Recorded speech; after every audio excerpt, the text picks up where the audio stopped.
At first, he was just an ordinary high school student, living a peaceful and unremarkable life in modern society. Then, for some godforsaken reason, this young man was suddenly transported to a completely unfamiliar world. Before he could even get his bearings, Atui was tied up and used as bait for a monster, all before he could figure out a way to escape this messed-up situation. As night fell, the two kidnappers suddenly screamed, "It's here!" Their panicked voices echoing through the pitch-black darkness. Surrounding the small, cramped boat, the silhouette of a giant water monster emerged, its body covering the entire surface of the water. Its body coiled and then thrashed violently, and every single movement sent the river's surface into a chaotic churn. Master Truong's face turned pale as he blurted out, "We're screwed." The feeling of imminent danger hit him instantly. He recalled what he had heard, his voice trembling with disbelief. Didn't they say the water monster was only half a man's height? The reality before him was far beyond his imagination. The sheer size of the monster was enough to take your breath away. With just a slight twitch, it caused the boat to tilt sharply, nearly capsizing it in the middle of the current. Truong's face turned ashen, his eyes filled with sheer terror as he faced a situation that was completely out of his control. "Holy crap, it's huge," he exclaimed, the words bursting out in pure horror at the colossal creature. Seeing the dark shadow closing in, he cried out, "It's coming this way," his heart pounding like a drum. Master Truong planted his feet firmly, lowered his center of gravity, and settled into a ready combat stance. He thought to himself, "The forbidden arts I've spent a decade secretly training, a single punch to shake the heavens. The time has finally come. This is the moment I've been waiting for all these years." With a surge of determination, he roared with all his might, "This punch contains 10 years of my power. Do you think you can take it?" The moment he finished speaking, the water monster had already risen to his level, closing the distance in the blink of an eye. Its massive jaws opened wide, poised to devour everything, and a bone-chilling coldness filled the air. In a single bite, the boat's hull was crushed, sending wooden splinters flying amidst the churning water. Truong and Atui were thrown about, left clinging precariously to a piece of wreckage that hadn't completely overturned yet. He screamed in panic, I can't die here." Fear completely consumed him. In a desperate frenzy, he whipped his head around, his eyes landing on the tightly bound Atui. Without a moment of hesitation, the man drew a knife and stabbed straight ahead, the action unfolding in an instant of pure chaos. The blade pierced through the boy's hand, and the intense pain nearly caused Atui to black out. His hand could no longer grip the wreckage, and his body lost its only support.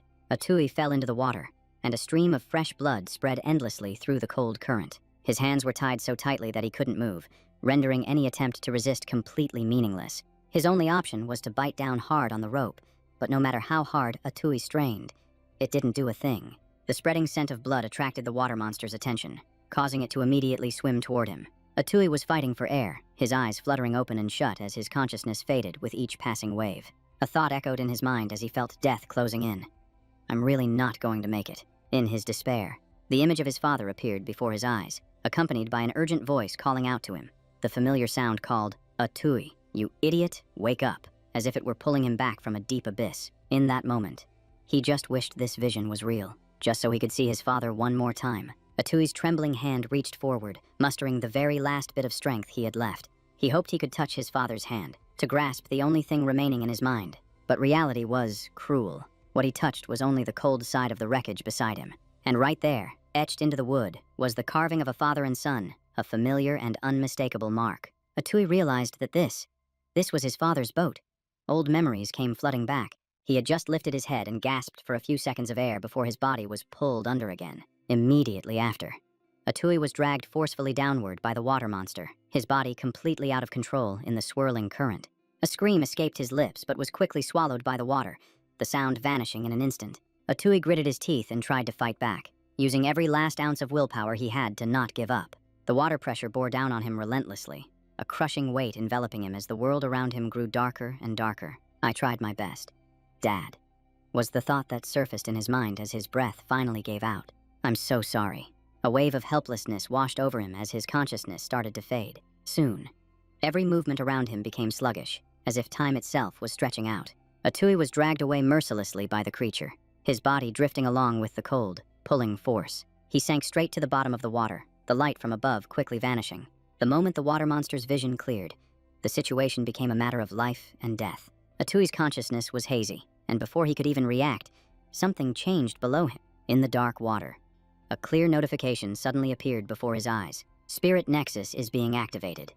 An emotionless voice echoed within his fading consciousness. Collectible Nexus Spirit detected. The text continued to appear, one line after another. Collection successful, the confirmation message stated, devoid of any emotion. Water control ability can be awakened. The message sent a jolt through his consciousness. Immediately after, several more notifications appeared one after another without stopping. Water, Ape Nexus Spirit is collectible. Collecting. Collection complete. Refinement successful. Initiating body restoration. Suddenly, Atui's eyes snapped open, his consciousness yanked back to reality. He found himself still underwater, his mind completely blank. Hadn't I already died? The feeling of drowning from moments ago was still vivid, the fresh memory not yet faded. Atui was startled once again as a faint blue light began to emanate from his body. Huh. Why does it feel like I'm walking on land even though I'm in the water? It's like the resistance is gone, he thought, staring at his hands in bewilderment. The system announced that the water current control ability had been successfully acquired, with the message displayed right before his eyes. You are consuming stamina to control the water current. A clear reminder popped up. What shocked Atui even more was that this water control ability didn't hinder his body at all. It allowed him to breathe naturally underwater, feeling completely normal. The wounds on his body had also healed, leaving no pain or discomfort. Just then, a cold, immense pressure suddenly came from behind him. The water monster's eyes were wide open, staring intently at Atui with a ravenous gaze. It immediately lunged forward, its massive body closing in with ferocious speed. Reacting in panic, Atui threw his hands up to shield himself, his mind tensed, but no impact came. The surroundings suddenly became unusually silent. When he opened his eyes, he saw the water monster held fast in front of him. Glowing blue currents of water were wrapped around its body, forming a binding layer. Atui stood frozen, breaking out in a cold sweat. Did I create these water currents? A thought flashed through his mind. Could this be the system that's always mentioned in novels? This means that in the water, I'm no longer restricted. I can even control it. The water monster thrashed wildly, its body struggling to break free from the bindings. A worried expression appeared on Atui's face, his eyes fixed on the struggling monster before him. This control ability had a time limit. He couldn't maintain it for too long in this dangerous situation. The moment the time was up, his advantage would completely crumble, and the danger would return. At that point, the water monster would immediately counterattack, and his chances of survival would be practically zero. Atui quickly realized that dragging this out was definitely not a good idea, as he forced himself to think of a way to completely subdue it. The system suddenly issued a notification. Blood Rune Dominion ability successfully acquired. The message appeared clearly in his mind. Effect: use the host's blood to inscribe a suitable ancient rune. The text continued, line by line. The rune can establish a contractual relationship with a water beast. This information instantly sobered him up.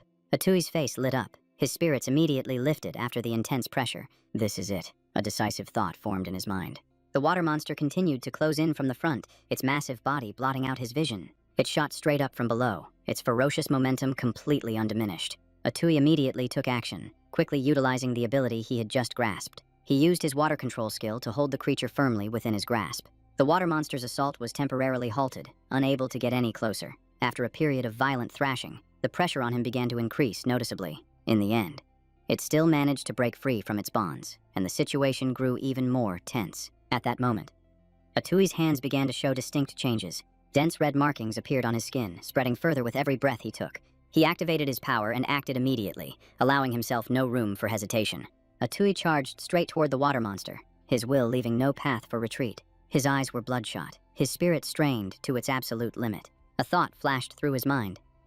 So, is this a battle of willpower? The moment that thought appeared, the feeling of defeat seemed to creep closer and closer. Atui's face gradually transformed, with strange, identical patterns appearing on his skin. The image of himself gasping for breath in an oxygen tent suddenly resurfaced clearly in his memory. Atui told himself that he had to survive.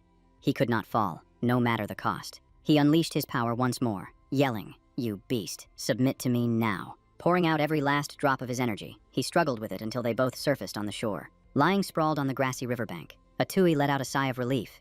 I'm alive. The water monster's form also emerged from the water, but its initial ferocity was gone. Atui looked straight at it and said confidently, "Of course. I finally managed to tame this monster." Information about the monster immediately appeared. Peak Lord Atui. Refined. Marsh Spirit Water Ape. Fusion rate, 5%. Essence of the Water Marsh, none. Water Attribute Control. Tai Hoa Crocodile. Requires 80 points of Water Marsh Essence to evolve. Evaluation. Marsh Spirit Water Ape. Origin. The Great Lord of Huaiguo. can awaken the hidden potential in weak and insignificant beings. Atui calmly gave an order.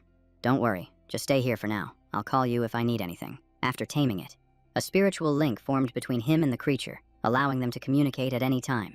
The water monster turned and dove down, gradually disappearing beneath the calm surface of the water. Atui rubbed his growling, empty stomach as a wave of exhaustion washed over him. I need to get home and find something. A practical thought quickly surfaced. Some food and a good rest. Fortunately, Atui's memories already contained a map of this area, helping him quickly get his bearings. The distance from here to his home wasn't far.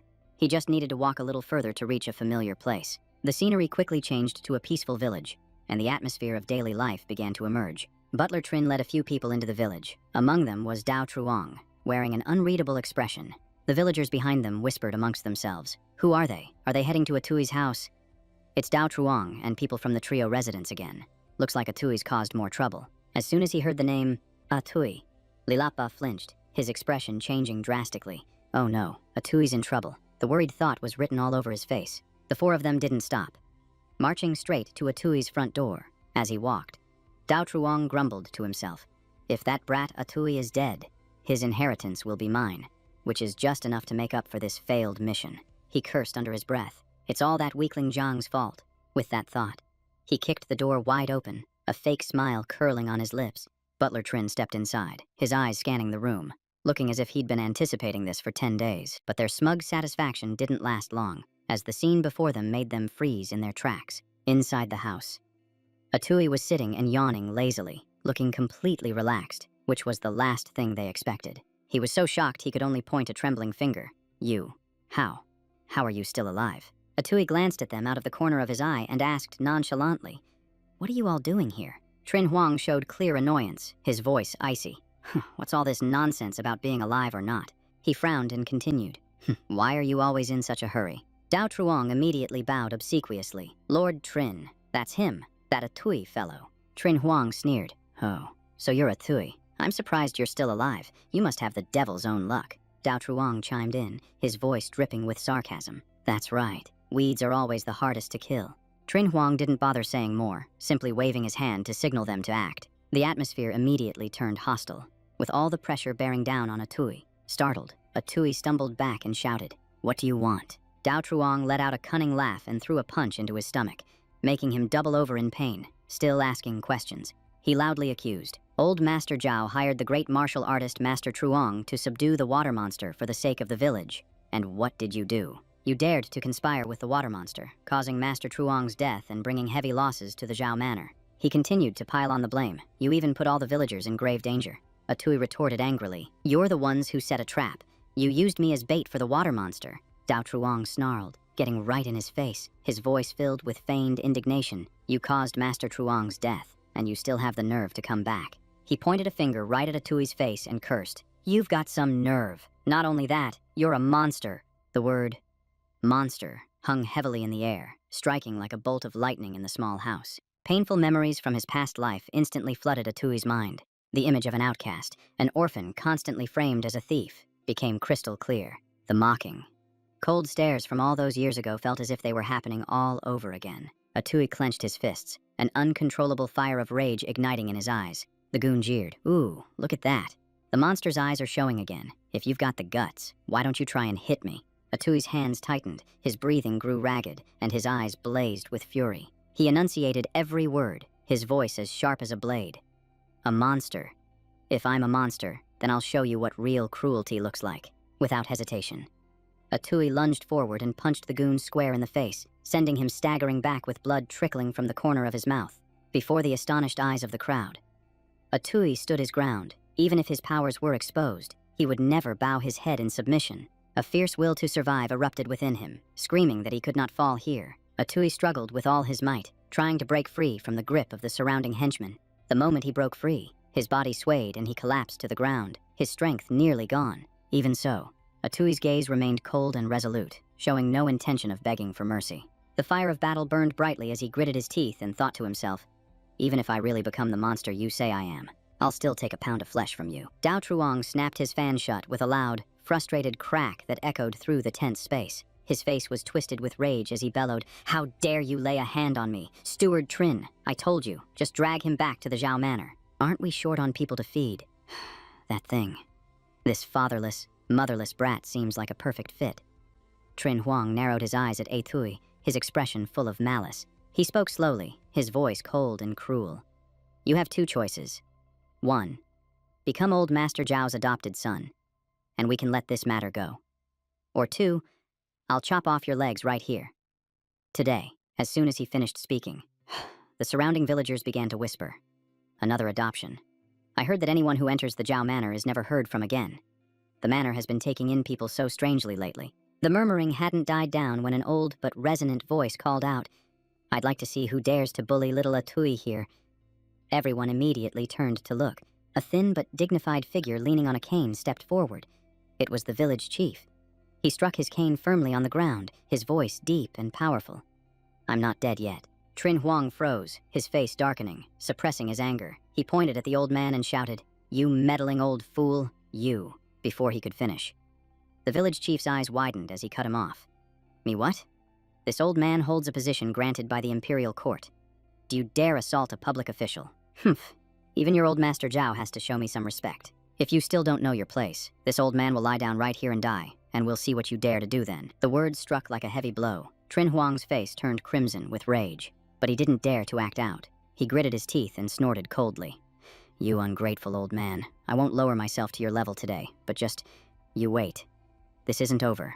With that said, he flicked his sleeve and turned to leave, the air still heavy with tension. Dao Truong shot a venomous glare at Atui and sneered. Just like your father, you don't know what's good for you. He quickly followed the people from the Zhao residence and left. The tense atmosphere gradually dissipated. And after some more chatter, the villagers dispersed one by one. The village chief watched their figures disappear into the distance, then turned to Atui and said slowly, Some troubles are best avoided if you can. Atui bowed his head and replied, Thank you, village chief. I'll remember your words. The village chief nodded in satisfaction and left. The remaining crowd also scattered, leaving Atui standing all alone. He lowered his head and clenched his fists, a sense of unease rising within him. Being saved once is one thing, but what about for a lifetime? I can't just keep relying on others forever, Atui thought, looking up at the deep blue sky above. A fierce determination surged through him. This system is my only chance. Just as that thought formed, the system's notification panel appeared before his eyes. Essence of the water domain detected. Beast evolution progress plus 0.1. Atui stared blankly at the text. Essence of the water domain. A strange new feeling washed over him. He walked to the edge of the lake, the dim moonlight reflecting in his eyes, creating an indescribably mystical aura. Atui raised a hand to his forehead as if sensing something. After taming the Taihoa crocodile, he could summon it any time through their mental link. The surface of the lake began to ripple gently, with circles spreading outwards. The movement of the water seemed to herald the arrival of a creature. A massive shadow slowly rose from beneath the water's surface, its faint aura spreading out. Atui waited anxiously, his heart pounding, but then the lake's surface quickly grew calm again. Before him was just a tiny crocodile, no bigger than his forearm. Atui frowned at the creature in front of him, his eyes filled with confusion. Where's my giant crocodile? Instantly, a line of information appeared. Tamed water beasts can freely adjust their body size to control energy consumption. Evolution progress +1 has been recorded. The current chibi crocodile form indicates extremely low energy consumption, making it highly suitable for long-term companionship. Atui's eyes widened in amazement before he burst out laughing. He thought to himself, as expected of the system, it even accounted for an ability like this. Before his smile could fade, he suddenly remembered something important and turned to look at the small crocodile beside him. That's right. Where did you find that essence of the water domain? Lead the way. The crocodile bobbed its short little head, then plunged into the water with a clean, decisive splash. Atui took a deep breath to prepare himself, then quickly dived in after the small crocodile.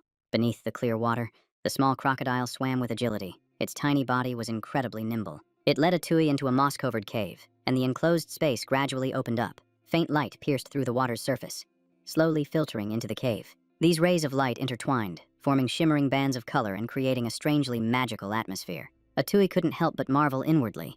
This cave was truly a rare and magnificent sight. Inside, strange plants grew everywhere, with each branch emitting a faint glow. Their roots twisted like tentacles, casting an eerie blue light that enveloped the entire space. Just then, the system's voice rang in his head. Treasure plant containing essence of the water domain detected.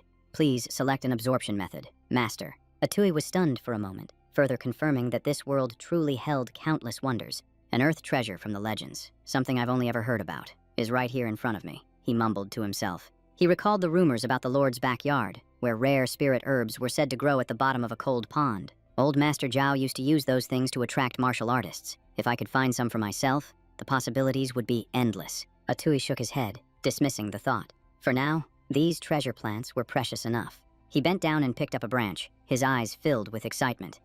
I wonder how much essence of the water domain this will provide. Atui turned to the little crocodile and chuckled. Hey, you should help me out a bit. The moment the crocodile heard the word, work, it flopped onto its back, belly up, making its feelings perfectly clear. Atui froze, completely helpless. You're so lazy. I should just call you immovable instead. Resigned, he could only gather the treasure plant branches in the cave by himself. After gathering enough, Atui climbed back onto the shore and carefully examined the strange plant in his hand. Without hesitation, he took a bite. A refreshing coolness spread through his mouth as a strange energy flooded his body, and a notification panel appeared. Absorbed water, essence of the marsh, marsh spirit, water ape fusion, rate +2, accumulated water essence of the marsh +10. Atui took a deep breath, feeling the surging current of energy circulating throughout his body. He continued to pick up the remaining spiritual plants, putting them in his mouth to absorb them one by one. Notifications for water essence of the marsh +1 continuously rang in his consciousness. Soon, his stomach was completely full and he couldn't eat anymore, so Atui sat down and let out a satisfied sigh. Just then, the system panel appeared again. Refine Marsh Spirit Water Ape. Fusion rate 7.5%. Water Essence of the Marsh. 0. Water Beast Commander. Tai Hoa Crocodile can evolve by consuming 800 points of Water Essence of the Marsh. Atui stared at the notification panel in astonishment, his eyes quickly scanning the fusion rate and evolution sections. The line about the water beast's evolution appeared clearly before his eyes. After a brief thought, Atui decided to prioritize strengthening himself, unhesitatingly pressing the option to enhance himself. Instantly, a stream of light blue energy spread throughout his body, and he felt a new power awakening within him. His body gradually transformed, his muscles grew more agile, and the water around him seemed to respond to his will. At this point, his ability to control water currents reached a force of 45 kilograms, enough to face those who had once bullied him. He would need to accumulate more for a few more days. He couldn't absorb anything else today. Atui pondered. His most important problem right now was still money, and with autumn about to end, his hunting would soon be interrupted. Suddenly, a loud plop sounded right next to him, shattering the quiet atmosphere. Atui looked down to see a large fish that had just landed right at his feet, lying still on the wet ground. Surprised, he turned to see the small crocodile looking back at him smugly, its tail swishing gently in the water as if showing off its accomplishment. Atui burst out laughing, hugging the little crocodile and praising it repeatedly. Not bad. Not bad at all. You've got potential. My money crisis is temporarily solved. All I have to do is sell this fish at the market. The next morning, he headed to the market in completely different spirits, with a clear plan in mind, holding the heavy coin purse. He smiled with satisfaction. One large golden carp sold for a full 80 wen, which was quite a profit. He realized the merchants here were easier to persuade than the vegetable sellers in his past life. It turned out that doing business wasn't as hard as he'd imagined. With his finances and water essence of the marsh stable for now, Atui just needed to find the right time to settle the score with Lai Dao Truong. Just as he thought of the man's name, a voice called out from behind him. Well, if it isn't Atui. Oh, what happened a few days ago was just a small misunderstanding. I was actually looking for you to apologize. What a coincidence. My boat is nearby. Let's have a nice meal and clear up this whole misunderstanding. Don't worry, it'll just be the two of us, Lai Dao Truong said with a wide smile. But his eyes held a cunning glint. He thought to himself, just the two of us. Let's see where you can run then. But Atui wasn't one to be easily trapped. He smirked, a knowing smile flashing in his eyes. Looking straight into the man's scheming eyes, he replied calmly but sharply, Great, just the two of us. That makes me feel very safe. At that moment, the system displayed a notification panel. 80 when received. Water Beast Immobile. Marsh Crest. Water Ape Fusion Rate. 7.5%. Night fell. A dim moon hung over the small courtyard as shadows danced on the ground, and the air grew cold. In the silence, Lai Dao Truong knelt panting, his face covered in wounds and dried blood. Trin Huang stood coldly before him and said, The experiments in the manor have run into some problems recently. Quite a few people have already died. Trin Huang looked at Lai Dao Truong, the corners of his mouth curving into a meaningful smile. The manor is short on ingredients for pill refinement, and Atui is an orphan with no relatives. You understand, don't you? Lai Dao Truong lowered his head and clenched his fists, his voice hoarse. I understand. That brat Atui won't escape. I'll tie him up and bring him back tomorrow. Trin Huang leaned down close, his eyes filled with sinister intent. If you do this well, Old Master Trio will ask those lords to help you achieve immortality. Hearing that, Lai Dao Truong's eyes lit up, and ambition burned like a fire in his chest. His whole body trembled with excitement. Really, he blurted out, unable to hide his eagerness. I'm going to become an immortal too. Of course, Trin Huang replied with a cold smile, as if it were a foregone conclusion. Lai Dao Truong was so agitated that he ripped his shirt open, revealing a body covered in a web of scars. On his torn skin, strange, crimson characters were still clearly visible. A truly chilling sight. He threw his head back, his eyes bloodshot, and laughed like a madman. I'm going to become an immortal. I'm finally going to make it. The scene changes to the calm surface of a river reflecting the dawn. Mist drifted gently like a silver ribbon, and a small boat floated lazily on the water. On the boat, a pot of fragrant fish porridge was simmering. Dao Truong stirred a bowl and said with a wicked smile, Ah, a tui. Look around. The scenery here is beautiful, isn't it? And there are no other boats out today. As he spoke, he secretly dropped a red pill into a tui's porridge, then said in a falsely cheerful voice, Let's have a nice meal together and put this whole misunderstanding behind us. A tui furrowed his brow, his eyes full of suspicion. Are you sure there are no other boats around? Dao Truong laughed and nodded firmly. Of course, I've already checked the area thoroughly. He secretly pictured a tui writhing in agony from the poison on the boat where no one could hear him, and a cruel smile spread across his face.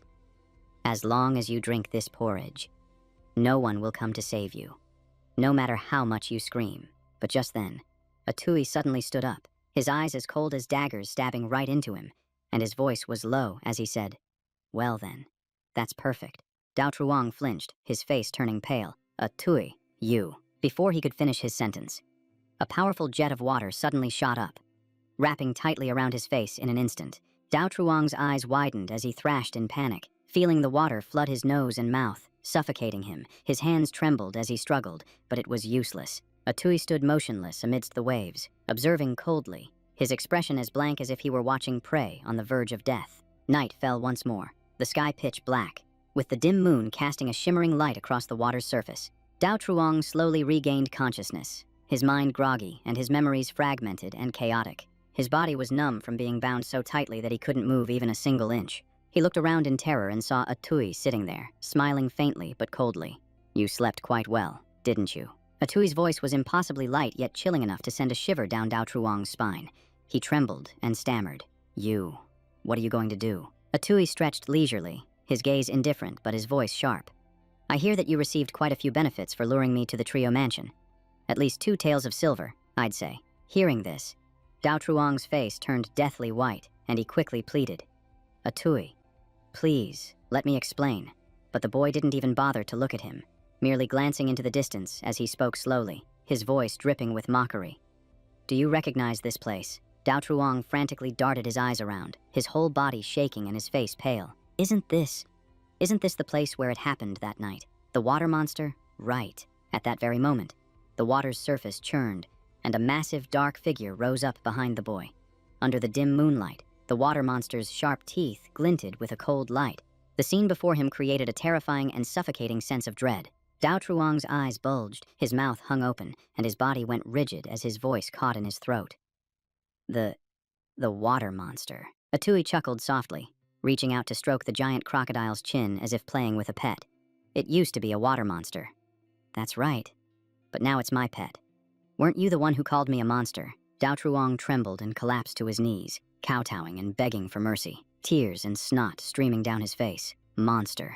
You truly are a monster. Please spare my life. I can tell you everything. A tui remained unfazed, his cold gaze sweeping over him, his voice light but sharp. Then explain. Why does Butler Trin want me in the Trio mansion? And why have they been recruiting more people recently? What exactly is their scheme? Dao Truong didn't dare hide anything anymore, his body shaking as he confessed. Those people. They are all ingredients for old Master Trieu to refine his immortality elixir. He needs living souls to refine the medicinal materials. He uses them to create the longevity elixir. Of all the people who were taken into the mansion, not a single one has ever walked out alive. After hearing this, a tui fell silent, his expression darkening as he said in a low voice, So, you've captured quite a few innocent people. haven't you? Dao Truong frantically tried to defend himself. No, I was forced. I had no other choice. But his heart was filled with venomous hatred. One day, old Master Trio will make you wish you were dead. The boy didn't let him speak further. A sharp stone had already appeared in his hand. The stone flashed and sliced across Dao Truong's neck in the blink of an eye. Fresh blood spurted out as Atui stared at him with ice-cold eyes. His voice was as light as a passing breeze. But you've seen far too much. Dao Truong's eyes bulged wide, his mouth agape but unable to form words, as his body convulsed before being dragged straight down into the cold, dark water by the crocodile's claws. Atui sat quietly on the boat, his eyes glowing with a faint blue light in the darkness, silently calculating. They want to drag me into the mansion to be refined into an elixir. If I don't deal with them soon, I'll be the one who ends up dead. A light wind blew across the water, creating small ripples. As he took a deep breath, his gaze drifting toward the horizon. It seems I need to find a backer strong enough to buy me time to become more powerful. Beneath the river, a strange energy on Dao Truong's corpse glowed eerily before sinking deep into the depths, vanishing without a trace. The personal status panel appeared. Gold pouch, 2 tails, crocodile spin, unavailable, water ape fusion, 5%. On the water's surface, a stork suddenly landed on the bow of the boat. It immediately flew away in a panic when a hand swung in its direction. Atui climbed onto the boat, soaking wet from head to toe but with a smile playing on his lips. He looked at his own hand and exclaimed happily, "Having real power is incredibly convenient." Atui poured the fish from his basket to take stock. "It's been 3 days since I killed Dao Truong. During this time, I've been pretending to be a fisherman, going out to sea in the morning and coming back to sell fish at night, and I haven't gone near Lotus Lake." The new boat was a recent trade. The old one was exchanged for Dao Truong. Everyone who heard the story clenched their fists in anger. That bastard Dao Truong deserved to die. Atui grew tense as he concluded that the Trio family would definitely not let this go. Dao Truong's sudden disappearance would sooner or later lead them right to him. He frowned, telling himself that the only way to protect himself was to quickly become a martial artist. Atui had already figured out his next move. The fastest way to become a martial artist was to join a dojo. In Bin Duong Town, there were 3 dojos, and the strongest was the Duong Thi Dojo. He had done some research and heard that the headmaster of the Duong Thi Dojo possessed legendary strength, capable of bending metal and shattering large rocks, which was why it remained firmly at the top. Atui lowered his head, calculating. As long as he could join this dojo, the Trio family wouldn't dare to act rashly. After all, a missing dojo disciple would be a huge headache for them. He looked up, scratching his head in frustration. To get into the dojo, he needed at least 5 to 8 taels, but he only had 2.8 taels on him. It looked like he'd have to earn more money. The Tai Huan Ngach looked up at him, its gaze filled with confusion and curiosity. Atui quickly regained his composure, a smile spreading across his face. Worrying was pointless. His body had gradually adapted after the last level up, and his spirit had grown stronger. Maybe he could even tame a few more beasts like Immovable. He walked to the bow of the boat and looked down at the water with excitement. Let's get back to fishing. Atui dived into the water and immediately felt a distinct change in his body. After his awakening, his movements underwater had become increasingly agile. He glanced to his side and said excitedly, "Immovable. Let's keep our competition going. Racing you is good practice." The Tai Huan Ngach glanced back, its actions showing it agreed. Beneath the surface, a powerful vortex swirled, sending pressure waves radiating outwards. Atui shot forward confidently, compressing the water beneath his feet and then letting it explode. This was the art of water control. He had calculated it carefully. The weakness of this technique was its lack of endurance and how quickly it drained his energy. But for a short burst, his speed was nearly unmatched. Suddenly, a dark shadow flashed past him in an instant. The sight immediately caught Atui's attention. What was that? When he got a clear look at its shape, he realized it was a treasure fish from this world. Some special creatures had evolved, possessing extraordinary value and power. This species of fish, living in swamps and deep rivers, was known as the treasure fish. Looking closer, Atui realized there wasn't just one, but 2 of them. A delighted grin immediately spread across his face. It was rare enough to find one, but today, he'd found 2. The 2 treasure fish swam past each other up ahead, their speed anything but slow. Atui pointed and gave a decisive command. "Immovable, you go get that one." The Tai Huan Ngach immediately shot forward, its body rapidly swelling in size. It locked onto its target, its eyes glowing brightly as it charged straight ahead. In the other direction, Atui swam in pursuit just as quickly, not missing a beat. He looked down and cursed himself. Damn it, I should have brought a fishing net. The water around Atui began to swirl, forming a protective layer. He reached his hand forward, activating his water control ability. One of the treasure fish was caught in the current, unable to react in time. Atui lunged, quickly wrapping his arms tightly around the fish. Having caught his target, he broke into a joyful smile. Got it. Right behind Atui, a monstrous shadow appeared, its eyes glowing brightly in the dark water. The system panel appeared, displaying information. Gold, 2.8 tails, immovable. Marsh-dwelling water ape, fusion compatibility clearly displayed. Atui put his prize into the basket, calculating as he worked. Today's haul wasn't bad, enough to exchange for a good sum of money. Suddenly, a long object wrapped tightly around him, constricting his body. Atui was yanked backward, completely losing his balance. Before he could even react, he was dragged away, spitting out a mouthful of red blood. Afai moved closer, its ferocious appearance becoming clear beneath the water.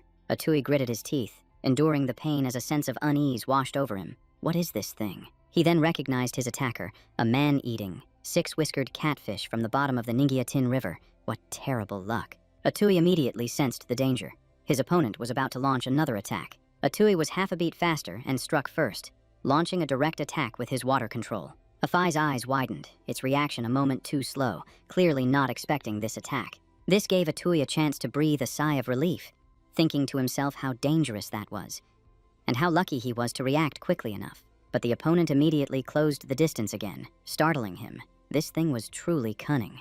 Looking closer, Atui suddenly noticed its expression. This creature. It seemed to be smiling. Just then, Afai underwent an unusual change, its aura fluctuating violently. Tai Huangach immediately swung its tail, striking the opponent without a hint of hesitation. Tai Huangach's reactions in the water were incredibly fast, its movements fluid and decisive. It lunged forward, sinking its teeth into Afai's neck.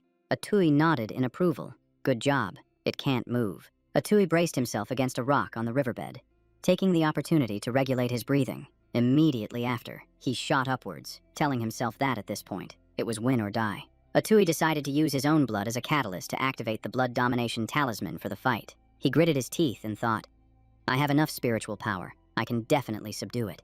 The system sent continuous warnings. This action will overload your spiritual power. It is recommended that the host cease immediately. Depleted spiritual power will cause your control over the water beast to backfire. The host is urged to stop this action at once. Cease this action immediately. Warning. Spiritual power is approaching critical levels. Stop now. Overload warning. Atui's eyes suddenly blazed with intense light as he pushed his will straight forward. That state seemed to affect Afai in return. After a struggle, Afai gradually lost all its strength to resist. The boat above continued to drift lazily with the current. Atui struggled to climb out of the water and onto the boat's deck. He lay on his back, panting heavily. He'd finally made it back. That catfish's spiritual power was insane. One slip-up and he would have been done for. A faint smile appeared on Atui's lips as his eyes glanced to the side. But, looking at the calm water ahead, he felt extremely satisfied. This haul was not small. The system provided another prompt. Six-whisker catfish has been dominated. Evolution is possible.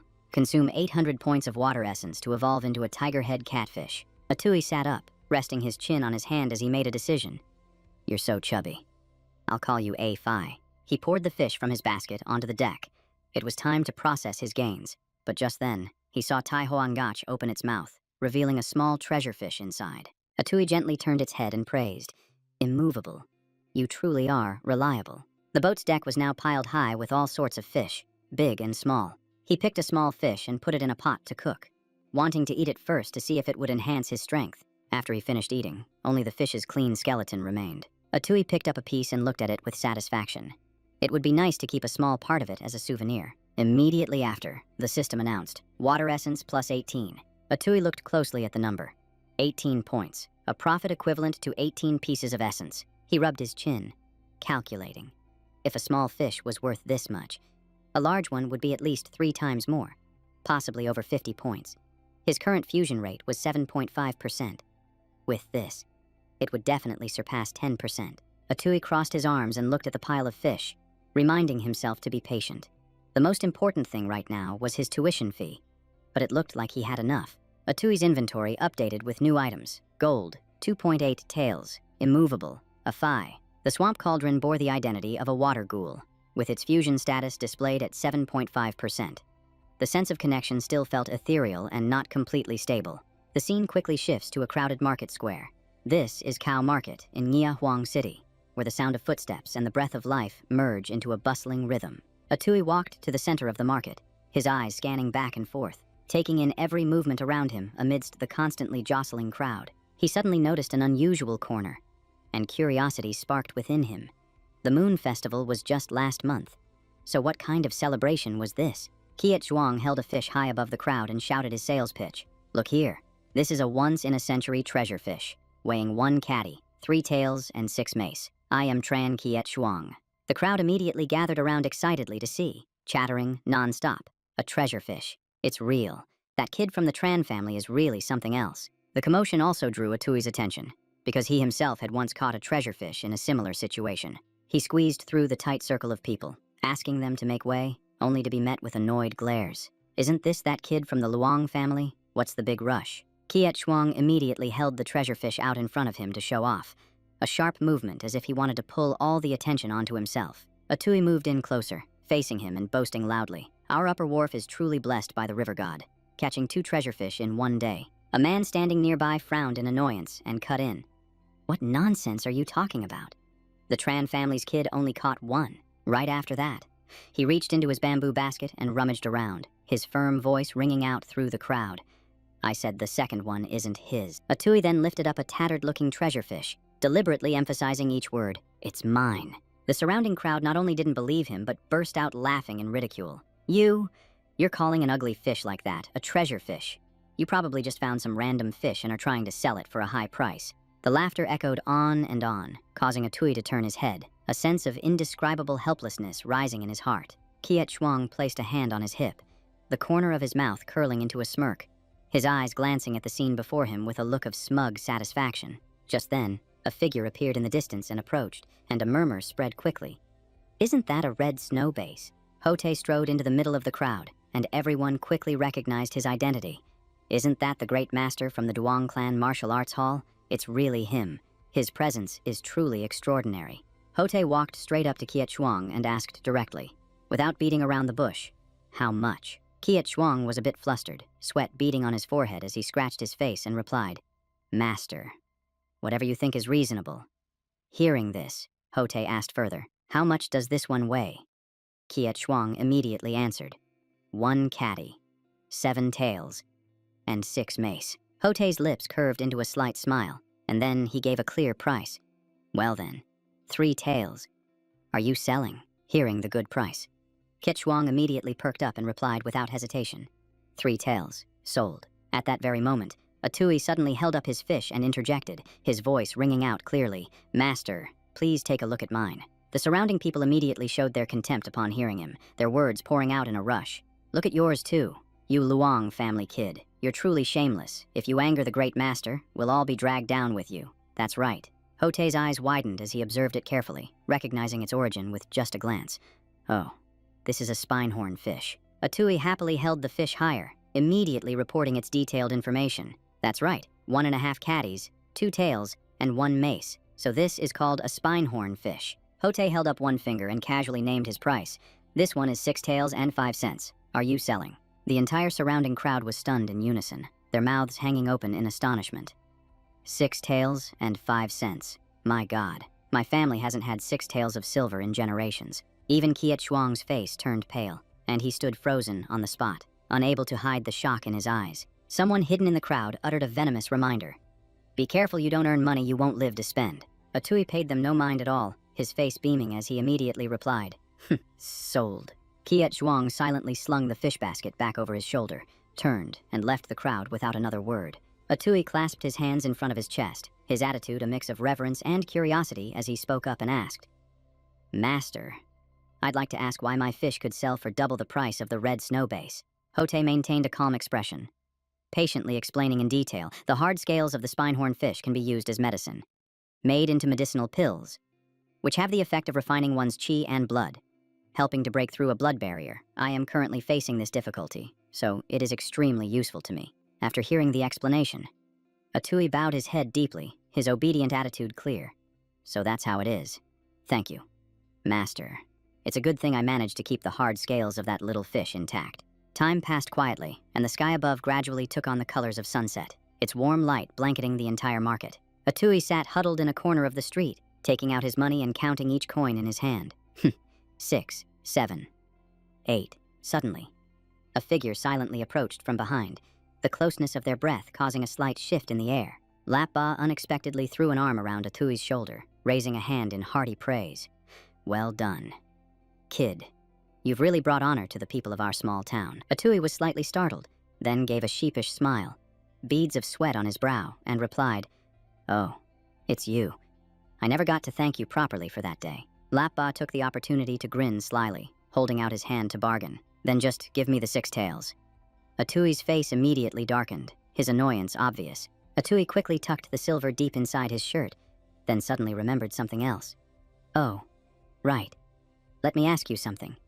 Do you know what the recruitment fee is for the Duong Clan Martial Arts Hall?" Lappa nudged him hard in the arm with his elbow, a smug look on his face. "You're asking the right person. My dad is planning to send me there." He rattled off the details clearly. Old Man Duong's Martial Arts Hall charges 7 taels without room and board. 10 taels includes lodging. 20 taels adds medicinal baths, and food is separate. The price is higher, but its reputation and strength are far superior. After hearing this, Atui silently did the math. 7 taels plus the contribution fee. Add the 6 taels and 5 coins from today, and the 130 wen from before, for a total of 9 taels and 2 cents. More than enough. Having finished his thought, he pointed behind him, his voice full of excitement. "Then let's go sign up together tomorrow." Lappa was taken aback, then lightly punched him. "Huh, so you're a big shot now. Huh. Well then, no problem." Just then, a hoarse voice suddenly rang out from behind them. "Found. Treasure. Fish. Again." Atui immediately felt a sense of unease and instinctively turned his head to look back. The scene abruptly shifted to another place. The quiet and heavy Trio Manor. At the Trio residence, Trin Huang bowed his head and reported that head clerk Truong had gone missing, and the current clues point to a kid named Luong Ku. The man standing above listened and replied nonchalantly, "There's no need to bother me with such trivial matters every day. Handle it yourself." His expression darkened, his eyes half closed as if he were silently plotting something. Atui's inventory was now displayed. 2 untouchable copper coins, a Phi, and the Marsh Cauldron Water Monkey, with a fusion rate of 7.5%. As day turned to night, the small boat drifted silently, floating on the dark surface of the water. Atui stood on the boat, his hands deftly slicing ingredients with practiced, neat movements. The Tai Hoa alligator lying beside him glanced over at him as he cooked. The pot of broth bubbled vigorously, its fragrant aroma spreading throughout the boat. A steaming pot of fish soup was quickly finished, its rich flavor wafting through the air. Atui picked up a bowl of the soup, tilted his head back, and drank it all in one go. After finishing, he laughed enthusiastically and praised, "So good." Atui tilted the bowl, pouring some soup out for them and said, "Here, you guys have some too." Just then, a new notification came from the system. Essence of the water marsh plus 24. Atui could clearly feel the change in his body. The treasure fish was truly extraordinary. The essence flooded him, refreshing his body and noticeably increasing his strength. He turned to Afai with a joyful expression. "We really lucked out this time. To think Afai actually found a treasure fish." Atui looked up, his eyes shining with excitement. "That's right. It's time to level up. 18 from last time, plus 24 from this time." With that thought, he reached out and pressed the familiar system screen. Atui looked at his own hand, feeling the new power surging within him. The system immediately displayed a detailed panel. Peak Lord Luong Ku. Refining Marsh Spirit. White Water Monkey. Fusion rate, 11.7%. Essence of the Water Marsh. Water Beast Taming. And various evolution plans. Atui clenched his fist and punched the air, a longing rising within him. It would be great to have a sparring partner right now. He tried channeling his magic and silently assessed that his water control ability had indeed improved significantly. Atui looked down at his 2 water beasts and suddenly noticed that just by drinking some leftover soup, the points needed for their and A5's evolution had decreased. The system immediately sent a notification. Water Beast Taming. Tai Hoa Alligator. Consuming 779 points of Essence of the Water Marsh can evolve it into a Rotwood Alligator. Water Beast Taming. 6 Whisker Prayer Fish. Consuming 779 points of Essence of the Water Marsh can evolve it into a Lakehead Prayer Fiend. Atui held the marsh cauldron in his hand, his eyes filled with curiosity. This thing is truly miraculous. Was it created by someone? Or was it born of nature? He carefully observed each of its faces. One resembled a yinglong, another a giant ape like Wujuki. A third was a deity with a human head and a snake body. And the last face was the mysterious great emperor Hao Bao. Atui clenched his fist and told himself, overthinking this, right now, won't solve anything. His emotions surging, he silently made a decision. Tomorrow. I'm going to the martial arts hall. I have to get stronger quickly to deal with the trio family. The next day broke with a gentle sunlight spreading over a clear and pleasant morning. Lapba raised his hand high, shouting with an excited expression, "Let's go." Atui turned to his side, his face full of curiosity, and asked, "Master, about how long until we get there?" Lapba smiled brightly, pulled Atui forward by the hand, and pointed across the street as they walked, saying, "Luong Ku, look at that person over there." After a considerable walk, the two finally arrived at their destination, the bustling Tran Bin Duong Square. The two of them blended into the crowd, making their way deeper into the lively area filled with chatter and laughter. Lapba took a bite of a steamed bun and almost teared up from the heat, muttering, "So hot." Atui stopped in front of a blacksmith stall, watching intently before offering a straightforward compliment. "Wow, he's really skilled." Afterward, the two continued to weave through the crowd to watch a martial arts performance, surrounded by endless cheers. The scene suddenly shifted to a gloomy alley, where dim light blanketed the narrow passage. A fierce-looking man spoke up, asking, "Are you sure the kid you mentioned is going to pass through here?" Vuong Thang narrowed his eyes and sneered, his voice firm with certainty. "Of course." The corner of his mouth curled as he recounted the details. "I heard it with my own ears. He made plans with that kid from the Lai family to go to the martial arts hall and register today. Yesterday.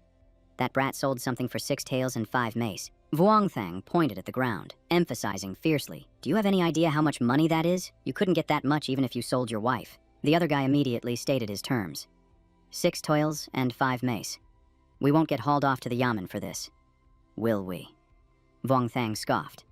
"What do you know? Giving that much money to the martial arts hall is such a waste. We're just helping him manage his finances." Vuong Thang glanced down the path ahead and instructed in a low voice. "To get to the martial arts hall, he has to take this route.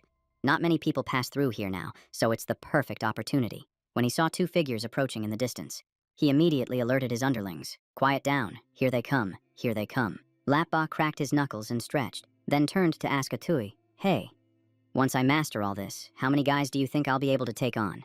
Atui observed him with a serious expression and replied, "I don't know." Atui quickly glanced around, a sense of caution rising within him, as he wasn't even sure of his own current strength and what would happen if they ran into a few people. Suddenly, one of the men from the group stepped forward, shouting loudly. He grinned provocatively, his voice cold and menacing. Well, well, if it isn't you. Kid, we meet again. Now, hand over all your money to me." Vuong Thang lifted his chin arrogantly and gave them a choice. "Either you hand over the money or we'll bury you right here on the side of the road." Atui showed no sign of panic, calmly replying, "In that case, I choose to bury you guys on the side of the road." Enraged by his words, Vuong Thang roared, raising his fist as he charged forward. "You're asking to die." But Atui was a step ahead, countering first with a straight punch toward his opponent. Another thug couldn't contain his aggression and immediately rushed in to attack, cursing, "You little punk." Atui's eyes flickered as he saw it coming, his body reacting before he could even think, dodging by a hair's breadth. He immediately struck back, decisively grabbing his opponent's hair without any hesitation, seizing the opportunity. Atui used his strength to throw the man straight at Vuong Thang. The man who was hit got a bloody nose, his face turning pale with fear. A look of unconcealed terror flashed across Vuong Thang's face before he could even recover. He took another full-force punch straight to the body. Lap Ba, standing on the side, was sweating, his eyes wide with astonishment as he exclaimed, "So fast." The fight was over in 9 minutes. Atui lowered his head to look at the ground, clearly seeing the results of what he had just done. He clenched his fist, took a deep breath, and praised himself internally. "Just as I thought. My body's physical structure has improved significantly." Lap Ba approached him, a look of complete confusion on his face, and asked, "When did you get so strong? Why do you even need to find a master?" Atui scratched his head, avoiding eye contact, and replied vaguely, "Maybe, I'm just a genius." After saying that, he turned and walked straight ahead, not forgetting to remind his friend, "Let's go. If we don't hurry, we'll miss the enrollment." Lap Ba watched him go in silence, his expression wavering for a moment, but he didn't say another word. After walking for a while longer, the two of them finally stood before a large, imposing estate. Truong Tung clasped his hands and stepped forward to introduce himself. "I am Truong Tung. You two junior brothers can call me senior brother Truong Tung." Atui and Lap Ba simultaneously clasped their hands, smiled, and returned the greeting. "Greetings, senior brother Truong Tung." The man in front gestured for them to follow. "Please, come with me. I'll take you to another training exercise and explain everything about the dojo." When they arrived, Truong Tung stopped and pointed, introducing them. "This is senior brother Ho. He will be teaching you from now on." He is a direct disciple of Master Duong. Atui's eyes widened as he immediately recognized the man's identity. It was the martial artist who had bought fish from him the other day. Hearing the introduction, the other man turned his head in surprise. He was stunned for a moment, then smiled in recognition. Oh, it's you two. Truong Tung was also surprised by this. What a coincidence. Senior brother Ho. You know these two junior brothers. He happily turned and explained. The bone meal I use for my cultivation. I bought it from this little brother's stall. Truong Tung pointed behind him and continued his instructions. Well, that's great then. You two go train with senior brother Ho. You can stay at the dojo tonight. The two immediately clasped their hands and bowed, seriously greeting senior brother Ho. Senior brother Ho waved them forward, urging, come with me, junior brothers. Next, I'm going to test your physical aptitude. Hearing the words, physical aptitude, Atui broke out in a cold sweat, a tense look in his eyes. Seeing this, the senior brother chuckled and explained, don't worry, we just use it to determine the best training method for you. Atui spoke up to ask a question. We don't yet understand what the martial path is. We hope senior brother can explain the principles to us. He lifted his chin, gazing into the distance, and began to analyze slowly. The martial path is divided into 4 major gates: skin, flesh, bone, and blood. He continued to explain each gate. The skin gate focuses on the skin itself, making it tough and difficult to tear. The flesh gate greatly increases your physical power, allowing you to overpower someone with one hand. The bone gate helps you release that power more naturally. You'll be able to shatter stones and break tablets. The blood gate is just the final touch, enhancing your strength across the board. He raised a single finger for emphasis. But the core of it all is one word: training. An ordinary person's training will always have a limit.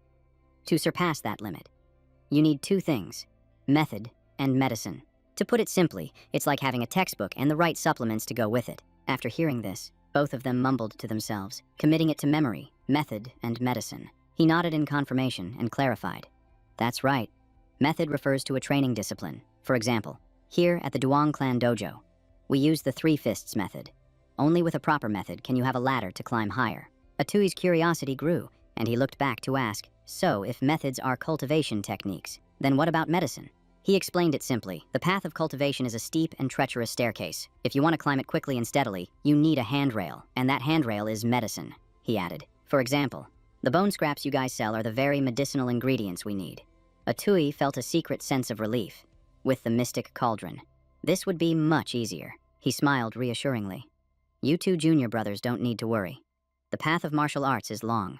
The most important thing is to take steady steps. Atui cheerfully extended his hand and offered, thank you, senior brother. In that case, please test my foundation for me. In the distance, a group of people stood silently, watching the entire exchange. Dien Tai squinted into the distance, his voice filled with doubt. Is that really the guy third young master trio was talking about? Lo Dien Tai. Someone behind him confirmed quietly. That's right, all you have to do is drive those two out of the martial arts hall. A vicious look crossed Hak Nguyen's face as he nodded in agreement. Consider it done. I, Triu Hak Nguyen, will handle this for you. The scene shifts to another location, where a person enters and reports. My lord, this boy. Luong Ku is only 15 years old.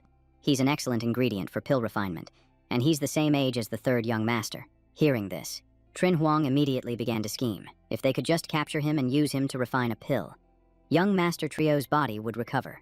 Hong Vien showed his interest. Nguyener has been weak since childhood. Finding a rebirth embryo of the same age is incredibly difficult. This Luong Ku is indeed the most suitable. But he was still hesitant. I heard the kid is about to join the Duong clan's martial arts hall. It will be difficult to make a move on him with Duong Dong Hung around. After listening, the messenger bowed his head and left.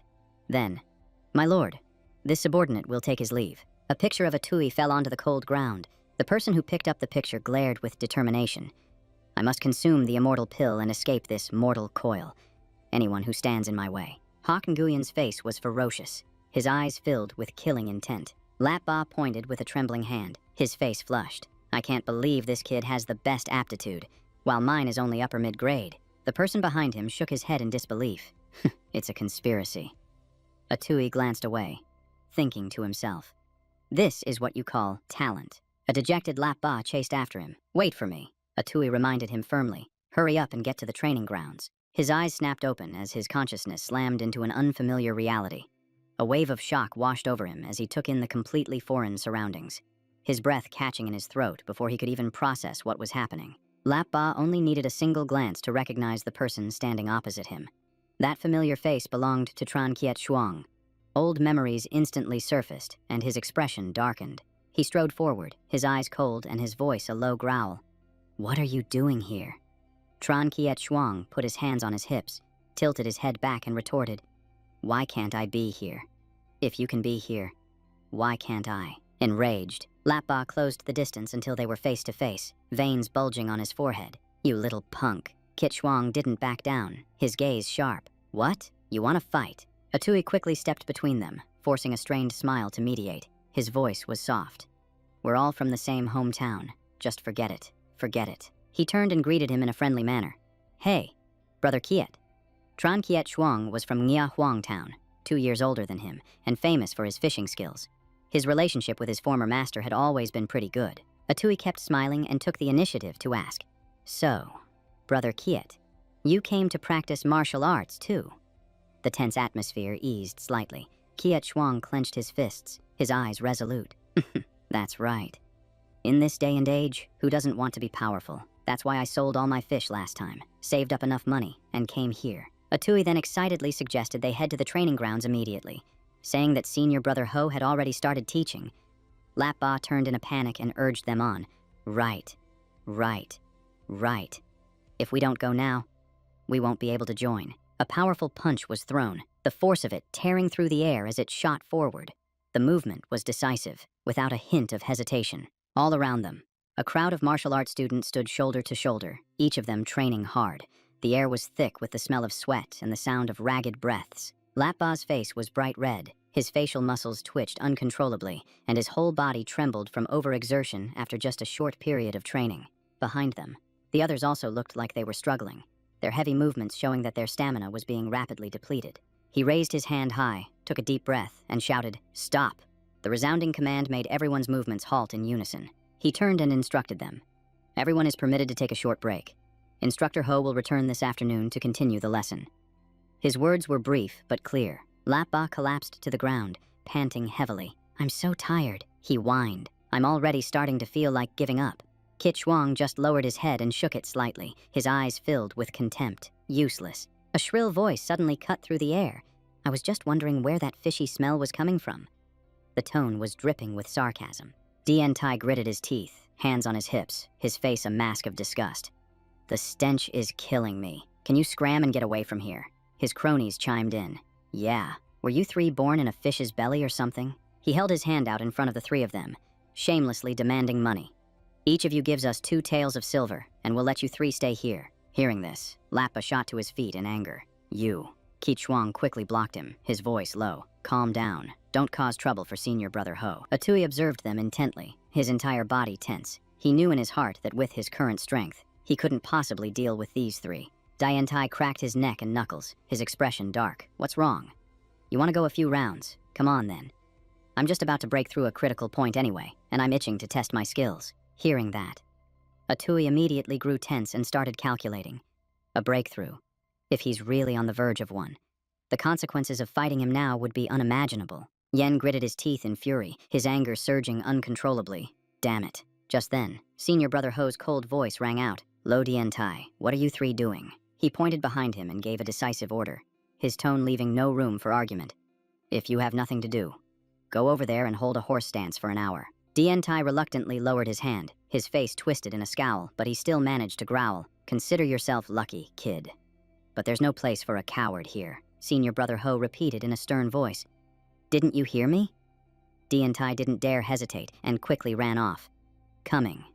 Senior Brother Ho." Behind them, Lappa cursed under his breath. "Damn it, you bastard." Kit Shuang remained calm and advised. "All right, cursing him behind his back is useless." Atui lowered his head in thought, reminding himself, "It all comes down to strength. I have to seize every moment to get stronger." Then he looked up and said loudly to the other 2, "Lappa, Brother Keet, I need to go home for a bit." Atui immediately turned and ran in the opposite direction, shouting back as he went, "Please ask for a leave of absence for me this afternoon." Lappa stood there, stunned and confused.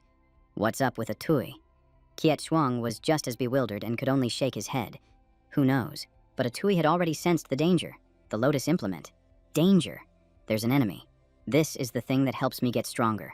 I can't let anything happen to it. Night fell, and the other 2 paced around the area. their eyes constantly scanning the darkness. Lap Ba put his hands on his hips and looked up anxiously. It's been a whole day and that kid still hasn't come back, Ki Chuang replied calmly. If the boss isn't worried, why are you in such a hurry? Maybe Atui has his own business to attend to. Lap Ba turned angrily to confront him. Are you trying to provoke me? Ki Chuang, also losing his temper, shot back. You really are asking for a beating. Kid, suddenly. A loud noise from behind them shattered the tense atmosphere of the dark night. Dien Tai's arrogant voice rang out. It seems the heavens are smiling on me today, letting me run into you two. He leaped out, a sinister smile spreading across his face. You don't have senior brother Ho to protect you today. The two of them gritted their teeth, their gazes locked forward, the air as tense as a bowstring about to snap. Dien Tai raised his hand, his expression ferocious and his voice ice-cold. Let's see if I don't cripple the both of you. The scene quickly shifts, leaving the confrontation and focusing on Atui amidst a field of swaying reeds. By now, his body was submerged deep beneath the water's surface, the light from above gradually being swallowed by the depths. Atui rode the Taihoa crocodile as the beast silently carried him down into the deep water. His face was tense, his thoughts in turmoil. Afai had already reached the Mystic Gate and was still forced to flee. So what kind of creature could command those two messenger beasts? Peering out from behind a current, Atui squinted into the distance. There it is. The deep gouges on the bottom made his heart sink. Damn it. Whatever made these marks must be enormous. The two beasts behind him suddenly trembled, reacting visibly to an unseen pressure. Atui stared straight ahead, quickly calculating in his mind. Last time. After eating the abalone, my fusion rate reached 11.7%. My water control is at 70 caddies. My perception range increased by 1 meter. And my grasping range is now 6 meters. Cold sweat continuously beaded on Atui's forehead, and each breath became heavy. He lowered his voice, his entire body on high alert. What is that? Is that the monster? As he observed the visible parts, Atui trembled slightly. Is this a serpent?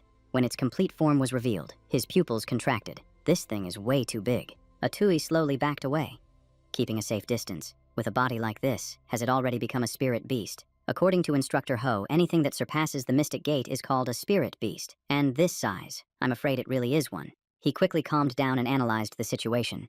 But it probably isn't too strong. Otherwise, A5 wouldn't have had a chance to escape. Atui stared ahead, doubt rising in his heart. Can I do this? I have no plan at all. He tightened his grip on his weapon, his gaze wavering. Getting stronger is supposed to follow a plan.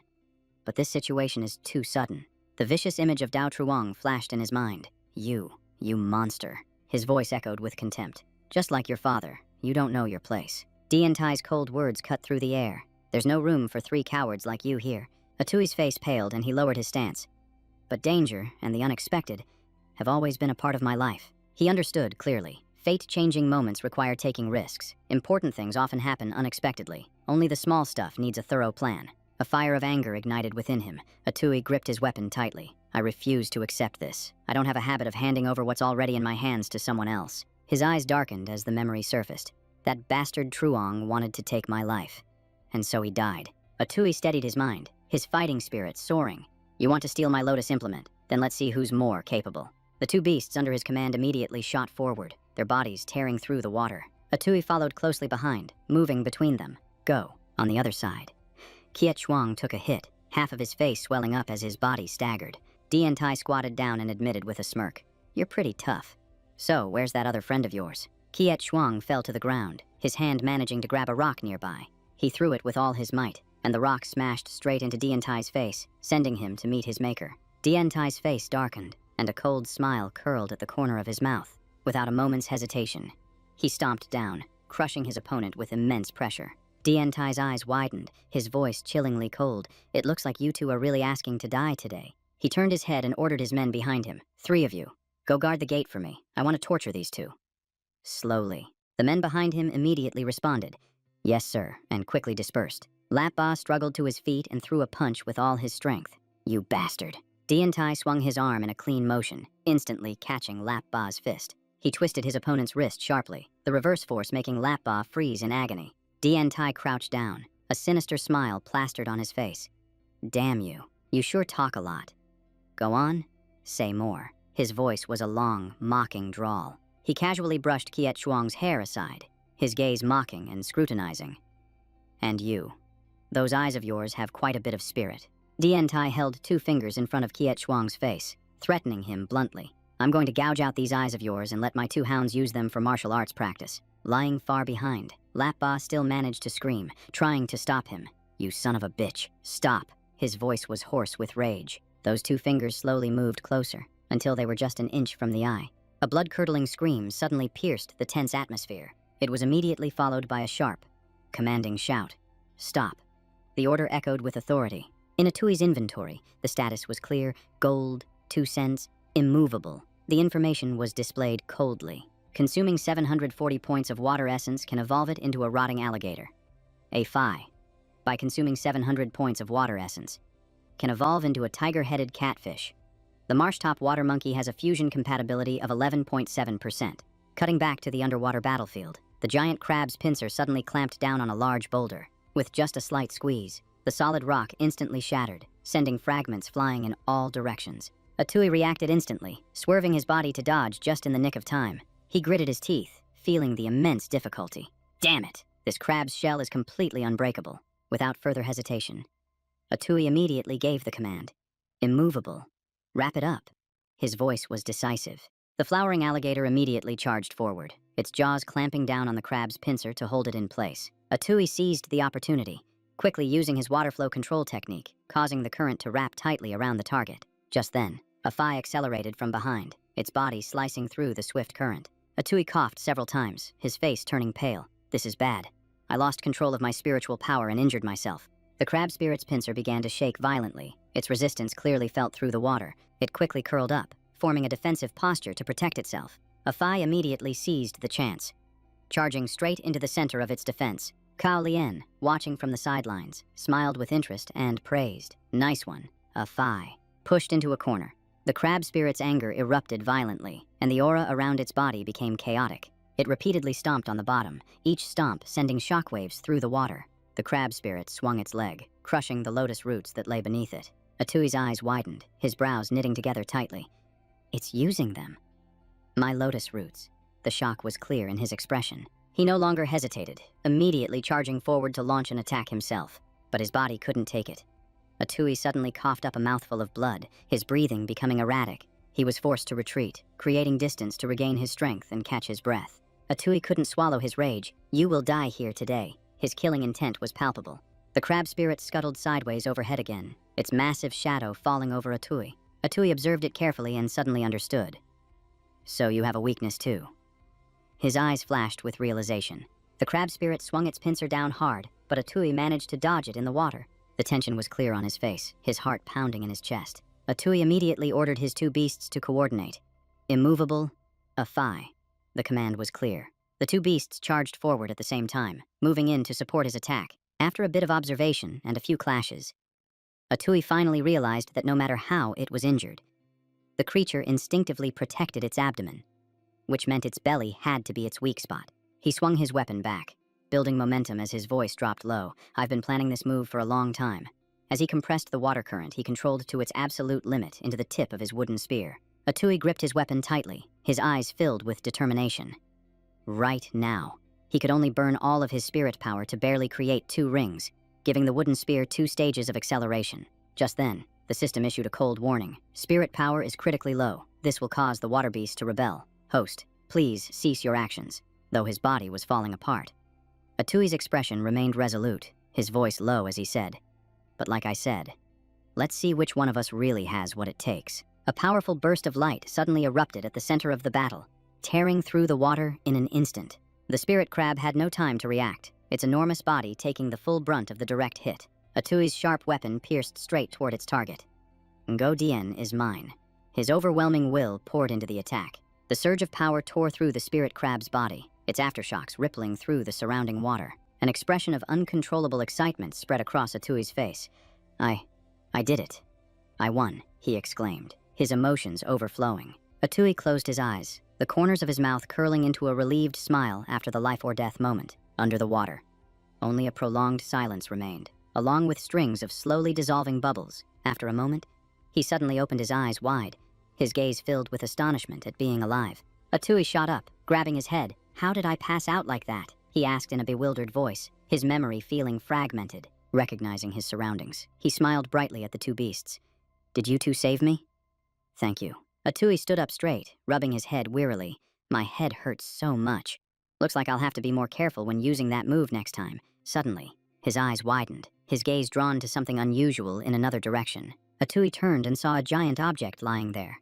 What is that? Recognizing it immediately, he asked in alarm. Is that the spirit crab? Did you two bring it up here too? Thinking of its value, Atui swallowed hard. How much aquatic essence will this crab provide me with? The Taihoa crocodile stood up and pointed with its claw toward a spot in the distance. Atui moved closer to observe, his eyes curious. It's a female. He bent down to check inside, his expression changing. What is this? Are these crab eggs? It's a shame. If I could have tamed this big crab. My power would have. An idea flashed in his mind as Atui stared at the eggs. Wait a minute, I couldn't tame the big crab. But inside these crab eggs are baby crabs. He sat down in front of them, considering carefully, can the blood domination talisman tame what's inside these eggs? Atui took out a sharp shard and, without hesitation, cut the palm of his hand. He used his blood to touch the blood domination talisman's inscription. His movement slow but decisive. The pattern immediately spread, the symbol becoming clear as it followed the lines of blood. Atui stared without blinking, his voice stuttering.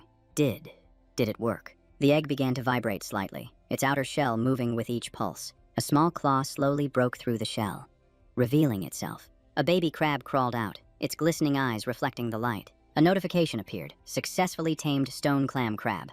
Evolvable. Can consume 8,000 points of aquatic essence to evolve the stone clam crab into a stone clam crab king. Inventory updated. Currency. 2 tails and 2 mace. Consuming 740 points of aquatic essence can evolve it into a rotten garbage crocodile. A Phi can consume 700 points of aquatic essence to evolve into a tiger head catfish. Fisthead can consume 8,000 points of aquatic essence to evolve into a stone crab king. Marsh cauldron. Water monkey fusion rate. 11.7%.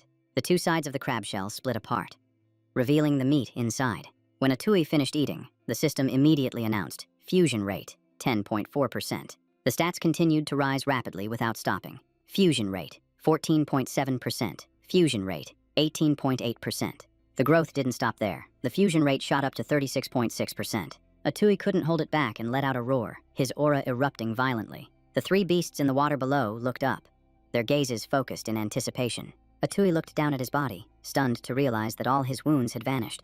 The 3 beasts looked up at him, their eyes sparkling as if they were looking at a divine being. Atui examined his muscles, his mind completely shaken. The fusion rate increased to 36.6%, on top of the physical boost from the abalone. I also gained an additional buff from the fusion rate itself. Atui looked down at his inverted reflection in the water, clearly feeling the changes happening within him. The circulation of his blood and energy was more distinct than before, with every pulse giving feedback. He clenched his fist, his eyes shining with excitement, and recalled Instructor Ho's words. He was getting very close to breaking the blood barrier, even surpassing his initial predictions. Atui casually tossed the remaining crab eggs down below, saying, "You two can have the rest of these eggs and crab meat. The meat is hard to preserve, and each egg only gives 6 aquatic essence points, which is just too little." He raised his hand and gave a brief instruction. "Just leave Fisthead alone. It's too cruel for our own kind to eat each other." The small crab was named Fisthead because it was only the size of a fist. Atui's brow furrowed slightly as he quickly calculated in his head. As long as he could break through the blood barrier within a month, he could become an official student of the martial arts hall, and then the Trio Manor would no longer be a threat. Atui smiled decisively, his mind made up.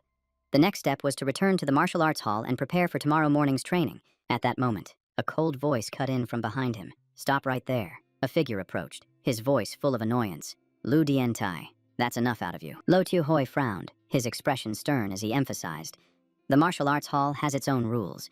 Dientai turned his head and sneered. "Well, if it isn't Instructor Lo, don't blame me for not warning you. Dealing with these guys wasn't my idea.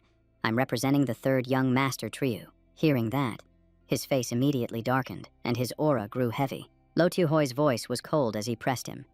"I wonder if this dog of yours follows the rules of the martial arts hall, or the rules of the Trio Manor." Faced with the direct question, Lo Tu Hoi fell silent, not daring to utter a word in rebuttal. Dientai, feeling emboldened, stepped forward, pointing and laughing loudly. "Look at this guy. It's only been a few days since he left the Trio Manor, and he's already forgotten who his master is." He continued his taunts. "Back then, if the Trio Manor hadn't taken you and your father in, would you be where you are today? Wouldn't it be better to just be a good dog who clings to life? Do you really have the guts to stand up for them? Go on, Fight me yourself. Dientai smirked menacingly as he reminded him. Have you forgotten? Your father is still in the Trio Manor if you say something nice. Maybe I'll put in a good word for you. Lo Tiohoi's entire body trembled slightly as he forced himself to bow his head in humiliation. Father? As long as I can protect my family. I don't care what happens to me. I'm sorry. Dientai laughed loudly and pointed straight at his face. Yes, that's it. Just be an obedient dog like this. Lo the dog has a nice ring to it, doesn't it? Suddenly, a glob of spit shot straight into his face. Kiet Shuang, lying on the ground, burst out laughing, his laughter hoarse but full of mockery. He cursed at him bluntly. You bastard. I just can't stand your petty little tricks. You're a real disgrace. Dientai's eyes widened in fury as he wiped the spit from his face, his gaze turning venomous. He lifted his foot and stomped down hard on Lap Ba, making no attempt to hide his malice. Dientai pressed down with more force, his voice a low growl. You're a hero, aren't you? Keep it up. He flashed a vicious smile and declared, I'm not going to hit you. I'm going to break your friend instead. Kiet Shuang roared in anger. You son of a bitch. If you've got the guts, come at me. Dientai stood with his hands on his hips, laughing arrogantly. You think someone is going to come and save you now? Instructor Ho isn't here, without him. What kind of backing do you two have? Right behind him, one of his underlings was suddenly struck, blood spraying from his nose. Startled, Dientai immediately whipped his head around to look toward the source of the commotion. A figure slowly emerged through the thin mist. Atui stepped forward, his eyes blazing, his entire aura completely different from before. He glanced down at his two friends lying on the ground, and killing intent surged within him. Kiet Shuang looked up, his voice weak as he called out softly. Atui. Atui gritted his teeth, rage exploding from him. I'm gonna take you all on, every last one of you, he declared without hesitation. I'm going to knock out every single one of your teeth. High above, two figures were silently observing the entire scene. Senior Brother Ho turned and said in a low voice, Master, it's all my fault. I was so happy about breaking through the blood barrier today that I drank too much and arrived late. That's why this happened. Dong Hung looked down below, a hint of surprise in his eyes. I never realized this Lo Tio Hoi was such a cold person. He clasped his hands behind his back and slowly remarked, Lo Tio Hoi's personality might be a bit detached, but his heart is still in the right place. Today, however, he was stopped. Dong Hung continued to observe before calmly concluding. This is one of the reasons he can't break through the blood barrier. A martial artist without courage is like a man without breath. Senior Brother Ho leaned in and explained quickly. As soon as he entered the martial arts hall today, Lu Dientai was already close to his own breakthrough. He stood no chance in a direct confrontation. Dong Hung's eyes suddenly widened, his gaze fixed with interest. Wait a minute. That boy's blood energy is a little unusual. A simmering power radiated from around Atui, his rising aura unconcealed. Dientai spread his arms and laughed arrogantly. Break me. You think you can do that? Down below, Atui clenched his fists, his voice low and steady. I already told you I would. He charged straight ahead, his aura exploding, declaring he would crush every last one of them. Dientai, completely unfazed, pointed and commanded, You're nothing but a lowly fisherman. Get him for me. Atui spun around and threw a powerful kick, his movements sharp and without a hint of hesitation. He nimbly dodged every attack from the encirclement, his footwork constantly changing direction. Immediately after, Atui spun into a counterattack, his back fist striking its target. The arrogant Diengia was hit and roared in fury. Eat my kick. He turned his head and snarled. You rotten brat, stop messing around. The moment Diengia shouted, he was met with a slap to the face. Atui's eyes widened, not backing down an inch. Now it's your turn. Dientai remained arrogant, his blood chi flaring. You think beating them means you can match me. This is the sign of entering seclusion. Atui's brows furrowed, his determined gaze unwavering. Dientai narrowed his eyes in return, their auras clashing violently. The two of them charged forward at the same time, meeting head-on without any attempt to evade. Atui gritted his teeth, his entire body tensing with the impact. He threw an uppercut, striking his opponent squarely on the chin. Dientai staggered back, spitting out a mouthful of blood in pain. Atui gave a cold smile, his eyes filled with confidence. Is that all you've got? Dientai pulled out a sharp knife, his voice dropping to a growl. You're nothing but. He lunged forward, stabbing straight at Atui's stomach. Nothing but a stinking, empty vessel. Dientai repeatedly pulled the knife out and stabbed again. Who do you have to back you up? You're just a fatherless orphan, all alone. What the hell are you? The blade pierced deep into Atui's palm, blood dripping to the ground. Atui's expression turned ice cold. You are truly shameless. He gathered his strength and threw a heavy punch. You disgusting coward. Dientai took the hit, his body collapsing face first onto the ground. Only then did Atui take a deep breath, slowly regaining his composure. Dientai lifted his head, trembling as he begged. Don't come any closer, Lu Tu Hoi. He kept shouting accusations. Aren't you going to do anything? As an instructor, he's attacking a fellow disciple. He gritted his teeth and stammered. A familiar voice rang out decisively. That's enough. A hand holding a staff slowly appeared in midair. Dong Hung coldly announced, Lu Dientai, Tiet Din Ningia, Vu Vi Long, Hang Ku Tat. The 6 of you are no longer welcome at this dojo. He turned and gave another order. Lu Tu Hoi, get yourself to the detention room and wait for me to deal with you. Tu Hoi bowed his head and replied, Yes. Master. Hearing this, Atui immediately understood. Master. Could he be the legendary Duong Dong Hung, Master Duong? Dong Hung lowered his gaze, staring intently down at where Atui was sitting. Atui gritted his teeth, tension rising within him.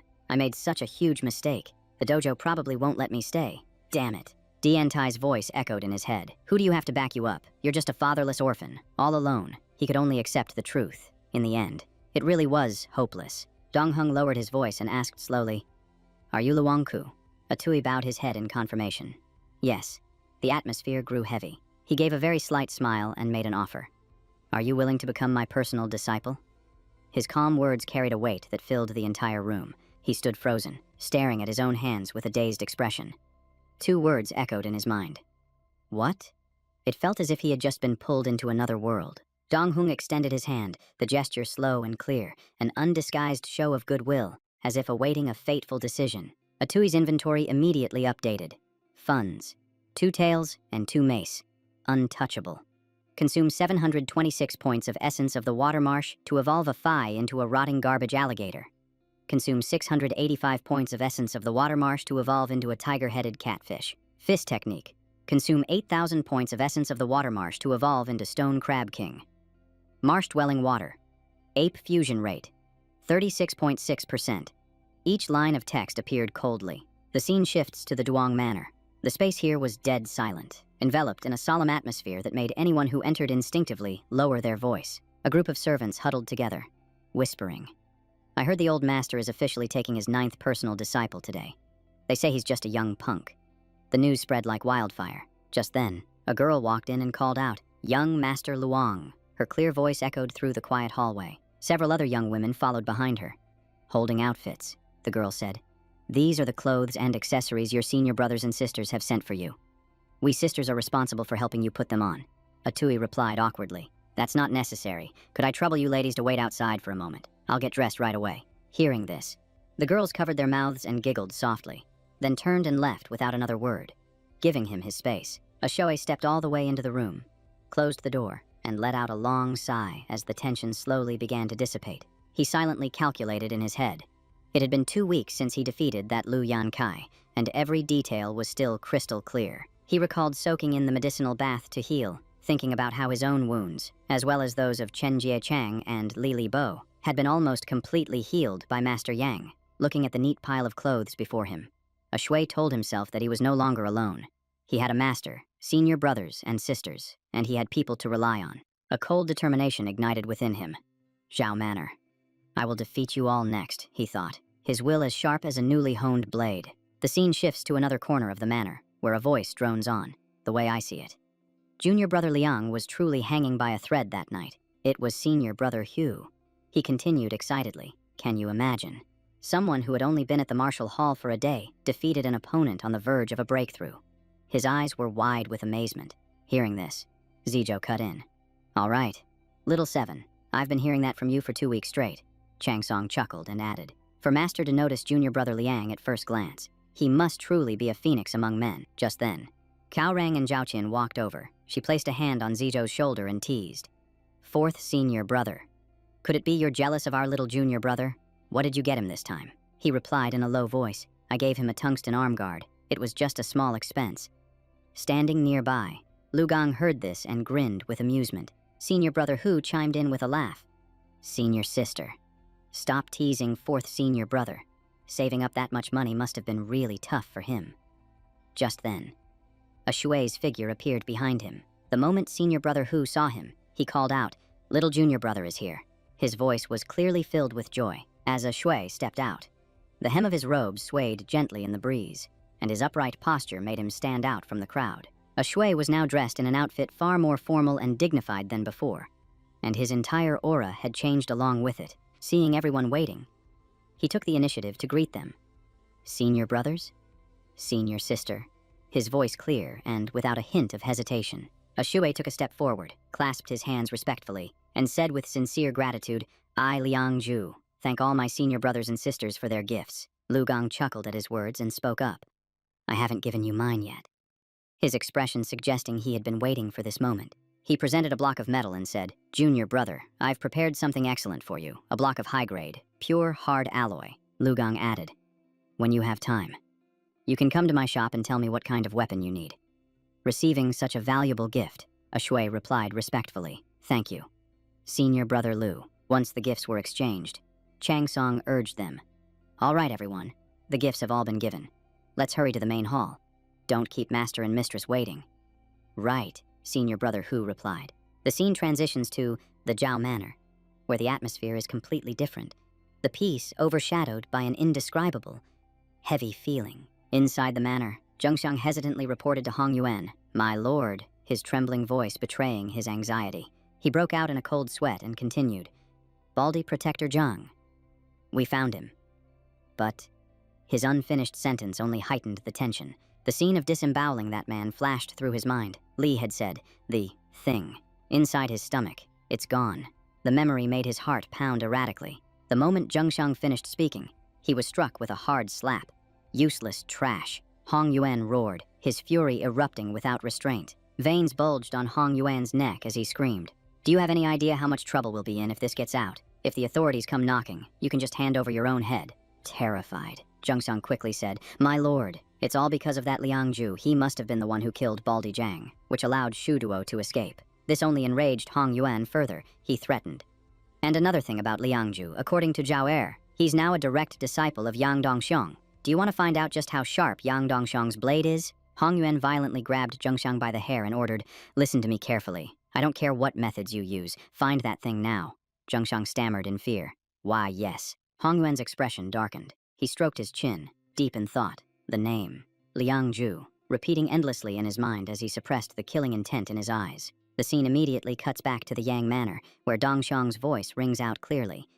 Liang Ju, getting straight to the heart of the matter, sitting next to his wife.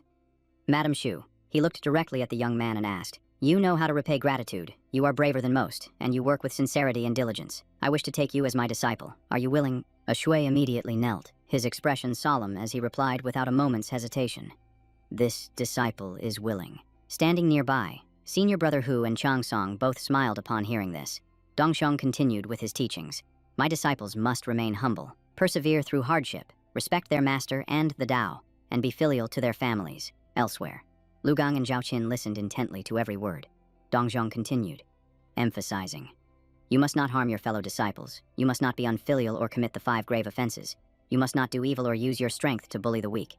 Do you understand this clearly?" A shui bowed his head in response, his voice firm. "This disciple, Liang Ju, understands completely." His attitude was exceptionally serious. Dongxiang announced in a deep voice, "Good. After you serve the tea, you will officially be my Yang Dongxiang's 9th direct disciple. From this day forward, no one can bully you, and no one can insult you. Your master will be your pillar of support. Do you understand?" He clasped his hands tightly, his gaze resolute as he answered, "This disciple, Liang Ju, understands." His determination was plain to see. Outside the Yang Manor, the sky was high and blue, with white clouds drifting slowly. The peaceful atmosphere was a stark contrast to the undercurrents within. In the courtyard below, the disciples were still training diligently, their backs soaked with sweat under the scorching sun. A sharp command rang out, "Take a half-hour break." The sound shattered the tense rhythm of their training. Everyone immediately sat down to rest, their breathing ragged and sweat pouring down their faces. No one spoke an unnecessary word. One person said in a low voice, "Did you hear? That guy, Liang Ju, became Master Yang's direct disciple." The person next to him replied, "Yeah. Talk about a rag storage's story for a dirt-poor nobody." The first person lowered his voice even more. "The best part is, Lu Yankai and his gang got kicked straight out of the martial hall." His voice was filled with glee. "Model." The other person nodded back. "Of course. They say there's another mastermind behind them. And just then, Hak Nguyen overheard them from a distance. His expression immediately darkened, and he gritted his teeth, muttering, "Damn it, that wretched Luong Ku, Luong Ku." As night fell, Senior Brother Ho sat chatting with Atui. He asked, "Junior Brother, do you know what the 4 gates and 7 paths are?" Atui replied, "I only know that skin, flesh, bone, and blood are the first 4 gates. I'm not too clear on the 7 paths that follow." Senior Brother Ho then explained, "The 7 paths are, in order, rushing stallion, wolf smoke, beast tiger, python elephant, heavenly dragon, smelting furnace, and rainbow transformation." He continued to describe them. It begins with the image of a man galloping with his warhorse, the rushing stallion realm. At its peak, one can hold back dozens of charging horses without their body even budging. Next is the scene of a person with a sword facing a fierce wolf, the wolf smoke realm. Their blood energy rises like wolf smoke, soaring several feet high, and its explosive aura makes those nearby feel as if they're surrounded by a pack of wild wolves. After that is the image of a man standing with a ferocious tiger, the beast tiger realm. His blood energy surges like a rising tide, and a normal person who looks at him would be paralyzed with fear, like a rabbit facing a fierce tiger. Then comes a burly young man beside a savage elephant, the python elephant realm. Every step they take makes the ground tremble. They can collapse mountains and block rivers. Truly worthy of the title of a great general on the battlefield. Finally, there's the scene of a person standing before a majestic dragon, the heavenly dragon realm. At this stage, a person is like a heavenly dragon themselves, breaking free from the shackles of heaven and earth. With a single leap of 3,000 zhang, they can fly straight into the clouds, becoming the martial saint of a nation. At this point, Senior Brother Ho rubbed his chin and said, "As for the smelting furnace and rainbow transformation realms, I'm not too sure. I've only heard that masters who reach this level have grown their feathers and wings and are capable of ascension." After hearing this, Atui fell into deep thought. The martial path in this world is this incredible. If I can reach ascension, could I possibly return to my old world? He looked up and asked, "I wonder what realm Master has reached." Senior Brother Ho didn't answer right away. He stood up and asked in return, "Little Junior Brother, do you know how many martial arts dojos there are in Binduong Town?" Atui held up 3 fingers and guessed, "Probably 3. His voice tinged with uncertainty. Senior Brother Ho turned his back and replied, "The other 2 dojos exist because they're only strong enough to survive in Binduong Town. But Master Duong is here because this place is his hometown." He turned back to look Atui straight in the eye, his gaze sharp as he continued. "Our dojo has been ranked number 1 for many years because Master Duong is the only martial artist in Binduong Town who has reached the Beast Tiger realm." Hearing that, Atui's eyes widened in shock. He thought to himself, the Beast Tiger realm. With the system's help, I can definitely reach that realm quickly. Senior Brother Ho chuckled and slowly advised, "That's all for this morning's lesson. Little Junior Brother, there's no need to be hasty about realms. Only by taking steady, firm steps can you progress." Atui cupped his hands and replied, "Thank you, Senior Brother." Inwardly, he was excited. This way, the pressure from the trio manor will lessen. The next step is to quickly catch the treasure fish, break through the skin gate, and become a true martial artist. The scene shifts to a clear river. Atui stood on a small boat, his eyes focused intently on the water's surface. As he emptied a basket of fish onto the boat, he muttered, "I can't get them to help me catch fish. The boat's hold isn't big enough anymore. Maybe I should consider getting a bigger boat." Atui rubbed his chin and sighed. "It's a shame I couldn't find the treasure fish. I wonder when I'll finally be able to catch one." He then opened his system panel, scrolling through it as he said, "My integration level has reached 37%. If I can just catch it, I might have a chance to break through the skin gate." The information on the system panel appeared clearly, line after line of data scrolling before his eyes. Just then, a single feather drifted down gently, immediately catching Atui's attention. The river current suddenly began to churn into a violent whirlpool. The constant impact of the water made the small boat rock violently, its hull tilting, unable to stay balanced. Water splashed onto his face, and Atui reflexively raised a hand to shield himself, crying out in confusion, "What's going on?" His heart pounded from the sudden turn of events. A sense of dread washed over him as Atui stammered, "What is that thing?" His gaze wavered as he looked down into the swirling water. In the dark center of the whirlpool, 2 beastly figures were locked in a fierce struggle. Atui squinted, trying to get a better look, and guessed, "Is that a toad biting down on a giant bird?" The image became clearer. On one side was a massive, blazing crimson flame, and on the other, a huge, ferocious river god. The two creatures clashed repeatedly in the raging water. After a violent struggle, the river god couldn't hold on any longer. Its enormous body went limp and plunged straight into the deep water. The impact of its weight sent a massive wave surging up from the river. The wall of water rushed towards Atui, about to engulf him, and he cried out in terror, "This is bad." Atui was thrown from the boat into the river. The vessel capsized, spilling all the fish from its hold, and he yelled in a panic, "My fish." The aftershock from the current was too much for the wooden boat. Its hull splintered into pieces and broke apart in the middle of the whirlpool. Atui struggled in the rapids, watching helplessly as his boat disintegrated. His strength was fading in the cold river. Suddenly, the crimson flame let out a piercing shriek. The sound wave compressed the air and spread out across the entire area. The sonic aftershock slammed directly into his mind. Atui clutched his head to brace himself, screaming internally, "Danger. This is a spiritual attack." His consciousness began to fade. Atui could no longer resist as his body was pulled straight down into the depths of the river. An unknown amount of time passed before Atui opened his eyes to find himself lying on the riverbank, his breathing heavy and his body completely exhausted. Just then, a small crab named Curly Head crawled out in front of him. The sudden sight made him jump with a startled cry. Atui pushed himself up, his head still spinning. He asked in confusion, "Did I just pass out? You guys saved me again." He rubbed his forehead, trying to calm himself, and muttered, That bird's cry from before. Is that what made me dizzy? I can still feel it lingering." Looking up at the dark sky and the still churning whirlpool, Atui marveled to himself. The power of this demon is terrifying. But the monster that captured it must be even more frightening. Exhaustion washed over him, and Atui lay back on the grass, lamenting. This was all for nothing. The boat is destroyed. The fish are gone. I'll have to postpone my plan to break through the skin gate. Just then, a Taihoa crocodile slowly approached, its form appearing in his line of sight and immediately grabbing his attention. Atui propped himself up, looked at it, and asked with a hint of confusion in his voice, "Why can't you move?" Taihoa opened its mouth, revealing a large fish inside. Atui's heart pounded when he saw it.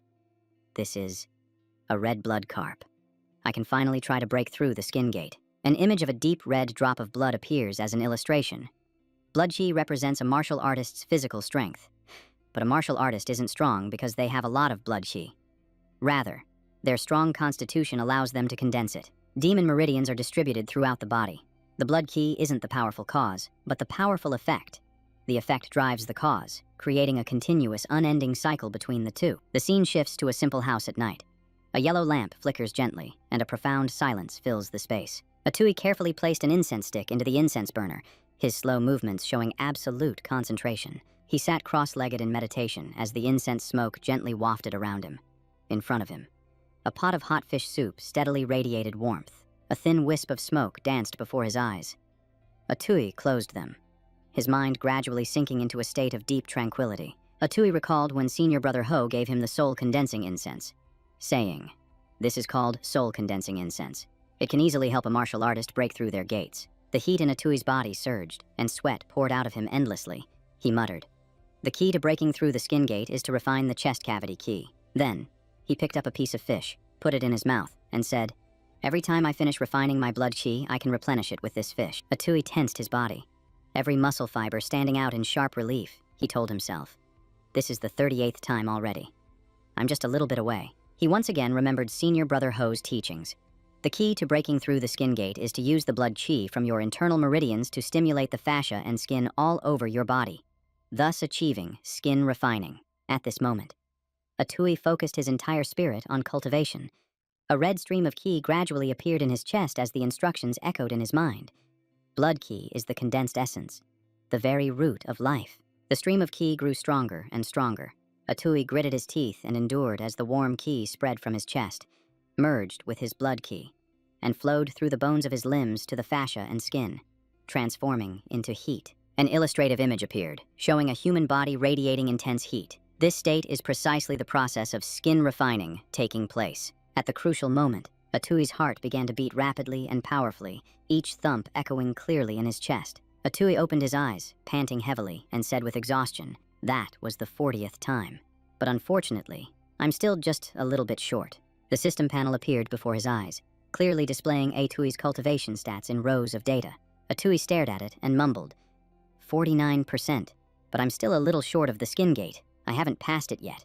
Atui thought to himself, but I have a feeling that when I reach 50%, Something is going to change. A sense of unease clung to him, looking at the empty soup pot. Atui muttered, "The fish is all gone, and the lotus roots are almost useless now. Looks like the only option left is to go catch a treasure fish." He glanced out the window, where the early morning sun was already streaming through the bars. Atui was startled and said, "It's already morning.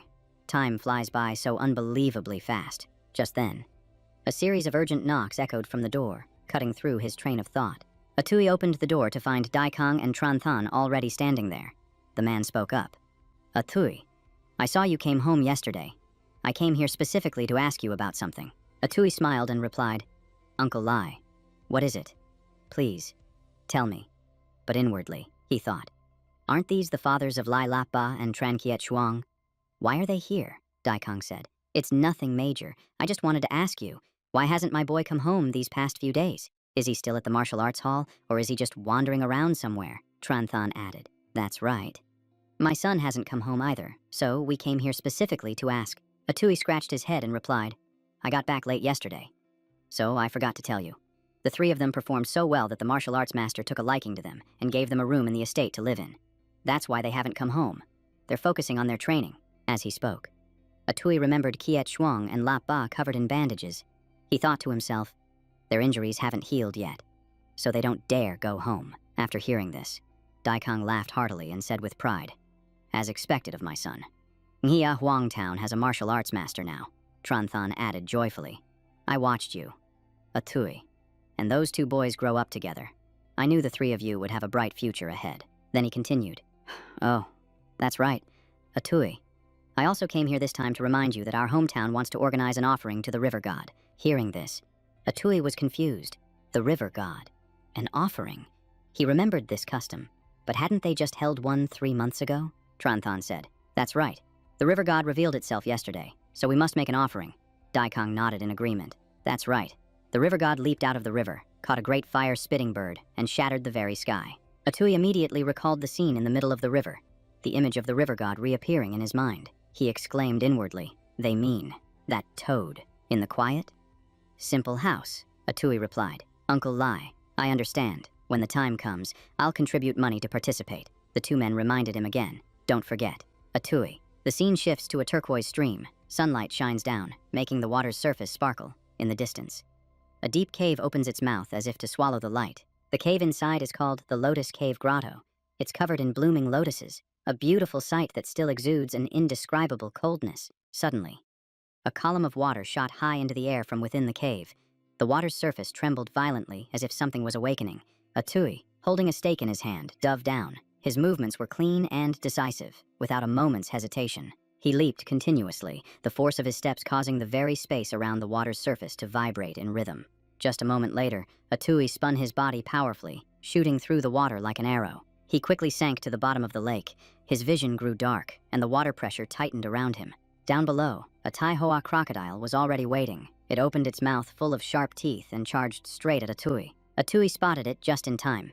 He dodged sharply to the side, his body skimming through the water to avoid the dangerous lunge. He quickly calculated in his head. The power of the water current can control about 300 pounds, compressed into 10 liters and then released, so 1 liter corresponds to 30 pounds of force. Immediately, Atui swung his weapon and unleashed his technique. The water blade released a surge of power, tearing the water into sharp blades. As the power erupted, a 6-whiskered catfish also appeared. Its name was a Phi, and its shadow darted past like a flash of lightning. The potential energy that had just been released dissipated quickly. The power receded, and the water's surface returned to normal. Afterward, a Phi and Taihoa both shrank simultaneously, their bodies transforming into a different form, their auras changing along with them. Atui could feel it clearly. His underwater abilities had now broken through a bottleneck, and he was probably strong enough to easily defeat 4 Lodian Tais. Just then, the system panel appeared. Atui looked closely, reading every line of information without missing a single detail. He gripped the wooden stake and muttered, "This water blade technique would be so much better with a suitable weapon. Then none of its power would be wasted." Atui thought about a good sword and remembered what Luke Kwang, his third senior brother, had said. He mentioned that this world had weapons called spirit weapons, which could self-repair and level up. An image of a majestic sword, infused with natural elements, appeared in his mind. But weapons of that caliber usually required heavenly treasures as their core material. Thinking of this, Atui sighed softly and mumbled, I wonder when I'll ever get a weapon like that. Suddenly, a strange sound echoed from beneath the water. Atui was startled, his entire body instantly tensing up with vigilance. Seeing a Phi dart forward, Atui immediately asked, "What's going on?" His eyes were locked on the direction it was leading. Atui followed it to a rocky area. He called out, "Is it under this pile of rubble?" His hand was already poised to move the stones. Looking down, he saw a fiery red feather. Atui wondered, a feather? It must have fallen from that giant bird. It looks very special. Atui recalled seeing the feather fall during the chaotic battle yesterday. He thought to himself, this must be that red feather from yesterday, holding the feather in his hand. Atui paused. Its unusual shape made him wonder. This thing looks really valuable. Could it be a rare, heavenly treasure? He put the feather away and muttered, "Later. I have to go to Senior Brother Luke Kwong's forge to get my weapon checked, and I'll ask him about this feather's origin while I'm at it."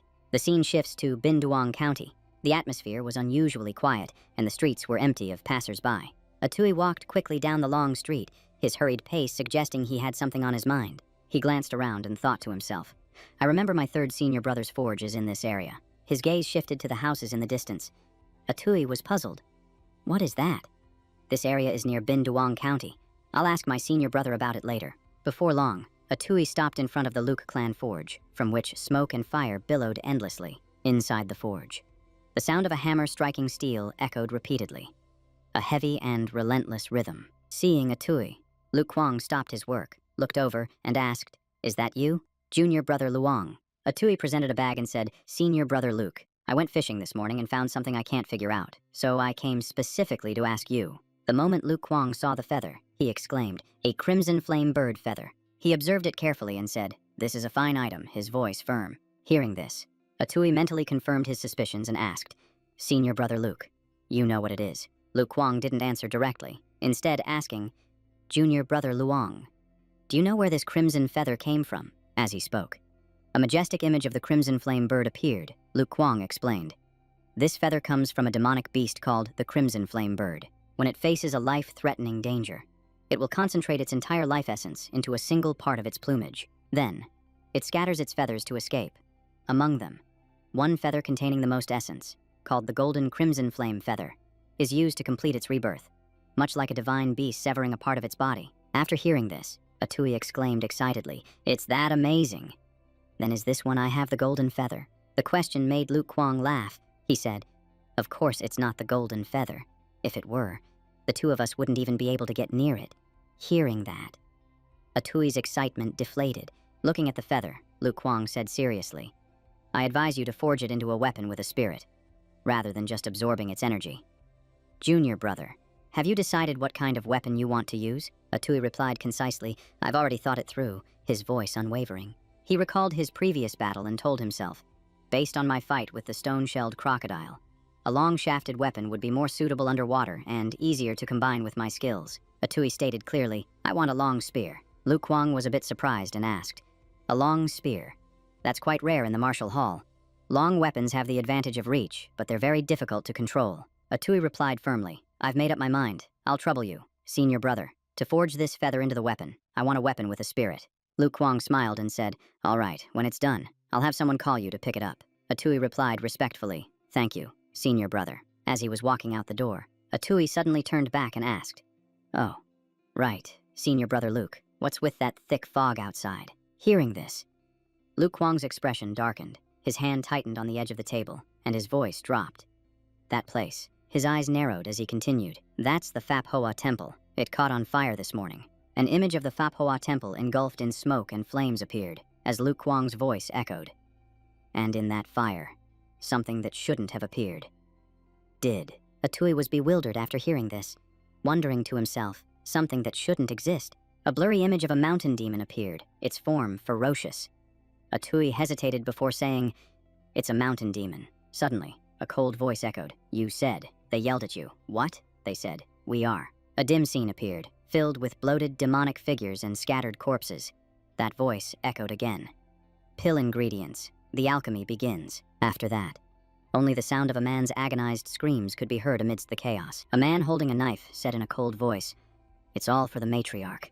The image of a trembling young novice appeared, his mouth stammering, "Patron." On the ceiling, a ceramic-like demon with soulless eyes looked down. The Dharma Flower Temple truly harbored something that should not exist. The people below looked up, their voices trembling. Could that be a monster with the power of a war horse? The final scene appeared in the dim light. A man only had time for a faint cry for help.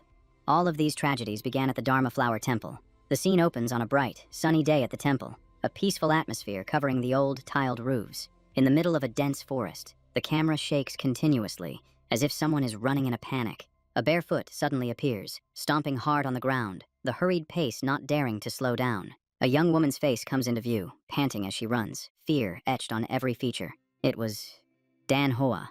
She held her pregnant belly with one hand and clutched her chest with the other, desperately fleeing from her pursuer. In the temple courtyard, a young monk sweeping the grounds suddenly heard a distant, trembling voice cry out, "Help me." Dan Hoa was exhausted by the time she arrived, managing to force out a few words. "Young monk, help," her voice fading. Before she could finish her sentence, she collapsed to the ground. Seeing this, Trimin cried out, "Miss." Dan Hoa's eyes slowly closed as her consciousness faded, her body completely drained of strength. In her delirium, she could only see the blurry figure of the young monk rushing towards her, the female patron.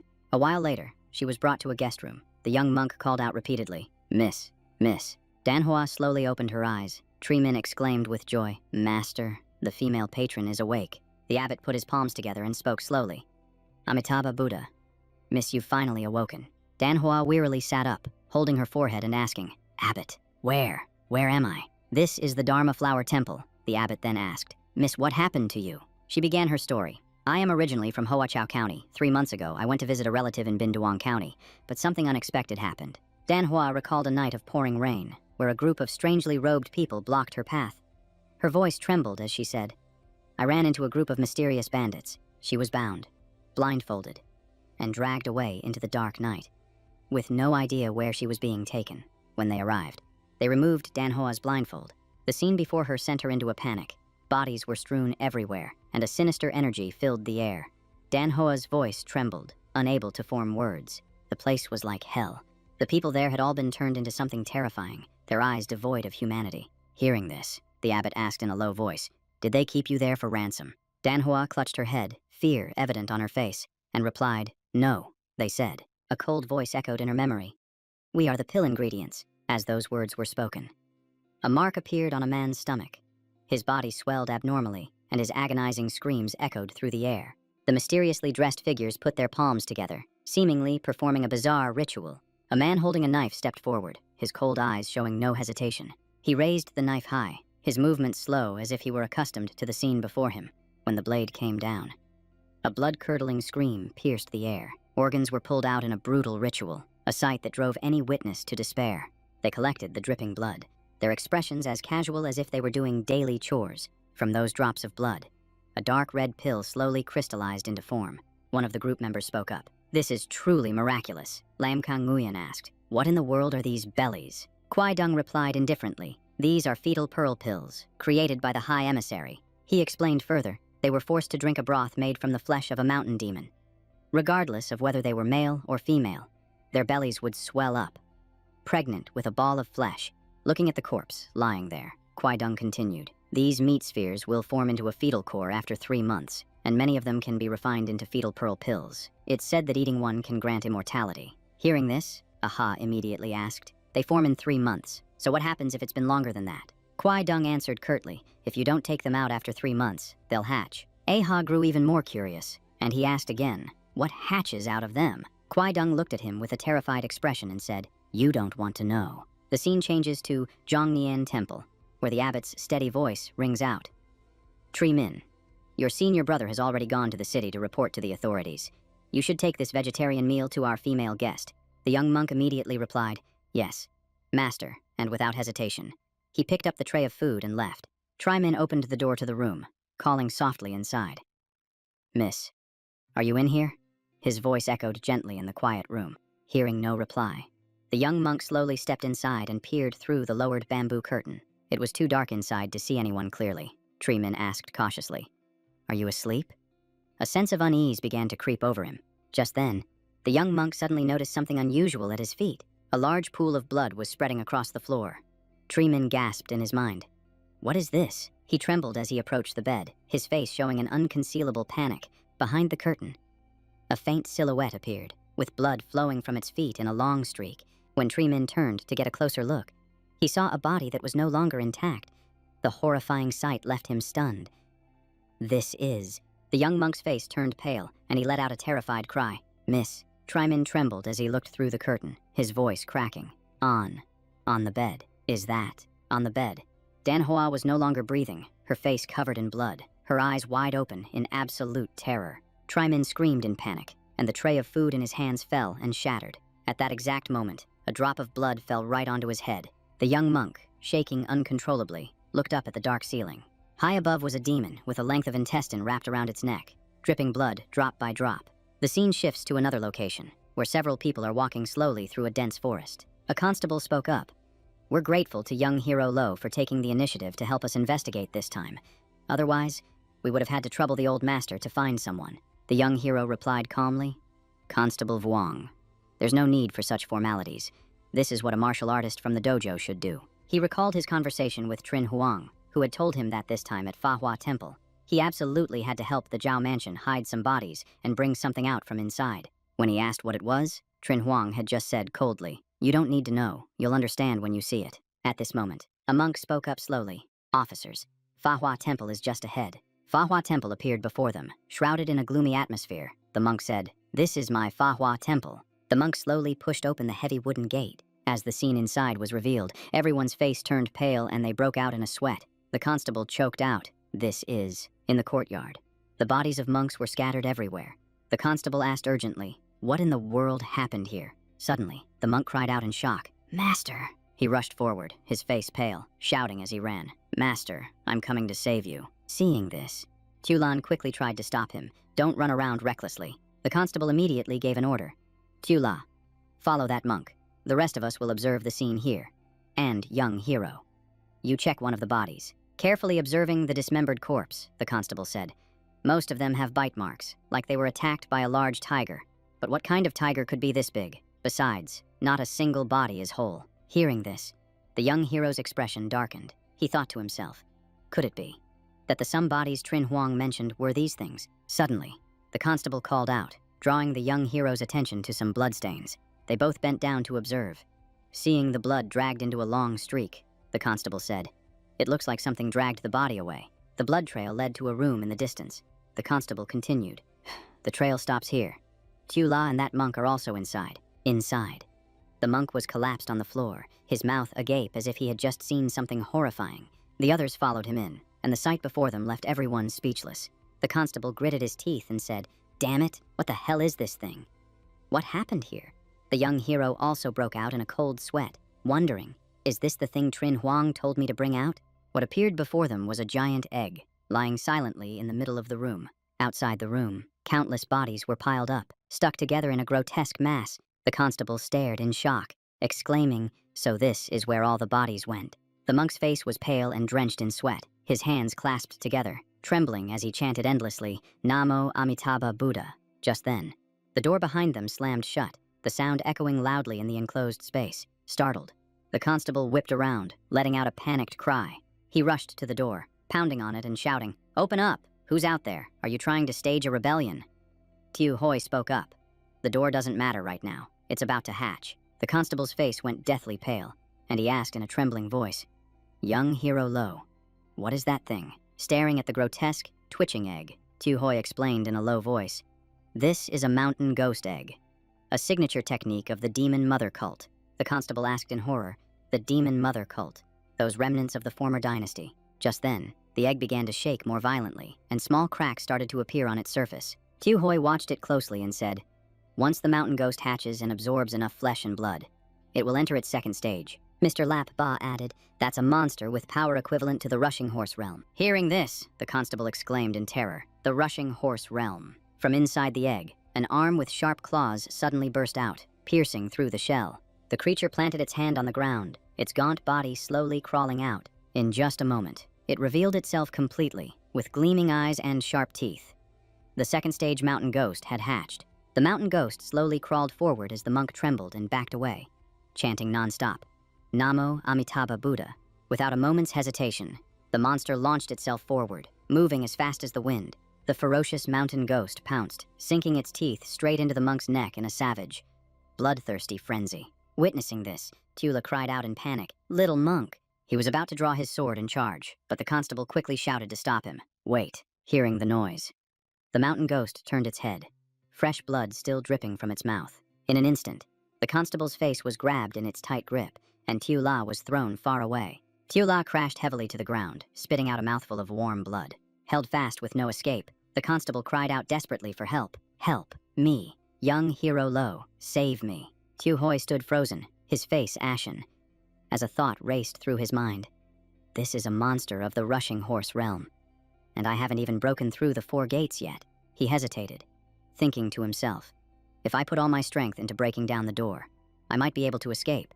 But if this monster gets out, the consequences will be unimaginable. The mountain ghost opened its mouth wide, preparing to devour the constable, whose panicked screams were ear-piercing. In this life-or-death moment, Tu Hoi was torn. Surviving is what matters most, he thought. That's the choice I've always made. He suddenly remembered the time Dian Tai grabbed Kiet Shuang by the collar and said, just close your eyes, as long as you don't see it. As long as you yourself are safe. Then, an image of his small old house appeared in his mind, and Tu Hoi told himself, as long as father is still safe. But a surge of conscience made him grit his teeth, cursing himself for being so selfish. Just then, the constable screamed in despair. Lo, young hero, save me. Tu Hoi finally reached for his hip and drew his sword, hearing the ring of metal. The mountain ghost instantly snapped its head around to look at him. Without hesitation, the monster charged straight at Tu Hoi with terrifying speed. Tu Hoi gritted his teeth and muttered, looks like today. I'll have to find out just how powerful the rushing horse realm truly is. The scene flashes back to the past, where a young boy holds a wooden sword high and declares, one day, I'll become a great hero like Duong Dong Hung, renowned throughout the land. A little girl cheered. Brother Lo, you're so amazing, the boy then said proudly. This time, I'm going to the city with my father. I heard we'll be working at Old Master Trio's estate. This is my chance. With a determined look in his eyes, the young Tu Hoi affirmed to himself, I must join Old Master Duong's martial arts hall, earn Old Master Tree's favor, and become a famous hero in this region. The little girl smiled brightly and replied, Brother Lo, I know you can do it. However, as a teenager, Tu Hoi was bullied by Hak Nguyen, who said contemptuously, someone like you wants to join the martial arts hall. How ridiculous. Hak Nguyen laughed mockingly. A useless, motherless brat like you should just stick with your sick old man and rot in a corner. Night fell on their small, simple home, and the sound of his old father's coughing echoed regularly in the darkness. Inside, Tuangia was bandaging his wounds and asked, did you get into another conflict with Third Young Master Trio? Tu Hoi replied, Father, they started it.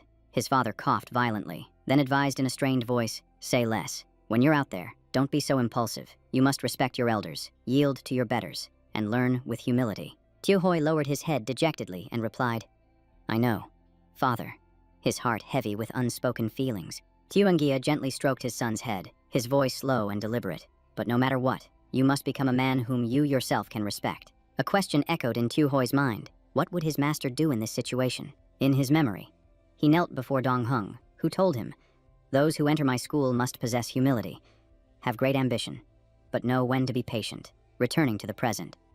Facing the mountain demon. Dong Hung's voice still resonated in Tu Hoi's mind. Do not become arrogant and complacent in your own talent. Tu Hoi launched himself forward, his body tearing through the air as he charged straight ahead. As he was about to clash with the beast, the instructions rang clearly in his mind. Be filial at home and harmonious outside. You must not harm your fellow disciples, and you must never act unjustly. Tu Hoi slashed, but the mountain demon ducked to evade it. The teachings echoed again. Those who enter my school must eliminate evil and uphold justice. He swung again, but the mountain demon still dodged nimbly, escaping by a hair's breadth. Tu Hoi's gaze grew even more resolute, his attacks continuing without pause as Dong Hung's words echoed. Do not commit wrongful deeds, nor use your strength to bully the weak. Just then, a floor lamp toppled onto some books, and a flame erupted, spreading quickly. An image from his youth returned. A high-ranking official telling a story in a booming voice. We saw Elder Duong emerge from the martial arts hall, his eyes sharp from the battlefield, his feet planted firmly on the ground, a long saber at his hip. Back in the present, Tu Hoi struggled to block each of the mountain demon's blows with the sword in his hand. He spun, unleashing a continuous flurry of moves, slashing, chopping, thrusting, and turning his sword techniques flowing seamlessly without end. Wherever he struck, the mountain demon dodged, the blade of his sword glinting with a cold, deep blue light mixed with a hint of gold. The light from his sword was like an evening cloud tearing through the dark horizon. forcing his opponent to retreat step after step. The memory of the official's story rushed back. Dark clouds churned, and the sky went black. Elder Duong fought the 4 great spirits alone, his body covered in wounds. At that moment, the mountain demon bit down on one of Tu Hoi's arms, causing his body to stagger. With his other hand, he still gripped his sword tightly, not letting go for even an instant. Gritting his teeth against the pain, Tu Hoi sprang up, dodging behind the mountain demon. The image of the official slamming down his wooden gavel reappeared, signaling the end of the unfinished story. The fire had now engulfed everything. Tu Hoi stabbed the mountain demon in the chest, making it freeze, and he said, "I'm sorry. I can't let this monster escape. There's no way to save anyone now." He gritted his teeth in pain and continued, "This is the most I can injure it. Good thing it's not a true galloping horse."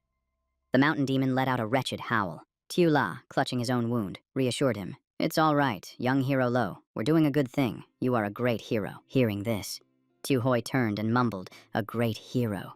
His eyes fell. He remembered Atui's humble demeanor and thought to himself, "There are so many people in this world more worthy of being called a great hero than I am." A memory from his youth surfaced. Hak Nguyen pointed at 2 other children and said, "Go knock their teeth out for me, and from now on, you'll roll with me." He threatened coldly, "If you don't go, then you'll be the one getting your teeth knocked out." The young boy at that time walked towards the 2 children, causing them to shrink back in fear.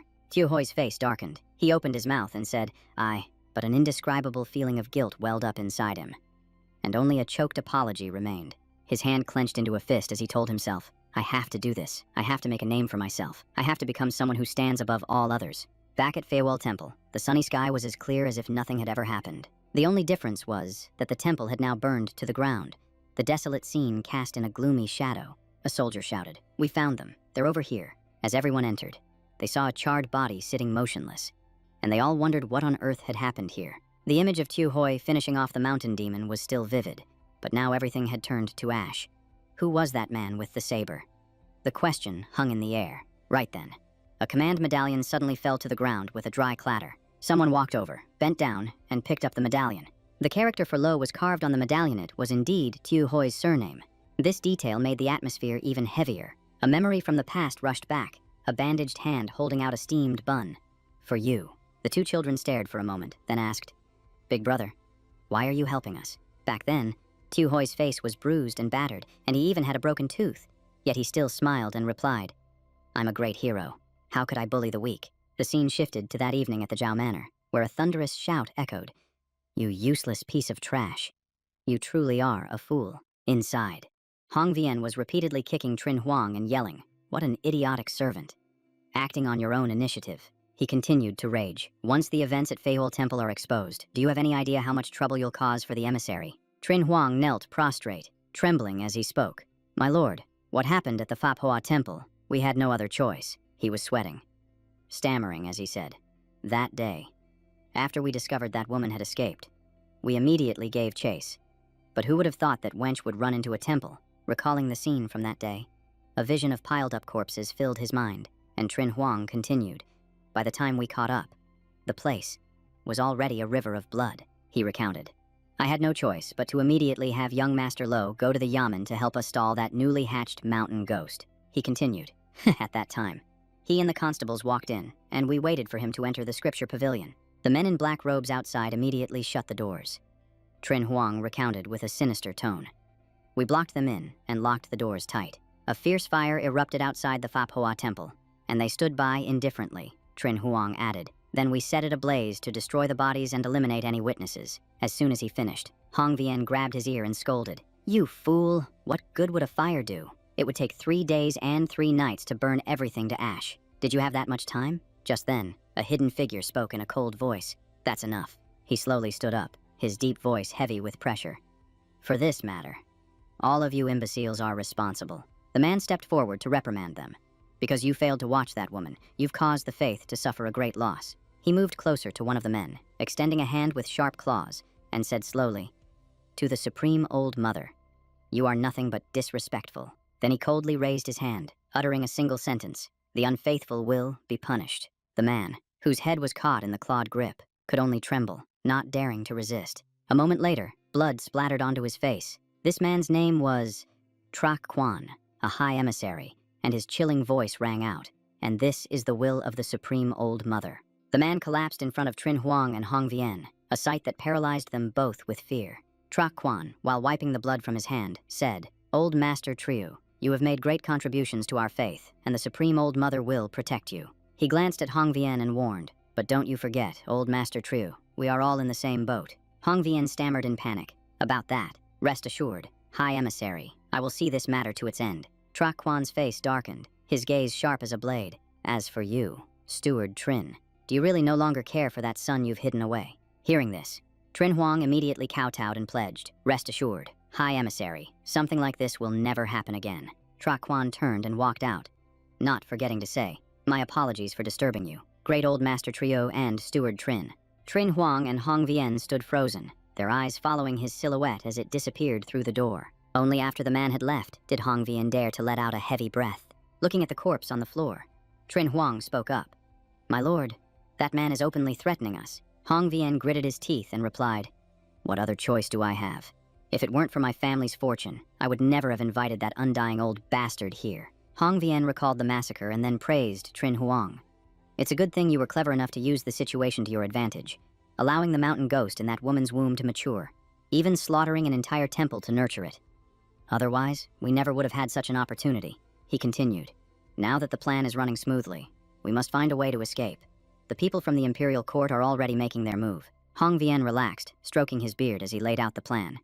"After we're done with the Fap Hoa temple, we'll flee to Hoang Chau. I have businesses over there, so we can live just as we do now." He let out a wicked smile and continued, "Triuni's Tai Chow pill can still be refined.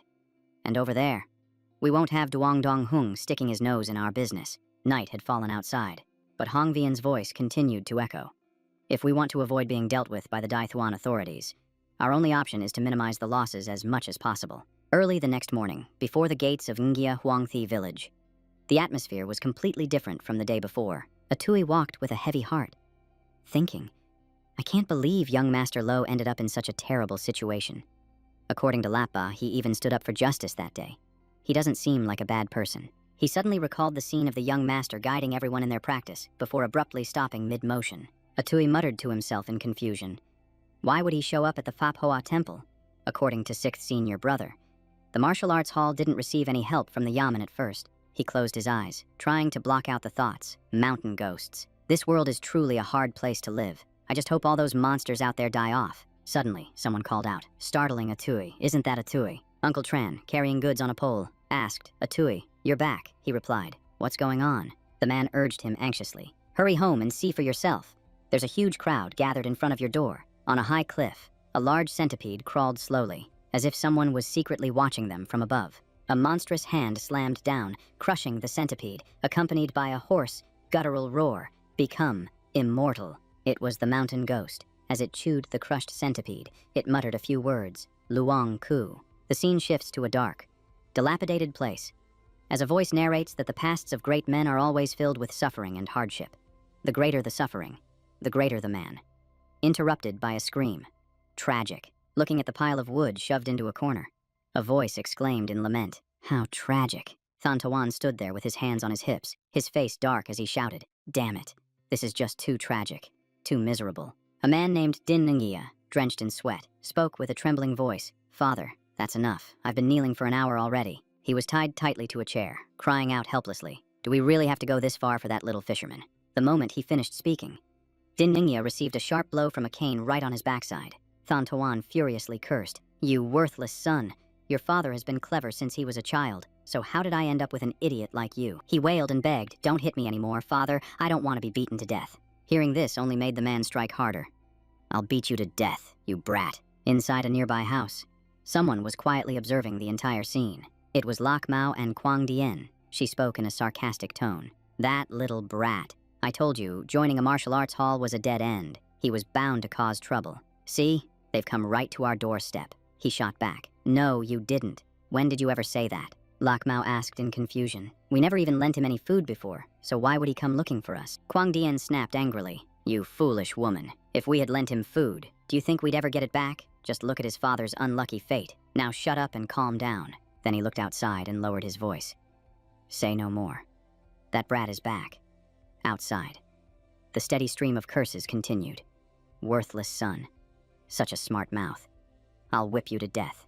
Just then, Atui arrived home. Seeing the scene before him, he asked, Din Nangia, why are all of you gathered in front of my house? Seeing Atui appear, Thantawan quickly stopped.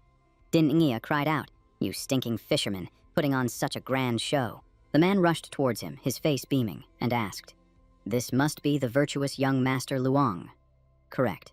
Thantawan's expression immediately shifted to one of admiration. Truly handsome and extraordinary. As calm as the wind beneath the pines. Tall and poised, no wonder you became the direct disciple of Master Duong. The surrounding crowd immediately began to buzz. Master Duong.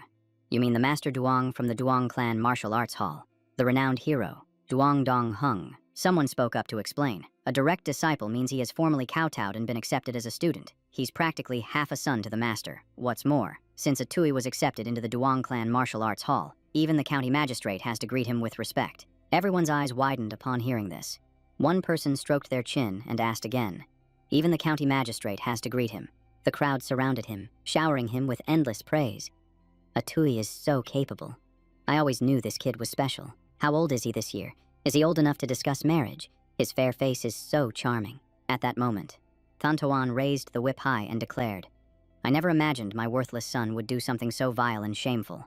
Today, virtuous nephew Luong, even if you beat him to death right in front of me, I will accept it. Hearing this, Atui's expression turned dangerous, his eyes flashing red. He took the whip and asked, Oh, so I can beat him however I want. Ding Nungia lay there, sweat pouring off him, as he listened to Atui's words.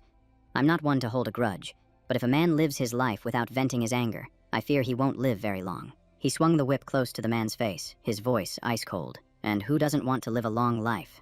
Tell me. At this, Din Ngia burst into tears, trembling and begging. Brother Luong, I'm begging you. I truly know I was wrong. From now on, I'll be your loyal servant. Just spare me this one time. I'll never dare to do it again. Atui lowered the whip, his voice softening.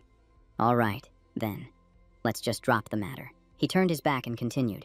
You've suffered enough for your crime. Besides, you weren't the mastermind. The man, having narrowly escaped death, was silently grateful. Thank you, Brother Luong. Suddenly, Thantawan shouted. Wait. Din Nungia screamed in his heart, panicking. Father, am I not your real son? Are you really determined to have me beaten today? The man spoke slowly. The virtuous young Master Luong is generous, but I cannot forget the bonds of friendship.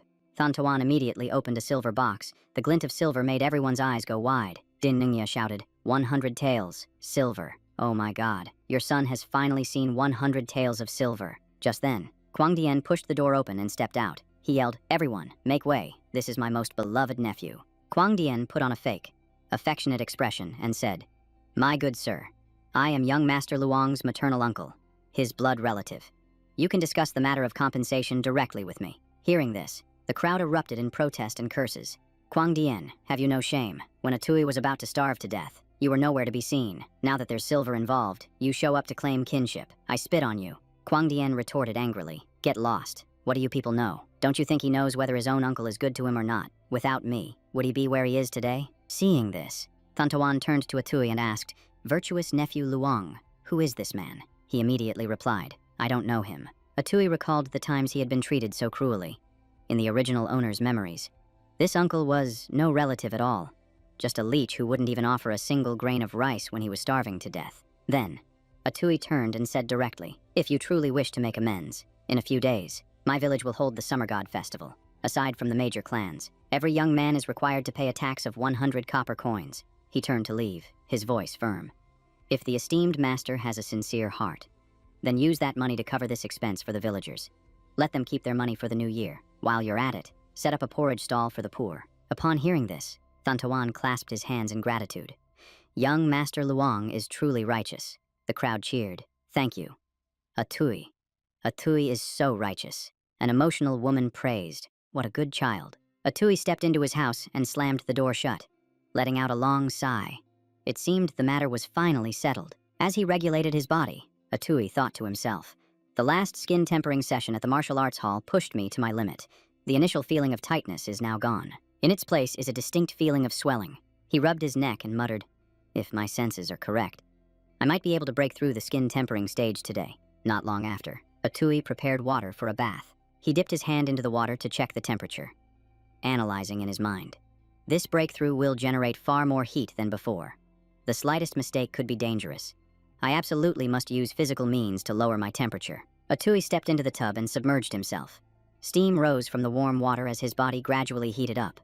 The moment of breakthrough had begun. Time passed quietly as he sat motionlessly in the tub. Wisps of steam curled around Atui's body as he focused with intense concentration. His brow gradually furrowed, and sweat began to bead all over his body. Suddenly, streams of light erupted around Atui's body, swirling without end. He opened his eyes, looked at the light, and exclaimed, "Finally, I've achieved a breakthrough." Atui gathered water in his hand, estimating that his current water control ability was around 500 pounds, much stronger than before. Adjusting his clothes, he muttered in frustration.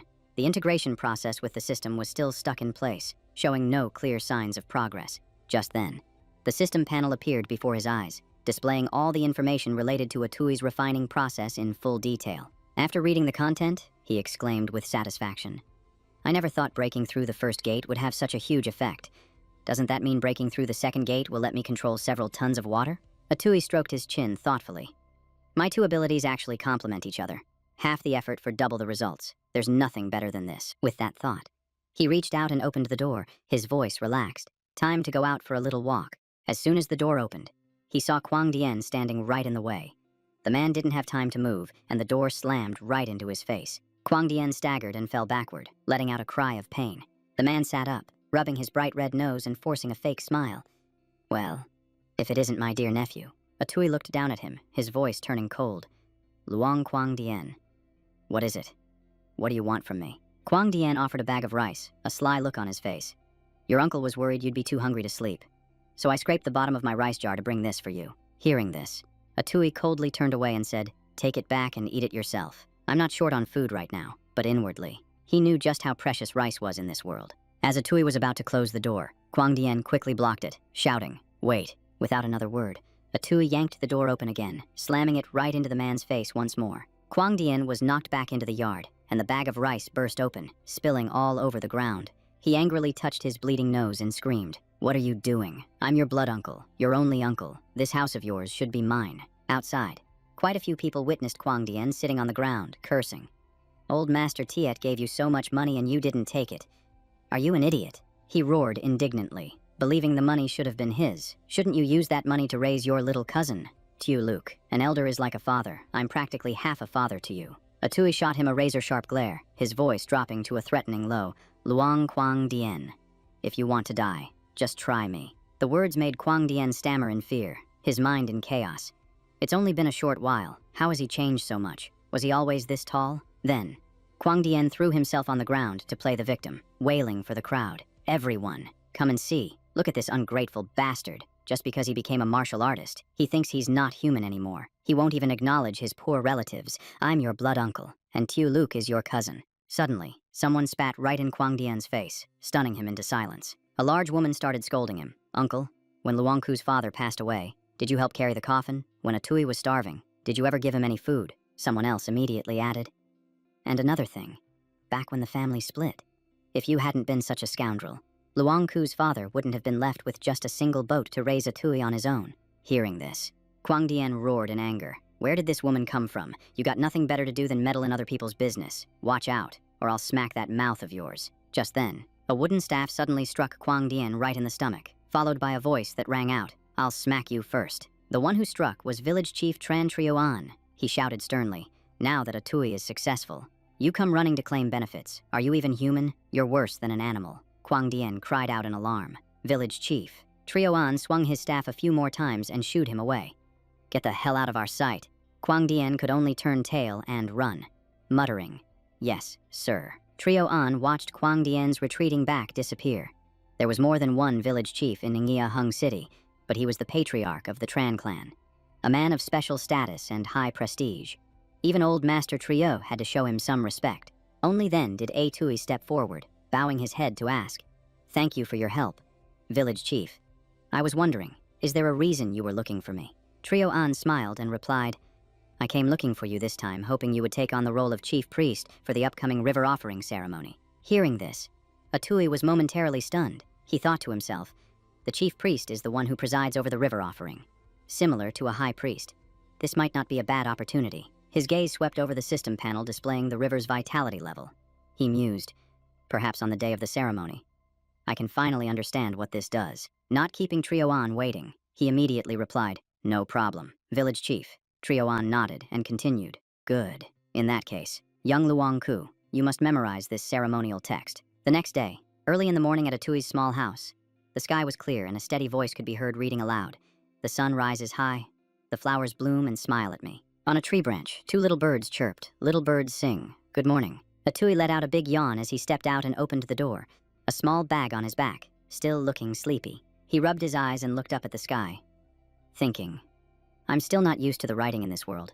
I have to memorize the ceremonial text as my master requested, which is why I'm like this." Atui clenched his fist and blurted out, reincarnated as a student in ancient times. Early morning in the classroom, looking outside, the cool shade of green trees and the clear stream created a pleasant atmosphere. Teacher Tuong stared intently at his book and read aloud. "A life without laziness leads to ease and wealth, looking down upon the lowly. It is truly due to their incompetence." Atui glanced at the old man in front of him, a clear sense of annoyance rising within him. "All he knows is how to act strict and force me to come to school.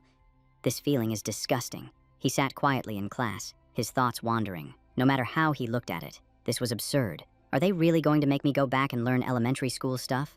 A classmate suddenly stood up and spoke. "Sir." Luang Ku is not opening his mouth, causing the atmosphere in the room to instantly freeze. The old man stopped in his tracks, his hand tightening around the thick book as if he were channeling all his boiling rage into the inanimate object. Teacher Tuong shouted, "Luang Ku, don't you dare look down on others like this." He slammed his ruler down on the book, his voice sharp. "The only reason this school accepted you was to give your master face." Tuong Sin turned to Atui and continued, "You, an illiterate fool, should be silently rejoicing that you've met someone as kind as me." Suddenly, Atui shot to his feet and recited loudly, causing the old man and his students to stare wide-eyed. "To be loyal is to have noble intent. To lead is to serve the people, with humility and courtesy in all matters. A life free of laziness will bring peace and prosperity." Atui didn't stop, continuing to recite, which made the snitch from earlier turn his head and stare intently. To look down upon the lowly is truly a sign of incompetence. When instruction arrives, all necessary things are prepared. His voice continued to ring out, ignoring the murmurs around him. Hundreds of insects and plants, armor and weapons, taming beasts like tigers and rhinoceroses, and all sorts of strange and miscellaneous objects. Atui turned to Tuong Sin, bowed respectfully, and said, "Sir, I've actually already memorized all of this." He thought to himself, "In my past life, I was a top student, so this stuff is way too simple." Atui added quietly, his voice calm but clear, "It's just that I find the method of teaching characters in this school a bit cumbersome." Tuong Sin was furious, holding a rod in one hand and a book in the other. He pointed straight at the boy and yelled, "You insolent brat. This is the legacy passed down by our ancestors. What could you possibly understand?" The old man glared at him and shouted, "It's not that I look down on you, but what can a brute like you ever accomplish?" Atui spoke up, his voice still even. "The Fanki method used in this school is indeed a good way, but it's overly complex and requires a very strong foundation." Atui continued without hesitation, "But the method I've developed turns characters into symbols, with each symbol corresponding to a specific sound." He continued his explanation seamlessly. "I call this method the phonics method." His words were firm, without a hint of faltering. Suddenly, a voice rang out, startling both Tuong Sin and Atui. The form sounds similar to character cutting, but it seems much simpler. From the rows of seats, Hang Nia appeared, his voice deep and steady. "Regarding this phonics method you speak of, please explain it in more detail." A few students whispered in astonishment, recognizing the man as a teacher from the great Shun capital city. Tuong Sin hurriedly stepped in front of him and bowed respectfully. "Sir Tu," he said, his attitude a complete 180 from before, beneath the cool green canopy of a tree outside the school. A few people strolled leisurely as white birds soared high with outstretched wings, creating a peaceful scene. Hang Yia stroked his beard and gave a faint smile. Tuong Sin interjected irritably, "How interesting. Just the blind ramblings of a fool. I hope you won't blame him." "Senior, such supernatural nonsense isn't worthy of my attention." But the man turned to Atui and said quietly, "In Great Shun, anyone who makes an invention is rewarded, if it's useful. They receive money, tax exemptions, or even an official position." Atui thought to himself, "This is my chance. If I don't make myself stand out, sooner or later someone will notice how different I am anyway." Hang Hia spoke up. "Young man, You are exceptionally intelligent. Why not come and study with me? Tuongsin quickly tried to intervene. Sir Tu, how can you possibly rely on this little brat? But the man stopped him with a raised hand. Hangya turned to Tuongsin and said slowly, Sir Tuong, whether one reads books or practices martial arts, there is no distinction between high or low, noble or common.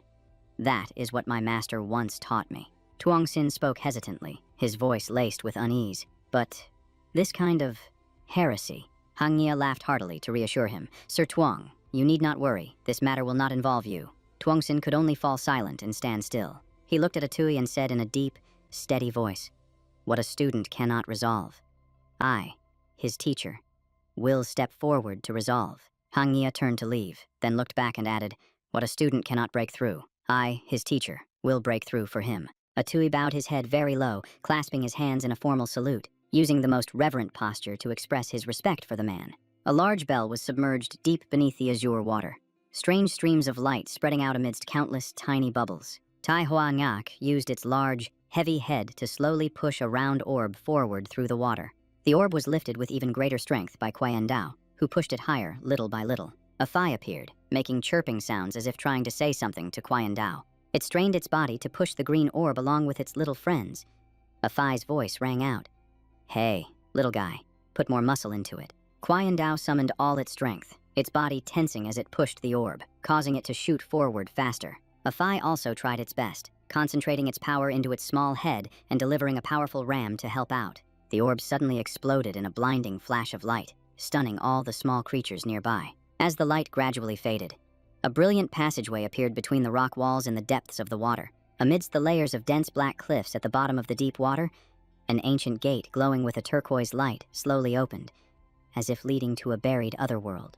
When the light completely dissipated, a giant bronze bell covered in green moss was revealed at the bottom of the deep water, standing majestically as a testament to a bygone era. In the silent darkness at the bottom of the deep river, Atui glided gently through the blue water with Tai Hoangach, their figures blending into the shadows. Tai Hoangach opened its wide mouth, its face showing clear excitement as a radiant smile spread through the still water. Atui looked over at the wide-mouthed Tai Hoangach. All right, I know the credit for this one goes to you. Big guy. He and the creature moved toward Qian Dao and a Phi, who were waiting. He asked, so this is the passage to the island.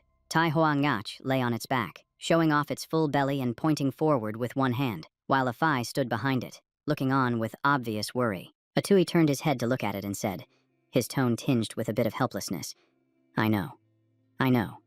You're the best. Big guy. Atui thought to himself, I can't believe the space inside is this big. It completely exceeds my initial expectations. Atui continued to speculate. So the source of this light is the Dangman tree. It seems there's another space above this one. Atui reached out and touched a strange object nearby, pondering the soft sensation that traveled through his hand. Suddenly, Atui shouted, bringing the cord-like thing to his mouth to bite it and confirm what he was feeling. He quickly let go, thinking to himself that he couldn't even bite through it. This thing was no simple matter. Atui swam forward quickly and commanded loudly, don't move, fist head, let's go up. Atui looked up and spoke. Inside here, there's no water, it's air. He glanced around, a question rising in his mind. Do all the vines grow from this spot? As Atui was focused on what was ahead, a pitch-black creature silently appeared behind him, crawling on a rock that jutted out from the water. The creature suddenly swelled to a terrifying size and lunged straight at Atui, its sharp legs glinting in the water. Atui threw a heavy punch, shattering the rock beneath his feet and using the force to push back the water monster. Atui looked straight at it and said loudly, too slow. I already knew you were there. After a moment of observation, Atui quickly identified the creature before him as a water centipede. Its long, spike-covered tail swept out, smashing a large chunk of rock on the riverbed. The water monster suddenly accelerated, charging ferociously toward Atui and Fisthead. Fisthead immediately raised its sturdy claw, blocking the creature's charge amidst a shimmering blue light. Atui watched the two creatures fight, calmly remarking, it seems Fisthead has grown quite a bit. The water centipede coiled its body full of sharp legs, using the jagged rocks to launch another counterattack. In the blink of an eye, it was clamped tightly in Fisthead's powerful claw, completely unable to escape. Atui watched from the side, shouting triumphantly, Fisthead, nice one. He continued to explain, this is a type of water centipede. I've heard their bite force is terrifying. Atui added in a low voice, more importantly, this creature has a weapon that even martial artists fear. Poison. Atui quietly calculated in his mind. If I can dominate it, it'll be like having another hidden weapon. I still have enough spiritual connection slots. Atui bent down and picked up a small piece of rock from the bottom of the water. He crushed the rock into pieces with both hands, remarking, "My body has gotten stronger since my breakthrough." Atui held up his bleeding finger, musing. "Looks like I'll have to ask 6th senior brother about buying a mace soon. This will have to do for now." Atui pointed 2 fingers toward the centipede held by Fisthead, his gaze becoming focused. He shouted, "Bloodline domination." As Atui's fingertips made contact, a blazing power erupted and enveloped the creature. Atui gritted his teeth as the system repeatedly issued danger warnings. What's going on? Is this one water centipede equivalent to a crocodile? The system panel appeared before his eyes, displaying that he had successfully dominated the evolvable water beast, the heavenly water centipede. Atui sat down and breathed a sigh of relief, his body relaxing after the tense moment. Atui looked at the creature before him and said, "With your strength, I'll call you Aui." The system announced clearly, Heavenly Water Centipede, nurtured by the water spirit herb and mutated by absorbing the flesh and blood of a martial artist, can consume 10,000 points of water essence to evolve into the great Heavenly Water Centipede. Atui was shocked. 10,000 points. The cost for taming creatures really does get higher and higher. He turned to Aui and said quietly, "All right, where did you eat that water spirit herb?" As if understanding. Aui immediately crawled forward to lead the way. Aui slowly crawled deep into the dark stone cave, which was filled with an indescribable, chilling aura. Atui squinted into the cave, his voice filled with unconcealed surprise. "In here, this is truly terrifying." Atui couldn't help but be shocked when he saw the skeleton inside the cave, an indescribable sense of unease rising within him. The words carved on the ground were clear. "The vanguard of the Great Chen Navy has failed, unable to resist. I drifted here heavily wounded, ashamed of failing to repay the Emperor's grace. I have ended my life in this place." Time had passed, and dark green vines now clung tightly to the gray stone walls, blanketing the silent, solemn space. Atui and his 3 water beasts stood silently before the skeleton, their gazes fixed upon it. He slowly sat down, looking at the words and murmuring, "Great, Chen, Naval, Vanguard, ended his life here." Atui muttered in frustration. "I don't know the other characters." He continued to speculate. "It doesn't look like he just drifted here. Could this area have been an ancient battlefield? If so, there might be spirit weapons left behind." Atui looked at the box next to the skeleton and whispered, "This box must contain the water spirit herb." "Right," then he added, "Please forgive the intrusion." Atui opened the box, looked inside, and said, "The other plant must be the one Aui ate." Holding the water spirit mushroom, he turned and whispered, "Senior, I'll take you outside later and bury you in fertile soil, so you can rest in peace." Atui clutched the spirit mushroom and declared, "Next up is leveling up, and this time, I absolutely have to break through level 50. He sat among his large pets, giving immovable 1/3, setting aside 1/6. A Fi and Fist get 1/20th, and Aui, forget it, you already ate a whole plant. Atui raised his hand, making it clear, so the rest is all mine. With that, Atui placed the spirit mushroom in his mouth, chewing and swallowing it slowly with an air of complete calm. A sudden feeling of euphoria washed over him, and Atui thought to himself that his legs felt incredibly soft. Like tofu. It was so refreshing. The system panel immediately displayed a notification. Essence of the Water Marsh, plus 216. Atui said to himself, "That's even better than Crab Row. If I've leveled up, then doesn't that mean?" He raised his finger and pointed directly at the system panel in front of him. The information panel appeared clearly. Peak Lord Luong Ku, refined white ape of the Water Marsh, fusion rate 70.6%, essence of the Water Marsh 0, tamed water beast, Tai Hoa crocodile, requires 280 points of Water Marsh essence to evolve into a driftwood crocodile. Tamed water beast. A Phi requires 240 points of Water Marsh essence to evolve into a tiger-headed catfish. Tamed water beast, stone crab, requires 7,600 points of Water Marsh essence to evolve into a stone king crab. Evaluation. The system continued to display. Water Marsh ape spirit fusion rate is over 50%. Comprehended a talent skill. A new line of information appeared right after. Water leap. A blinding blue light erupted from Atui's body, and behind him, the phantom image of a formidable beast appeared. His eyes shone brightly, and his entire body tensed as he struggled to control the immense power surging within him. A brilliant surge of energy gathered in the center of Atui's chest, emitting a light that spread continuously outward. That source of energy gradually expanded, occupying his entire chest cavity.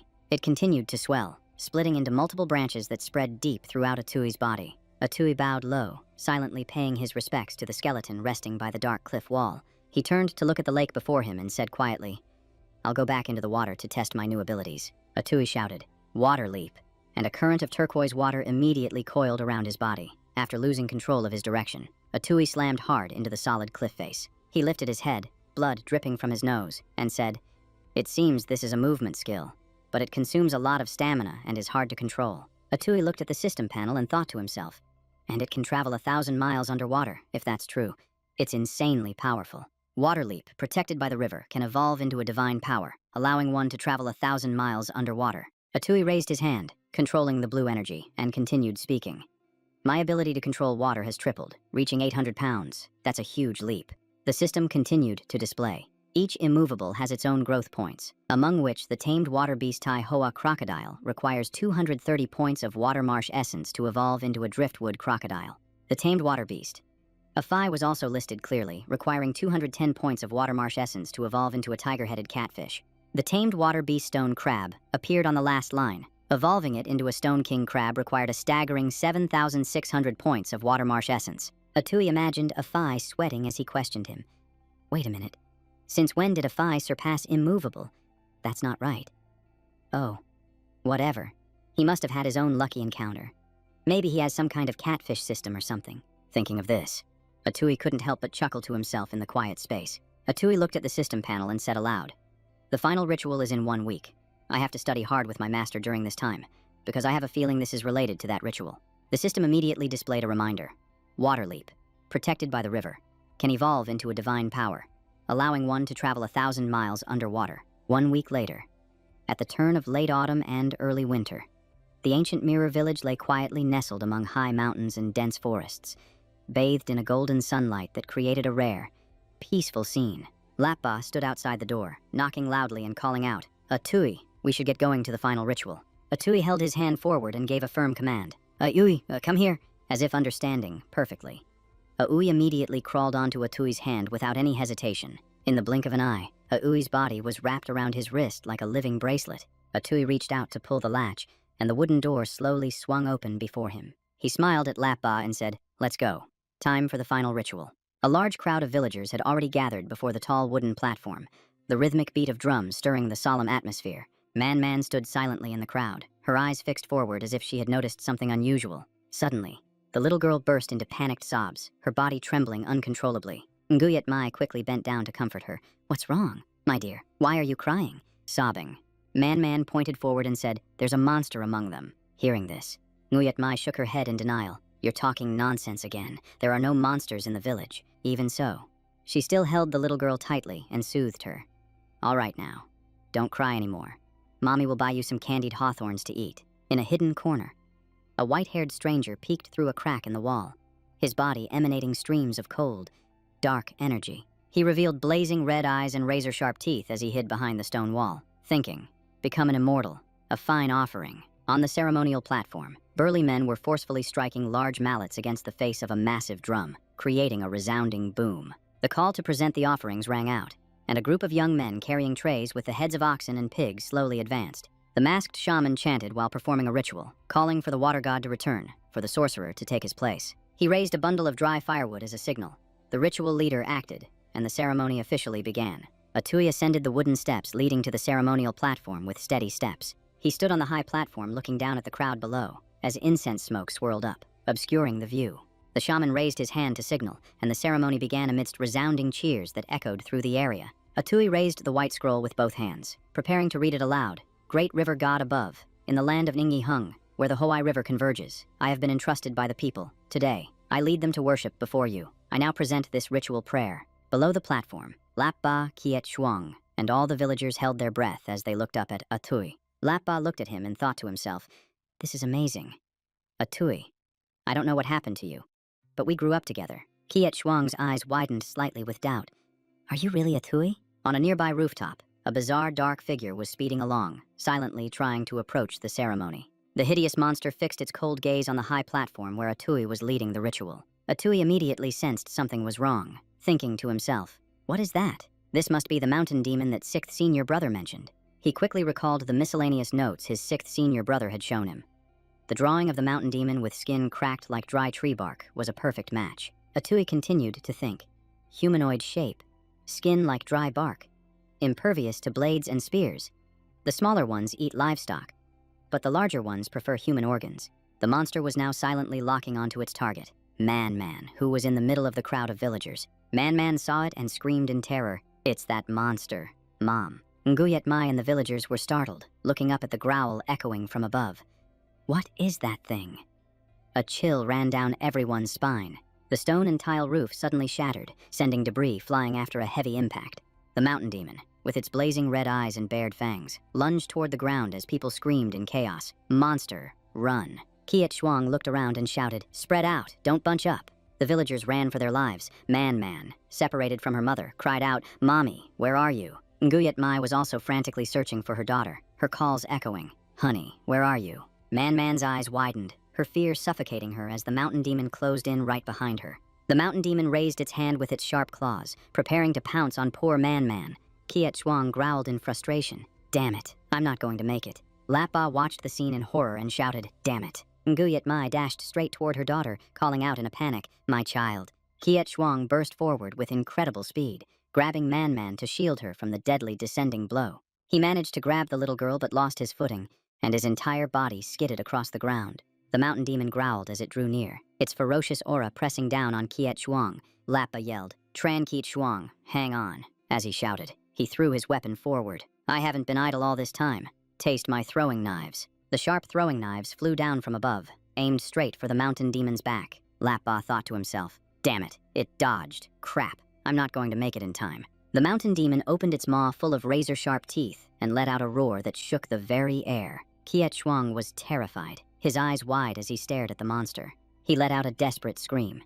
"Atui, if you have any tricks up your sleeve, now's the time to use them." Just as the mountain demon's sharp claws were about to reach Kiet Shuang, a burst of blue light erupted, blocking the attack just in time. Atui suddenly appeared, leaping high into the air. He channeled the power of a water current to suppress the mountain demon, shouting, "Water surge strike." Atui delivered an incredibly powerful blow to the mountain demon's head, the force of the impact bringing it to a halt. Atui breathed a sigh of relief, having saved Man-Man and Kiet Shuang in the nick of time. He made it. The mountain ghost was about to pounce, while Atui was still some distance away. The situation was incredibly tense. He glanced around frantically, gritting his teeth and thinking to himself, "Damn it, I'm not going to make it." Atui stared at the basin of water. It was lake water, used for the ritual. His water dash technique needed water as a medium, so this was the perfect opportunity. Atui plunged his hand into the basin, channeling his power to pull the water up. "Up!" Atui roared, "Let me control this current and surge forward."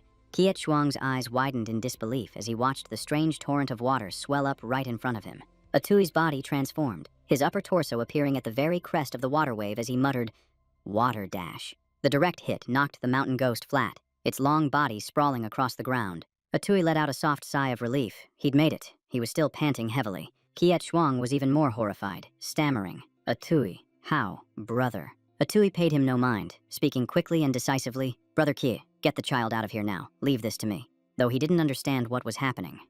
Kiet Shuang scrambled to his feet, picked up Man-Man, and ran, shouting over his shoulder, "Got it. I'll be back to help you in a bit." Atui stared at the mountain ghost on the ground, his heart tightening.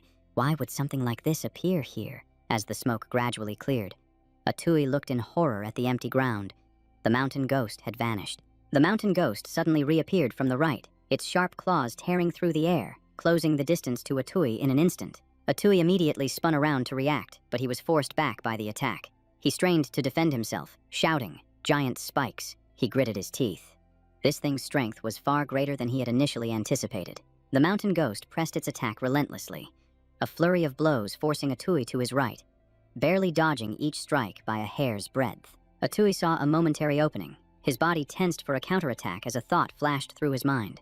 Now's my chance. He threw a direct punch, unleashing a burst of compressed power while roaring, "Die." Just then, Kiet Shuang returned with reinforcements. His voice echoed from a distance.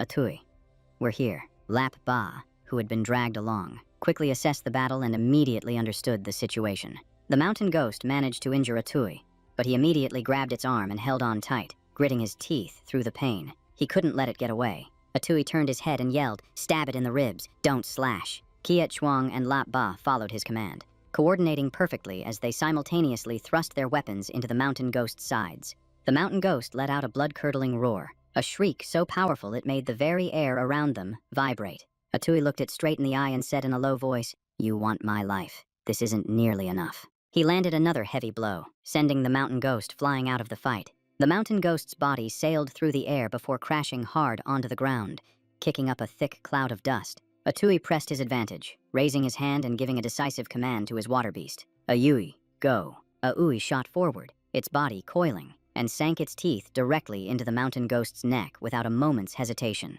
In just a few moments, the mountain ghost's body began to show strange signs.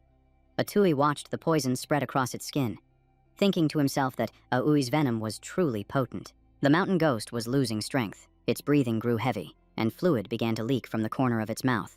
It glanced into the distance, where a crowd of commoners had gathered to watch. Immediately after, the mountain ghost suddenly charged, heading straight for the crowd of civilians. Atui's brow furrowed as he shouted, "Don't you dare!" He grabbed a nearby wooden stake and hurled it at the mountain ghost with all his might. The massive, body-sized stake flew through the air and struck the wound on its neck, delivering the final, fatal blow. Atui rushed forward with the momentum, following up with a heavy kick. Looking at the motionless mountain ghost on the ground, Atui let out a breath. "It's finally over. Right." He then heard it whisper, "Become immortal." The swamp.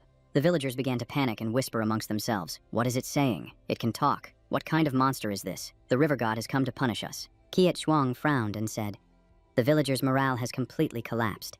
Lap Ba also looked troubled. "Damn it. At this rate, people won't be able to live normal lives." But Atui had a different idea. He shook his head. "No, this is a gift." Atui declared decisively, "This is an opportunity for our Nia Hung village." With that said, he approached the mountain ghost, pointing the tip of his blade straight at its head without any hesitation. Atui swung his arm to deliver the final blow, then held the severed head high, coldly declaring it the finest offering for the river god. The system immediately updated. Huai River ritual complete. Favorability with the river increased by 0.0001.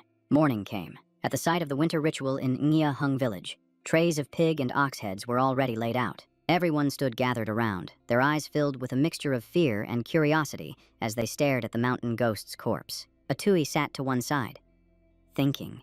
He'd won against the mountain ghost this time because he broke through its defensive hide and his fusion rate had greatly increased, pushing his physique far beyond that of a normal martial artist. He looked at his status window with a sense of relief, having finally gone from fragile life to not worth mentioning. Atui looked at his hand and thought to himself. Another crucial factor was Ayui's poison. Otherwise, the outcome would have been hard to predict. Most importantly, the river had unlocked the ability to upgrade skills, just as he expected. The system panel showed the water leap elixir, which could now evolve into the divine art of 1,000-mile water walking. Just then, the village chief arrived with someone in tow and called out, "Atui, the doctor is here." The doctor carefully observed the wounds on Atui's body and slowly remarked, "Young Master Luong truly has the arms of an ape and the waist of a bee. Your physique is far beyond that of an ordinary person." Atui gave a wry smile and replied, "Could you please take a look at my injuries, doctor?" The man heard this and nodded, saying, "Of course." The doctor then began to bandage the wounds, while curiously asking, "Young Master Luong, what material is your cold-resistant clothing made from?" While adjusting his clothes, Atui explained, "The outer robe was a gift from my second senior brother, made from beardog hide, which is difficult for blades to pierce. The inner garments were from my eldest senior brother and are woven with celestial silkworm thread." After hearing this, the doctor nodded thoughtfully and said, "Even so, that's not enough. Looking at the depth of this wound, young Master Luong must have broken through the skin layer, haven't you?" Hearing this, the villagers immediately broke into a shocked uproar, exclaiming in unison, "The skin layer." Atui was momentarily flustered and at a loss for words. Once it was confirmed to be true. Endless gasps of admiration filled the air. "Atui is amazing. This time, he's truly brought honor to the ancestors of our entire village." Lap Ba smiled with emotion. "Atui is a true martial artist now, and it only took him a few months." Kiet Shuang glanced over, thinking to himself, "Am I still unable to keep up with his pace?" Kwang Dian stood silently in the back, looking on with a heart full of worry. My God, that kid has gotten that strong already. A thought suddenly flashed through his mind. Could it be? He's planning to cause trouble for me. The village chief then spoke up. "Atui, what was that monster?" Someone next to him chimed in. "That's right. Everyone is very worried." Atui looked around and explained clearly. "That monster is called a mountain ghost. It usually feeds on flesh and blood. this time. It was likely drawn here by the gathered life force of everyone. Atui's face grew serious as he added, I can't be sure if there are other mountain ghosts in Ngia Hung, but since 3 appeared at once this time, I suspect there's a demon behind it all. The crowd exchanged heavy glances, a sense of unease rising within them. A demon. Suddenly, someone pointed to the sacrificial altar and shouted, Everyone! Look, that head rack. It looks familiar, doesn't it? Someone immediately recognized it. It looks a bit like Lai Dao Truong. Another person nodded. It really does. How did that scoundrel end up like this? Atui frowned in deep thought. Lai Dao Truong. He quickly connected the dots in his mind. The Zhao family's alchemy manor, the mountain ghost, Lo Tu Kong, Lai Dao Truong, Fap Hoa Temple. Atui gritted his teeth, blaming himself. Damn it, I should have figured it out sooner. The alchemy was just a front. Raising mountain ghosts was the real key. With that thought, he turned to the village chief and said, This matter isn't simple. I have to go to Binduong County to report to my master. I suspect the mountain ghost was Lai Dao Truong. A strong resolve welled up inside Atui. For all of this, I will definitely make them give me a clear explanation. The scene changes to the Duong Manor. Madame Hua steps out with her maid and asks, Little Nine, what brings you here today? We normally never see a trace of you. Atui stood straight, clasping his hands in a formal greeting. Greetings, Master's wife. I've come this time to report some important matters to Master. Afterward, they all entered the main hall of the Duong Manor. After recounting the entire incident, Atui concluded, Therefore, I suspect the mountain ghost affair is directly related to the Zhao Manor. Madame Hua smiled and praised him while pouring tea. Little Nine, you truly are clever. It's no wonder your master thinks so highly of you. Atui was slightly startled. This matter was not simple at all, but it seemed his master's wife already knew about it. Madame Hua closed her eyes with a faint smile. I know you're anxious, but don't forget who your master is, she added. He is Duong Dong Hung, the only one in the Binduong region who has ever been a hunter. The scene shifts to the Ghost Mother's base. A figure silently ascends a tall, steep staircase in the darkness. One of them, drawn by something above, paused for a moment. Immediately after, he fell to the ground, pointing with a trembling hand and stammering. What? What is that? We're under attack. Run. Sound the alarm. In the gloomy sky, a colossal golden blade gradually materialized, aimed directly at the Ghost Mother's base. The blade tore through the clouds and descended, its immense pressure bearing down from the heavens. Atui's master appeared in midair, his aura exploding as he declared, Duong Dong Hung is here. Surrender now, you scum. It was late at night, but the sounds of relentless training still echoed through the martial arts hall. Atui repeatedly struck a wooden post, thinking to himself that he had been at his master's house for 2 days now, and his mistress had him stay at the hall so he wouldn't interfere with his master's plans. Kanrang had also given him a precious silver ingot worth 50 taels for his living expenses at the estate. Madame Duong, with the gentle air of a saint, had said softly, Take it. If it's not enough, just let me know. Atui looked at his arm and murmured quietly, Thanks to the vitality supplements from Mistress, my wounds have healed quite a bit. My body feels noticeably lighter than before. He continued his thoughts. This constant training over the past few days has taken a lot out of me. Master and Mistress suspect the Ghost Mother cult will launch a large-scale attack on the alchemy hall, so they left me here for my safety. Just then, a strange, round object suddenly cut through the air, flying straight toward him. Atui's reflexes were incredibly fast. He swung his arm and knocked the object away. The sphere slammed into the wall, cracking the stone surface and sending fragments scattering everywhere. Atui immediately called out, On guard, who's there? Senior Brother Ho stepped out from behind a tree, smiling as he said, Your awareness isn't bad. Junior Brother, Atui exclaimed. Ho, it's you, Senior Brother Ho. He said that as soon as he returned. He heard Mistress mention that his junior brother was here, and sure enough, he found him. Atui then asked, Did you just get back today? Senior Brother Ho tossed him a spear, casually saying it was nothing important, then asked, Do you know how to use a spear? Spar a few rounds with me. We can talk while we fight. Atui's gaze hardened. He replied, In that case, I won't hold back. Senior Brother. He took his stance, holding his hand out slightly. Please, instruct me. Senior Brother Ho tossed the small sphere in his hand into the air. Immediately after, the sphere ricocheted, shooting straight towards Atui, taking advantage of his distraction. Senior Brother Ho braced his spear and thrust the tip straight forward. The two exchanged blows continuously, their attacks flowing back and forth. For the moment, their strength seemed evenly matched. Senior Brother Ho quickly noticed that Atui was slightly distracted. He smiled faintly and said, An opening. Senior Brother Ho's spear struck the shaft of the spear Atui was holding. Atui lost his balance, and the spear was knocked from his hand, clattering away on the ground. Senior Brother Ho immediately pressed his advantage, his attacks becoming more and more relentless. Now unarmed, Atui instinctively counterattacked with his fists. Senior brother Ho smirked and said, "Come on." At that moment, the sphere from earlier rolled onto the ground, revealing it was just a small orange. The match ended. Senior brother Ho looked at Atui, who was sitting on the ground panting, and said, "It seems you've broken through the skin gate." Junior brother, to progress this fast, you must truly be one with fate. Atui's eyes widened in shock. Fate. Senior brother Ho offered a hand to help him up, saying, "Master will explain the matter of fate to you soon enough. For now, let's continue." Atui took his hand and stood up, his voice firm. "All right, let's continue." The two clashed for several more rounds, their shouts echoing through the hall. "Not enough." Again. "Don't let up your strength. Get up. Continue." A long time later, Atui finally stopped, exhausted and gasping for breath. Senior brother Ho sat beside him and said quietly, "What you said about the Zhao residence basically matches what I investigated. It's just, I feel like everything is a bit too much." Atui asked. "Too much?" Senior brother Ho nodded. "Yes. It's as if someone intentionally left clues for us to find." After saying that, he shook his head slightly. Then again, "Maybe I'm just being overly sensitive." Senior brother Ho changed the subject. "You just broke through the skin gate."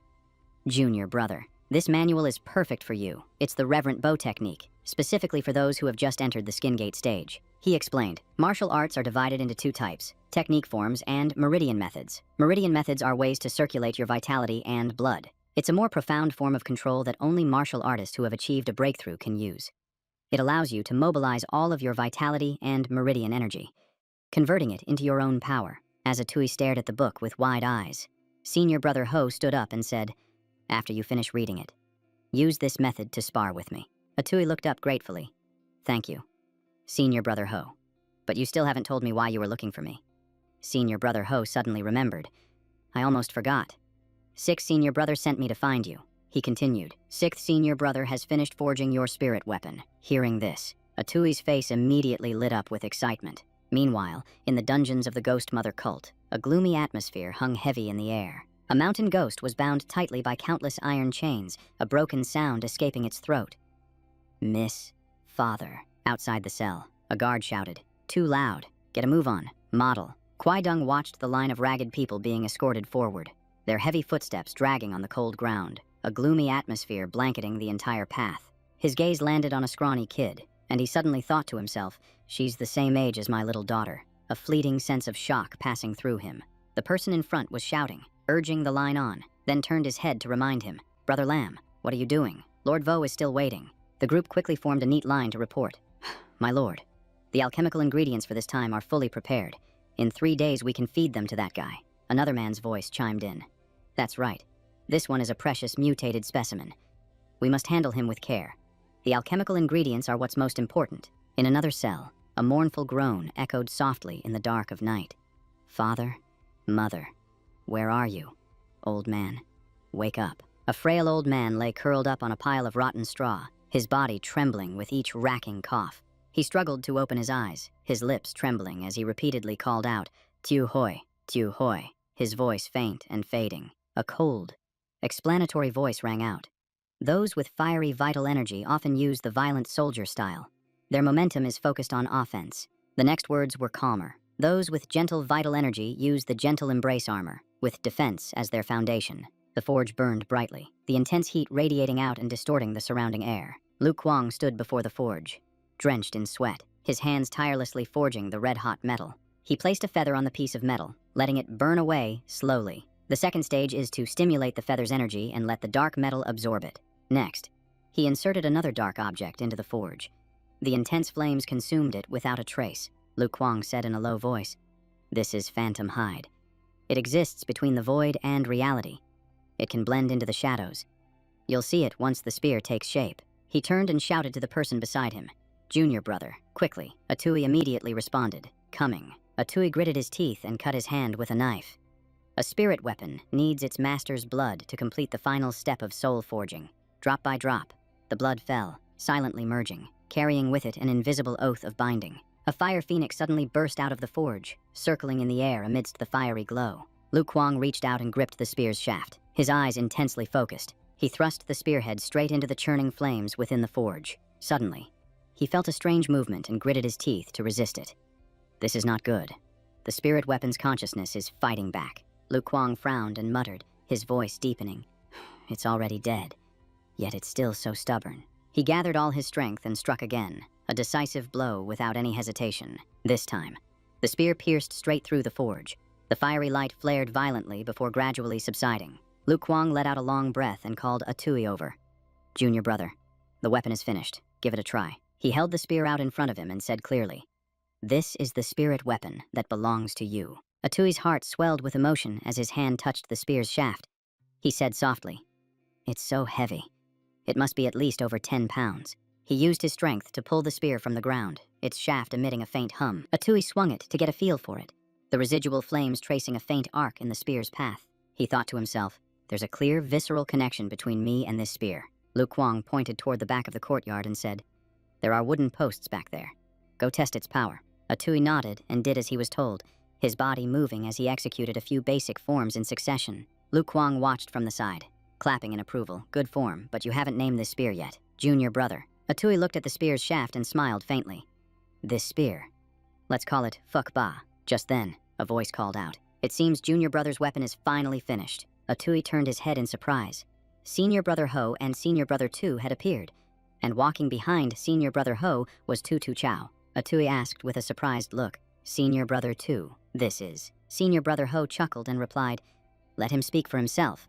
Master sent him to gather information. Tu Chao tilted his head and said, The theater is a great place for eavesdropping. Lu Kuang put his hands on his hips and asked directly, All right, little four, did you hear anything? Tu Chao calmly recounted. I actually overheard some information by chance. A place that is very likely a stronghold for the demon mother cult. This clue came almost too naturally, he said.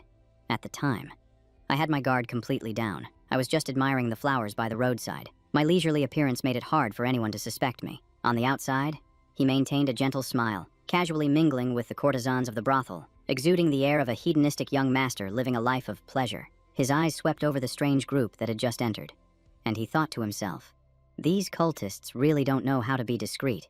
Wearing black robes in broad daylight is just asking for trouble. The courtesans crowded around Tu Chao, constantly raising their cups to offer him wine. Young Master Tu, have a drink. Drink mine. Their laughter mingling endlessly with the haze of alcohol. Tu Chao continued his story with a proud look on his face, explaining that it was effortless to follow them. Their base is located right near the Lotus Temple, so the mission was a complete success. After hearing this, Lu Kuang stroked his chin thoughtfully. So, it was the Lotus Temple. It seems he'll have to continue the mission their master entrusted to them.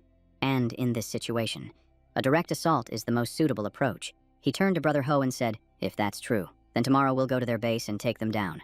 Brother Ho immediately accepted the order, replying, As you command, Senior brother. Tu Chao sprang forward, throwing an arm around Atui's shoulders. This time, Ku, you're coming with us. Atui froze for a moment and asked, Is there something for me to do? He suddenly became serious. Junior brother. It's about time you saw some real bloodshed. It's something you can't avoid sooner or later. And our master has no shortage of enemies. Lu Kuang immediately rushed over and gave him a sharp rap on the head, telling him to stop talking nonsense. The atmosphere shifted in an instant. He turned and asked the boy directly, Ku, what do you think? His gaze intense and unwavering. Atui pondered for a moment before nodding. I understand, he said, his voice soft but filled with resolve. Then I'll go with you tomorrow. Inside the base of the Demon Mother cult, a tightly chained mountain demon groaned relentlessly, the sound echoing ominously in the enclosed space. A respectful voice called out, Butler Trin, please come this way. Spoken by someone bowing so low they dared not raise their head. He pointed towards the mountain demon and continued cautiously, Butler Trin, Ho-Tu's spirit seems quite strong, and he's been eating a lot. Trin Huang immediately snapped in a low voice, Get out of here, don't disturb me and my son. The man quickly bowed his head and replied, Yes, Butler Trin, please, take your time. He raised his hand, murmuring softly, his voice filled with regret. My dear boy, you've suffered so much. If only you didn't have to become this. His hand slowly and gently caressed Ho-Tu's face, a gesture that was both tender and chilling. His eyes gradually turned vicious. Then how could your father ever complete his grand ambition of achieving immortality? He thought. His ambition now laid bare. At the beginning of winter, night fell upon a mountain peak not far from the Lotus Temple, as a cold wind swept silently across the land. Rows of people in brightly colored clothes were being escorted away, their footsteps falling one after another in a heavy silence. One girl in particular caught the attention of the hooded men. Well, well, Looks like we've got some exceptional goods in this batch of medicinal herbs today, another man shouted. Here we go again. Can't that useless bastard control himself? The man gave a forced, ingratiating laugh, his voice dropping to a wheedling tone. Boss, just for a little bit. Please, he begged. The other man looked disgusted, but reluctantly gave in. Make it quick. If you screw up the Emperor's business, you'll be served up as a tasty meal. The three of them reached their position, looking down coldly from above. A Tui spoke. Fourth brother must be somewhere around here. He let out a sigh of relief. It's a good thing Master left us the Black Hound, without its sharp senses. We never would have found the symbol Tu left for us, suddenly. The Black Hound let out a soft bark, a low sound that carried through the dark night. Lu Kuang immediately bent down and patted its head, his movements quick and reassuring. A Tui asked quietly, Oh, right. Where did fourth brother go? Lu Kuang replied. You mean Tu? Elsewhere.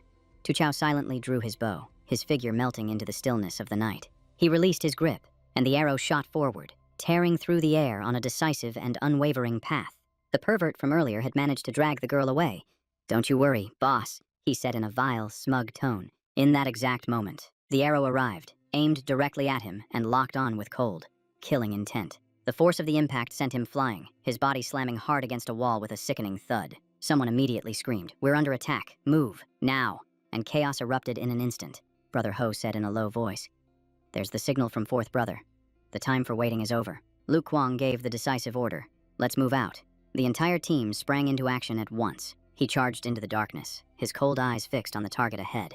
The courtyard gate was smashed open by an unknown object, sending up a cloud of dust that obscured everyone's vision. Lu Kuang appeared in the middle of the battlefield, standing tall with a steady aura, without a single scratch on him.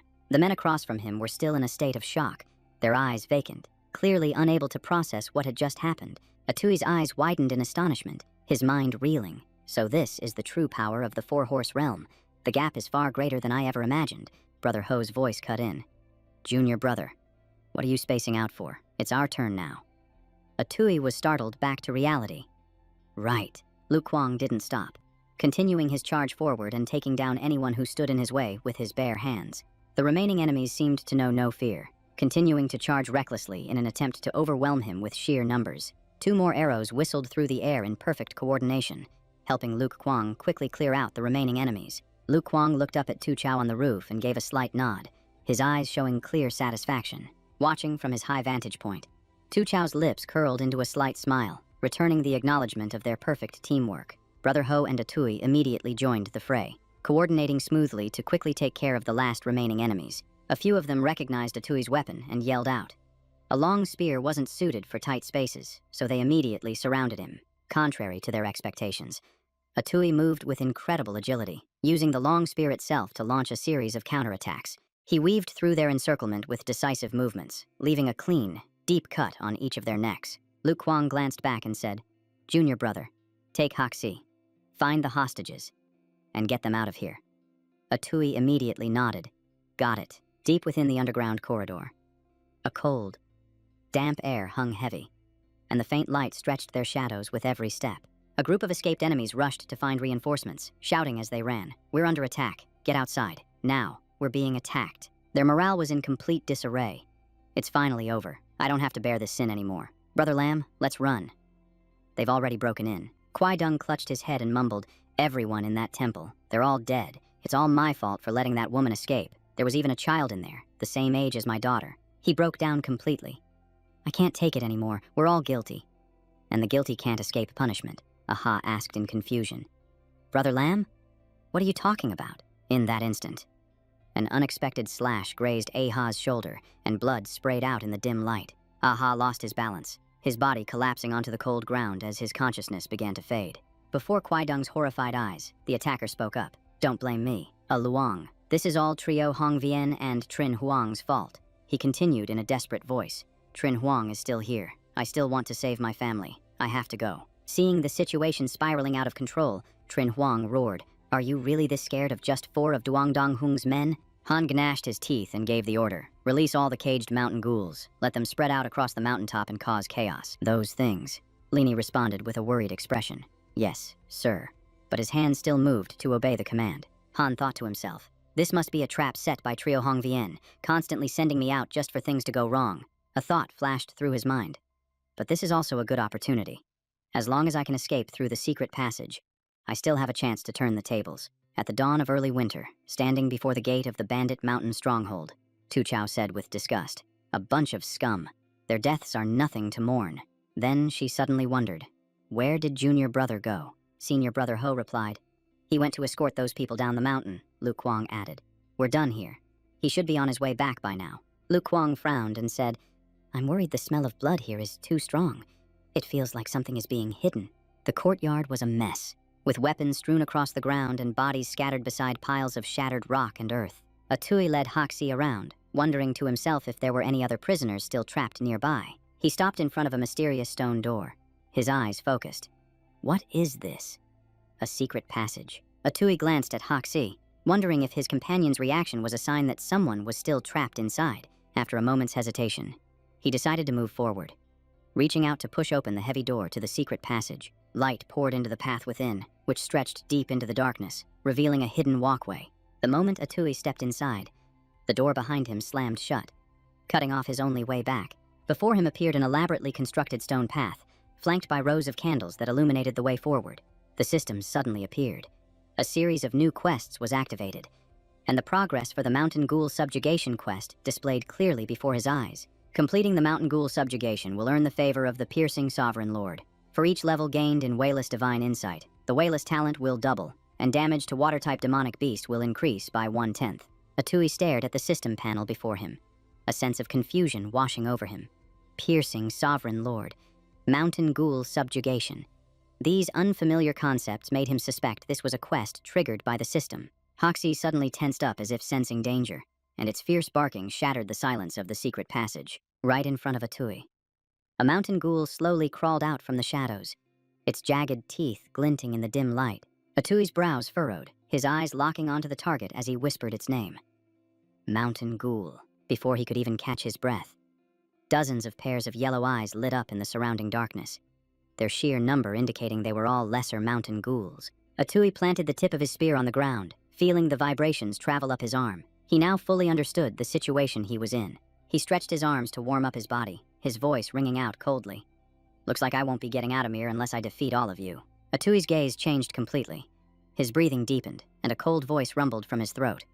"All right then, let's begin," Atui muttered to himself. After days of continuous training, his body had developed rapidly thanks to the potent dwelling apex growth. Just then, a lesser mountain ghoul charged at him. He threw a decisive kick, slamming the lesser mountain ghoul directly into the stone wall, testing the limits of his own growth. The system immediately sent a notification.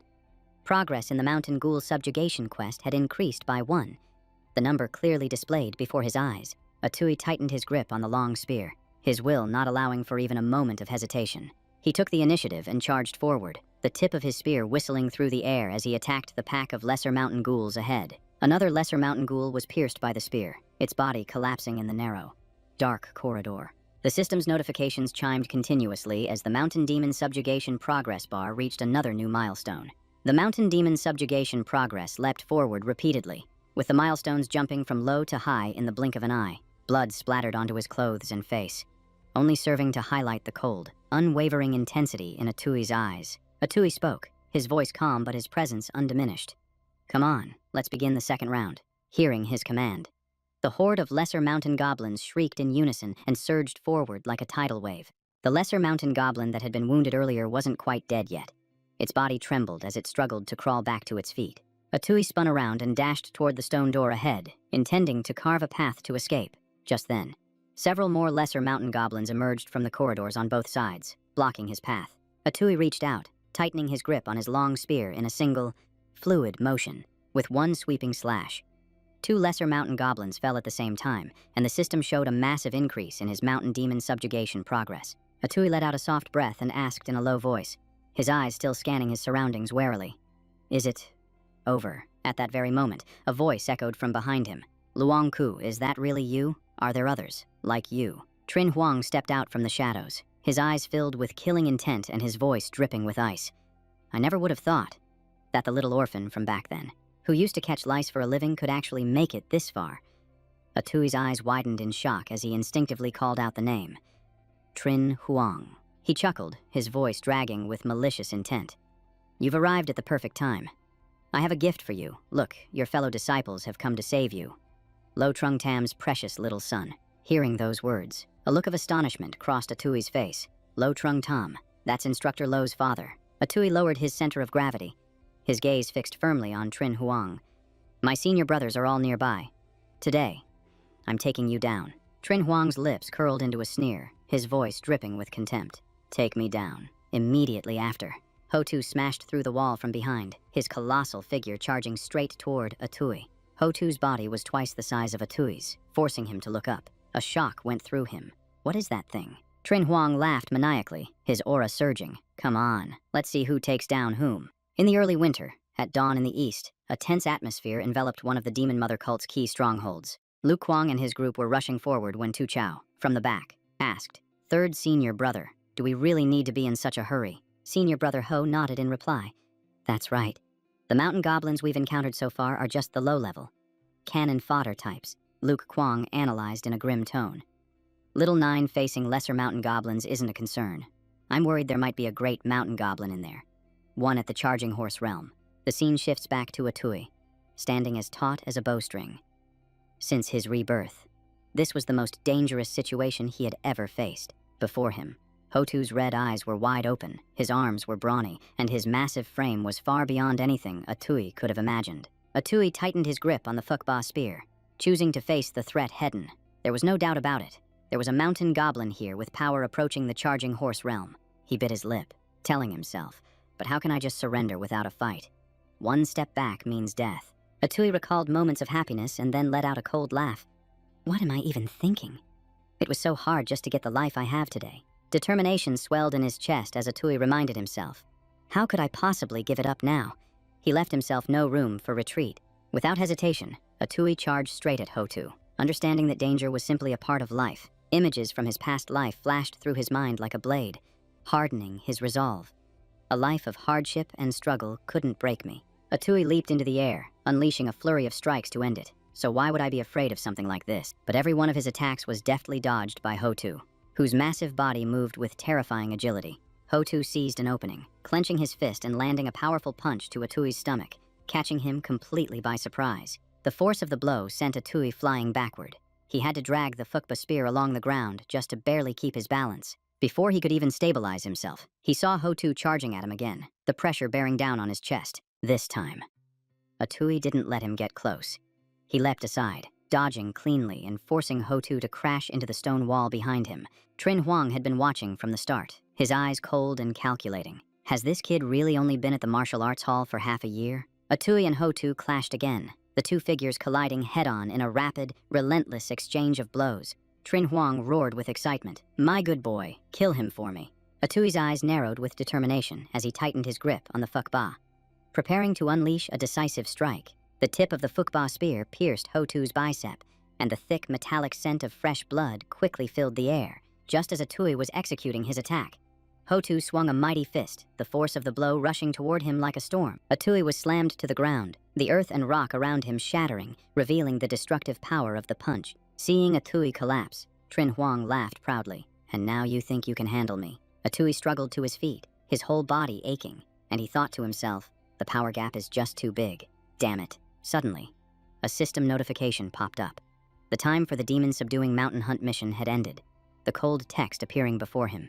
Calculating results, Atui was completely bewildered. What is this? The system continued to display. Demon-subduing mountain hunt progress is 32%. Compatibility has reached the 3rd level, and you have gained the attention of a Transmigrator Lord 1 time. More information flooded Atui's vision. Gained the attention of Transmigrator Emperor Trak Lin 1 time. Fusion with Transmigrator. Emperor Trak Lin is now possible. Martial arts proficiency gained will be doubled. Water demon beast damage increased by 1 part. The system concluded with a short line. Fuse. Yes or no? The choice hovered before his eyes. Atui whispered his guess, his voice trembling slightly. Is this my luck? The opportunity had come so unexpectedly. Lying on the shattered stone, Atui was both confused and overjoyed. But still, how can luck be a part of one's strength? Without any more hesitation, Atui made his decision instantly. Fuse. He chose to gamble everything right then and there. The moment he spoke, Atui found himself standing in a mystical space, and a single thought rushed through his mind. Where am I? His pupils glowed as he looked around in confusion. What is this? My body. I can't move it. The majestic Hak Long appeared, coiling powerfully as its deep voice boomed. Divine Lord, are you truly going to show me no face at all? Atui looked up, bewildered. Divine Lord, who? The question popped into his head as the scene was just too strange. In the form of the Divine Lord, Atui spoke with a stern face. Violating the heavenly laws leads only to death. Surrendering peacefully is your only path to survival. Outwardly, he was cold, but inwardly, he was screaming. I'm the Divine Lord. I've entered the Divine Lord's body. Hak Long opened its mouth and roared. Insolence. The roar vibrated through the mist before them. Its massive body flickered in and out of the dense fog, its black scales gleaming like tempered steel, and its spiritual eyes blazed as it charged straight forward. Atui's expression remained unchanged as he calmly spoke, his words drawn out like the edge of a blade. This technique is called... As he finished speaking, he swung his long spear, stirring up a heaven-shaking killing intent, his body poised to launch the attack. Outside, Trin Huang stared at the figure behind the veil of dust and laughed in amusement. You're not even skilled, yet you come here looking for trouble with me. He slammed his fist against his chest, his emotions erupting. What have I done wrong? Everything I've done to get here was just to beg for a chance to live. Trin Huang gritted his teeth in resentment. You people were all born with powerful backers to support you. All I have is my son. I can only beg for a chance to survive. He roared like a madman. I fought for so many years for this position of head steward. That bastard Trio Hong Vian must be blind. What could you possibly understand? After speaking, he pointed a finger straight ahead and gave a cold command. Kill him. Ho-Tu leaped high into the air, its enormous body radiating killing intent as it struck on Trin Huang's command. Atui lay perfectly still, his entire body silent, only his glowing eyes locked on what was in front of him. A violent explosion erupted, shaking the ground, and the shockwave burst into a halo of white light, sending surrounding bricks and stones flying. Trin Huang screamed in panic, his voice filled with terror. What was that? Through the swirling smoke and dust, dark brown hair fluttered in the wind as a figure slowly came into view. Atui's brilliant eyes were wide open, his gaze piercing straight ahead, completely unwavering.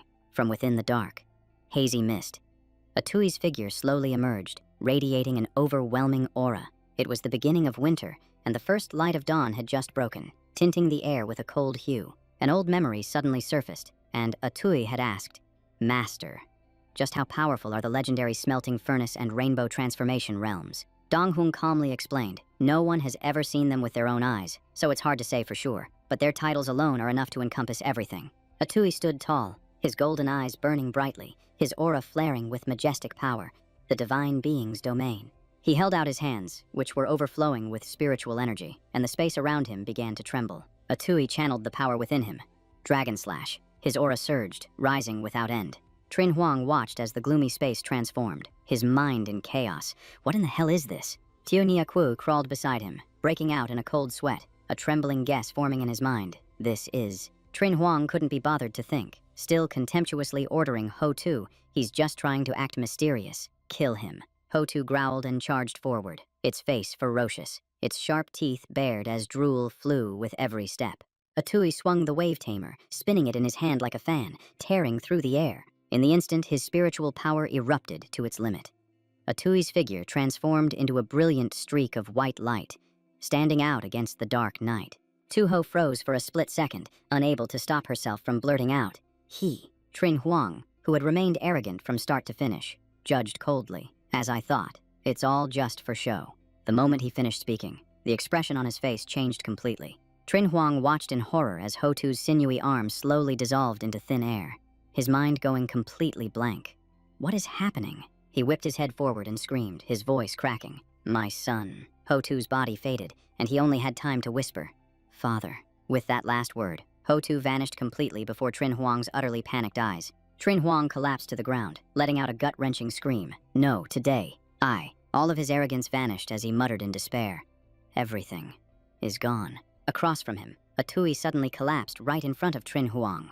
His eyes were shut tight, his body motionless, lying there without any response. Trin Huang gritted his teeth in hatred. This is all your fault. All I have to do is kill you. Just as he was about to strike, a loud explosion echoed out. Trin Huang's mouth fell open in shock. Someone's here. Lu Kuang stepped in first, his eyes quickly scanning the area. So there really was an undiscovered secret chamber here. As the dust settled, Senior brother Ho noticed something was wrong and shouted, "That's our junior brother."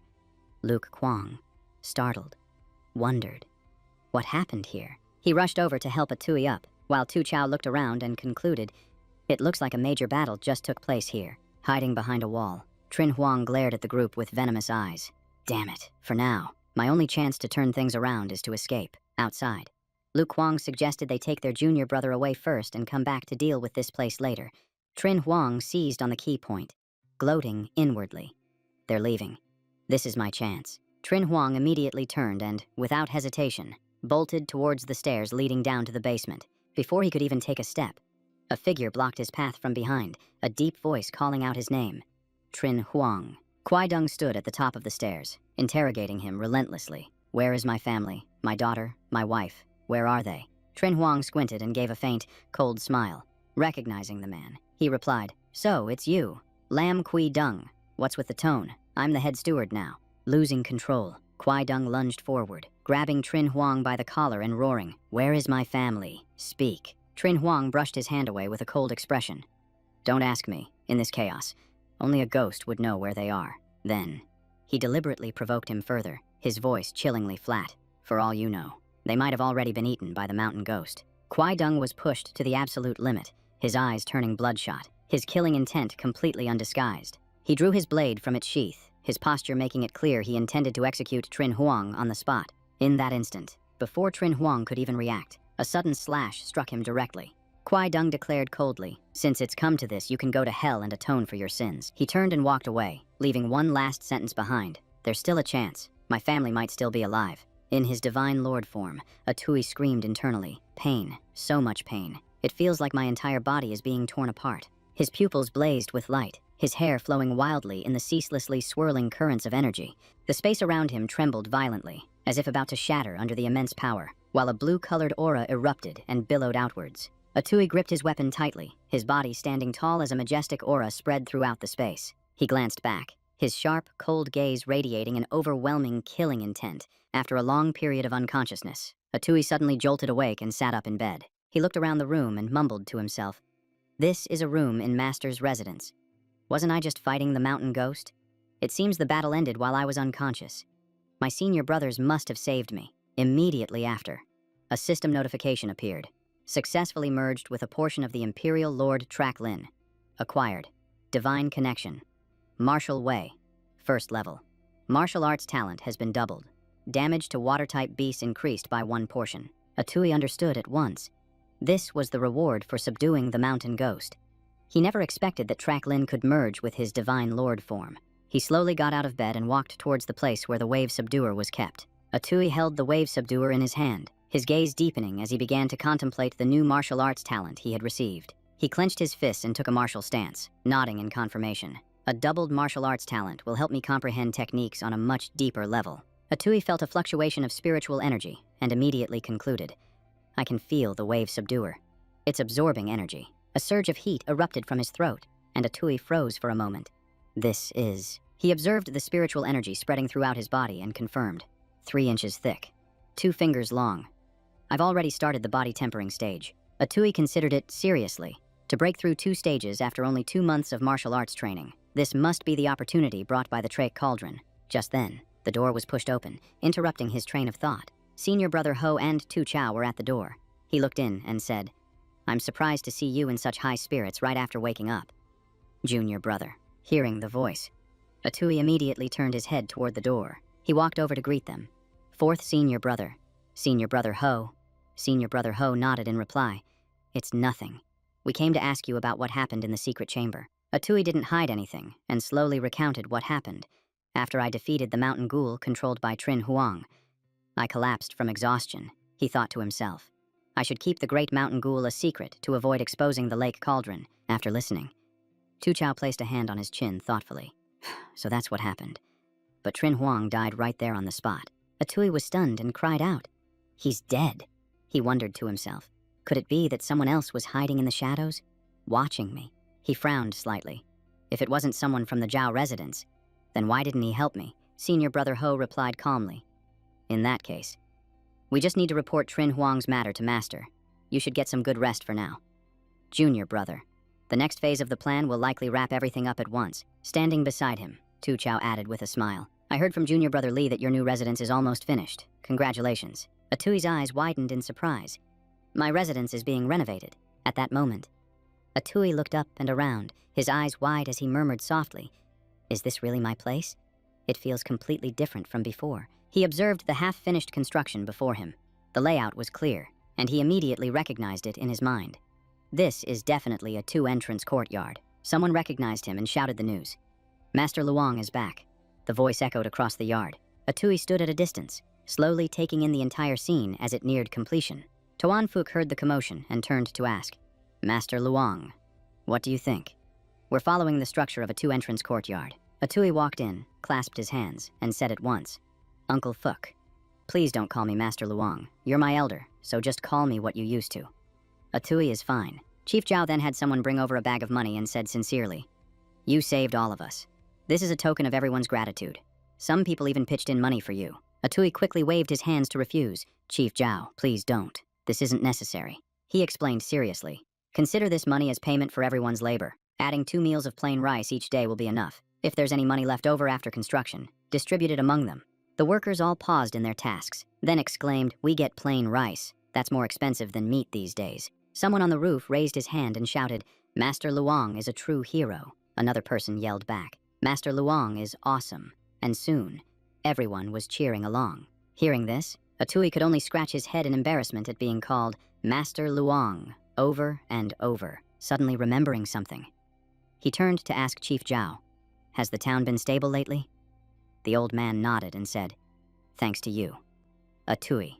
The Yang Martial Hall has sent 2 third-gate martial artists to watch over things. Chief Zhao looked into the distance and added, They just look a little intimidating on the outside. Atui let out a small laugh. They're martial artists, so that's pretty normal. He looked around, a sense of satisfaction welling up inside him.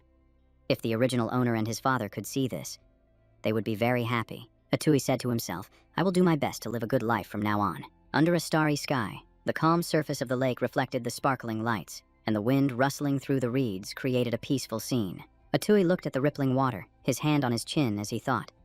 The boat was destroyed last time. If I want to go fishing on the river again, I'll have to build a new one. He stepped 1 foot out to the edge of the lake and said softly, Ever since awakening the lake cauldron, I've been waiting for this moment. Atui's feet touched the clear water's surface lightly. He realized that the memories he learned from the Divine Lord in his dream, though hazy, were successful. The water obeyed his will, avoiding even the deep spots. He walked step by step across the water's surface, his heart blooming with joy. This feeling was truly exhilarating. Elsewhere, Hongvi and the ghoul knelt before Tra Quan and asked loudly, High Emissary, what are we going to do now? His face was filled with anxiety as he hurriedly reported. The main nest has been destroyed, and even my closest subordinate, Trin Huang, died there. Hong Vien couldn't control his emotions and roared. That group of people killed over 100 of our mountain ghouls. Losing his patience, Trak Quan kicked him and snarled. All you do is whine. Useless. He gritted his teeth and said, For this to happen right before the harvest, how could the main nest have been exposed? Trak Quan turned his back, his voice low. So many nests have been lost, but our current resources are still sufficient. Without hesitation, he immediately gave an order. Old Master Zhao, go arrange for a boat. We're returning to the sect immediately. Hong Vien quickly stood up, bowed, and replied, Not a problem. The boat will be ready for you tomorrow morning. High Emissary. He then saw Trak Quan off, flattering him from behind. Thank you, High Emissary. Hawk Nguyen, who had been silent the entire time, finally spoke up, calling out, Father. The man didn't answer, merely looking at the apple tree in front of him and saying, I planted this apple tree 5 years ago. Hong Vien glanced at it and continued. But it has never borne fruit. He then asked, Do you know why I still keep this tree? Hawk Nguyen frowned and replied, Your son does not know. Hong Vien nodded and explained that even if it bears no fruit, it still has value, as it attracts birds and beasts for food every day. His voice dropped low. Trin Huang, Lam Kui Dung, Lo Tiu Hoi, they are the birds and beasts, and we have been slowly devouring them since they were children. Hong Vien said calmly, That's natural selection. But Hawk Nguyen suddenly realized something and exclaimed with worry, Trin Huang too. Hawk Nguyen mustered all his courage and said, Butler Trin going to the main stronghold. He's a person too. All of this was. Hong Vien's face turned cold, and he didn't deny it. A tree will rot sooner or later, and this rotten demon mother cult must eventually collapse. Hong Vian handed him a box and gave clear instructions. Have someone deliver this to Luong Tio Tu. He looked at the apple tree for a long time before making a decision. Tonight, I'll take the boat to Hoang Chau. I'll let Hoang Trach Quan deal with this mess himself. At the Duong Thak Martial Arts Hall, a low murmur rose from the crowd as everyone called out, "Senior Brother Luong." The crowd surrounded Atui, endlessly praising him. So cool. Their eyes filled with admiration. A man whispered, "I heard he killed dozens of mountain demons all by himself." And the person next to him nodded. "Mountain demons, you say? That's incredible. Those things are man-eaters." Then someone else chimed in to argue. "Dozens. I heard it was hundreds of them." Atui thought of Tu Chao's face and felt helpless.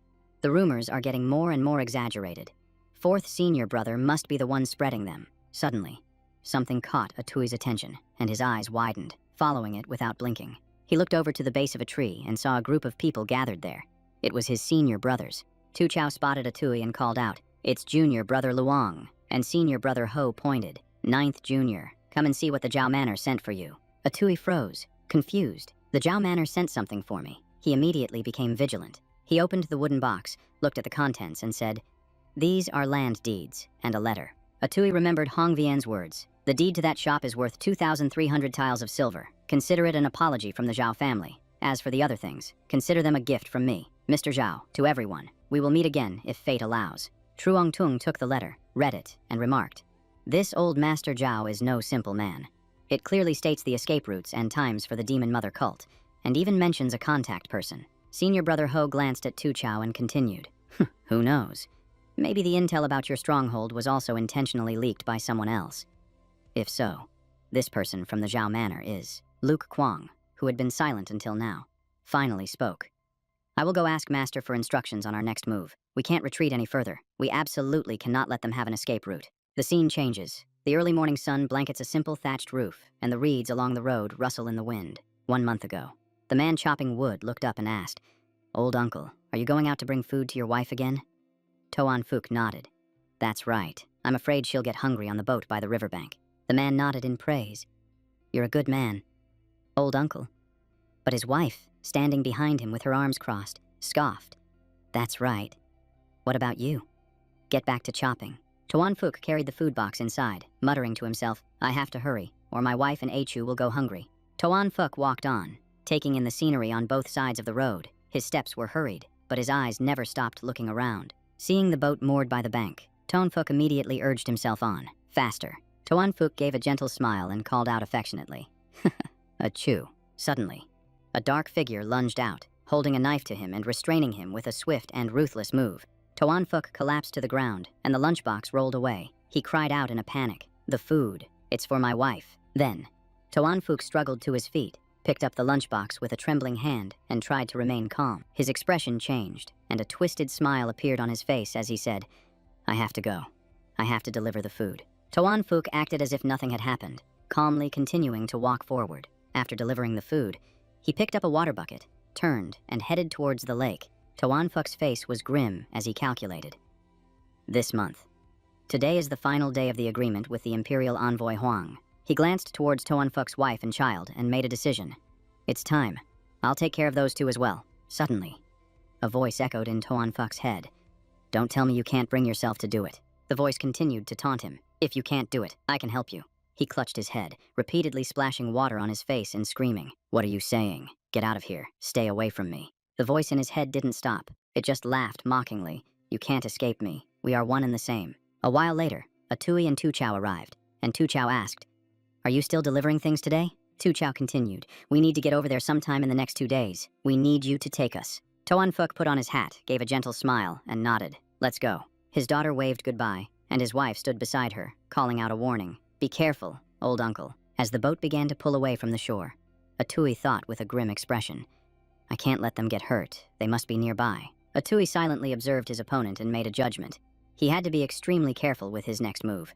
Realizing the man was a demonic agent of the Demon Mother cult, Tu Chao broke the silence with a blunt question, his voice as cold as water. "Are those your wife and daughter?" Toan Fook nodded in acknowledgement very quickly. "That's right." His attitude unnaturally calm. Tu Chao no longer hid his feelings, his expression turning icy. Using other people to say such things. It's truly disgusting.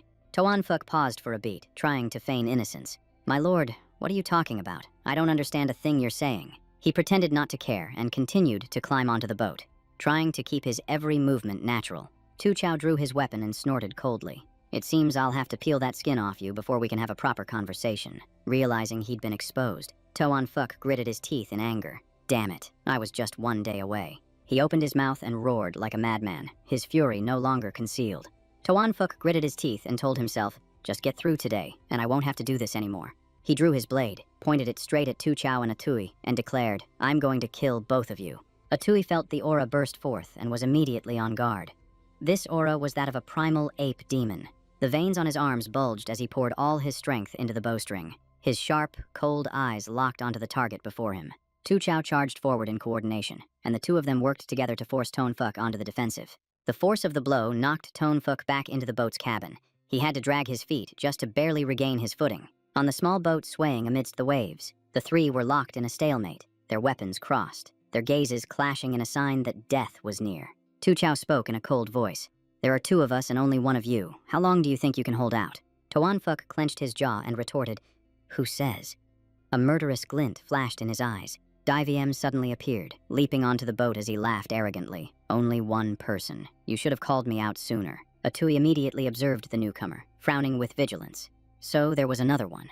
Diviem's chain shot out with incredible speed, flying forward and wrapping tightly around Atui's wrist. When Tu Chao turned his head, Atui had already been violently pulled into the water, and the lake's surface immediately churned. Toan Fuk seized the opportunity, rushing forward to attack relentlessly while his opponent was distracted. Diviem let out a faint laugh and said, "My shadow guard is the best at underwater assassination. If you can't kill me in 5 minutes," Toan Fuk continued in a cold voice, "then that little brat will die." Diviem tightened the chain, pulling Atui deeper, while Toan Fuk continued his threats, under the water. "This is my home turf." While swimming, Diviem suddenly froze, his entire body locked in place as if he couldn't move. Atui surged up to counterattack, yanking back with such force that Diviem was slammed hard against the rocks below. Diviem was horrified, with only one thought in his mind. "What the hell is this?" Atui spoke calmly. "Ever since my fusion rate surpassed 70%, I've been curious about how strong I would be underwater." He tightened his grip on the chain, his voice deepening. "I should thank you for this.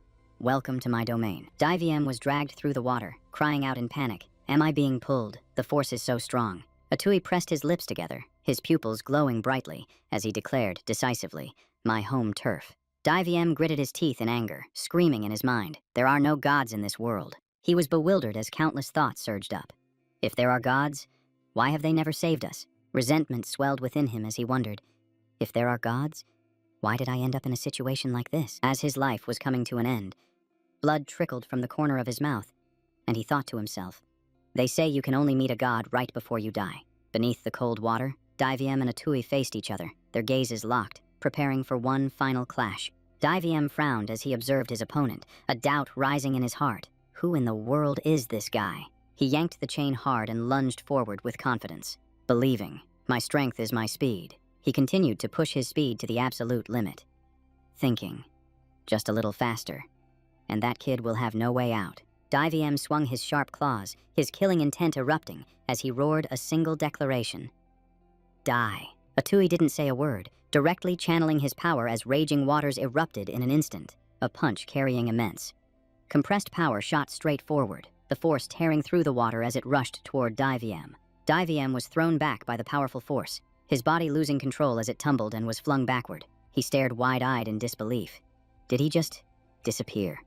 "I'm in the galloping horse realm. How could this be possible?" On the other end of the chain, Atui's face was emotionless as he continued to pull hard without any hesitation. With his hands bound tightly, Diviem couldn't resist, his mind filled with nothing but confusion. What is happening?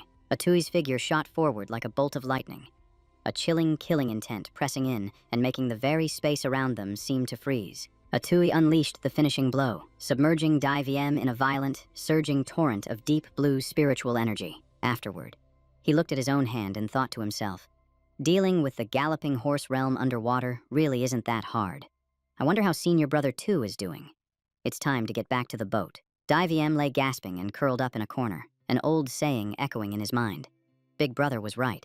He watched Atui's back as it receded into the distance, the focus in his eyes slowly fading. Diviem came to a final conclusion. Before you die, you really do meet a god. On the boat, Toan Fook was sent flying by a powerful force, his body crashing onto the wooden deck. He gritted his teeth and let out a smug, provocative laugh. "So what if you caught me?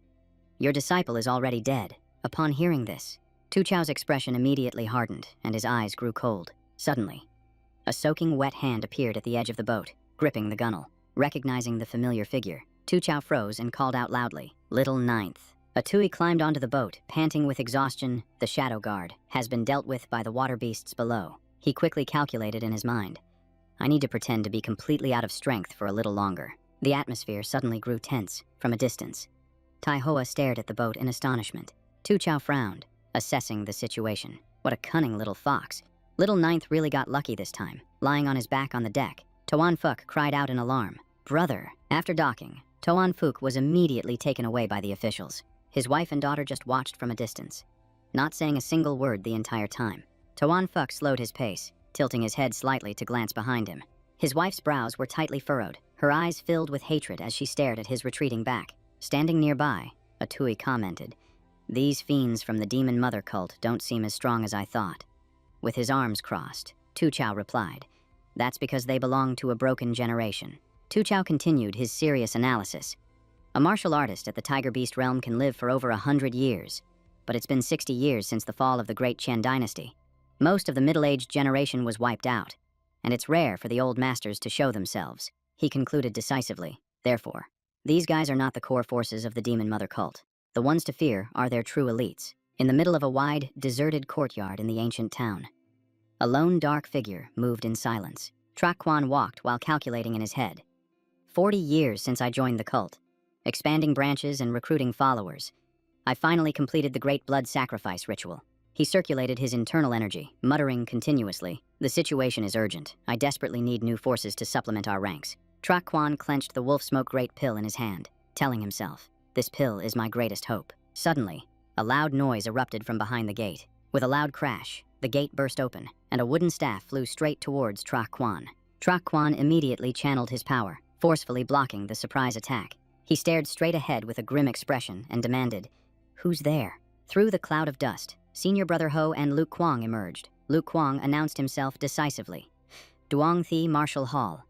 Luke Kwong. In a moment of silence, a punch carrying a terrifyingly immense force suddenly shot straight at Trak Quan's face. His body was sent flying, his back slamming hard against the wall, cracking the stone and sending debris flying in an instant. Luke Kwong clenched his fist, his eyes clear as he quickly assessed his opponent. Mid-wolf smoke realm, exactly one level higher than me. He immediately circulated his Chu, a brilliant light enveloping his body as he focused his will to a single point.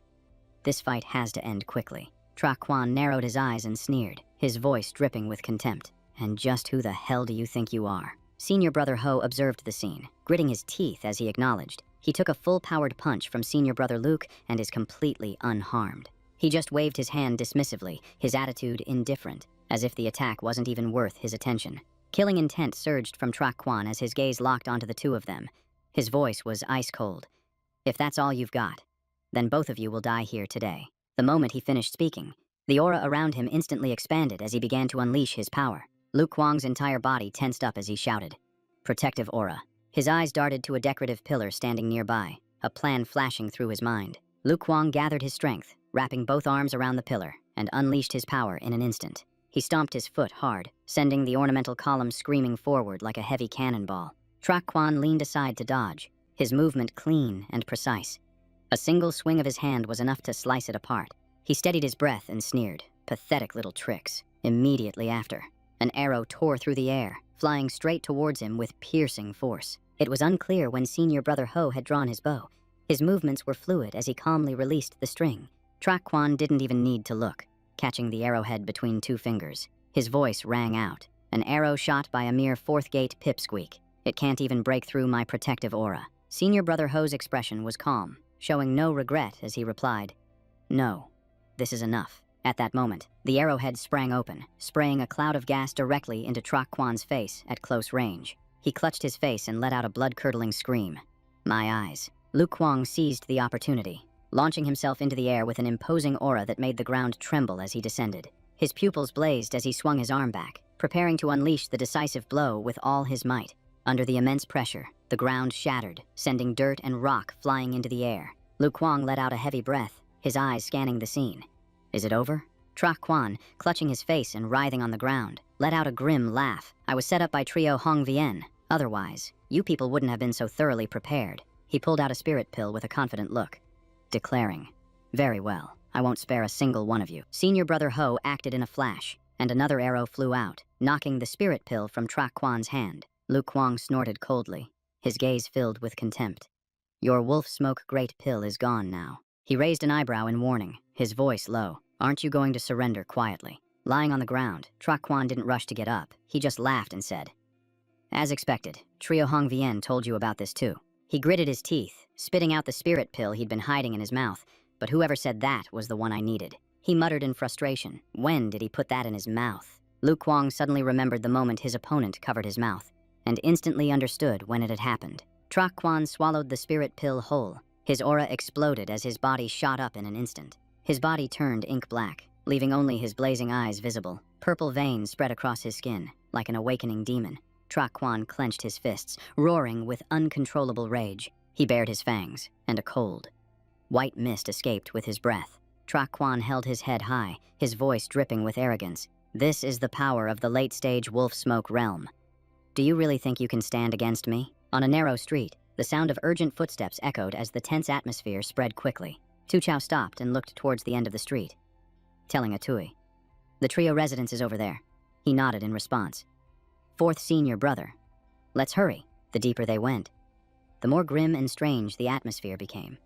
Both of them clearly felt an indescribable sense of wrongness. He suddenly froze, looking up and shouting, it's the senior brothers. They're in trouble. Boom. A series of explosions erupted in the middle of the courtyard. Violent tremors followed by a rapidly spreading white smoke that obscured their vision.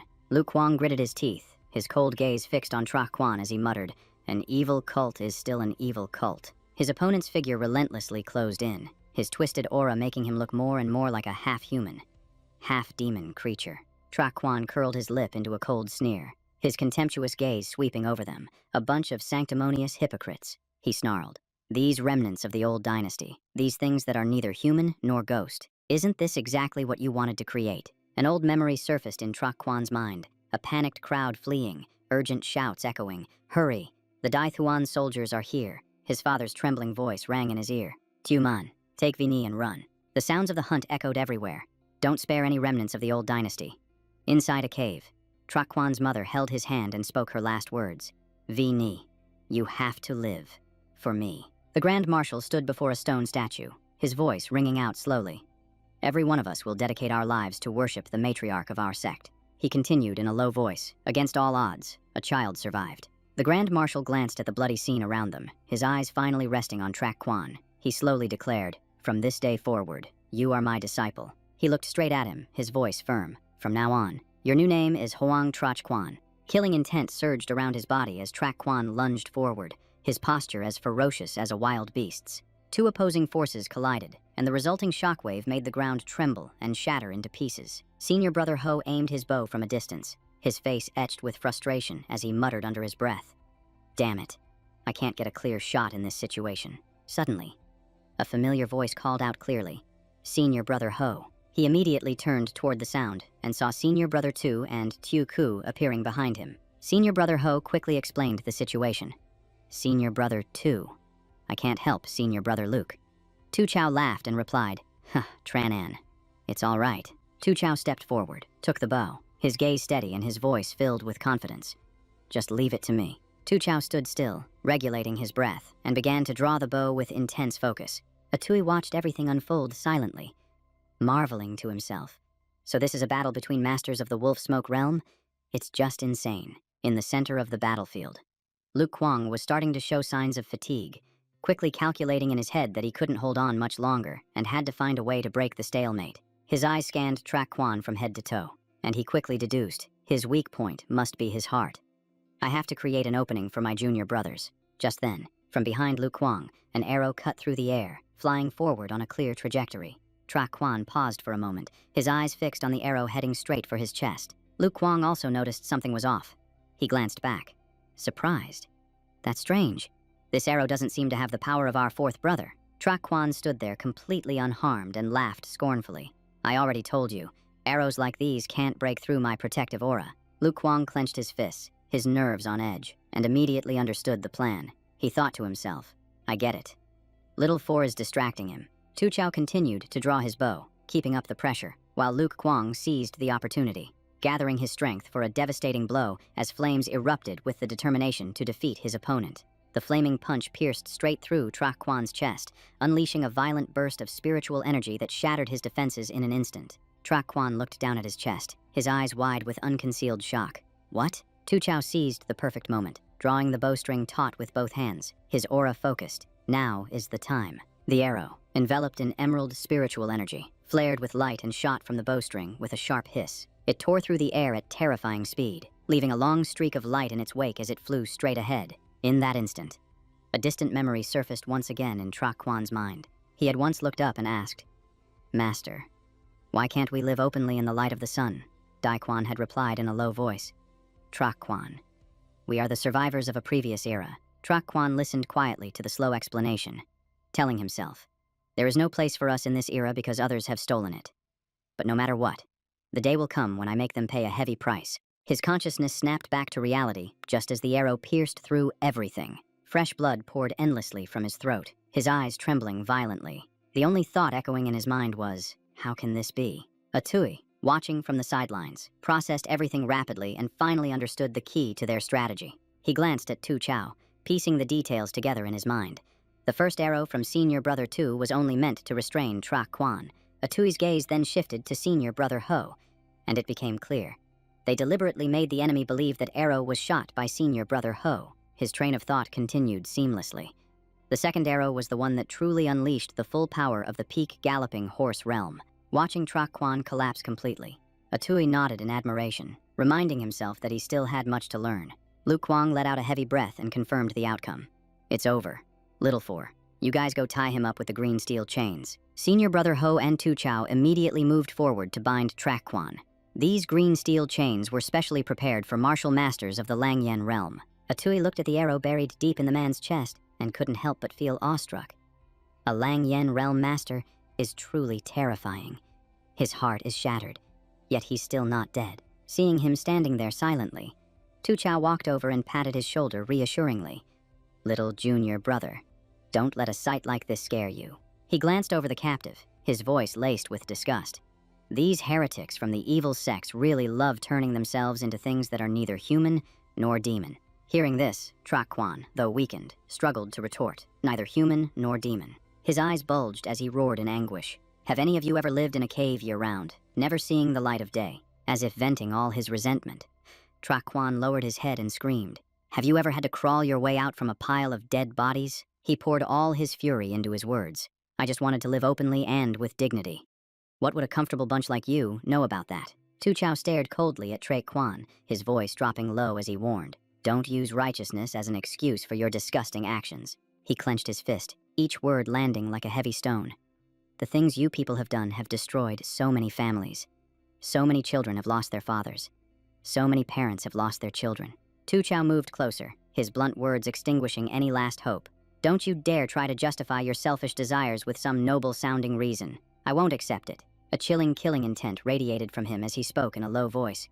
If you weren't still useful, I would have already broken all your limbs and ripped out your heart to feed the dogs. Atui looked at Tu Chao's expression and said quietly to Lu Kuang beside him. Senior brother too. Lu Kuang sighed and slowly began to tell his story, explaining that his senior brother was also an orphan, a survivor of the Demon Mother cult's village massacres. Unwilling to accept this, Tra Quan struggled to open his mouth to speak again. Seeing that Tu Chao was about to make a move, Lu Kuang raised a hand to stop him, his voice firm. That's enough. Kid, escort him back to the martial arts hall. After giving the order, he turned his back and walked away without a second glance. Lu Kuang walked up and put an arm around Tu Chao's shoulder, deliberately joking to lighten the heavy atmosphere. All right, wait for me. I'll treat you to a drink later. Senior Brother Ho placed a reassuring hand on Tu Chao's shoulder, his voice slow. Wait a moment. Let me handle a few more things. He shook his head helplessly and sighed softly. I'm about to die. Atui looked at the three of them standing together and smiled with satisfaction. This feeling was truly strange. He suddenly remembered his lonely past life. He had never experienced this kind of warmth before. Lu Kuang turned to him and suggested in a casual tone, Hey kid, You should come with us then. Atui stared at him, stunned, not understanding what he meant at first. Finally, he gave a slight nod in response. Okay. In the vastness of the ocean, there was a silent cave that held Afai's logbook. At that moment, Afai was deep in sleep, a rare look of relaxation on its face. Suddenly, Atui appeared in the dream, his cold voice echoing. The prize I desire is Afai's head. Its body immediately jolted awake, its expression turning ferocious. Afai slowly sat up, its entire body showing signs of prolonged exhaustion. A mournful sigh escaped its lips, its face a mask of complex, unreadable emotions. Then, Afai walked over and picked up the basket it used for cover. It stood silently, staring at its own reflection, its gaze somber and still. Suddenly, Afai raised its hand and slapped itself across the face repeatedly. Its movements chaotic as its mind spiraled out of control. It clenched its fists, its eyes as cold as ice, its pent-up frustration clearly visible. In the vast ocean, Afai swam slowly, every movement made with the highest level of alertness. It seemed to have locked onto its target. Its eyes turned red as desire and ambition surged violently within it. Ahead, Baonu drifted leisurely in the clear water, showing no signs of caution whatsoever. Suddenly, Baonu's expression changed. A sense of danger washed over it, causing its entire body to tense up instantly. Afai lunged forward like a hurricane, its expression crazed, with only one thought echoing in its mind. Get in the basket. Unable to swerve in time, Afai slammed violently into a rock, its body crashing in an instant. It collapsed, its body twitching, looking incredibly weak after the unexpected collision. Afai's whole body trembled with rage as it clenched its fists, chaotic emotions surging through it. In its hazy state, a stern warning flashed through its mind. Don't transform recklessly, or the people from the river god's jurisdiction will appear. The space fell into a dreadful silence, with only the sound of a heavy sigh echoing. Its vision began to blur and its will collapsed, a clear look of surrender on its face. Atui's voice rang out, serious and calculating. If you can't use force, you can choose to use your wits. Its consciousness jolted, and Afai shot up, its eyes suddenly becoming clear and bright. It moved quickly, its gaze complex, its thoughts turning endlessly. Meanwhile, Baonu glanced around, clearly searching for something in the silence. Suddenly, its expression changed again as its guard went up to the highest level. Afai instantly transformed into a seductive woman, her eyes flirting with alluring intent. Seeing this, Baonu froze for a split second, as if struck by lightning in the middle of the current. It immediately turned to leave, its attitude decisive and cold, swimming away at an incredible speed as if fleeing, seemingly having made up its mind. Abruptly, it stopped, momentarily bewildered as a strange sound echoed from behind it. Tai Huang-Yach and his fist-headed companion were clutching their stomachs, roaring with mocking laughter. Seeing this, Afai silently turned and left, her face pale and completely drained of color. The scene shifts to a small courtyard, where Atui stands alone in the middle, facing a grim martial arts practice. His back was drenched in sweat and his expression was one of helplessness. His mind simply could not calm down. Atui's gaze darkened as his thoughts churned. A few days ago, after they had turned in Hoang Trash Quan, the master's wife had them exchange old Master Trio's land deed for cash. His face immediately contorted in astonishment, his eyes bulging. 150 taels of silver ingots. Actual ingots, not silver pieces. Atui carefully held the silver, his face overflowing with happiness. The master's wife is so generous. He calculated it seriously, marveling aloud. Ingots have a higher purity than silver pieces. A 50-tael ingot can be exchanged for 52 taels and 4 wen, so 3 ingots are worth almost 160 taels. Tu Chao chimed in teasingly. Looks like this is the first time our junior brother has seen so much money. You seem a little overwhelmed. Atui threw a flurry of punches, his movements rapid and his spirit high. After spending time with his senior brother hunting mountain demons, his strength had gradually stabilized. He closed his eyes to focus, the spiritual energy inside him churning powerfully. Though he hadn't officially broken through the physical gate, he could already feel it clearly. A glimmer of confidence shone in Atui's eyes as the corner of his mouth curved into a slight smirk. That day was certainly not far off. Tu Chao watched with his arms crossed, casually praising him. Junior brother, you're working really hard, he then added. Oh, by the way, Master is back and has summoned us to be rewarded for our achievements. Atui froze on the spot, his expression utterly stunned. There's another reward, he blurted out instinctively. Trak Kwan's eyes were bloodshot as he roared with hatred. Damn you, Trio Hong Vian, I swear I'm going to kill you. His furious screams echoed wildly. You despicable little worms deserve to die. Tu Chao wore a complicated expression as he asked in a heavy voice. Do we really have to let these two bastards watch us eat? Truong Tung replied calmly. These are the master's wife's arrangements. Truong Tung frowned and sighed helplessly. The master's wife sure is peculiar. I didn't see you during the battle at the Triu residence. He avoided the man's gaze, who immediately replied. I was on a special mission with several other senior brothers that day. Atui quietly observed his surroundings, thinking with a sense of awe. The master's wife is truly formidable. All the arrangements here at the Duong residence are perfectly in order. Lu Kuang gave him a meaningful look, his expression complex. Junior brother. Do you know what our master's wife's surname represents? Atui paused, asking. Her surname. Lu Kuang explained in a low voice. The master's wife's surname is Hua. They're a great clan from Huang province, with renowned ministers and ancient heroes dating back to the era of Emperor Taizu. Her marriage was even arranged by Von Truk and old General Hua. The mood grew somber as Lu Kuang continued. Her father is Hua Vin Kuang, a third-rank minister of the Six Courts in the Imperial Court. Truong Tung mulled this over, then blurted out, So, does that mean she married beneath her station by marrying Master? Lu Kuang's voice immediately dropped to a hiss. Watch your mouth, or Master will skin you alive. Just then, a respectful voice announced, The Master and the Master's wife are here. Dong Hung stepped forward and said sternly, I've been briefed on the situation. You all did very well. Thu Tai took a slow sip of tea, her voice calm. As for these two, the authorities will arrive this afternoon to take them into custody. Tra Quan let out a cold, arrogant laugh. Go ahead and kill me. My sect has countless masters. Sooner or later, you'll all be eliminated. Dong Hung replied calmly. An organization that twists right and wrong. You don't even grasp the most basic principles. He tightened his grip on his teacup, his killing intent flaring. Utterly foolish. Dong Hung's gaze turned icy. The only reason you're still alive is because you have some value. Otherwise, you would have died long ago. Hearing this, Tra Quan went rigid, his lips trembling as he found himself speechless. Dong Hung then announced in a softer tone, However, after the trial of the 3 halls, you will all certainly be well rewarded. He looked at Atui and continued. And there's one more thing. Concerning Little Nine, Atui asked, startled. Concerning? Me. Dong Hung pushed a box towards him. It's a gift from your eldest brother. It arrived at the post station yesterday, so I brought it back with me. Atui stared at the box, his expression complex, repeating in a low voice. Eldest brother. The sunset cast a brilliant orange glow. A subordinate reported. Captain, you had to take down a late-stage wolf smoke general to obtain this, and you're just going to give it away. 2 soldiers earnestly protested. The men have been eyeing that for a long time. Captain, you're playing favorites. The eldest brother cut in with a chuckle. You think I don't know what you're all thinking? He laughed heartily and said, When we get back this time, the drinks are on me. A cheer immediately erupted. The eldest brother shook his head with a helpless sigh.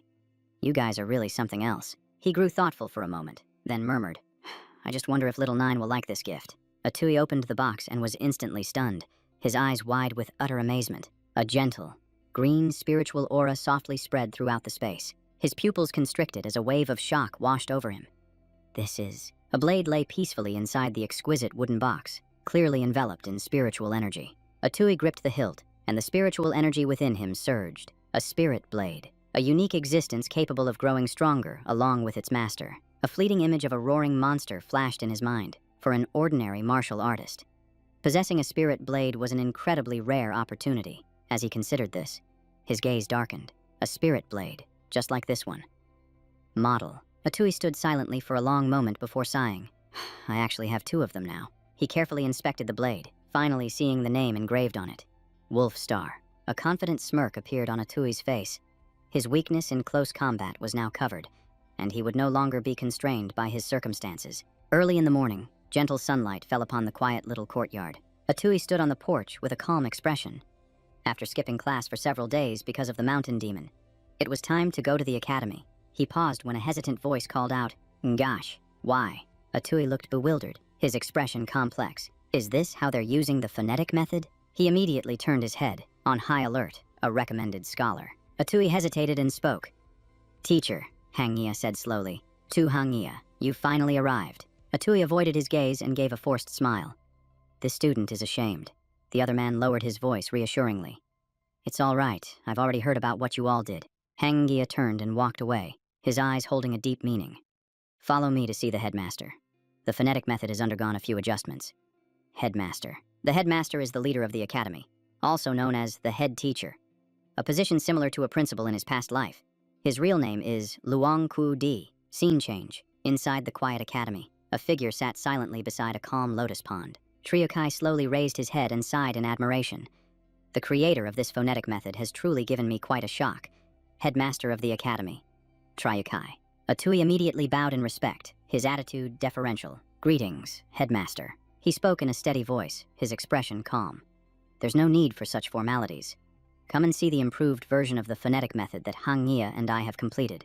Atui clutched the manuscript, his expression complicated. This version was missing more than 76 of the phonetic readings he had compiled. Now there were only 63, consisting of consonants, vowels, and identifying syllables. He silently observed Triokai, inwardly astonished. The headmaster is truly formidable. This could almost be considered a complete upgrade. Then, Atui reported respectfully, this junior is in awe. Compared to this student's version, it is indeed far superior. Triokai stroked his beard and replied leisurely, You are the one who should be admired. Without this method, we would still be lost in the cycle of textual annotation. Hangya added enthusiastically, I've already reported your contribution to my master. With his recommendation, the chances of you receiving a reward will be much higher. Atui bowed his head in thanks, sighing internally. Indeed, in any era, having connections makes things easier. He then turned and asked, his eyes filled with thought, If I may ask, who is your grandmaster? Triokai answered with a hint of awkwardness. It's true, I've never mentioned my own master's title. Authoritative faces flashed through the narrative.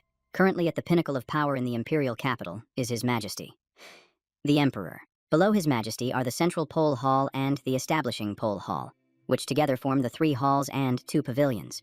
The 5 Grand Scholars, comprising the Hall of Martial Valor, the Pavilion of Literary Profundity, and the Bronze Pavilion, hold great responsibilities in the imperial court. The silent figure of Haubach appeared. My master is one of the 5 Grand Scholars, Lai Haubach. Hangya maintained a calm expression. My master's letter praised the phonetic method without reservation.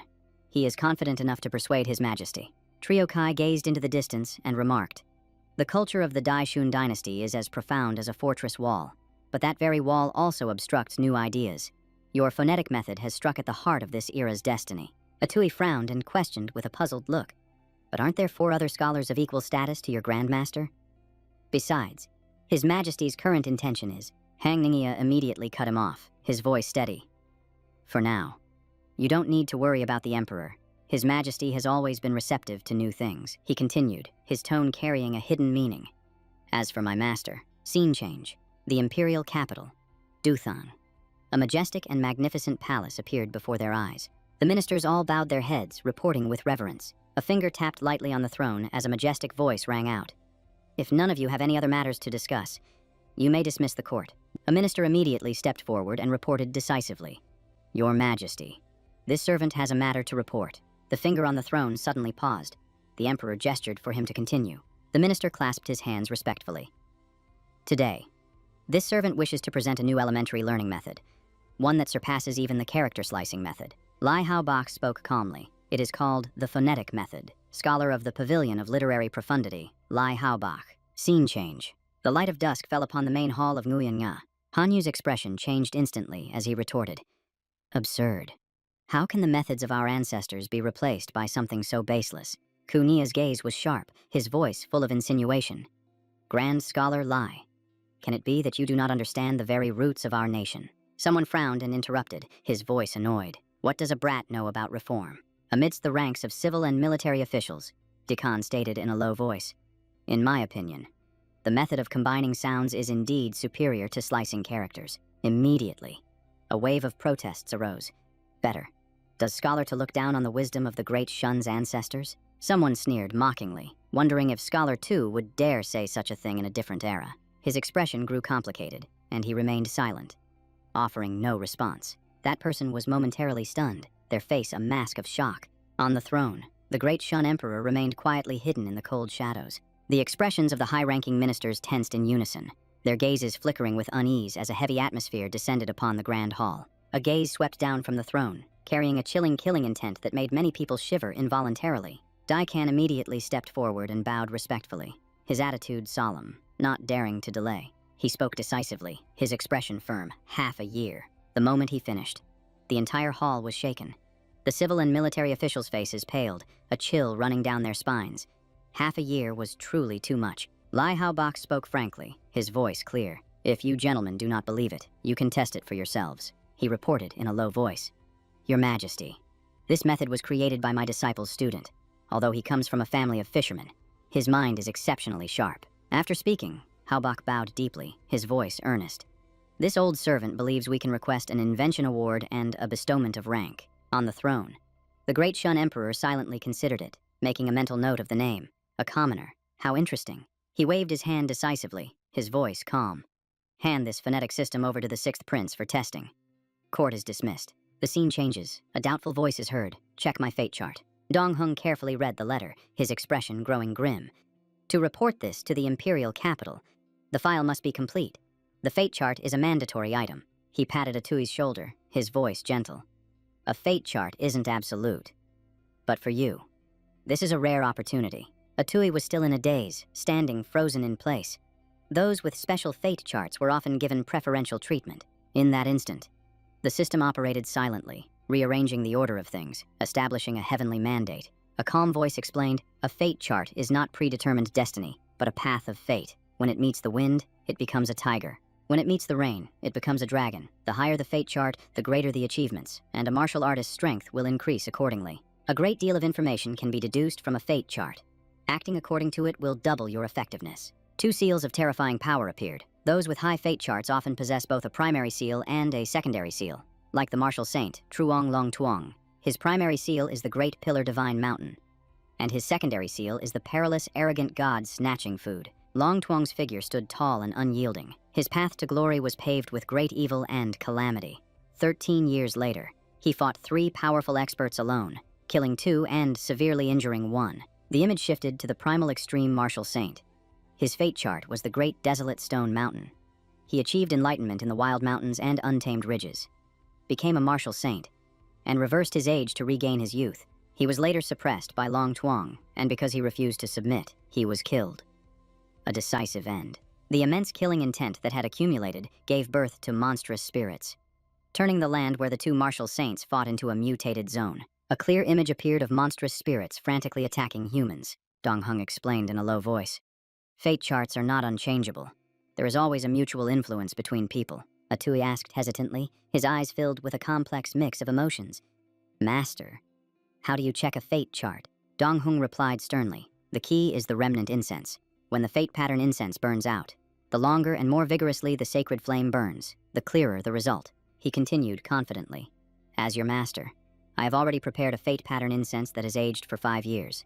All that's missing is the blood of a 100-year-old abalone. Atui was stunned, his eyes wide. The blood of an abalone. Dong Hung patiently explained. All living things are born with a measure of fortune. Bloodline is an indispensable element when checking a fate chart. He maintained a steady gaze. I have already sent people to inquire.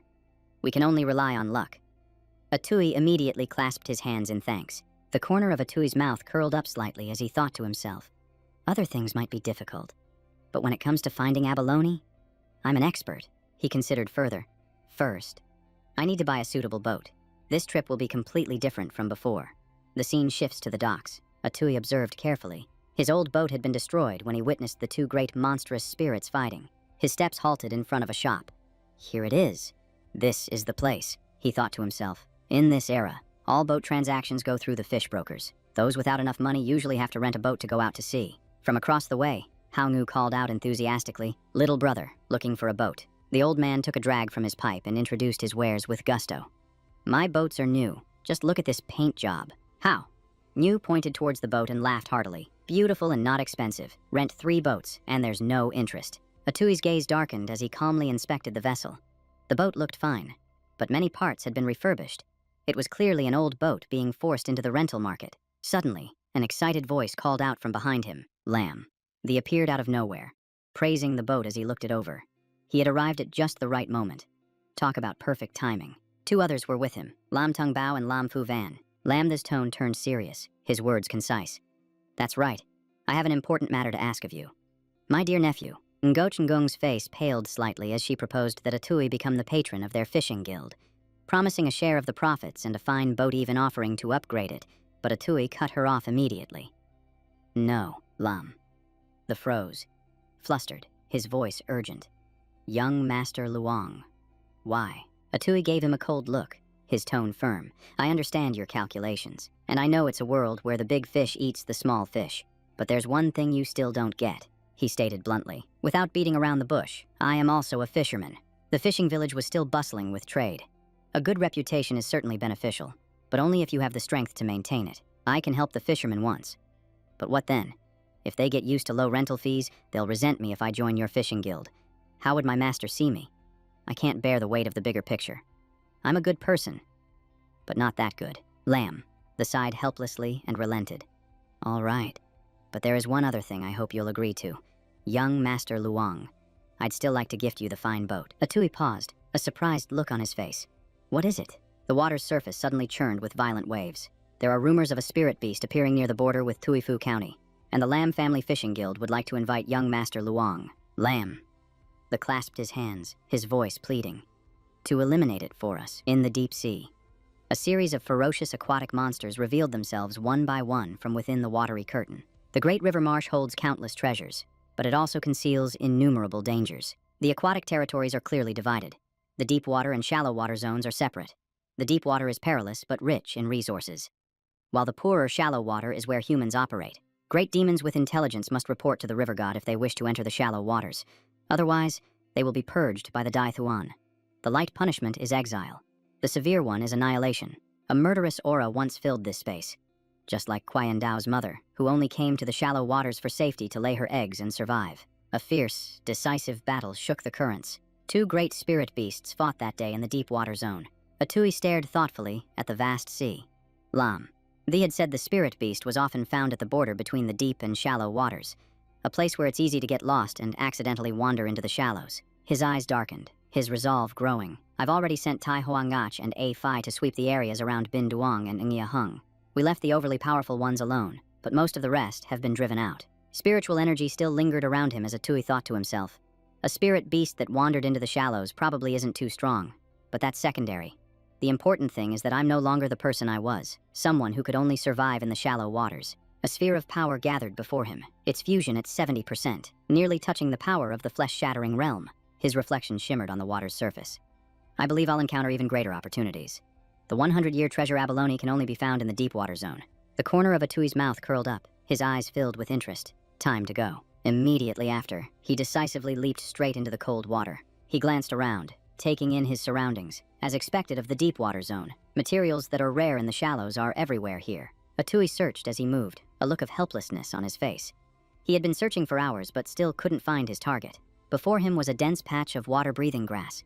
A normal person could hold it in their mouth to survive underwater for more than an hour. Atui was stunned again when he saw a shimmering stone clam. Could this be a featherstone clam? A top-grade material that only the wealthy can afford to use. He looked on with regret, telling himself, it's a shame, but none of these are my target today. A Phi suddenly froze, its eyes sharpening as its guard went up.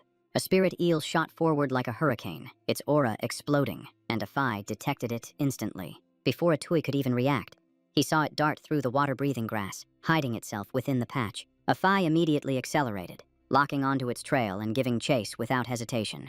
Atui strained his eyes to see, a shock running through him. This is, across from him.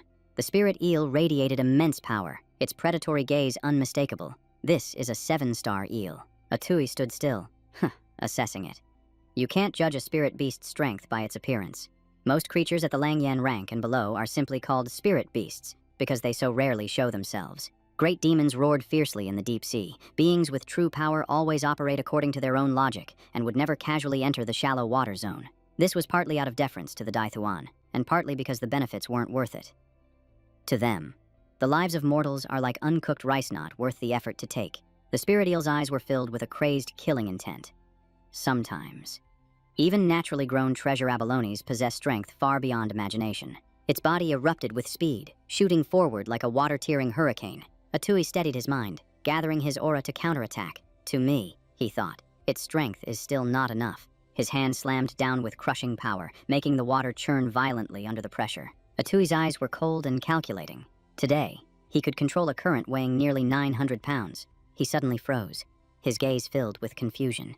His opponent wasn't even trying to dodge. In that exact moment, a swirling vortex of intense energy shot straight toward Atui. With agile footwork, he twisted his body, narrowly avoiding the attack. Atui's expression twisted in fury as he roared, "My fish!" A sense of unease washed over him, and a chill ran down his spine. Could this be? Before, the colossal creature. Atui looked as small as a child. It was the ape fiend that Lamde had mentioned. He clenched his fists, overflowing with resentment. "I don't care what you are. You dared to eat my fish." Killing intent erupted from him as Atui stood his ground, ready to trade his life for his enemies. He stood there silently, his aura surging within him. Every increase in his fusion level brought a corresponding leap in physical prowess. Atui's expression was complex and thoughtful.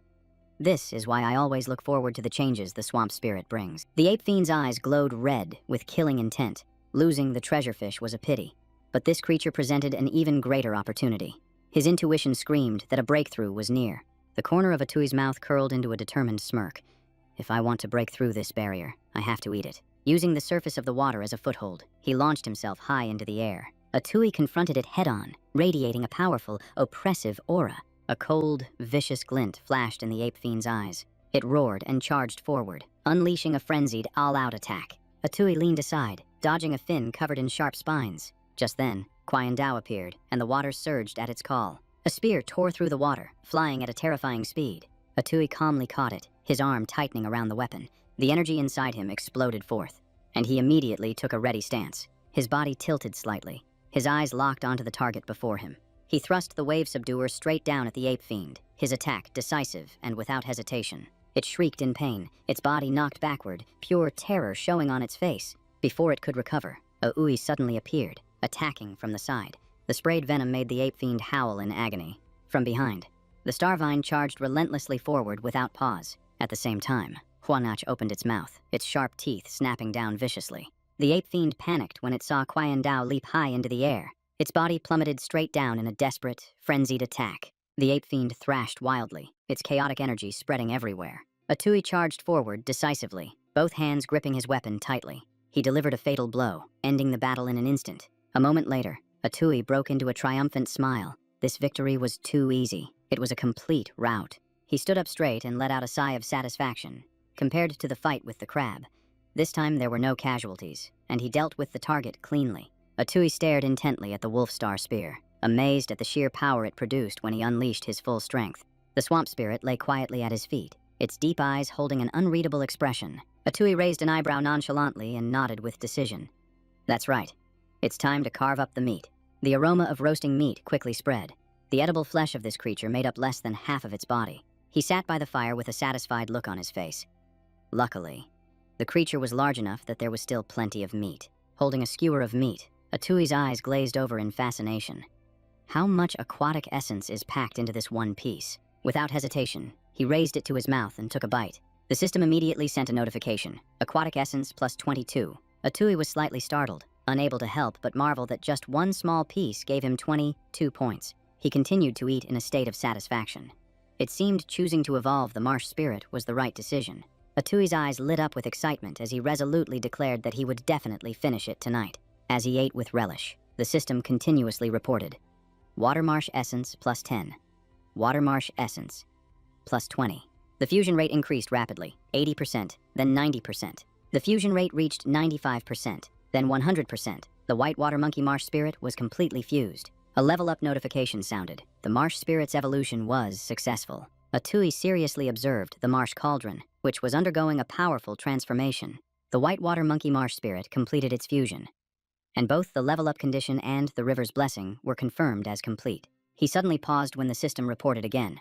River's blessing has been activated after the Huai River worship ceremony. Stats increased by 0.001. The aura around the marsh spirit surged violently, and Atui couldn't help but be amazed that he had accidentally fulfilled the conditions completely. He clenched his fists in excitement. The next step was to upgrade to a high-grade marsh spirit. Atui's finger slowly pressed the interface, selecting the upgrade option. The marsh cauldron continued to evolve at an even more powerful rate than before. Atui leaned in to observe, his eyes immediately becoming vigilant. His expression gradually grew complicated. This situation was exactly like the time he fused with the Tuithan marsh spirit. Suddenly, Atui's expression changed, his eyes revealing sheer terror. He collapsed to his knees, his entire body going limp, completely drained of strength. Atui hunched over, trying to support himself, his mind in chaos. Did the upgrade fail? His pupils blazed with light, and green veins bulged all over his body. A resounding notification announced, "Upgrade successful, fused with the velvet-furred innate aberration marsh spirit." A violent burst of power erupted as the dragon tendons and tiger bones formed. The spiritual energy around him swirled like a hurricane, enveloping his body. Atui's soul trembled violently as the sensation of fusion spread throughout his consciousness. The system confirmed the fusion of the whitewater monkey marsh spirit and the azure velvet brood. Comprehending innate skills and receiving Fist of the Water Marsh and water-nourished vitality, a low roar echoed as the ferocious aura caused the space around him to tremble. A moment later, Atui collapsed to the ground, his body so exhausted it felt like it was about to fall apart. A series of system messages appeared, confirming the refinement of the azure velvet brood marsh spirit, and his stats and status were updated. Atui let out a sigh of relief, feeling deeply moved. The gains this time were truly worth it. He sprang up decisively, feeling his power surge. The dragon tendons and tiger bones made his body feel as if it had been reborn. Atui swung his arm to test his strength. 5 punches landed, causing the wall to crack wide open in an instant. Faced with this unexpected change, he froze for a moment, his mind in turmoil. His strength had suddenly skyrocketed. Could it be that he had reached a new threshold? In just a moment, Atui forced himself to calm down and enter a meditative state, focusing his thoughts. The 2 gates of skin and flesh were still weak.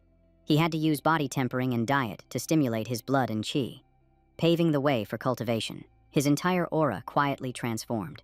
After entering the bone gate, he could use internal methods to supplement his external training, permeating his 5 viscera and 6 bowels. Besides, his master had already taught him the chi guiding chant. The medicinal power smoldered and ignited deep within his body, just as he had expected. Atui sensed a faint fragrance, his spirits lifting. "I've entered the bone gate. My tendons are long. My strength is great. My bones are filled. And my tendons are nimble. The dragon tendons and tiger bones are truly extraordinary, if it weren't for this upgrade." The 3-fold increase in blood and chi from them would have made breaking through the gate 3 times harder. A look of satisfaction appeared on his face as he sighed softly. Thankfully, his master had patiently guided him in cultivating internal methods from an early age, which was why the power from today's upgrade flowed so smoothly, like a river finding its course. The system's voice rang out decisively. Tai-Hoa crocodile can evolve into horned-eye crocodile. Evolve. A Phi can evolve into tiger-headed catfish. Evolve. Yes or no? Atui's gaze wavered, his emotions mixed. The Tai-Hoa crocodile and a Phi had finally reached the point of evolution. He laughed heartily, his face beaming. Evolve. Evolve them all. In his line of sight, the Hoa crocodile and a Phi were enveloped in a sealed barrier. Immediately after, 2 eggs swelled to an unbelievable size, their auras surging. The sound of cracking shells echoed slowly, each beat distinct in the space. A series of system messages appeared. Armored wood crocodile has consumed 14,912 points of water marsh essence to evolve into armored wood spear crocodile. Atui kept his voice calm. The Tai-Hoa crocodile wants to evolve into a dragon. A Phi has consumed 14,926 points of water marsh essence to evolve into the dread tiger catfish. His eyes lit up with curiosity as he slowly reached out to touch it, wondering to himself if this could be the dragon horn. Atui's expression turned serious as he carefully considered his options. The difficulty of fusion had increased 10-fold, making it completely worthless to use the remaining essence of the marsh now. A glimmer of hope appeared in his eyes. He sighed softly. Today's haul was massive. The spring of the marsh and the water's vitality were enough to slowly absorb the marsh's essence, making up for what was lost during the water beast's evolution. Atui looked over at them with clear satisfaction. Both of his water beasts had leveled up today. He fell silent, his gaze determined. The other 2 water beasts couldn't be allowed to fall behind. No one could predict what dangers the future held. A confident smirk played on Atui's lips. These items, this was the ace up my sleeve. His expression shifted, his cold gaze locking onto the system screen. Before, I had no choice. But today, I want it all. Amidst the mountains and forests, a tranquil stream of water suddenly appeared, its aura silently spreading. Atui stood tall on the boat, his figure gliding across the calm surface of the water. His expression was complex as he sighed in admiration. This is true riding the waves, not that fake water control technique. And the best part is, the flower croc and the fist head shot out of the water with immense power. A Phi and the Tai flower croc. Those 2 water beasts had actually acquired special skills. Atui watched his pets intently. After evolving, a Phi had mastered a skill similar to emitting a high-frequency wave. He stood proudly on the boat, his voice calm. As for the Tai flower croc, its buff can help everyone regenerate. A water prison instantly shot up from the surface. Water prison. Not far away, The water's surface rippled silently as the shockwave from the airflow spread out. Atui froze, a look of utter confusion on his face. His powerful, evolved pets burst from the water in unison. The imprisoning clam crab, the heavenly water centipede. The fisthead had become a rock clam crab. Only Ayui's name remained unchanged. Suddenly, a giant fish leaped straight onto the deck of the boat. He propped himself up and laughed heartily, his expression ecstatic. With these god-tier skills, I won't have to worry about catching fish anymore. Looking at the system panel, Atui sighed helplessly. This level up was just too much.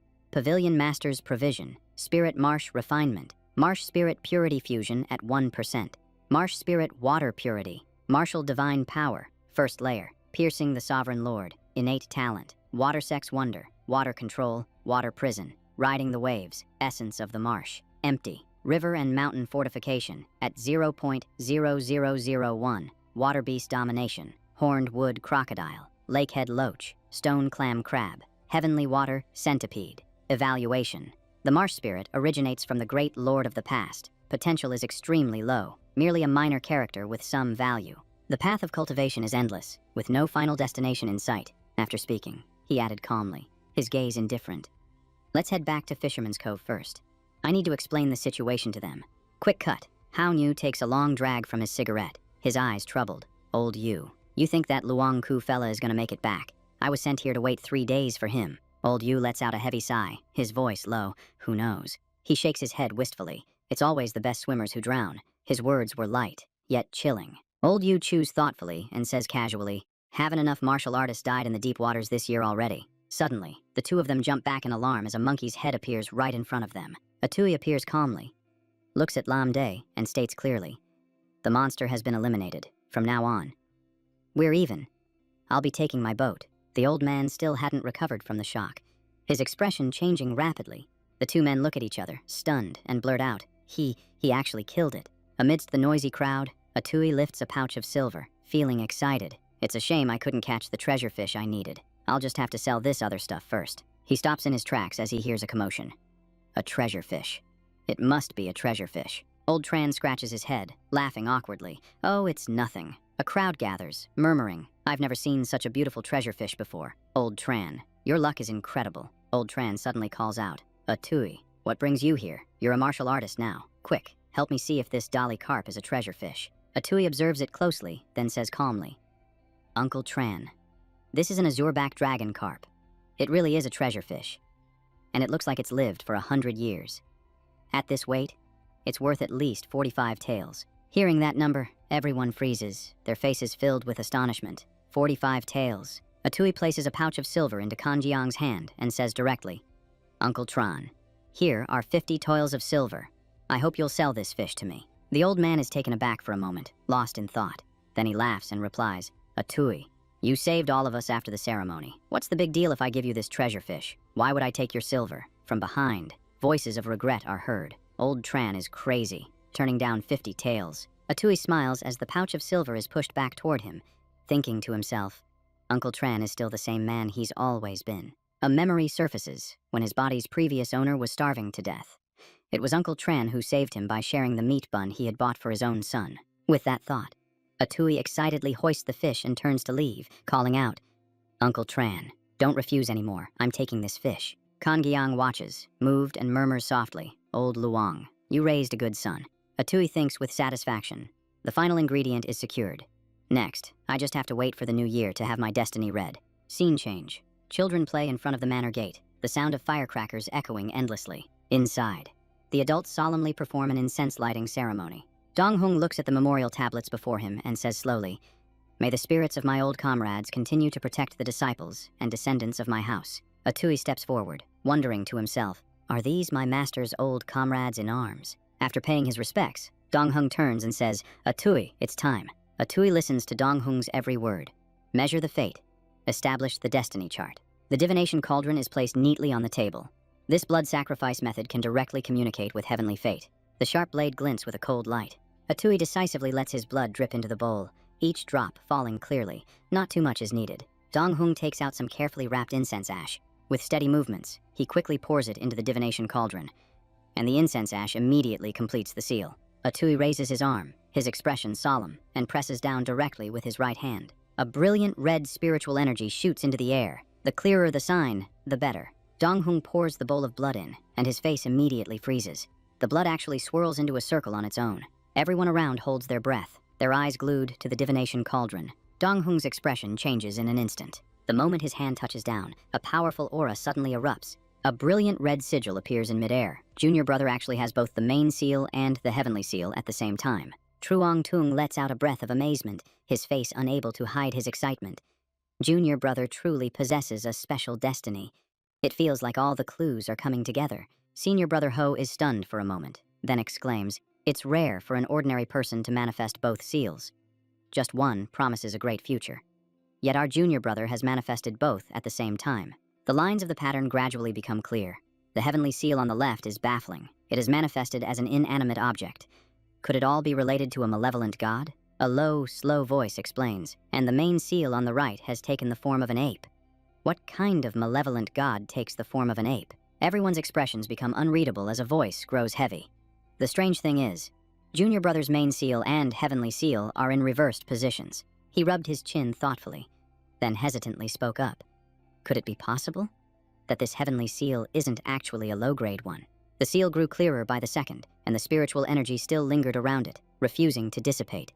And at its core, yes, it looked like it was even branching out. His eyes filled with a complex mix of emotions and unease as he lowered his voice.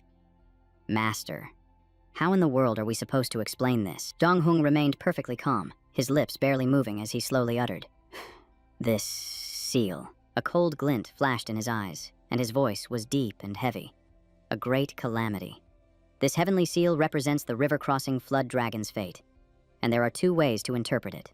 Donghung seemed to drift into the mists of ancient times as he slowly recounted the legend. It is said that a snake cultivates for 500 years to become a flood dragon, and a flood dragon must then cultivate for 1,000 years before it can cross the great river to become a true dragon. An image of a murderous Tui flashed in his mind. One interpretation is that your junior brother will face countless perils to transform into a dragon among men. The second is that another will become a dragon alongside your junior brother. Hearing this, he froze, a chill running down his spine. So horrified he was rendered speechless. Everyone's gaze darkened at once, their faces filled with shock. Two fierce beasts in conflict, climbing over each other's corpses to achieve greatness. Suddenly, a hand shot up decisively, and a clear voice rang out. "Master, and all my senior brothers and sisters, there is no need to worry." Atui declared with calm confidence, "Whether I'm the one crossing the river or someone is crossing over me, it at least proves that I, Luong Ku, am absolutely no ordinary, useless person." Donghung's gaze flickered for a moment, then a satisfied smile spread across his face. "Good. The boy who once fought 7 men all by himself will one day become a great dragon, soaring through the 9 heavens." His expression grew complex as he continued slowly. "As for the seal itself, I have no explanation. I only know that those with a water affinity are vulnerable to fatal dangers related to water. But Tiuku's heavenly seal is also of the water element. In a swampy region, this could be a great advantage. Fortune and disaster truly walk hand in hand." The corner of Donghung's mouth curled slightly, and his tone softened. "Destiny is not set in stone. Even with a great fate, you must not become arrogant, and a calamitous one must never be underestimated." He turned and said heartily, "I will register this fate with the government office. The rewards that follow will be determined by the higher-ups." Atui immediately bowed his head respectfully. "Thank you, Master, for interpreting my fate. This disciple will take your words to heart." His expression grew serious for a moment before turning confident. "The reason I'm so sure of myself is because I understand this seal all too well." An image of an evolution brimming with brutal power flashed through his mind. This was no ordinary fierce ape. It was an existence on par with an unrivaled, ferocious god. Atui's eyes turned cold, his voice clear and decisive. "As long as I have the swamp cauldron, no one can take what is rightfully mine." The scene changes, and the light of an oil lamp flickers across a window in the dead of night. Inside a room, a doubtful voice mused, "The river-crossing flood dragon's fate. Daithuan glanced over indifferently, then sighed softly. "Born on the shores of the great swamp, it truly is the river-crossing flood dragon's fate. It seems to fit him perfectly. I just wonder, is he the one crossing the river? Or the one being crossed over? Could his rival be that cunning old flood dragon from the swamp?" He stared intently at the seal, his eyes filled with interest. How fascinating.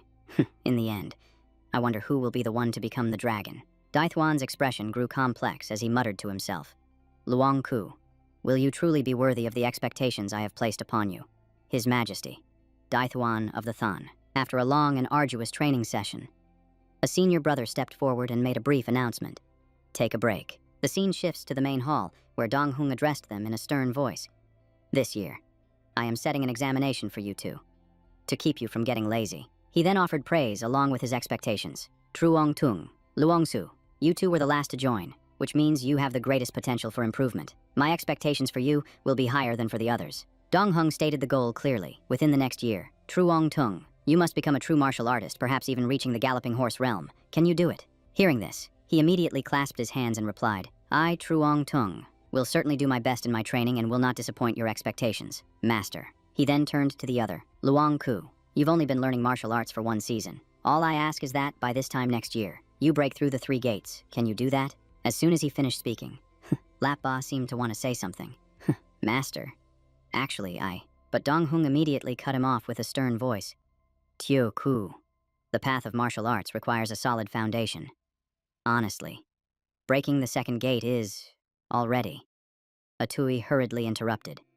Master. He circulated the internal energy within his body and continued to explain. You've misunderstood. Master. What I meant to say was, Atui confidently dropped the bombshell. I've already broken through the flesh gate. Hearing this, all the other disciples were stunned, exclaiming in unison, What? After a few seconds of shock, Truong Tung spoke up in disbelief. He broke through the 2nd gate. After just 3 months of training, Atui immediately seized the opportunity to make a pledge, his eyes firm with resolve. This disciple is confident that I will become a true martial artist within a year. Hearing this, Dong Hung nodded happily and praised him. Excellent. If Tuku has this much confidence, then how can I, as your master, treat your training lightly? Then, his voice grew solemn as he began to tell an old story. Tio Ku, have you ever heard of the martial emperor Huang? In his time, the great martial emperor Huang created the 10,000 victories technique, which was unrivaled in all the land. But as the years passed, this technique was broken apart into many separate disciplines. Dong Hung continued his explanation. Much later, the Taoist master of the Stargazing Pavilion managed to reverse engineer the technique, combining it with the Taoist embracing the core technique to finally make the discipline whole again. At that moment, he placed a hand on the boy's shoulder, his expression solemn, as he prepared to announce a momentous decision. Dong Hung enunciated each word clearly. 10,000 victories, embracing the origin, is yours. The scene shifts to a magnificent imperial palace, where an official was flattering the emperor with a sycophantic smile. Your Majesty. That was a brilliant move.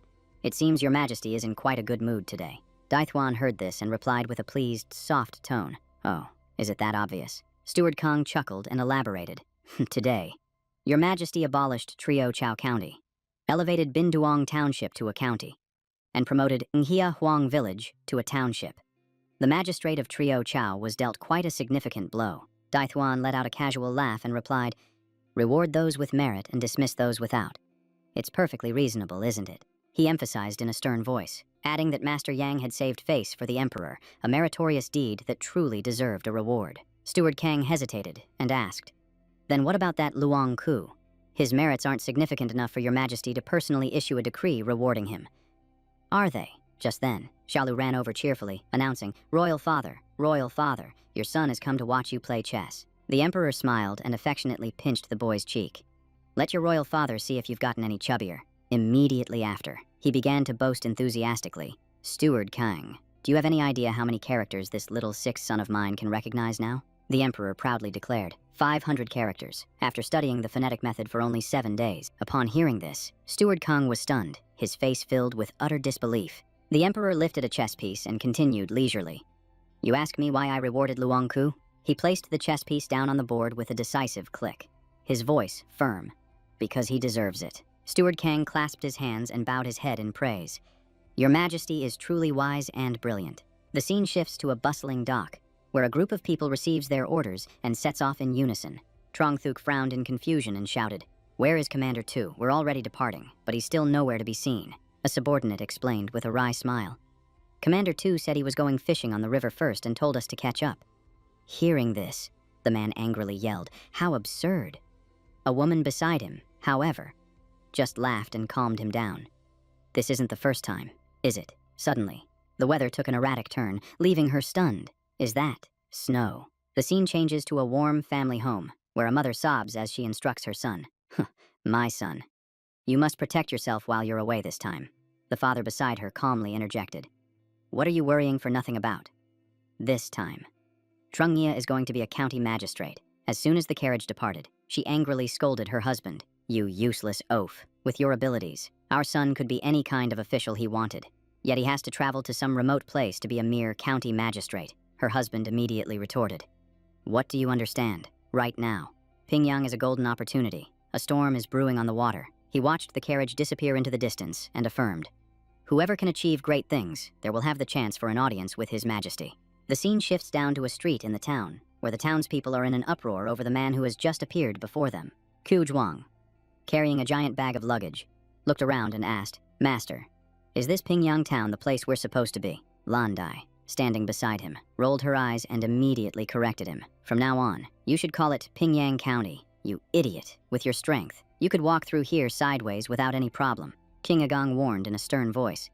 Zhuanger, you haven't forgotten our purpose for coming here this time, have you? He clenched his fists and replied obediently, Master, your disciple remembers. Immediately after, Chu Zhuang slammed his luggage onto the ground and bluntly stated their plan to visit the Yang Clan Martial Arts Hall. He continued, clarifying the next step. And after that, we'll crush their martial arts hall. Standing before the Yang Clan sign, Qingyi proudly and decisively declared, starting today, this place will be our new martial arts hall. A second later, the three of them walked straight inside. At that moment, Hani promised worriedly, Father, once we have money, we can buy medicine to treat your illness. He cleared his throat and comforted her. Aren't we just getting started now? At the same time, Chu Zhuang walked by carrying a large wooden pillar and asked, Senior brother, where does this pillar go? The senior brother burst out laughing and instructed, You dummy. If there's no place to put it, just keep holding it. Seeing this, she pouted and intervened. First, senior brother. Stop teasing junior brother Chu. You know he's simple-minded. He laughed and teased back. Is our second junior sister feeling sorry for him? Once things had settled down, Qinghe slowly stepped outside, his gaze distant and sorrowful. It's a pity that she couldn't live to see this day. Memories flooded back, and Qinghe vividly saw their old home engulfed in a sea of fire, with black smoke billowing upwards as everything was destroyed in the blink of an eye. In the midst of the chaos, Qingyi looked in horror at the bodies scattered on the ground and blurted out, What in the world are these monstrous things? Master Hui urged urgently. Lan Dai, hurry and protect your mistress and little Ha. At the critical moment, the master's wife screamed in desperation, Qinghe, take Hani and run, before she could finish her sentence. A horde of mountain ghouls charged out of the darkness towards the mother and daughter, their killing intent overwhelming. Seeing his mistress surrounded, Chu Zhuang screamed in panic. No, mistress. Qingyi stood frozen, calling out her name in despair. No, Pingshang. Back in the present, Hani was dreamily talking about the pastries from the Drifting Cloud Pavilion in Pingyang. Chu Zhuang playfully called her a greedy cat and enthusiastically promised to go to the docks tomorrow to earn money and buy pastries for his senior sister. Hani happily patted his head, her voice full of praise. Big Zhuang is still the most considerate one. Suddenly, a fierce-looking man stormed into the alley, his eyes scanning the area with contempt. The inspector arrogantly demanded, Have you people paid the relief grain tax yet? Qingyi bowed his head and answered honestly, Sir, we have just arrived in Pingyang town. We are not aware of any grain tax we must pay. The man's voice was forceful. Huayin Prefecture has suffered a disaster.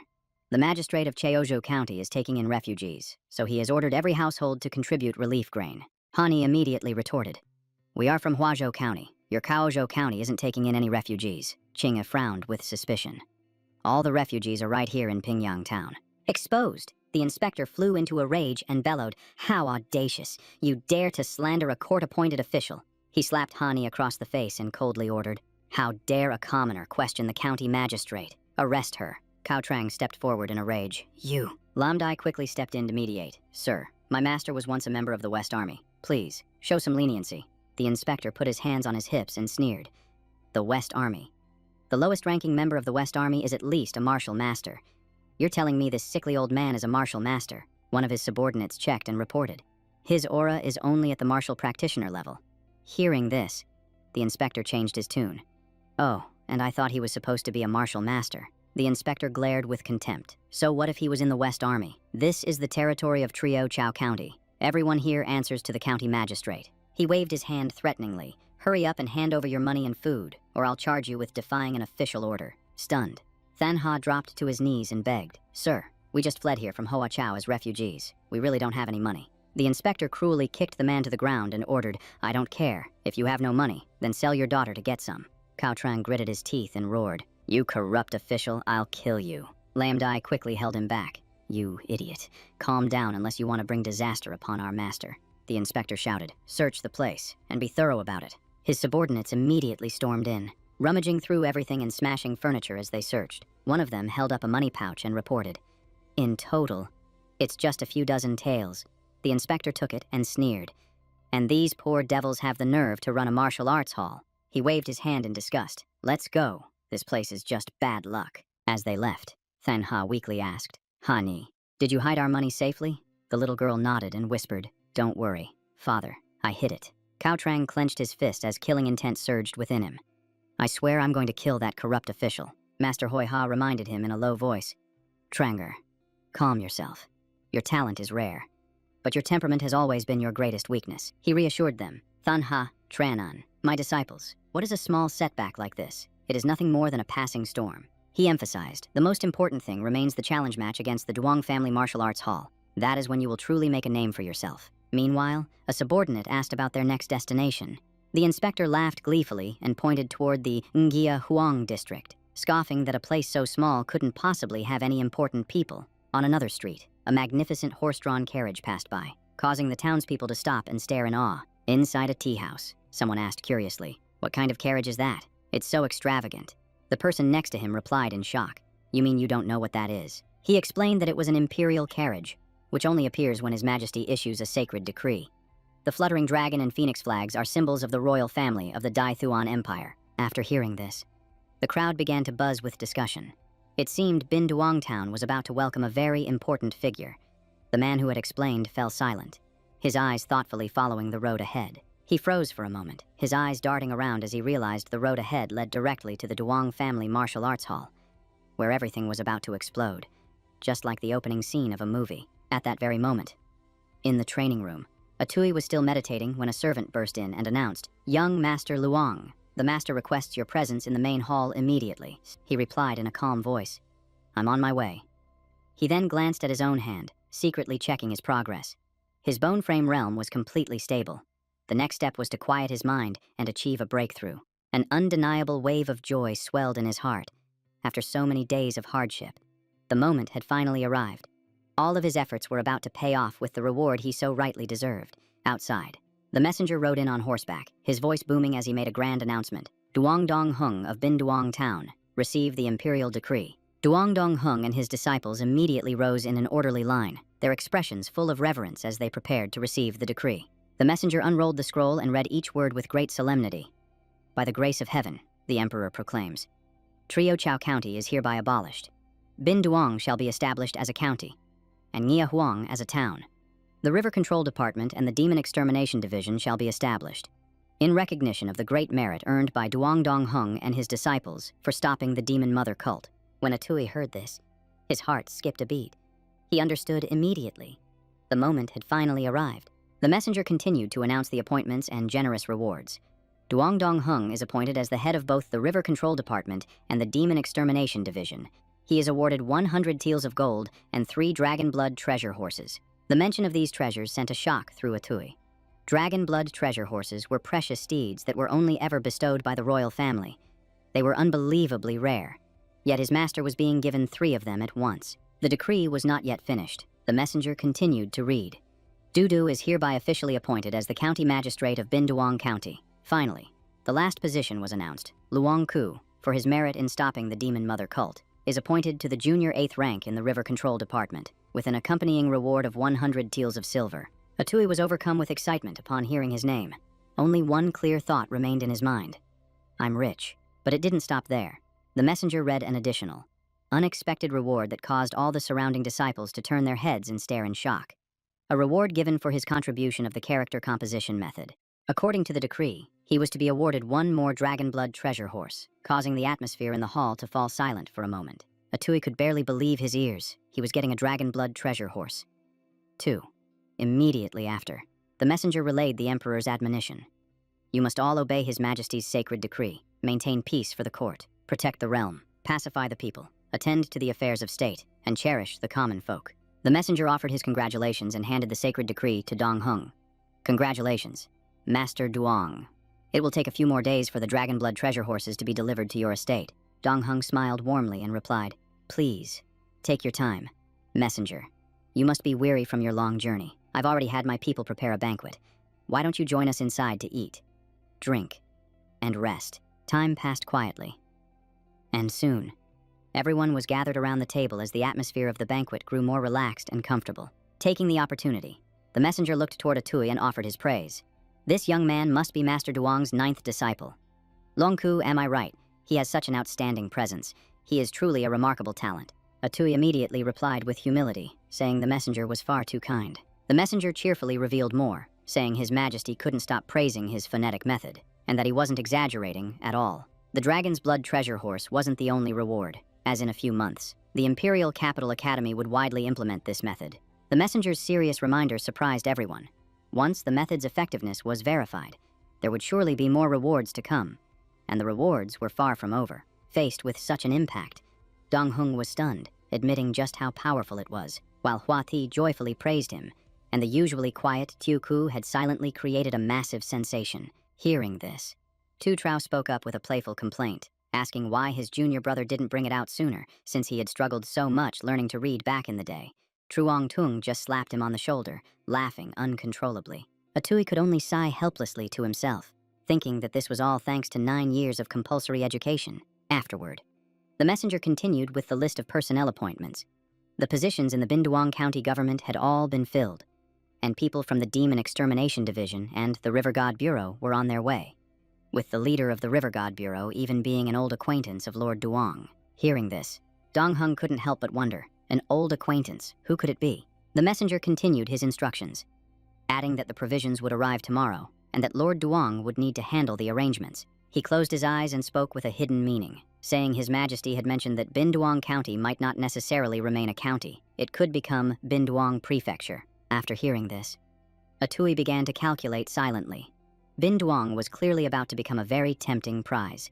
It was rare for a town to be promoted to a county, and now there were hints it could become a prefecture. He happily drained his cup of wine, feeling that this was a good thing, and resolved in his heart to turn Binduong into a grand stage for his own ascent. The scene shifts to a riverbank, where a Phi was trembling, hiding behind a boulder, his breathing ragged as he dared not make a sound. Under the threatening gaze of the creature in the water, he broke out in a cold sweat as waves of fear washed over him, causing his body to freeze stiff. A Phi frantically mumbled the same words over and over, River God, above, discovered. Right in front of him was an entire school of ferocious dragon sturgeons, their powerful demonic aura flooding the river's surface. The scene shifts back to a bustling street, where Atui was strolling leisurely through the crowd. After walking for a while, he suddenly noticed something unusual. There were many new, unfamiliar faces on the street, looking like refugees who had gathered there. Just then, a resident rushed over to report, Brother Tui, I finally found you.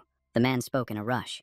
My grandfather told me to come to Binduong Town to find you. I looked everywhere and couldn't find you, but now I have.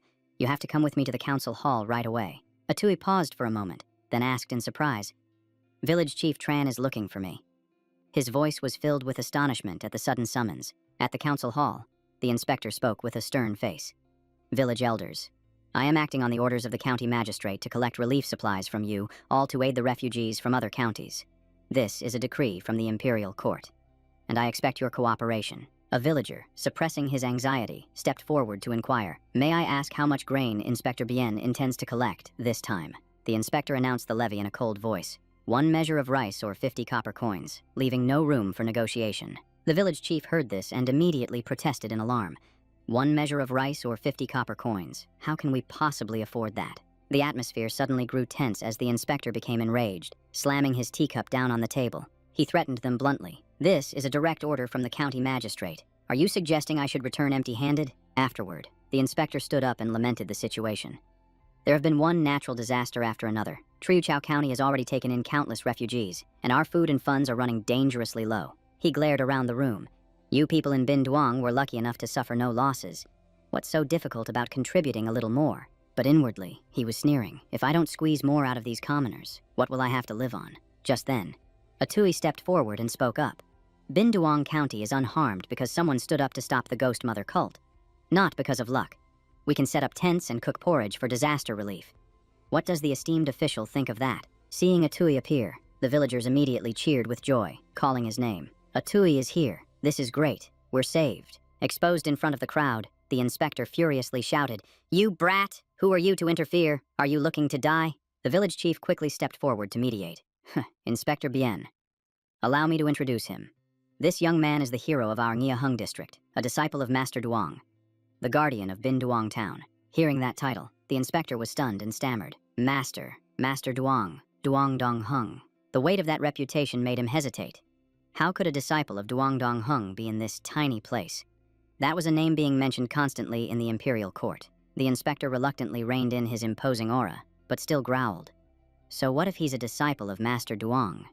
This is still an order from the county magistrate. Atui calmly replied, "Of course. I have no intention of forcing you, sir." He took a step closer and said quietly but firmly, "But from what I know, Trio Chao County is no longer a county." As soon as the words were spoken, the inspector faltered, stumbling backward and collapsing into his chair. Atui didn't stop, pressing on. "I wonder which county magistrate's orders you are currently following." "Sir," hit where it hurt. The inspector stammered awkwardly. This. A subordinate leaned in and whispered, "Sir, you are an official of the Great Shun dynasty. You don't need to explain yourself to these commoners." The man quickly offered a plan. "In my opinion, just find an excuse to arrest this brat. As for Duong Dong Hung, what official would go out of his way to make trouble for another official?" Hearing this, the inspector reassured himself. That's right. What do I have to fear from a brat who hasn't even entered the official ranks? Would Duong Dong Hung really confront a county magistrate over a mere disciple? Suddenly, the clatter of horse hooves shattered the tense atmosphere hanging over the assembly hall. All eyes immediately turned to the door, staring at the person who had just appeared on horseback. The inspector, startled, blurted out, "Who is it now?" Sitting upright on his horse, Trivan called out, "Excuse me, is Luong Ku of Nghia Hung present?" Recognizing the man's identity, the inspector gasped in horror. A Cloud Eagle rider from the Six Fan School. Atui stepped forward with a serious expression and confirmed, "I am Luong Ku." The inspector froze, searching his memory. Luong Ku. That name sounds strangely familiar. He panicked, speculating. The Six Fan School has been investigating the Ghost Mother cult recently. Could it be that this brat has already been caught? At that thought, he rejoiced inwardly. It's a godsend. With just a little push, I can have him taken away. In his eyes, how could a mere commoner possibly stand against an official? At that moment, Atui thoughtfully explained. The Six Fan School is the collective name for the three great judicial offices. It consists of the Ministry of Justice, the Grand Court of Revision, and the Censorate. These three offices handle major cases, arrests, and interrogations, and they have their own military force. The Cloud Eagle Cavalry, which is on par with the Great Shun's Imperial Guard. He added with emphasis, every single one of their riders has reached the Galloping Horse realm. When the man dismounted, the air around them instantly fell silent. Atui clasped his hands in a salute and asked, "May I ask what business the noble rider has with me?" Just then, the inspector rushed forward, fawning. "Lord Truong, it's been a long time." His tone shifted instantly to curry favor with the newcomer. Trivan frowned back at him, his gaze cold as he asked, "And you are?" He hastily introduced himself. "My lord, I am the 4th Inspector of Trio Chao County. I once accompanied Lord Lai to the prefectural office and had the honor of meeting you once." Trivan remained indifferent, asking bluntly, "What do you want?" The inspector eagerly reported, "My lord, I heard you've been working tirelessly on the Ghost Mother cult case. As it happens, I have a related suspect right here." Upon hearing this, Trivan asked, "Who is it?" He immediately pointed a finger and accused, "It's him." Atui stared back and replied, "Are you trying to frame me?" The inspector quickly twisted his logic. Even though this man is a disciple of Temple Master Duong, he has so many disciples.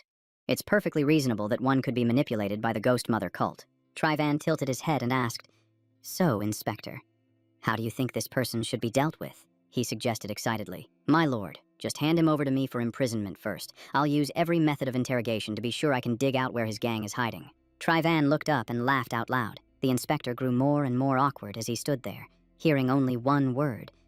"Interesting." Trivan's tone immediately turned serious. "Inspector, do you know what your rank is? And what my rank is?" The inspector. stunned, stammered in reply. I am a subordinate 9th rank inspector. You, my lord, are a bronze-badged Cloud Eagle rider, which is, of course, the 7th rank. Trivan drew his sword from its sheath, his warning sharp and clear. Do you know the penalty for slandering a superior officer? Seeing the cold blade, the inspector's face went pale with fear, but he still recited the law correctly. Slandering a superior is punishable by beheading. He trembled and quickly tried to defend himself. But I haven't slandered anyone, Trivan pointed out bluntly. Then why did you, Inspector, dare to slander a subordinate 8th rank official? The inspector was stunned and confused. Subordinate 8th rank? My lord, I haven't slandered anyone, unless, Trivan declared with authority. You have slandered Luong Ku, the subordinate 8th rank River God Chief of the River God Department. According to the law, that is punishable by beheading. Brother Luong, tell me, should they be executed or not? Hearing this, the inspector cried out in terror. This brat is a subordinate 8th rank River God Chief. The villagers immediately erupted in murmurs. What? A Tui is an official now, and a subordinate 8th rank at that. Nia Hung has produced a great figure, one of the subordinates frantically pleaded. My lord, this is a grave injustice. We didn't know this man was a River God Chief. The inspector, pale-faced, bowed his head and echoed, a grave injustice. Just then, the subordinate suddenly remembered. Luong Ku. I remember now, he's not just an ordinary disciple, he's the 9th direct disciple of Lord Truong. The crowd grew even more shocked, adding, Luong Ku is the one who was personally rewarded by His Majesty the Emperor. Atui said calmly, according to the law, the punishment is indeed beheading. Isn't that right, Inspector? The subordinate immediately shifted the blame to save his own skin. Lord Luong, it was my fault for being blind and looking down on you. Please spare me. This was all that 4th inspector's idea. My lord, hearing this, the inspector became furious, grabbing his subordinate's head and yelling, You animal, you're clearly just adding fuel to the fire. The subordinate refused to back down and immediately fought back. You still want to frame me. The evil things you've done are enough to get you killed 100,000 times over. Suddenly, Atui acted decisively, kicking them both aside and putting a stop to their argument. Atui commanded in a cold voice, You two forged the county magistrate's order and illegally seized relief grain. You will return with Rider Truong and explain yourselves. He clenched his fists, thinking to himself, I really want to deal with them right now, but with Rider Truong here, it's best to follow proper procedure. Atui turned and asked directly, May I ask what business Rider Truong has with me? Trivan was startled and quickly sheathed his sword. I almost forgot. Trivan pulled an item from his robes, introducing himself as Truong Trivan, a copper badge head constable of the 3 Law Division, here on orders from his superiors to ask some questions. Trivan smiled and presented a token, asking if Brother Luong had any interest in joining the 3 Law Division. Atui sat on the boat, lost in thought. The stronger you become, the easier it is to get lost in that power. As someone from the modern world, he understood the principle of using martial arts to break the law. He had to choose the life he wanted. An old memory surfaced. I'm sorry. Luong Ku isn't capable of taking on any other duties. Trivan stood before him, trying to persuade him. Brother Luong, with your talent, reaching the rank of commandant within a year would be no problem at all.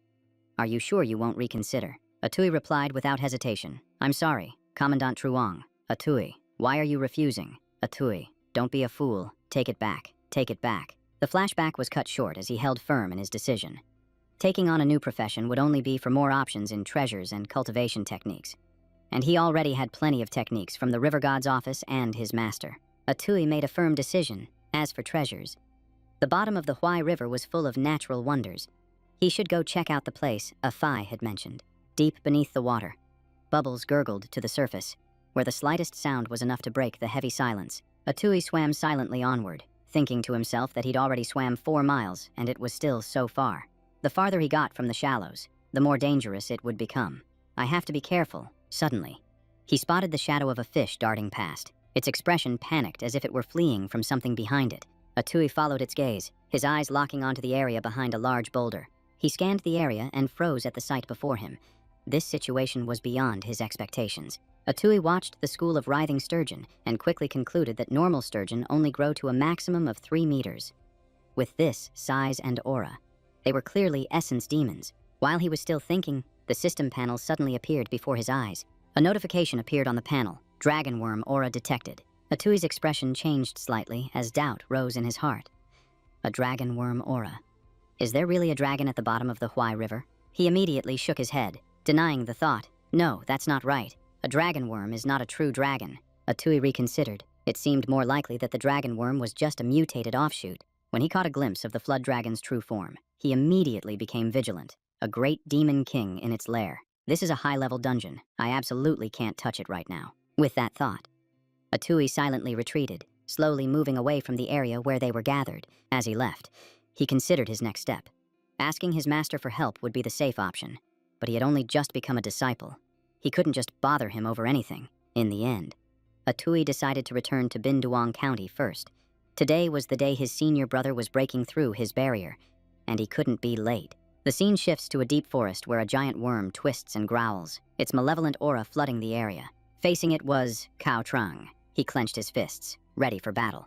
Cao Trang circulated his qi throughout his body as a blood aura erupted, enveloping him in a blinding light. Hani, watching from the sidelines, spoke up. This giant worm, born with a humanoid form, is almost at the level of a tiger spirit, isn't it? It's an essence demon. Can Big Trang handle it? Lam Dai immediately cut in. You fool. It's not that simple. Thanha nodded in agreement. Don't be fooled by Big Trang's honest appearance. His martial arts talent is extremely high. He observed the approaching giant worm closely, his voice lowering. Beneath that rough exterior lies a hidden killing intent. The giant worm suddenly leaped, its massive body hurtling straight towards Cao Trang. Thanha made a quick assessment, like an enraged lion. Cao Trang unleashed a flurry of attacks, his fists flying in a rapid barrage, each blow landing with the weight of a hammer. He gritted his teeth, absorbing the impact. The fire of anger blazed in his eyes, his momentum growing more ferocious with every strike. Honey exclaimed in shock. Could that be hardened qi? Then she denied it herself. No, that's not right. Big Trang hasn't reached the wolf smoke realm, so he can't have hardened qi. Thanha immediately explained. That doesn't qualify as true hardened qi, it's just condensed blood aura, which has a similar form. He continued in a low voice. In this world, there are always geniuses who are born martial artists, but these types of people usually possess a special constitution. Cao Trang strained, locking the giant worm in place as Thanha's words echoed. Big Trang is one of those natural-born geniuses, with an incredibly tough physique. A kick descended like a thunderclap, its power crushing the giant worm in an instant, sending dirt and rocks flying everywhere. Thanha concluded with admiration. Within the same realm, he is the king of combat. The scene shifts back. In front of Atui, Truong Tung sat properly within a qi-refining formation. Everyone held their breath, watching. No one dared to make a sound that might interrupt him. Atui silently speculated that the thing in the furnace must be a blood transformation pill, an essential elixir for breaking through the blood gate. Dong Hung glanced at the incense stick beside him and quickly calculated that the time was ripe. Immediately after, his pupils dilated, his aura exploded as he began to assault the blood gate. Truong Tung's eyes were shut tight as his lower body and both arms gradually turned a deep crimson. Dong Hung shouted loudly, striking the Yangming acupoint to forcibly expel the blood qi. Atui shuddered slightly. The smell of blood in the air was uncomfortably thick. He looked over at Truong Tung and immediately realized the smell was coming from his senior brother. Atui began to understand that this was the blood-swapping process. A normal person would weaken after losing 2/10 of their blood, and losing 3/10 would be life-threatening. Watching Truong Tung's body gradually turn red, he concluded that blood-swapping required 3 expulsions and 3 condensations. An ordinary person would die on the very first one, which was why the 3 previous basic trials were so important. Atui pondered deeply. The Bloodgate didn't just test strength, it also honed the mind. Ordinary people couldn't endure the near-death experience and needed a guardian. While martial artists competed, the strong survived, and the weak were eliminated. From this, he summarized for himself that once a martial artist passed the Bloodgate, their blood qi would erupt powerfully, completely transforming their foundation. Truong Tung opened his eyes and stood up, his gaze profound, his state as inscrutable as someone who had just crossed the line between life and death. After a long and arduous struggle, Truong Tung Ngok Nhia stood tall. The result was clear, he had succeeded. Atui was the first to speak, congratulating his senior brother Ho, standing nearby, immediately followed, congratulating his junior brother. Truong Tung excitedly shared. I'm finally a martial arts master. Tu Chao slung an arm over his shoulder and reminded him. Don't get cocky. Go take a shower and get something to eat. I've been starving all day. Atui watched the two from a distance, his mind still fixated on the Bloodgate, the most dangerous of the 4 trials. He wondered if his own turn would go smoothly, and knew he had to pick the right time to tell his master about the sturgeon, with a reasonable excuse. Golden sunlight bathed the front hall, where a crowd of people jostled before the majestic main gate, guarded by a pair of stone beasts, each person patiently waiting their turn to register. A man in the line commented. The Yang Martial Arts Hall is still the best. The other schools don't even come close. The person in front of him nodded in agreement, adding, I heard that Liang Ju was just an ordinary student at first. He unconsciously recalled how a Tui used to be. That image was still vividly etched in his mind. The other person continued, resting their chin on their hand, right after he joined. He revealed his astonishing talent, and his strength quickly overwhelmed everyone. A voice full of admiration chimed in. He hadn't even been training for a full week before he single-handedly challenged 7 senior students. In their minds, they pictured the scene of him brazenly stomping on the mountain demon, his aura unstoppable. And after that, he wiped out the mountain demons for the sake of Bin Duong, restoring peace to the people here. The man concluded, I'm not even looking at other schools. If you're going to learn, you have to choose the best. The person next to him replied excitedly, who knows? Maybe I'll become a direct disciple too. Someone who overheard them jeered, yeah, right. Why don't you take a leak and look at your own reflection? The other guy furiously spun around to argue. Lam Dai stood on the upper floor looking down at the sea of people and asked curiously, Master, when will our hall be this crowded? Tan Ha slowly exhaled a puff of smoke and replied, If you'd asked me 3 days ago, I couldn't have said for sure, he then affirmed. But now that Dai Trang has entered the Bone Gate, he's capable of creating a miracle and attracting students to our hall. Cao Trang was holding a bowl of rice piled as high as a mountain, with 2 stacks of empty bowls next to him. Tan Ha turned and asked, Are you ready? Dai Trang. He slammed his chopsticks down on the table, the sound sharp and decisive. Cao Trang replied with a serious expression, his voice clear. I am ready, master. In another corner, a Tui sat cross-legged, calming his mind and cultivating his qi, his breathing gradually steadying. Suddenly, he coughed dryly, and a stream of fresh red blood surged up his throat. A Tui wiped the blood from the corner of his mouth and muttered angrily, Damn it, I was so close to breaking through the Bone Gate. If I had eaten that great sturgeon demon, I could have smoothly entered the Blood Gate. In the end, he calculated that he would need money for the blood-swapping pill after the Blood Gate. If there was no other way, he would have to bother his master, having made up his mind. A Tui stepped outside and looked curiously at the scene in front of the martial arts hall, wondering what on earth was happening.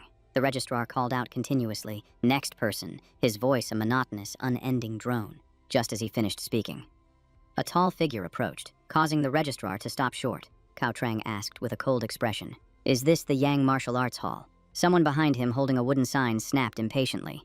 Even if you want to register, you have to get in line. Don't you know how to wait your turn? Without a word, he snatched the sign, smashed it to pieces on the ground, and roared, I'm not here to register. Cao Trang announced his name loudly, Cao Trang of the Pang Martial Arts Hall. The person behind him gasped, blurting out, You don't mean to. He declared nonchalantly, I have come specifically to request guidance from the Yang Martial Arts Hall. After the commotion, Cao Trang stood proudly in the middle of the crowd, his gaze fixed straight ahead. Tu Chou's group stood by with their arms crossed, watching. No one was in a hurry to step forward. Truong Tung turned and whispered, Senior brother, why would any martial arts hall dare to challenge us now? Do they have a death wish? Tu Chou smirked and remarked, The opponent is very clever. This move wasn't badly calculated. Seeing Truong Tung's confusion, he prompted, Why didn't they challenge us directly? Instead, they're using age as an excuse to have their youngest disciple fight someone of the same age from our side. Truong Tung blurted out, Challenge us. Their hall doesn't even have a martial arts master. How dare they? Tu Chou rested his chin on his hand and added, Beating a kid doesn't prove anything, but winning against a half-step general is enough to make a name for yourself. Model. He narrowed his eyes, finalizing his deduction. The opponent's goal definitely wasn't just the ordinary disciples. This move clearly had a deeper meaning. Truong Tung seemed to have a sudden realization and glanced over to ask, You mean their target is our entire martial arts school? He looked directly at Cao Trang and concluded decisively, Their real target is our youngest junior brother. Below the stage, the crowd murmured amongst themselves, This big guy looks way stronger than a regular disciple, and someone like him beating an average student isn't much of an accomplishment. Someone tilted their head and posed a question. So what if he faces Master Duong's 9th disciple? The person next to him replied, It's hard to say. The 9th disciple is very strong, but this hulk gives off a more oppressive feeling. Cao Trang raised his hand high, his voice ringing out clearly. My name is Cao Trang, 16 years old. I've heard of the Duongti Martial Arts School's fame for a long time, so I've come today specifically to ask for pointers from a master of my own age. As soon as he finished speaking, a Khon stepped straight onto the stage to accept the challenge. I am a Khon, and I've come to meet your challenge. Someone who recognized him whispered, I've heard of him. the jade-faced free fighter. His style is to neutralize with softness and then counterattack. The person beside him nodded. He's been training for 3 years. Akon rushed forward, his movements swift and clean, each step carefully balanced between offense and defense, in just an instant. One of Akon's strikes chopped powerfully toward the side of Cao Trang's neck. Akon was momentarily stunned inside. What? The blow caused no damage. Cao Trang stood firm, his towering figure completely unmoved. Before he could react, a powerful hand closed in on Akon's back, with a dull thud.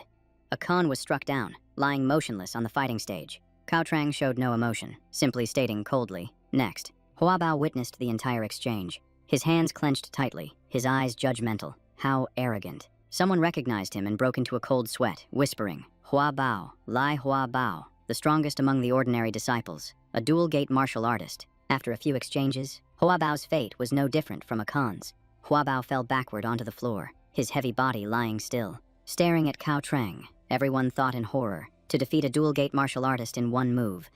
What realm has he reached? Someone cried out in shock. Is there really no one who can stop him? Amidst the chaos, a pair of hands reached out and helped Hua Bao up from the floor. Hua Bao turned to Atui to thank him. And immediately, the surrounding crowd erupted in discussion. Master Duong's 9th disciple. All eyes were on him, whispering, "Senior brother Luong." Cao Trang spoke up, reminding him, "You were a bit too heavy-handed." He seemed completely unconcerned, just relaxing and letting out a long breath. Cao Trang turned to greet him. "So you finally arrived, Luong Ku." Atui frowned in thought. The opponent knew his name, so he had obviously been investigated, but recently, he had only been training. And aside from the incident at the trio residence, he hadn't made any enemies. Seeing Atui remain silent, Cao Trang pressed his lips together, quietly observing his opponent's reaction. Tanha's instructions replayed in Cao Trang's mind. "Big guy. Tomorrow on the stage, you can be a little rough. It's to attract the attention of one person." Duong Dong Hung's 9th disciple, Luong Ku, Tanha had analyzed him carefully. According to our senior brother's investigation, this man comes from a fishing background and has a kind nature. To beat him, you must use a different strategy. He had guided him slowly. First, attack his mind. Then, attack his body. Make him angry and confused. That's the first step to gaining the upper hand. Snapping out of his thoughts, Cao Trang let out a sarcastic remark. "I thought the Duongthi Martial Arts School had some formidable figures, but it turns out it's all just for show." He continued in a cold voice.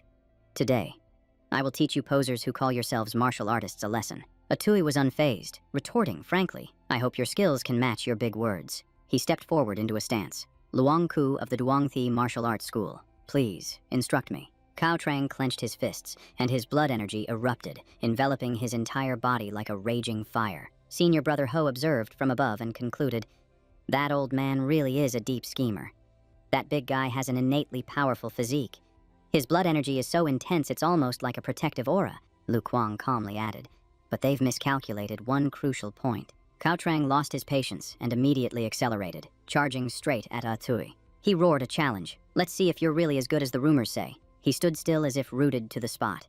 His breath held, his gaze silently tracking Cao Trang's every slight movement. The force of the punch whistled as it flew straight at him, but Atui pivoted and dodged cleanly, his footwork so nimble it seemed pre-calculated. Cao Trang narrowed his eyes, his gaze cold and deep. He had completely seen through his opponent's intentions. He lifted his leg and launched a decisive kick, the explosive force sending Atui flying in an instant. His body slid a long way across the floor, the friction barely bringing him to a stop.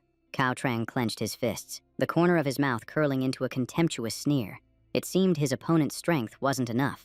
Atui didn't retort, remaining silent from beginning to end, his aura calm and unwavering. His eyes were cold and steady, his will locked onto his target as his body shot forward like a tearing wind. Atui focused all his strength, his elbow snapping out and striking Cao Trang right in the stomach. Blood rose in Cao Trang's throat, his mind reeling in shock. How could this be? Cao Trang analyzed the attack, realizing it was a direct assault, and quickly determined he still had a chance to counter. He unleashed a flurry of blows, but Atui moved in close to dodge, each strike missing by a hair's breadth. Atui's face was taut with concentration, locking onto Cao Trang's every move. Atui immediately seized the opportunity, without hesitation, without a second thought. He spun, using the momentum to channel all his power into his elbow, bringing it down on Cao Trang like a lightning strike. He took the full force of the blow, his body losing its balance as he was knocked backward. He stood over him, looking down, and said coldly, "I've been holding back.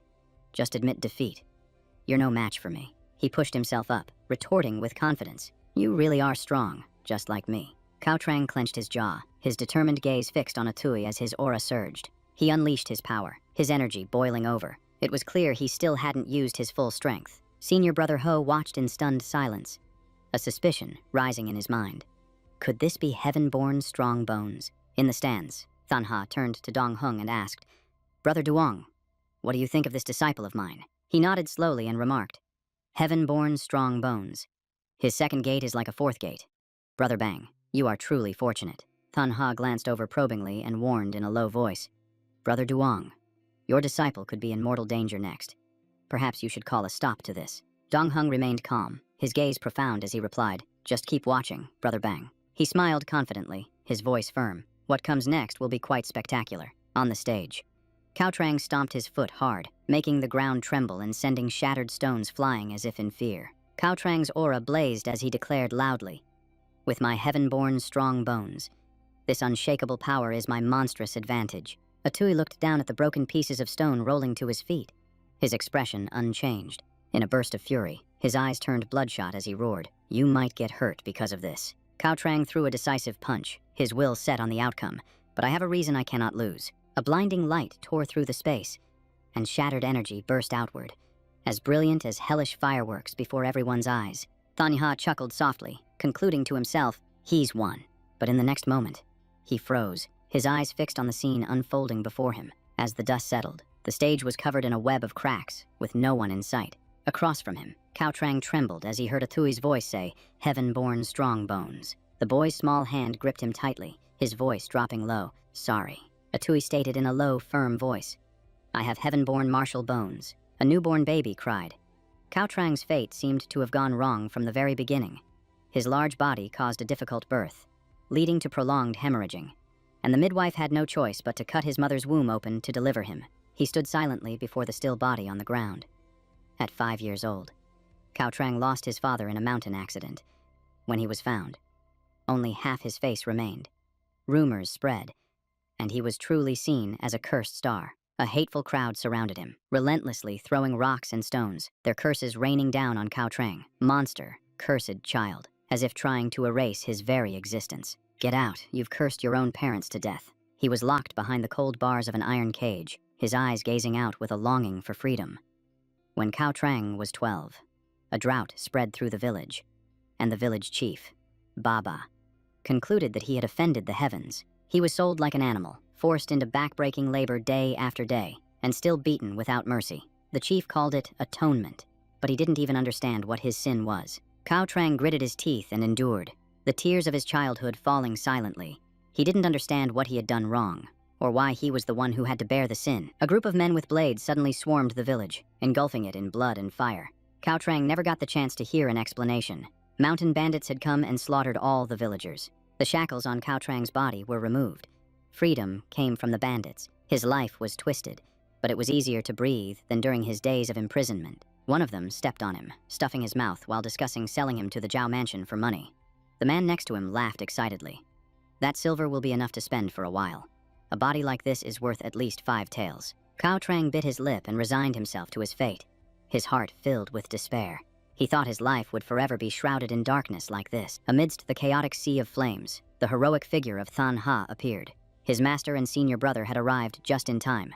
Cao Trang was finally saved. The chains around Cao Trang's neck were removed. For nearly 2 years, everyone had patiently told him that he wasn't a jinx. His master patted his head, comforting him in a low voice. Dai Trang, your talent is a gift from the heavens. In the bamboo forest, Lam Dai diligently taught him martial arts. You blockhead, watch closely. This move is going to look so cool. Honey also chimed in with a smile. Dai Trang, tonight I'm making your favorite fried chicken. From being called a jinx, he was given new names by his master, senior brother, and senior sister. Dai Trang, blockhead, Trang Ni, Cao Trang. He roared in his heart. I can't lose. It wasn't easy for me to finally get a chance to do something for my master and senior brother. Atui caught the incoming fist, clearly feeling that its power had increased compared to before. His eyes widened as he stared straight at Cao Trang, his aura locking onto him. But this was far from over. The moment their two streams of internal energy collided, a terrifying shockwave erupted, shattering the stone platform. He declared in a cold voice, Still not enough. Outside, the audience gasped. Senior brother Luong's strength is even greater than we imagined. Cao Trang continued his assault, but Atui dodged each blow, his footwork precise down to the last step. He retracted his hand, changed direction, and instantly counterattacked, landing a heavy blow straight to his opponent's stomach. Cao Trang lost his balance, his body staggering before he stumbled backward. The crowd outside erupted in cheers. Brother Tui is amazing. Cao Trang's entire body flushed red as he collapsed to the ground, clutching his chest with ragged breaths. He watched, stunned, as a suspicion he couldn't yet name flashed through his mind. Atui looked at his condition and realized, is he entering a berserk state? Cao Trang clutched his head, muttering endlessly, I can't lose. I have to win. I have to win. Lam Dai immediately noticed something was wrong and shouted a warning. Blockhead. Control your emotions. Thun Ha couldn't remain calm, leaping to his feet and yelling, Master Duong, we forfeit. But Cao Trang wasn't listening to anyone. He slammed his hand on the floor, retorting, I haven't lost yet. I want to rebuild the Bangdi Martial Arts Hall. He muttered continuously, I want to buy senior sister cakes from the Langvan Pavilion. Senior brother Lam Dai needs medicinal pills. As if he had lost his mind, Cao Trang roared in the middle of the arena, I cannot lose. He clenched his fists, panting as he repeated in desperation, I cannot lose. Atui's expression turned serious as he assessed the situation. In this state, he'll die if I don't intervene. I have to deliver a mental shock. It's the only way. As soon as the thought formed, Cao Trang accelerated, rushing straight at Atui with an explosion of chaotic energy. He raised 2 fingers, gritting his teeth as he calculated. Just a little bit of my aura should be enough to stun him. Even if it's not my full power, I have to try. His golden eyes flew open as Atui channeled power into his arm, unleashing, summoning, slashing blade. A savage roar echoed as he forcibly channeled his power, his arm striking out and sending Cao Trang flying from the stage. Hani's eyes widened in horror, her body lurching backward from the shock. Atui looked at the figure collapsed before him and thought to himself, I won. Thankfully. The technique worked smoothly. Thun Ha, Lam Dai, and Hani rushed over, helping Cao Trang up and asking anxiously, Dai Trang, are you all right? Cao Trang lowered his head to look at Thun Ha, his voice filled with sorrow as he admitted fault. Master, I'm sorry. I lost. His master comforted him in a low voice. It's all right. We did our best. It's okay. We can just move to another county. Everything will pass. Immediately after. Applause rang out, the rhythmic clapping spreading across the entire square. Incredible. The crowd roared in unison. That was incredible. The people from the Bangthi Martial Arts Hall are amazing. Senior brother Luong is amazing. Thun Ha was caught off guard by the enthusiastic reaction, standing stunned for a moment. What is this? Dong Hung also stepped forward, speaking slowly. Brother Bang, thank you for the match. He clasped his hands together seriously, formally welcoming the Bangthi Martial Arts Hall to Bin Duong County. Thun Ha felt a pang of shame and replied softly, On the contrary, I was the one scheming and plotting. It makes me look quite despicable. He also clasped his hands in return, saying in a deep voice, Thank you, Brother Duong. Atui quietly regulated his breathing, assessing himself. After that tournament match, he knew he still hadn't tapped into his full potential. He concluded that Cao Trang alone, with his innate stout frame, was already on par with the 4th level, which meant he, with his own innate martial frame, would be even stronger. Atui let out a long breath as his fatigue slowly faded. Moreover, the tournament match had earned him 200 silver taels, enough to ask his 6th senior brother to complete the Fuba. A servant approached and reported, Young Master Luong, Old Master Duong invites you to the stables. Your dragon blood horse has arrived. Atui had been waiting for this moment for a long time. The time had finally come. He immediately turned and left, heading straight for the stables. As soon as he saw Dong Hung, Atui spoke up. Master, you called for me. Dong Hung smiled in reply. Little Jew, come over here and see the blood dragon horse I've chosen for you. He explained further that it was a hot-tempered stallion, but once it bonded with its rider, it would become a huge asset. Atui thought to himself, hot-tempered. Huh, I wonder if I can use my domination skill to tame it. He reached out and gently touched the horse's face. A thought flashing through his mind. Could taming it level up his skill? Dong Hung saw his expression and understood, casually reminding him to find a stable hand, as the horse couldn't get fat if it didn't eat at night. Atui quickly thanked his master for choosing the horse for him, changing the subject. Atui hesitated for a moment. Master, I was wondering if you have some time. I have a problem I need help with. He explained the whole story, how he had discovered a small lake with a great demon's lair, guarded by 3 sturgeon spirits. He mentioned seeing a golden glint from within and had heard the legend of the true dragon of the Huai River. So he suspected there was a related treasure inside. He then stated his request. I would like to ask for your help in exploring that cave. Master, but if you're truly too busy. Then, after listening, Donghung nodded with interest. A great demon, you say. Sounds like a good fight. Let's go. This reaction surprised Atui. Master, aren't you going to ask me why? Donghung chuckled softly in reply. Little Jew, everyone has their own secrets. Besides, you are my direct disciple. With that said, he urged him on. Now, stop dawdling. Donghung declared enthusiastically, this master is going to slay a demon for his disciple. Tu Chao looked around and asked, is this the place? Atui nodded in confirmation. This is it. There are 3 sturgeon spirits patrolling the entrance to the lake. I didn't dare go any deeper. Donghung assessed the situation and concluded, it was wise of you not to be reckless. Lakes and rivers can hold great fortune, but they are also filled with danger. Dudon, Luke Kang, Tu Chao. The 3 of you will block the lake's entrance. The 3 of them answered in unison. Yes. Master. Donghung stood still for a moment, his aura settling. It had been a long time since he had used his full strength. Feeling that immense presence, Atui couldn't help but be in awe. The full power of a Beast Lake realm expert is truly a rare sight. Donghung slowly drew his sword, his movements sharp and decisive. A murderous aura erupted from him, spreading out as an immense wave of pressure. He plunged the tip of his sword straight down into the deep water. Atui watched in astonishment. So this is the power of the Beast Lake realm. Watching the churning water, he was certain something was rushing out. Atui quickly observed, its shape is almost humanoid, and it's definitely injured. Donghung immediately shouted, it's wounded, block its path. Tao Nuang rushed forward to intercept it, planting himself right in front of the sturgeon dragon's head, instantly locking it in place. He clenched his fist and threw a heavy punch straight into its face. The force focused and decisive. But the sturgeon dragon didn't weaken at all. It thrashed even more violently, its rage clearly escalating. Donghung immediately countered with his own move, his powerful aura bearing down, giving it no room to maneuver. He slashed repeatedly, each strike clean and fast, forcing it into a corner with no way to fight back, finishing his attack. Donghung sheathed his sword with a decisive click. It's over. The sturgeon dragon, completely exhausted, collapsed to the ground with a heavy thud, its breathing ragged. Atui was stunned. A great demon, defeated so cleanly it was unbelievably fast. Only then did Donghung let out a soft breath. Luckily, this great demon lacked combat experience. It lived a long life and cultivated mainly by relying on a treasure. He immediately ordered them to extract its tendon, explaining that it could be used to enhance a person's innate talent. Suddenly, Donghung froze, as if he had just noticed something unusual. He picked up the tendon and examined it closely.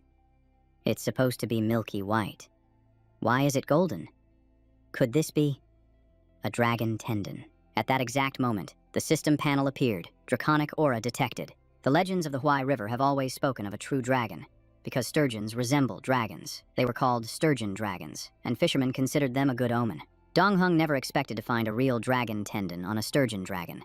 Dragon tendons and dragon bones are so precious that even a true elephant realm master would be tempted by them. He explained from his own knowledge that the draconic aura emanating from the tendon could drive nearby creatures into a frenzy. Atui was shaken again. The draconic aura was so strong that it even triggered his system.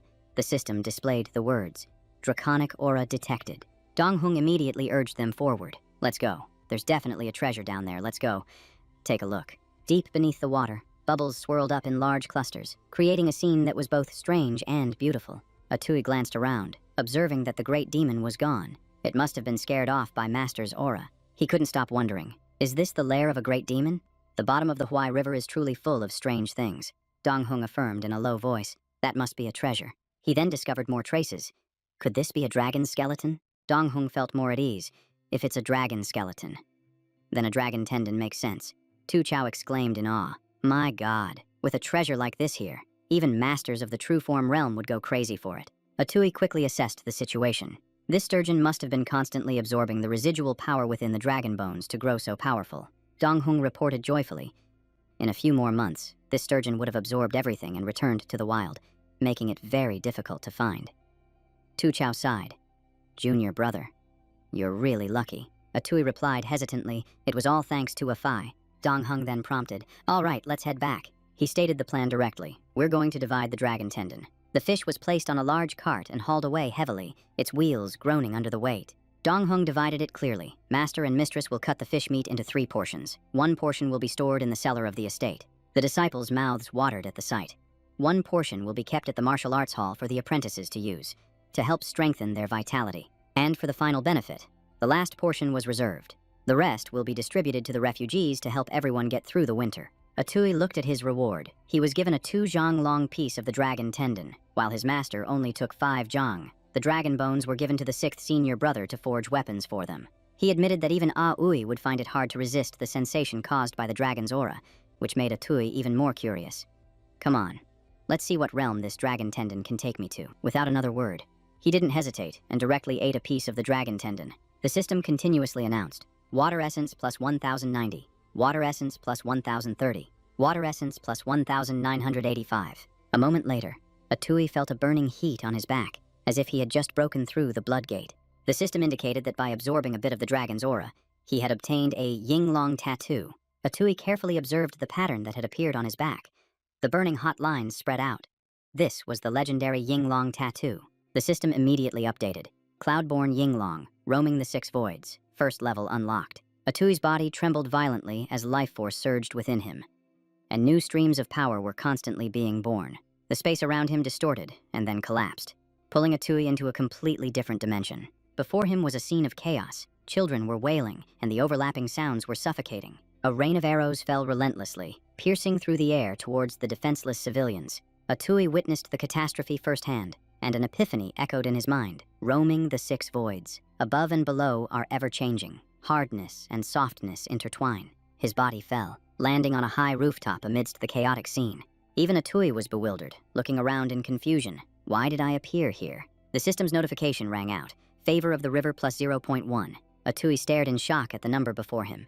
Previously, completing the ritual only gave him 0.001, but this time it had skyrocketed. He couldn't help but think, I've already broken through the blood gate. If I take this bit of favor into the Huai River, I wonder what changes will occur. At that moment, a Phi was leisurely floating on the water's surface when a familiar figure appeared before it. The water in front of it suddenly began to churn, with whirlpools spreading out continuously. The water level rose violently, the current threatening to swallow everything around it. A moment later, a Phi landed on the ground, and the water behind it gradually calmed. A familiar voice rang out. Little one, you're here again. What fun toy did you bring this time? As soon as Taihoa saw the figurine in its hand, he nodded in agreement. Satisfied. You can choose a treasure and take it with you. A Phi's eyes were glued to a brilliant red object, not hiding its desire in the slightest. Atui held the feather a Phi brought back and asked, Is this the whirlpool you were talking about? You mean it connects to Big Brother Toad's home, and you traded for this feather there? He held the feather up for a closer look. This wasn't a red firebird's plume, just a regular feather from a red firebird. Perhaps one of the 2 great demons from that day was Big Brother Toad. From this, Atui deduced that this undercurrent could be used to travel back and forth. Could this be that Toad's divine ability? He thought for a long time, but no matter how he looked at it, this was a profitable venture trading toys for treasures. In the end, Atui decided to set the matter aside for now. For the time being, he would have a Phi maintain the relationship. The dragon tendon had all been eaten, so he should head back. Far out at sea, massive ships majestically came into view. Someone looked out at the distant sea, murmuring in confusion. What is that? The crowd buzzed with discussion. A VIP had arrived. It was Jiang Dan from the H3 department, visiting the county. Wherever the ship sailed, schools of fish leaped alongside it, creating a rare spectacle. As the distance closed, everyone gasped in awe. The ship was unbelievably massive. The townspeople fixed their gazes on the colossal vessel, unable to look away. Trong Thuk lowered his voice and asked his subordinate. Still no sign of him. The subordinate trembled as he replied. This subordinate is useless. Commander 2's skills are supernaturally elusive. We truly can't find him. Trong Thuk fumed. Damn it all. Looks like he's gone fishing again. He glanced around, frowning slightly. Well, I suppose it makes sense. Having Veilan here makes my skin crawl. Meanwhile, Atui was checking his quest board, thanks to the enhancement from the dragon tendon. His objective was more than halfway complete, giving him hope for his second evolution. Suddenly, a voice spoke from behind him. Hey kid, do you know? Atui jumped and spun around. Who's there? Before he could react, his pressure points were struck, paralyzing him. The other person continued. You're a martial artist, but far too hasty. Nak Long asked. Young man, do you know which way Binduong County is, and how far from here? Atui gritted his teeth, struggling to speak. Nahak Long suddenly realized his mistake. I forgot. I temporarily sealed your meridians. My apologies. With that, he immediately acted, releasing the seal on Atui. Atui silently assessed him. This man is incredibly powerful. His aura is deep and unfathomable, He feels just as strong as my master. Nahak Long explained cautiously. Young man. I was just fishing on the river to pass the time, when I came to my senses. I'd lost my subordinates and couldn't remember the way to Binduang County. Atui thought to himself. He mentioned subordinates. Could he be someone important? Growing suspicious, he asked, "May I ask who you are, sir?" Nahak Long took out a token and casually introduced himself. Nahak Long, the new deputy commander of the Binduang County River God Bureau. Atui was startled again. So he's my superior, considering the timing. It makes sense that someone from the River God Bureau would be arriving to take up their post. He immediately bowed. Newly appointed River God, Luong Ku, pays his respects to you, my lord. Nak Long looked him over and said, "So you're Luong Ku, Duong Thuk's youngest disciple." Athui paused. Duong Thuch. Nak Long laughed heartily and explained, "My father is the champion Van Truk, and my grandfather is Hu Quang, the Duke of Wei. Years ago, Duong Thuk risked his life to save my father, which is why I call him Uncle Duong." This made Atui suspicious. His Majesty couldn't possibly be unaware of such a good deed. If this was an intentional arrangement, then why was he only made a deputy? Nak Long continued bluntly. "Unfortunately, I'm afraid Uncle Duong won't be able to live in peace this time." He seemed to read his mind and asked, "You're curious why His Majesty only made me a deputy, aren't you?" Atui replied. "Yes, I am." Nahak Long explained, "The commander is Veilan, the nephew of the Duke of Luong. The Duke of Luong's son couldn't defeat my father, and Veilan can't defeat me. That's why I'm only the deputy."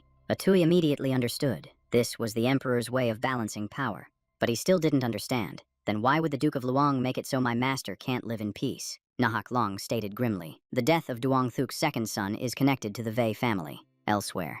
Dudan asked doubtfully. "Master, we've been waiting for so long, but the commander still hasn't come down. Didn't the High Envoy say he was an acquaintance?" Hearing this, Dong Hung remarked. "An acquaintance, you say? His Majesty is truly a master strategist." A large flag fluttered atop the ship's mast. A subordinate entered and reported. "Duong Dong Hung and Dudan are waiting below."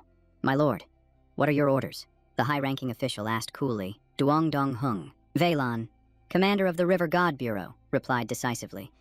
"They're just backwater country bumpkins. I won't see them." A large ship slowly docked at the shore. Niaman saw it and happily went to greet them. "Brother Tu, you're back." At that moment, Atui was rowing his boat back from a short distance away. Trong Thuk finally let out a sigh of relief. "Brother Tu, you're finally back." Niaman smiled and asked, "No luck with the fish again this time?" Nak Long replied, "I'm not yet familiar with the fish here." Niam An looked curiously at the person beside him. "And who is this?" Nahak Long introduced them. "This is Luong Ku, Duong Thuk's youngest disciple, and this is Trong Thuk and Niam An, the grandson and granddaughter of the Marquis of Pung Nin." Nahak Long clarified the hierarchy. "Trong Thuk is your superior. He holds the rank of captain." Atui bowed his head. "This subordinate, Luong Ku, pays his respects to Lord Niam." Nihiaman said in a friendly tone, "A disciple of Duong Thuk doesn't need to be so formal. Just call me Nihiam." "So, you're Luong Ku, the one who invented the phonetic spelling method," she continued with a laugh. "You actually look human. Not like a great demon in disguise." Atui quickly corrected her. "Miss Neem, I assure you, I am human." Nak Long immediately chided her. "Ani, don't be rude." Afterward, he gave his orders. "Trong Thuk, take Luong Ku to see the River God Department and get his equipment. I'm going to visit Duong Thuk." Trong Thuk accepted the order from his big brother, while Atui replied, "Yes, my lord." Trong Thuk began to lead the way. "Brother Luong, follow me, I'll take you there." As he walked, he explained, "Even though this is a new base, the rules haven't changed. The River God Department follows orders from headquarters. The River Gods don't usually have many missions.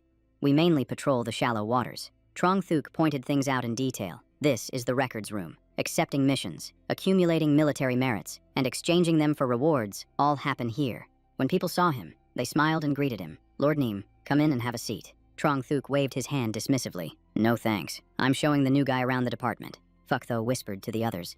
What kind of newcomer needs Lord Neem himself to give him a tour? Bin Duong, who was next to him, replied, "He must be the junior of some important figure. We should remember his face." Trong Thuk continued to lead Atui down to the basement area below. Trong Thuk explained that this was the River God Department's dolphin pen, used specifically for coordinating patrols in the waterways. He took out a treasure and handed it to Atui. "This is a dolphin control talisman. Just channel your blood energy into it, and you can summon one." Atui reached out and took the seal, feeling a faint fluctuation of water-type energy. The moment his blood energy flowed into it, a dolphin immediately leaped out of the water, reacting instantly. Trong Thuk laughed in praise. "It's a male. Brother Luong, you sure are lucky." Atui walked closer and patted its head, his voice deep and steady. From now on, you're my partner. With his task completed, Trong Thuk took his leave. Junior brother Luong, you stay here and get acquainted with the dolphin. I won't disturb you any longer. Atui thanked him sincerely. Brother Niem, thank you for showing me around. I've troubled you. Trong Thuk replied calmly. We're all colleagues. We should help each other out. Watching his retreating back, Atui reminded himself that close relationships don't mean everyone will respect you. What truly matters is your own strength and value. He looked down at the seal in his hand again. If something were to happen to the vice commander, others would definitely take advantage of the situation. Not to mention Wei Lan was still around. At that thought, Atui's resolve hardened. He absolutely could not get complacent. Only by constantly increasing his strength could he protect his freedom. He suddenly thought that since dolphins are aquatic creatures, they should also fall under the scope of his domination ability. Atui quickly analyzed the situation. Unmovable and A-Phi were common beasts he had dominated, while Fist and A-Ue, though spirit creatures, were very unique. He decided to test it right away, using his domination ability to see if it would succeed. Atui placed his hand on the dolphin and officially began the domination process. He focused his mind, pouring all of his power into this connection.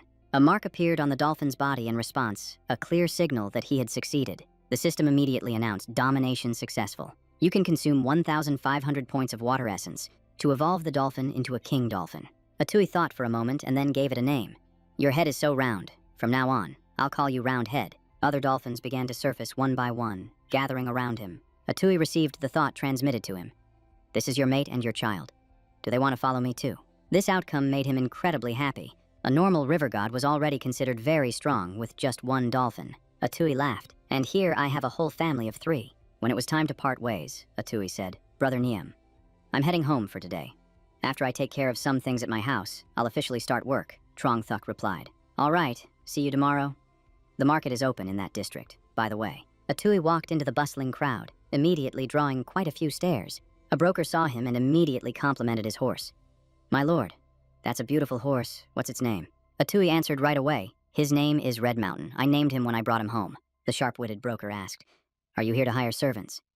My lord. Atui nodded. My new house is finished. I need a coachman and a cook. The broker asked for details. May I ask where the residence is and how large it is? Do you mind if they live in? Atui replied. It's the Luong residence in Nghia Hung Town. It's a 3-room courtyard, about 2 acres. I don't mind them living in. Hearing this, the broker looked astonished. The Luong family of Nghia Hung. My lord, are you old Master Luong Ku? Atui was a bit suspicious, but he answered, That's right, and you are. The broker immediately bowed deeply. Benefactor, please accept my bow of gratitude. He explained the whole story. My daughter was taken by the Zhao Manor half a year ago. If it weren't for the help of someone from the Yang Manor, she would have been lost to us forever. Atui then remembered the incident at the Ghost Mother cult stronghold and replied, It was a small matter. You can rest easy now. The attendant quickly assured him, Rest easy, my lord. I will be sure to select the finest servants this time. Just then, someone ran in to report that the great lord of the azure sky had arrived, and his presence was immense. The horse's hooves struck the ground with a heavy, imposing sound. It let out a long snort, and a powerful aura spread through the surroundings. It wasn't just one horse, but an entire herd that appeared together. Atui grew curious and asked what kind of horses these were. The attendant replied respectfully, My lord, these are Than Chao horses. They have large bodies and broad backs, making them suitable only for pulling carriages. Upon hearing this, Atui paused. Than Chao horses. A memory flashed in his mind. It seemed the new county magistrate was also from Than Chao. While fishing, Nak Long shared some news. Bin Duong might be promoted from a county to a prefecture, a rare event in the Dai Thuan dynasty. Both the River God Department and the Demon Slaying Department have shown up, creating a complex power dynamic, and that includes the new county magistrate. Hearing this, Atui couldn't help but wonder who the magistrate was. Nahak Long answered directly, Jian Trung Ngia from the Jian family of Than Chao. He added more details, saying this man passed the imperial examinations with second highest honors at 21, is skilled in both literature and martial arts, and has been taking great dragon python pills since he was a child. By the age of 34, he had already entered the tiger beast realm, showing his foundation is incredibly deep. Atui couldn't understand why such a prominent figure would come to Bin Duong to be a mere county magistrate. Nahak Long tightened his grip on his fishing rod. Bin Duong is different now. It's a prize piece of meat. If it becomes a prefecture, who will be its master? And to become a prefecture, you can't do without the county magistrate. Atui finally understood. Nak Long then emphasized, "But I think it's best to stay away from this man." He recalled an old story. "My grandfather met Jian Trungngia once. Afterward, he said only one thing." The image from that year was unforgettable for Nak Long. A white robe stained with the blood of half the martial world. A man who was both Buddha and demon in one body. Based on that, he concluded, this man is extremely bizarre. Inside a closed carriage, a lama was concentrating on performing a ritual. Finally, the old man spoke. "My lord, I have not failed my mission. After 107 days, the great refinement is a success. This treasure, which fuses heaven and earth, has been perfected after 9 years of polishing." Another person held a skull, from which a chilling aura emanated. A voice filled with deep meaning rang out. "You have worked hard, great master." At Daitiet Mountain in Than Chau, County Magistrate Jian Trung Ngia sat among a group of beautiful women, his expression serene. He continued to ask, "Great master, I am about to take office, and I've been ordered to deal with the Ghost Mother cult. How does their yin-killing water matriarch compare to the great master of the snowy mountains?" The lama simply replied, "She is nothing compared to my Buddha." The old man explained, "The yin-killing matriarch is formed from the resentful power of her followers. The Tai Chao pill is merely used to nurture the Ghost Mother. A resentful god without roots or form cannot compare to a true Buddha. A single strike of Buddhist power would be enough to disintegrate her." Trungangia asked again. "Valan is brutal. Nak Long is lazy. And the demon-slaying department is poor at aquatic combat. My cultivation has been delayed. When will I be able to achieve the Tao?" The lama lifted the carriage curtain and peered outside. He gave a brief assessment. "That fellow's bones and sinews are not bad." Trungangia didn't understand and asked, "Great master, what do you mean by that?" The lama clarified, "That person's bones and sinews are as strong as a tiger's, which is perfect for mastering the liver-moving 8 methods. Lord Jian, you are already 43 years old. If you were to switch to my cultivation method, the 8 methods would be of great assistance." The old man's eyes were also drawn to something else. The dragon blood horse. Trungangia calmly reminded him, "Great master, the dragon blood horse is an imperial gift. One cannot possess it without an official position. Do not act rashly." The lama put his palms together and chanted, "Amitabha Buddha, in Binduong County, you, my lord, are the magistrate." This statement greatly pleased Trungangia. "Great master, you are absolutely right. Deep underwater, a demonic beast was under fierce attack. It was the water Lao. It couldn't hold on any longer and was forced to dive to the riverbed to find an escape route. But immediately after, it was ambushed and torn at by Hak Long A. A Phi instantly closed in, moving to control the target. The Tin Man Dien Tiet used all its strength to struggle and break free. Atui had been waiting for this exact moment. It had finally shown itself. He immediately charged forward, shouting, "Round head, let's go." The Tin Man opened its mouth and roared, causing the water to vibrate violently. A moment later, Atui returned with his prize, leaving everyone in awe of his incredible skill at hunting water beasts. Everyone laughed and commented, "How many is that this week? You've gotten used to it." After a tough week, Atui's harvest was significant.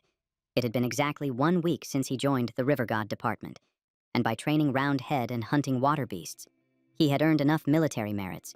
Today, he could finally exchange them for a reward.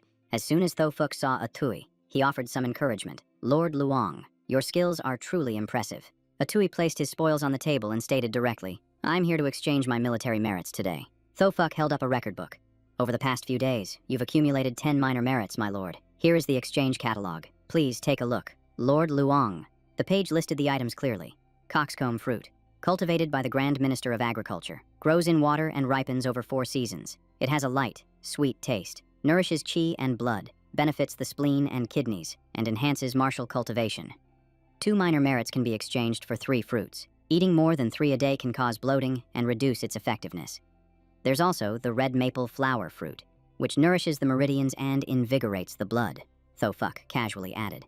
These are all exclusive benefits from the River Gods Department. He continued to explain, "The coxcomb fruit thrives in water, and since the River Gods Department has a large supply, the price is quite low." Atui was a bit surprised. For him, this kind of treasure had a dual effect. Feeling intrigued, he decided, "I'll exchange for the coxcomb fruit. Please get me 12 of them." Thofuk nodded and told Atui he could look at the cultivation techniques further in the book. While Manager Huang went to get the coxcomb fruits, Atui continued to flip through the information in the book. From this, he drew his own conclusion. When fighting underwater, he didn't need complex martial arts. Overwhelming force was enough. After thinking it over, he decided to exchange for the coxcomb fruits first and save his remaining 2 minor merits. Thofuk brought out a wooden box, advising, "My lord, please feel free to visit whenever you have time." Here are your cockscomb fruits. Opening the box. Atui took a closer look. No wonder they called it cockscomb fruit. Its shape really did resemble a chicken's head. He picked one up to examine it, wondering inwardly how much water essence he could get from it. As soon as he ate it, the system immediately announced, water essence plus 200 points. Atui couldn't hide his astonishment. A single fruit gave him a full 200 points. He realized the difference. Before, he'd have to eat until he was stuffed to get 200 points. He never expected this treasure to be so effective, which made him even more curious about higher-level treasures after finishing the fruit. Atui stretched. All 12 were gone, and he had gained a total of nearly 1,200 points of water essence. He then felt the changes in his body. His blood vessels had clearly expanded. If he could get his hands on a blood coagulation pill and a blood exchange pill, he could try to break through his blood vessel stage. With that in mind, Atui decided to head home for now. He still had to go to the academy tomorrow for an examination. By the time Atui got home, it was already completely dark. He walked while reading a piece of paper in his hand, which contained records about the vast Wai River, a massive river near the sea, tens of thousands of miles long and wide, based on his memories. Atui estimated that this world was much larger than his previous one. The entire planet was at least twice the size. A river this massive could very well be home to a true dragon. He looked up at the house in front of him. It was truly pleasant to have his own home. The two-entrance architecture reminded him of the courtyard houses from his past life. Just then, a voice called out from behind him, "Benefactor, please wait a moment." The great master let out a soft breath. "Amitabha Buddha, benefactor, you have finally returned." Atui replied politely, "I'm sorry, master, I don't have any money on me. Let me go inside and get some for you." The master immediately explained, "Benefactor, this humble monk is not here to beg for alms." Atui scratched his head in surprise. "You're not begging for alms." The monk suddenly made a proposal. "Benefactor, do you already have a master? If not, would you be willing to take this humble monk as your teacher?" Relying on his intuition, Atui realized he couldn't sense any aura from this monk at all. He was clearly an expert. A short while later, after the monk had finished his vegetarian meal, he put his palms together and expressed his gratitude. "Amitabha Buddha, thank you, benefactor, for providing this vegetarian meal." Atui bluntly asked for the reason he wanted to take him as a disciple. Remaining guarded, the monk simply replied, "Everything in this world is bound by fate." This attitude reminded Atui of the people who sold Buddhist bracelets in his past life, who would also often say, "We are fated to meet," the monk remarked seriously. "Benefactor, you possess a physique of dragon bones and a tiger frame. There is a technique called the dragon subduing, tiger taming Vajra Sutra. An ordinary person could only cultivate it to an intermediate or advanced level.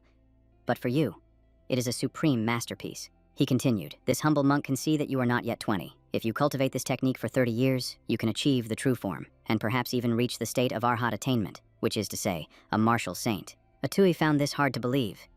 "Master, I'm just an ordinary person. I wouldn't dare to dream of achieving the true form. Is that realm really so easy to reach?" It was a well-understood fact that every lower realm was crowded with a sea of people, and there were countless individuals who would never touch the path of cultivation in their entire lives.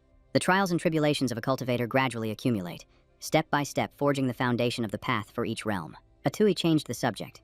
"Let's talk about that later." "Master, where are you from?" The monk replied, "I have no fixed abode, but if I had to name a place, it would be Thanchao." Atui realized the coincidence. Thanchao was also the county magistrate's hometown. He said bluntly, "Master, isn't accepting a disciple a bit too casual? You've decided after meeting me only once." The monk explained clearly, "On my way here, I saw you, benefactor, spending your own money to save people, distributing kanji to rescue the populace, and vanquishing demons to protect the village. The number of people seeking kanji has increased these past few days, and that is the best offering to the river god." The suspicion in Atui's heart lessened considerably. It seemed this wasn't a trap after all. Still, he asked, "Great master, forgive my boldness, but I must ask, what realm have you reached?" The old monk replied simply, "In the words of the mortal world, it is the true form realm." Upon hearing this, Atui spat out a mouthful of water. The old monk casually controlled the stream of water with a flick of his hand. The sight left Atui stunned. The water he had just spat out returned to the teacup. The old monk seized the opportunity and asked, "So, what do you say? Do you wish to take me as your master?" Atui politely declined. "Great master, to be honest, I already have a master. I cannot take another." The old monk pressed. "What realm is your master in? Could he possibly be higher than me? Perhaps I could seek him out to exchange pointers." Atui quickly tried to calm him down. "Great master, please, calm yourself, have some tea." The old monk laughed heartily. "I was not mistaken about you. Patron, You are not swayed by worldly things. To tell you the truth, this old monk was ambushed by an evil cleric. My Dantian was injured, and I need a place to recuperate. I was hoping to borrow your home for a few days. Atui knew that a damaged Dantian meant being crippled, but he still replied courteously, I live alone, and the house was just built. If you don't mind it. Great master. Please choose any room you like, the old monk replied. Very well. Even then, Atui was still in disbelief that a small county like Binduong could be home to such a powerful figure. He considered his plans. Having the great master here was a good thing. The secrets of his house would be safe. Tonight, he could help his all-victorious origin-embracing art break through to the spirit consolidation realm. Atui focused his mind and continued to concentrate on his cultivation. The characters on his back began to glow. The brilliant light filled the house, catching the old monk's attention. This patron carries a great destiny. The old monk could see it clearly. A natural-born frost tiger bone, and a technique focused on internal cultivation. Indeed, he has a good master. But the old monk's expression grew complicated. Good people are always targeted by villains. Outside, a subordinate reported, Great master, that brat with the surname Luong is in there. The lama ordered in a low voice, It's your turn. Remember to leave him alive. The subordinate replied arrogantly, Easy enough. The lama put his palms together, Amitabha Buddha. Before they could rush in, they were stopped by a powerful aura. A voice called from inside. Who's there? The old monk stepped out. Amitabha Buddha. My Buddha is merciful to those who disturb a good patron's breakthrough in the dead of night. He looked at them with disgust. This old monk will send you to meet the Buddha himself. In the blink of an eye, it was morning. Atui stretched comfortably after a night of exertion. His mood was light, his all-victorious origin. Embracing art had finally reached the spirit consolidation realm. His spiritual altar was now complete, allowing him to comprehend martial arts faster. The technique flowed smoothly without needing seated meditation. His life force was abundant, the technique operated on its own, and his cultivation continued without rest. Atui happily opened the door to his room. Before him stood Fuangdi and Lu Thuk. Fuangdi smiled and greeted him. Master, you're awake. Atui recognized them as Fuangdi and Lu Thuk, the servants recommended by the broker. Fuangdi reported, As you instructed, we have prepared breakfast for you and the great master at the courtyard table. Atui immediately walked to the table. Auntie Fuang, Uncle Lu, good morning. He maintained full etiquette, clasping his hands and saying, Good morning, great master. The old monk replied, Good morning, patron. The morning air was quiet and solemn. Just by looking at his face, the monk understood immediately. It seems yesterday's progress was smooth. The boy's expression couldn't hide his relief and confidence. Atui scratched his head and laughed sheepishly. You're joking. Great master. His simple voice carried no hint of defensiveness. A servant rushed over with a message. Master, the head of the academy sent a letter for you. Atui asked what it was about. The servant replied, There is a competition today. You just need to arrive before noon. Atui shot up in surprise, exclaiming, I almost forgot. A sense of urgency immediately appeared on his face. Meanwhile, Trungangia was strolling down the academy's hallway. His gait was relaxed, but his eyes were sharp and observant. His gaze swept across the area. Thuong Ho Academy truly is the best in Binduong. Its reputation is well-deserved. Triakai smiled and replied, Lord Trungangia, you flatter us. We are truly unworthy of such praise. Trungangia suddenly slowed his pace. However, there is one very big problem, Triukai quickly asked. What do you mean? My lord, Trungangia bluntly stated. This place is too small. He generously took out a banknote. Explaining. This is a note for 1,000 teals. I will personally sponsor the academy's expansion. Triakai couldn't hide his astonishment. A normal county magistrate's annual salary isn't even 500 taels. He hesitated and cautiously asked if the lord really needed to do this, but Trungangia just waved his hand, smiled, and said it was only a little money. After saying that, he continued on his way, his steps unwavering as if everything had already been arranged. The aura emanating from Trungangia made Trioki exclaim in admiration.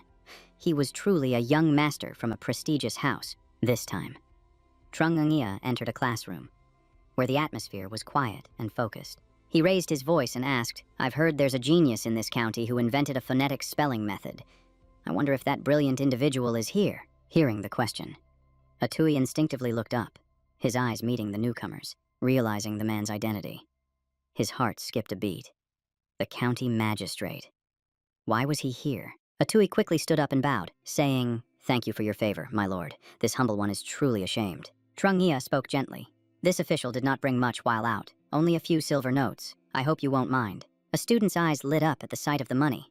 the amount was clearly 100 toils. Hangya spoke up to remind him. One cannot refuse a gift from a superior. Atui expressed his gratitude, saying, "Thank you for the reward, my lord." Trunghia declared that upon assuming the post of county magistrate of Binduong, he would ensure the government provides for the elderly, employs the able-bodied, and nurtures the young. He continued his decree, stating that the poor, the widowed, the orphaned, the lonely, and the disabled would all be cared for and supported. He specifically emphasized that those with merit would be rewarded and those at fault would be punished, with rewards and punishments kept clear and uninfluenced by money. At that moment, a servant stood beside him, holding several silver notes in his hand with a hurried look. He lifted the silver notes high and then let them scatter everywhere, a spectacle that drew everyone's gaze. Trunghia smiled and said, "I'm sure Luangku will win the competition today," Hangya replied. "The competition isn't over yet. The result is still unknown." But in his heart, he was still worried. Even though Luangku was exceptionally talented and had invented the phonetic spelling method, his academic knowledge still needed to be tested. Atui lowered his head to write, sweat dripping down relentlessly. His hand trembled slightly, but he tried to keep his brushstroke steady. His mind was spinning. What was this? The content on the paper was vast, describing things the common people couldn't even name, magnificent achievements made manifest, and brilliant literature brought to light. Trunghia already had a plan. After a few days of investigation, he discovered that Luangku possessed an extremely high talent for martial arts, having reached the martial artist realm not long after joining the martial academy. He grew even more excited. The inventor of the phonetic spelling method must be skilled in both literature and combat. Using him for the skull anointment cultivation transfer would surely help him advance much further. Trunghia picked up Atui's paper and said, "Let me see your talent," his eyes full of anticipation. Hangya's entire body immediately trembled with fear. "My lord, this," he stammered, his voice filled with unease. But then, he saw Trunghia smile, an unreadable expression that only heightened the tension. He turned to leave without a comment. "This official has important matters to attend to. We will meet again when the opportunity arises." "My lord, aren't you going to look at it anymore?" In reality, rage was surging within him. If he used this brat's bones for the skull anointment cultivation transfer, would he turn into something just like him? Trunghia left a single line of commentary on the paper. "I think it is correct." The handwriting was neat and decisive. By now, he had already stepped outside, his figure gradually disappearing from the classroom. His face was full of arrogance as he said in a cold voice, "Your reasons had better be convincing enough to explain to me why you acted on your own." The subordinates clutched their bodies, groaning in pain with pale faces, while a lama stood nearby with his hands clasped, chanting, "Amitabha Buddha," his deep, steady voice echoing in the oppressive space. The old man slowly opened his mouth. "It was all for the sake of my lord's great path." However, the offerings for the eternal heaven this time were clearly insufficient. Trunghia became furious and interrogated them, his voice pressing down coldly. "Then why did you fail?" The lama immediately reported. A powerful guardian appeared beside the target. "His cultivation has reached the true form realm." Trunghia frowned slightly, his eyes darkening as he repeated the 3 words. "True form realm." He was silent for a moment, then sighed. "So be it. But acting on your own, not to mention failing, is something I cannot accept. You know I work on principles." The lama lowered his voice and replied, "This humble monk understands. These men will serve perfectly as this month's offerings to the eternal heaven for my lord." Upon hearing this, the men were all shocked.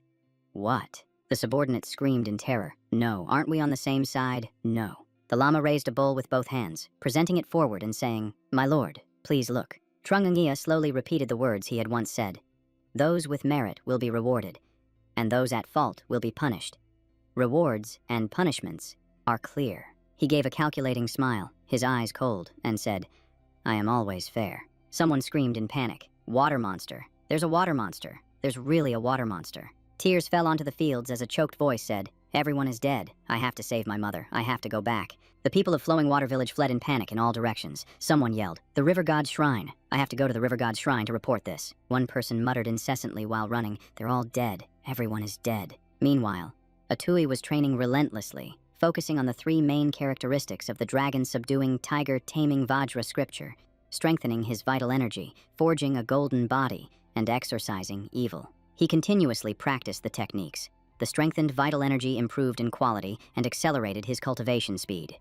The golden body increased his durability, and the exorcism aspect repelled demonic forces. In Atui's understanding, cultivation was about cultivating one's foundation, and this body-tempering art directly elevated that foundation to a level far beyond that of ordinary people. He silently calculated his progress.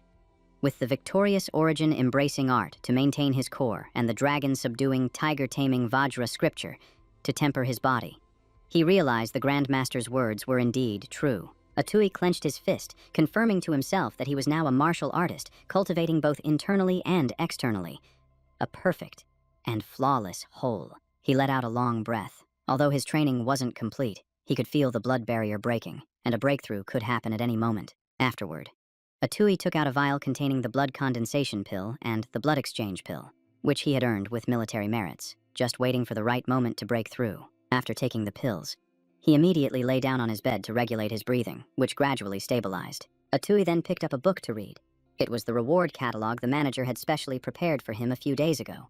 The contents of the book appeared page by page. The major merit exchange list, the Azure Sun Sword art, the core technique of the original Azure Sun Sword sect, a superior and deadly sword cultivation, method along with the medicinal body scripture from the medicinal body valley and their respective exchange requirements. After reading through it, Atui assessed that the names alone sounded far more advanced than the minor merit techniques. Most required one major merit. A few needed 2 or 3, but none of them were suitable for him right now. He turned to another page, seeing the crimson firebirds dance, the longevity extending flat peach, and the purple veined exploding peach, along with their exchange requirements and diminishing effects. Atui exclaimed in surprise that he could already exchange for life extending treasures at his level, though he didn't need them yet. His gaze stopped on a prominent line of text, Water Spirit Mushroom. Atui immediately read the description carefully. The Water Spirit Mushroom was a spiritual treasure of heaven and earth that took 30 years to mature, cost 1 major merit, and increased one's affinity for water element techniques. After reading it, he shot up from his seat, certain in his heart that this was it, filled with excitement. Atui went to find the manager to ask if there were any suitable missions available to earn a major merit. Seeing Atui, Lika greeted him cheerfully. Atui, good morning. He smiled back and replied, good morning, Lika. Thofuk's eyes widened as he looked at him, exclaiming in surprise, Atui, you're here. Atui handed him the food he brought, the famous meat buns from Bin Duong. Please try them. Manager Lai, Thofuk quickly said. You're too kind, sir. You shouldn't have. Then Atui got straight to the point. Are there any suitable major merit missions lately? Thofuk nodded and said, yes, there is. I saved it especially for you. It was just posted this morning. Atui was stunned with surprise. What a coincidence. What's the mission?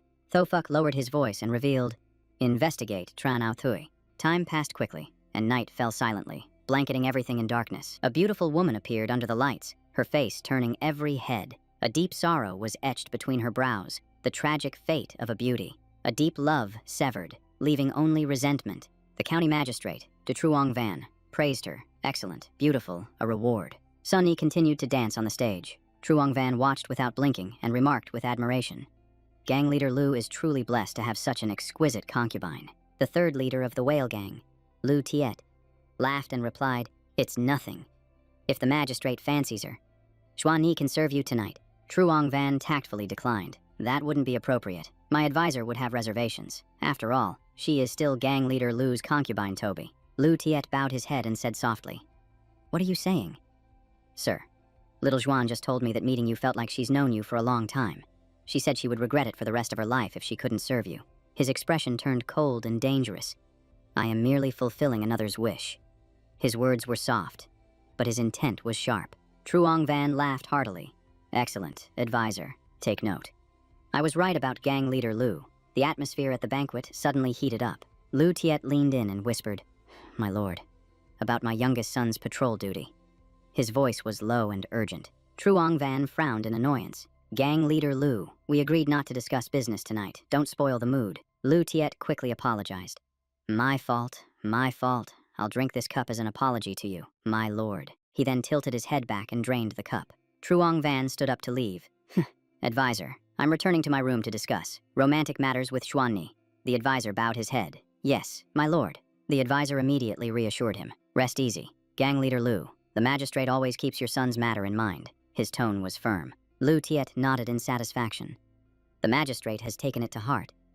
A smug look flashed in his eyes. As soon as they were out of sight, the second leader of the whale gang, Lung Hia, burst out in frustration. It's been 8 years. That damn fatso has been using his power to hold us down. Lu Tiet sneered. What's in that fatso's belly besides shit? His words were filled with contempt. Lu Nia continued. I heard someone from our side in Bin Duong brought people from the River God's department here. This isn't good. Lu Tiet's knuckles turned white as he clenched his fist. A traitor. He's asking to die. His breathing grew heavy. Lu Ingia asked for a plan. Big brother, how should we handle this? Lu Tiet asked coldly. What about the people from the River God's department? The ones who died in the river were all good swimmers. He gritted his teeth. If he dares to set foot on our territory, he won't be leaving with his life. His killing intent was palpable. At the docks, a pleading voice cried out, Sir, please give me a few more days. Without this fish, my family will starve. But the other man delivered a painful kick and roared, Get lost! The shout made everyone nearby flinch. The third boss of the fierce wave gang, Tren Thiet Pu, ordered coldly, his voice like a blade. Give you a few days of grace. And who gives me grace? The little boy clung to his leg, sobbing, his choked cries breaking out in waves. Tien Fu's voice was a low growl as he lectured them. Everyone knows the Fish King is wreaking havoc in these waters. So who's keeping you safe on the river? The authorities. Or the men of the River God. He roared in proclamation. It's us. It's my brothers and I. We're the ones risking our lives every single day to protect all of you. So is collecting a protection fee really so unreasonable? The crowd was dead silent. No one dared to speak. There was only the sound of lapping waves and ragged breaths. Uncle Hua couldn't stand it anymore and stepped forward. But you people have taken over the dock and collect half a tael for an assistance fee every single day.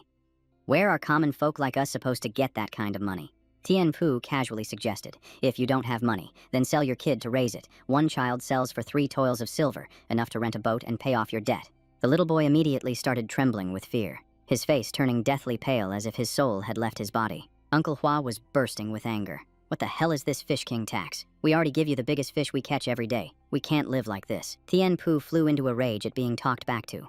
You. Just then, another voice cut in. Third brother, what's all the commotion about? Seeing Lu Tiet appear, the man's attitude changed completely. Big brother, you're here. His voice instantly softened. He immediately started tattling. This old man doesn't have the money for the assistance fee, refuses to hand over the Fish King tax, and keeps causing a scene. Lu Tiet frowned, his gaze cold, making trouble. He threw out the 2 words, and the air grew heavy. He leaned down and asked directly, Uncle Hua, haven't I told you before? A man of your age should know better than to be shameless. What is it that you need? Uncle Hua pleaded, trembling. Master Tiet, please spare me. I haven't eaten in 3 days. I really don't have any money. I'm begging you. Please let me go. The little boy beside him begged miserably, his voice hoarse from crying. Uncle Lu, please let us go. Lu Tiet sighed. It's simple enough for me to waive your fee. But what about later? The question was pressing. He pointed out each name. If I make an exception for you, what about Uncle Truong, Uncle Lai, Auntie Vuong, and Elder Chu? Should I make an exception for all of them, too? Lu Tiet countered. Then what are my brothers and I supposed to do? Without pay, who will protect these waters? Who will be responsible for the safety of our fellow villagers? He gave a smooth smile. You. His eyes looked as if they were passing judgment. Uncle Hua stood frozen in place, his face pale, his lips trembled. But he couldn't utter a word, his throat tight, only managing to get out a single unfinished I. Lu Tiet smoothly continued. The Fish King tax was ordered by the county magistrate himself. It's used to make offerings to the Fish King in the river, to pray for everyone's safety and peace. He stared intently at Uncle Hua. You're using the safety of your fellow villagers as a stepping stone, trading it so your own family can live comfortably through the summer. His voice was cold with reproach. You are too selfish. In an instant, Uncle Hua was cast as the villain. He shook his head in despair. I'm not. Before he could even understand what was happening, a rock suddenly struck him in the head, the pain causing him to stagger. A woman stepped forward, pointing right at his face and yelling, Old man Hua, I have a grandson and a granddaughter at home. By refusing to cooperate with the magistrate, are you trying to get us all killed? The surrounding crowd immediately joined in, their shouts overlapping. That's right. The one who should die is that parasite in his house. The mob closed in, repeatedly striking Old Hua's body. The scene descended into uncontrollable chaos. Accusations rang out again and again. By what right do you use our safety so you can eat? Uncle Hua repeated helplessly. I didn't. The curses rained down relentlessly. Ungrateful bastard. In the middle of the crowd, the little boy sobbed, crying out, Don't hit my grandpa. Lu Tiet watched with pride, viewing the scene as his victory. This disrespectful old bastard. Damn him. Tien Fu suddenly approached and called out, Boss. He asked coldly, if this old man gets beaten to death, how will he pay? Then he gave a casual order, sell his grandson, divide the rest among the brothers. Immediately after, he continued giving instructions. The River God Bureau has been making moves lately. Tell the boys to hide the goods. Tianpu replied excitedly. Yes, boss. So, what's the plan for the people from the Bureau? Lu Tiet smiled faintly, his eyes deep and unreadable, and said calmly, it's already been taken care of. Meanwhile, in another place, Atui exclaimed, this work uniform is actually really comfortable. His mood was a complete contrast. He sat relaxing on a boat, enjoying the ride. I can't believe the River God Bureau even prepares a personal boat for the River God. This is a pretty sweet deal. Atui opened a basket of steamed buns, and a delicious aroma wafted out. Auntie Fuang's skills are truly as good as they say. He turned and asked gently, would you like to have some? Luthon quickly shook his head and refused, his voice still hesitant. I'm not hungry, my lord. Atui smiled warmly. It's all right, let's eat together, I have plenty. In the end, Luthon couldn't resist and reached out, eating ravenously. He said gratefully, my lord, it's been so long since I've eaten anything this delicious. Atui replied softly, eat slowly. Luthon unknowingly shed a tear, his voice trembling. If only my mother could also eat something this good. Atui realized the gravity of the situation. In these times, too many demon mother cultists have desperately released mountain demons, causing terrible consequences for the common people. Thinking of this, he then asked, that's right, tell me, what happened to you all? Luthon recounted with a haunted look. It was the Fish King. So many Fish Kings appeared at once. Atui mused thoughtfully, so many Fish Kings. You mean they're monsters? In that very moment, he suddenly realized something was wrong. Luthon cried out in panic, what's happening? The water's surface ahead began to churn violently, the current becoming chaotic. Luthon screamed, the Sea Terrors are the Fish Kings. It's them. They're the ones who ate the men from our fleet. Atui froze for a moment. The Fish Kings. Luthon collapsed onto the deck, scrambling backward in terror. They're back! The Fish Kings are here to claim our lives. The river mouth of Fangfu County is their territory. Just then, a figure strode forward, his deep voice ringing out. So you're confirming this is their territory? The spear in Atui's hand slammed hard against the deck, the sound echoing across the water. Before Luthon stood Atui's back, as steady as a mountain, as he declared his control over this stretch of water with authority. I'm in charge here, and as the words left his lips, he let out a sharp command. Stop. The boat rocked in the massive current, as a series of whirlpools slammed against its hull. Luthon pressed his lips together, momentarily speechless. My lord, you. Atui glanced at him coolly, his calm voice meant to reassure. Wait for me. I'll be right back. With that, Atui leapt from the boat, his body plunging straight into the icy water without a hint of hesitation. The moment he hit the water, the scene before him stunned him for a few seconds. What is this? Atui frowned in confusion. Everyone knows dolphins are friendly, so why would they be attacking humans? Immediately after, the entire pod of dolphins suddenly charged ferociously, their speed skyrocketing as they closed in on Atui. They swarmed him like a flood, their glowing eyes locked onto him as killing intent surrounded him. Sonic waves battered him relentlessly, and Atui gritted his teeth, his heart sinking. This is bad. Atui immediately calmed himself, telling himself he had to take them down to figure out what was really going on. No sooner said than done. He immediately summoned A-Fi and Hak Long, preparing for a direct confrontation. On the boat, Luthon was pacing anxiously, a single question churning in his mind. Is that lord still alive? He was still in shock, thinking to himself. The lord even created a massive vortex. Is this the true power of a lord from the River Gods department? Suddenly, a loud thud echoed from behind him, as if something heavy had fallen onto the deck. Luthon jumped, his face pale, and he whipped his head around to look. Atui had just landed, his gentle voice reassuring him. Don't be afraid. He smiled and said it was taken care of. And Luthon cried out in joy. My lord, you're all right. Luthon looked at the creature at Atui's feet and asked hesitantly, this is the Fish King.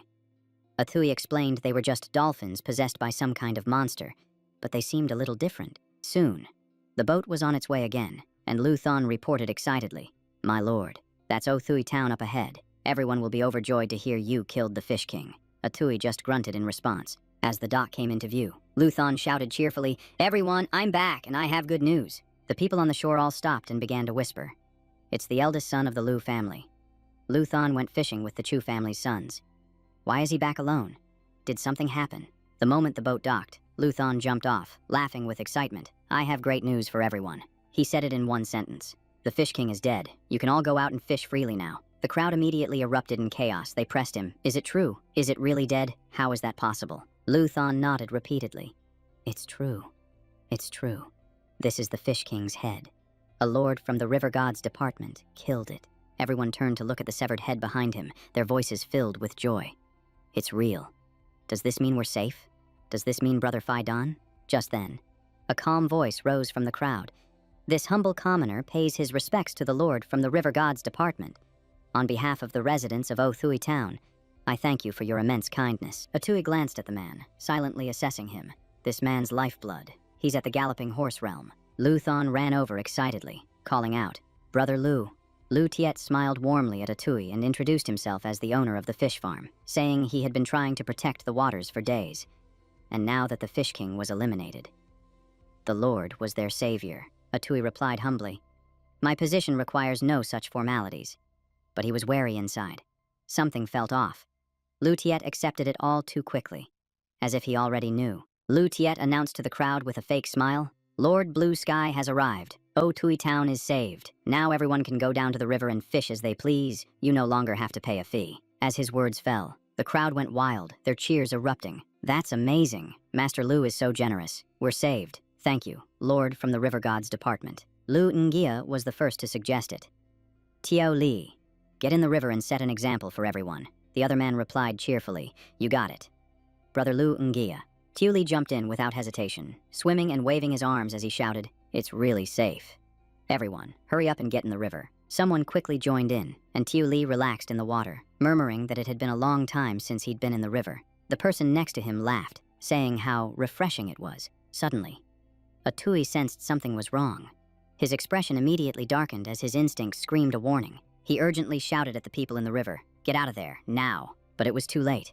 The man who had just been laughing beside Tiao Li was suddenly dragged violently beneath the water's surface. Red began to spread across the river. Tiao Li cried out in horror, his voice trembling uncontrollably. The others, terrified, swam frantically for the shore as screams erupted. It's the Fish King. The Fish King is back. In the blink of an eye, the crowd around the dock scattered, leaving only Luthon standing there in a daze, wondering how this could be happening. Lu Tiet stood to the side, watching it all unfold. A smug, satisfied smirk played on his lips as he yelled, The Fish King is still here.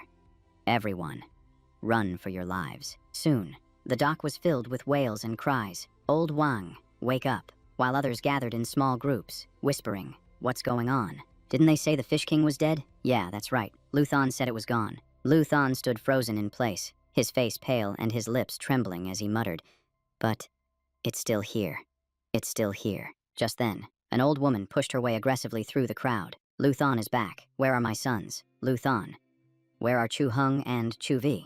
Luthon's voice trembled as he answered, Auntie, Big Brother Chu and Second Brother Chu. They were eaten by the fish god. The old woman looked as if she'd been struck by lightning.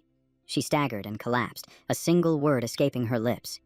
What? The woman beside her quickly caught the old woman, her face cold as she questioned him. My Dai Lan is dead too. Why are you still alive? Immediately after, she lunged forward, grabbing Luthon by the collar and screaming, Luthon, you cruel monster. Dai Lang always looked out for you the most. How could you betray him? Luthon choked out an explanation. Big Brother Chu sacrificed himself so I could get help from the officials. I didn't betray them. I didn't get them killed. The woman refused to listen, screaming hysterically and pinning all the blame on Luthon.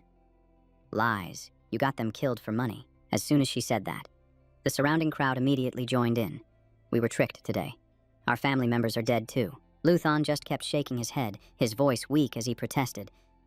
No. The crowd completely ignored him, their accusations growing more vicious. It's all your fault. You're a monster who harms people. Give me back my husband. Lu Tiet watched from behind, a slight, satisfied smirk on his face that he couldn't hide. Just then, a figure returned to the dock, and someone immediately shouted, The master from the River God Bureau is back. All eyes immediately focused on the creature A Tui casually tossed down in front of them. The entire crowd drew a sharp, cold breath. It's the Fish King. With so many dead, the great Fish King will surely be enraged. Atui stood silently, his eyes narrowed in thought. I've gotten too used to things going smoothly. My reactions have slowed. I should have realized it sooner. A fishing protection fee appearing at this time. There's definitely someone pulling the strings from behind. At this moment, he was completely certain that this was all a conspiracy, and that those water monsters were being raised by someone. The most suspicious one is him. The thought had barely flashed through his mind when Atui's gaze locked onto Lu Tiet. Lu Tiet feigned surprise and ran over, fawning over him. "Master, you are truly a divine being. If my underwater skills were better, I would have certainly assisted you." He shrugged with an expression of regret. "I feel terrible about this. It's certainly not because you didn't do enough. Master. As for my little brother Lu Thon, he must have his own difficulties." He glanced over at Lu Thon, who was slumped in a corner, and deliberately drew out his words. "Isn't that right?" Lu Thon trembled and shook his head. "No, I didn't." Lu Tiet paid him no mind and turned to invite Atui. "Master, would you like to come into the village to rest for a while?" The moment he finished speaking, the crowd erupted in protest. On what grounds should we let him in? He wasn't here when the Fish King was killing people. Now he's tricked us into the water. What if more people die? A chorus of agreement followed. He can't come in. Who knows if he's the one who summoned the Fish King? Hearing this, Lu Thon jumped to his feet and quickly defended him. "No, Master Luong killed the Fish King to avenge Big Brother Chu. He didn't summon it." Someone snorted suspiciously. "Maybe the two of them are in it together." The person next to him immediately chimed in. "That's right. You're all in the same gang." Just then, Lu Tiet stepped forward again. Putting on an air of righteousness, he raised his hands to calm them. "Everyone, please listen to me. The master surely has his reasons. I hope you can all understand." Before he could finish, the woman who had just lost her husband cut him off, sobbing. "Understand. My Dailan is dead. Who's going to understand my pain?" Atui remained silent, but his body suddenly released a heavy pressure that made the air freeze. The crowd instantly fell silent. Even Lu Tiet was stunned. This aura. Is he really just a bone official? Atui spoke slowly, his voice deep and steady. "Everyone, I will definitely give you all an explanation for what happened today." His gaze was firm as he stated decisively. "I will thoroughly investigate the origin of these water monsters." Lu Thon called out worriedly. "Master." Atui clapped him on the shoulder reassuringly. "Don't worry. You go on ahead. I'll find you after I've cleared things up." In a hidden corner that no one noticed, a small creature quietly crawled along, following behind Lu Thon. Lu Thon tried to mediate, his voice strained. "All right, everyone, please disperse." After he spoke, Lu Tiet clasped his hands in a salute to Atui. "My apologies for the trouble. Master, I have urgent matters to attend to and cannot host you." Atui replied calmly. "It's fine. Perhaps I'll have reason to seek out old Master Lu later anyway." Lu Tiet maintained his gentle smile and replied, "You flatter me, Your Excellency." As soon as Atui was out of sight, a subordinate hurried over to report. "First, Master, we've recalled them as you ordered. There's no way that kid will find anything." Lu Tiet's eyes crinkled into a smile. This swamp is the perfect place for his den. Cutting back to Atui, he stood on the side of the boat, observing his surroundings and murmuring, "How cunning. They hid everything in the blink of an eye." Atui sighed quietly to himself. "It's a good thing I told them not to act on their own from the start." In the next moment, Atui relaxed his body and closed his eyes. His breathing slowed as he withdrew his entire consciousness from the world before him. He focused his mind on his surroundings, listening to the water's current, its rhythm, and every tiny vibration that rippled through the silent space. Before long, Atui suddenly caught a clue. His pupils contracted as his eyes snapped open, his vigilance flaring. The corner of his mouth twitched into a slight smirk, a smile as fleeting and sharp as a razor's edge, a sign that his target was now in sight. The view quickly shifts to a protruding rock formation, not far from the swamp, a location that's hidden, yet provides a full view of the entire waterway.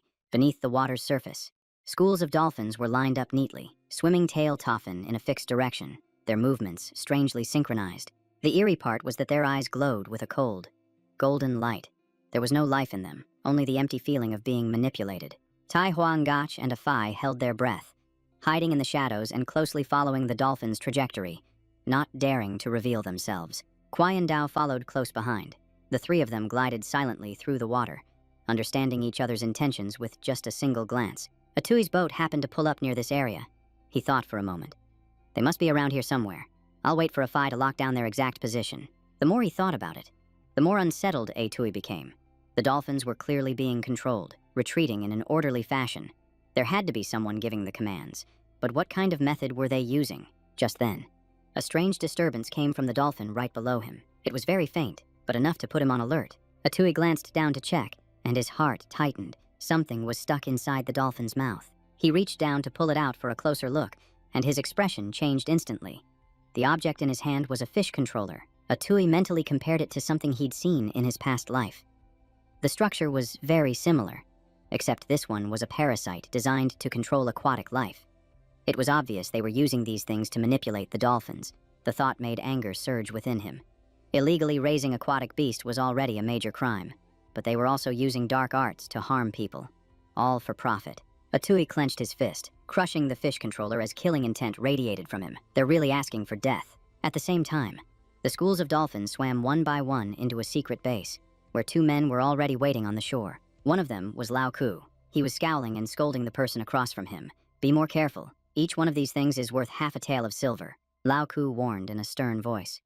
If the third master sees this, he won't let you off the hook, the other man replied awkwardly. Lao Ku? Don't be so loud. I just messed up and the third master punished me by making me feed the fish. Lao Ku snorted coldly. Then you'd better behave yourself.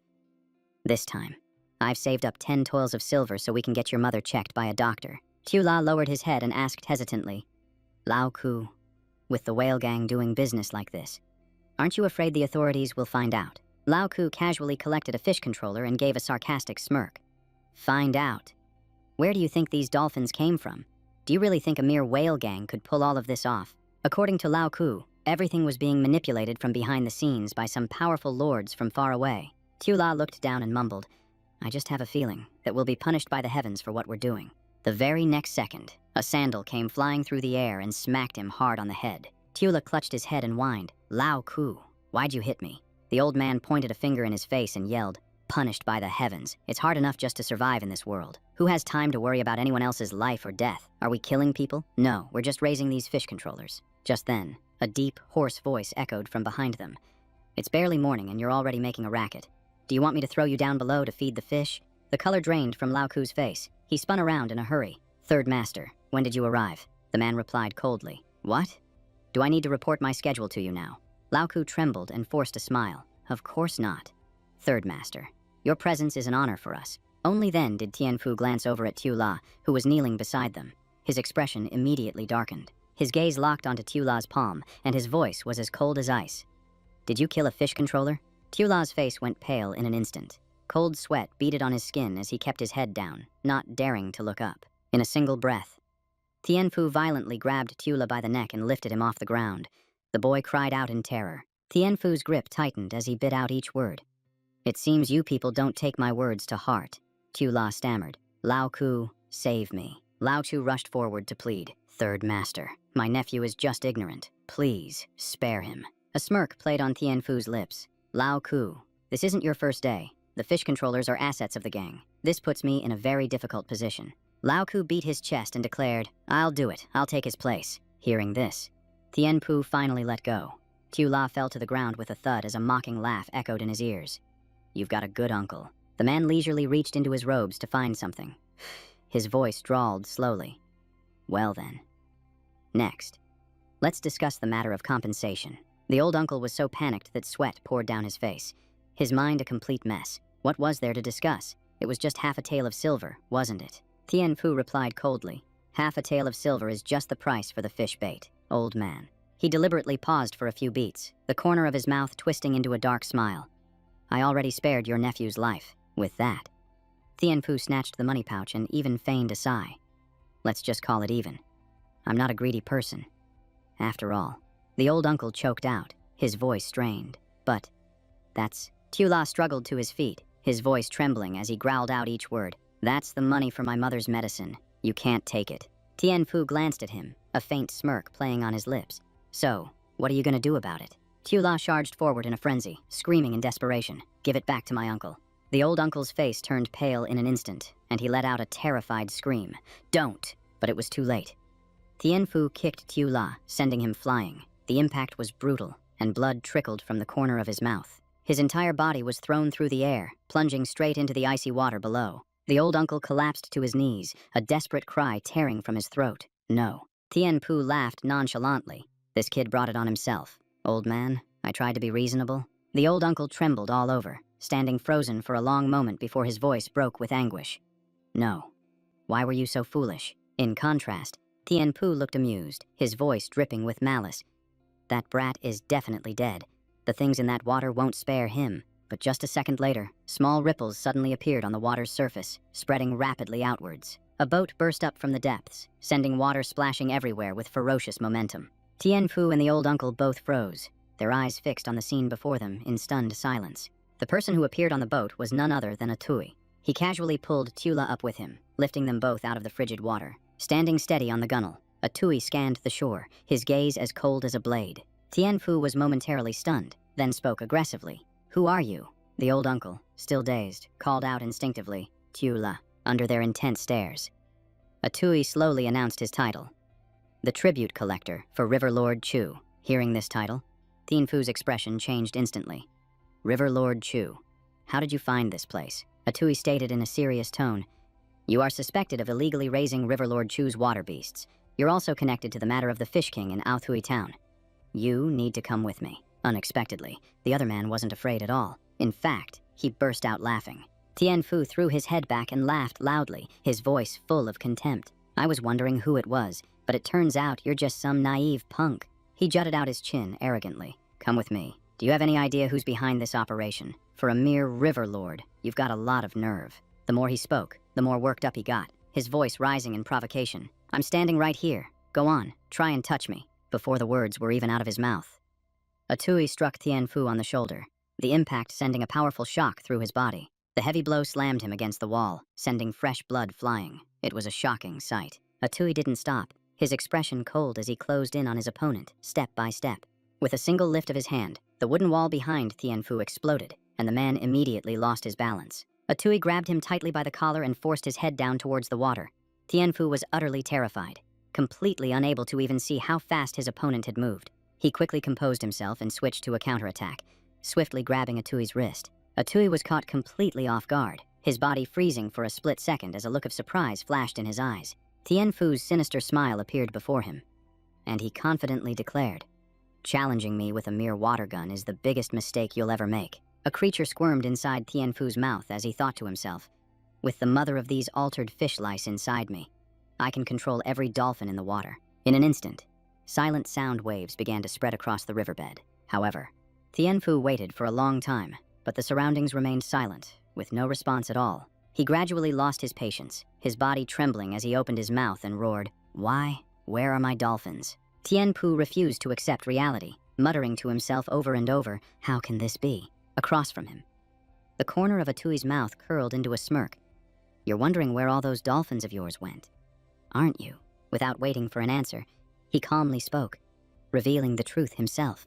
The pot of dolphins he was counting on had already been trapped in his water prison. Tien Fu was practically petrified. A single question echoed in his mind. Is he a man or a god? A Tui stared at him coldly and said, "First, I'm going to beat you up. Then, I'll ask questions, and you'll answer them." The scene shifts to Aothui town at night.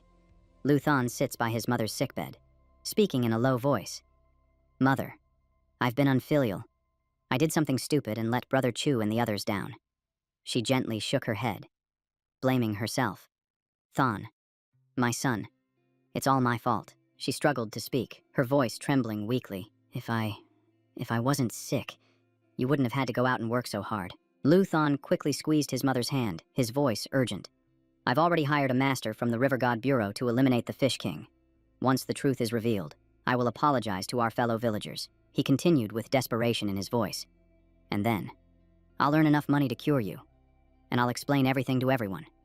She offered a faint smile. "Thon, my son, I know what kind of person you are. This must all be a misunderstanding." Just then, agitated shouts erupted from outside. "This is the bastard's house. Don't let him get away. Everyone, block the door." Lu Thon immediately rushed outside, yelling, "What do you people want?" The scene before him made him freeze. Countless people carrying torches were completely surrounding his home. Leading the crowd was Lu Tiet. He covered his face, feigning helplessness. My, why is there such a commotion? But I can't stop the will of our fellow townsfolk." Lu Thon's face went pale as he stared in horror. "Brother Lu Tiet, what are you all—" Lu Tiet cut him off coldly, his expression twisting into a sneer. "Lu Thon, you owe an explanation to the townsfolk who are now dead." Provoked by Lu Tiet, the crowd immediately began to point and curse at Lu Thon. "Liar, you bastard, you deserve to die." One man roared furiously, "It's because of his damned lies that my daughter was devoured by the Fish King." Another chimed in, We were doing just fine under clan leader Lu's protection. It's all because of him that I lost an arm. A chorus of agreement rose from the crowd. Yeah, that's right. Punctuated by resentful sobs. How are we supposed to survive now? Someone in the crowd even raised a new suspicion. I bet there's more to the story behind the death of Chu's son. 2. Seeing his plan work. Lu Tiet grew even more smug. He shrugged, putting on an air of impartiality. Lu Thon, you need to explain yourself properly. Our people would never wrongly accuse a good man. He paused intentionally, drawing out his words, but they also won't let a single villain get away. Cornered and overwhelmed, Lu Thon stammered his defense. I didn't. I swear, I saw it with my own eyes. The master from the River God Bureau. Before he could finish, he was cut off by the crowd's whispers. He's definitely in cahoots with some outsider to screw us over for his own profit. Someone else immediately nodded in agreement. Yeah, who even knows if that master from the River God Bureau was the real deal? Completely cornered. Lu Thon could only repeat himself in despair. It's not like that. I didn't want to hurt anyone. Those fish kings were really killed. Maybe there were just more of them than we thought. Lu Tiet immediately pounced on his words. So you're not even certain. You're just guessing, and you want all of us to bet our lives on your guess. With just a few short sentences, he had completely swayed the crowd. Angry roars erupted. He deserves to die. You were scheming against us all along. It's a good thing clan leader Lu was here to stop you. Immediately after, someone in the crowd threw an egg right at Lu Thon's face. The culprit was a little girl, who yelled at Lu Thon with tears streaming down her face. Give me back my daddy, you bad man. Lu Tiet seized the moment to step forward, pretending to mediate. Everyone. The most important thing now is that the Fish King is enraged. You've all seen the consequences. We need to organize a sacrificial ceremony immediately to appease its anger. Hearing this, Lu Thon collapsed to his knees, pleading with a trembling voice. I'll go out and fish to appease the Fish King's anger. To his surprise, Lu Tiet let out a sarcastic laugh. Fish. Surely you don't think the sacrifice this time will be more fish, do you? His gaze locked onto Lu Thon, and he enunciated every word with chilling clarity. The sacrifice this time is you. Faced with a sea of hateful stares, Lu Thon stumbled backward in a panic. Me. You. You want to kill me. Just at that critical moment, his mother managed to drag herself outside, her voice trembling as she begged. Don't touch my son. If you need a sacrifice, take a useless old woman like me instead. Lu Thon spun around, horrified. Mother, why are you out here? Go back inside. Quick, this doesn't concern you. Witnessing this dramatic turn of events, the surrounding crowd began to waver, exchanging unsettled glances with one another. Lu Tiet immediately sensed the shift in the mood and secretly signaled one of his men behind him. The man understood instantly and shouted to sway the crowd. Think about it. Why did so many people die while Lu Thon came back unharmed? He must have been chosen by the Fish King. If we don't sacrifice him, none of us will ever live in peace. The moment he finished speaking, many people immediately chimed in. That's right. Doesn't everyone have parents, if we let him go? What about our own dead relatives? The pressure mounted on Lu Thon as the crowd's shouts grew louder. Get him. We have to appease the Fish King's wrath. In an instant, he was surrounded and restrained by the mob, his panicked eyes still searching for his mother. Mom, are you okay? Mom. His mother was held back by another group of people, her choked voice calling out, Thon Ni, don't be afraid, my son. But before she could do anything, she was shoved hard to the ground, her body stumbling and collapsing beside a cold pile of firewood. Just then, amidst the chaos, a small creature suddenly crawled out from Lu Thon's collar, startling his captors into letting him go. The men stumbled back in a disorderly heap, shouting, a monster, and you said you weren't colluding with outsiders. You were hiding a monster. Lu Tiet stood on the sidelines, observing quietly. His eyes flickered with interest. Is that a spirit beast? But its aura feels different. Freed from their grasp, Lu Thon rushed to his mother and held her, his trembling voice pleading, Mom, please wake up. Seeing this, someone in the crowd roared aggressively. He's still putting on an act. Get him now. Just as everything hung by a thread, a Tui appeared, blocking the way. His face was ice cold as he snapped. Who dares? The crowd froze instantly as whispers spread among them. It's the Lord from the River God's Bureau. Why is he here? Didn't he already go down the river to find the Fish King? Still, a stubborn few muttered. The River God's Bureau only manages matters in the water. We're standing on the shore. A Tui saw through their intentions and declared loudly, Lu Thon is a key witness I brought here to investigate the Aothui town incident. In other words, he is a witness under the protection of the River God's Bureau. What right do you have to question that? He said, staring directly into the eyes of the troublemaker. the man stammered, speechless. Lu Tiet quickly stepped forward with a disarming smile. My lord, your timely arrival to explain things for Lu Thon is wonderful. I am willing to trust you. My lord, as he finished speaking. The corner of his mouth curled into a sarcastic smirk. I'm sure you won't let us down. Will you, my lord? Without waiting for Atui's reply, Lu Tiet continued. Tomorrow, we will hold the sacrificial ceremony for the Fish King. This humble one has prepared wine and meat on the boat, and I hope for your divine presence, my lord. Atui didn't even bother to glance at him, spitting out a single, cold word. Get lost. Lu Tiet didn't get angry at all. He just gave a faint smile, turned, and left with the crowd. Please rest.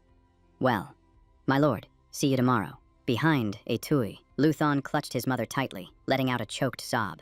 I didn't harm anyone. I just wanted to earn money to treat my mother's illness. I'm sorry. I was too late. Atui gently placed a hand on Lu Thon's shoulder and said in a low voice, I have already investigated the matter thoroughly, but acting now would only obscure the truth.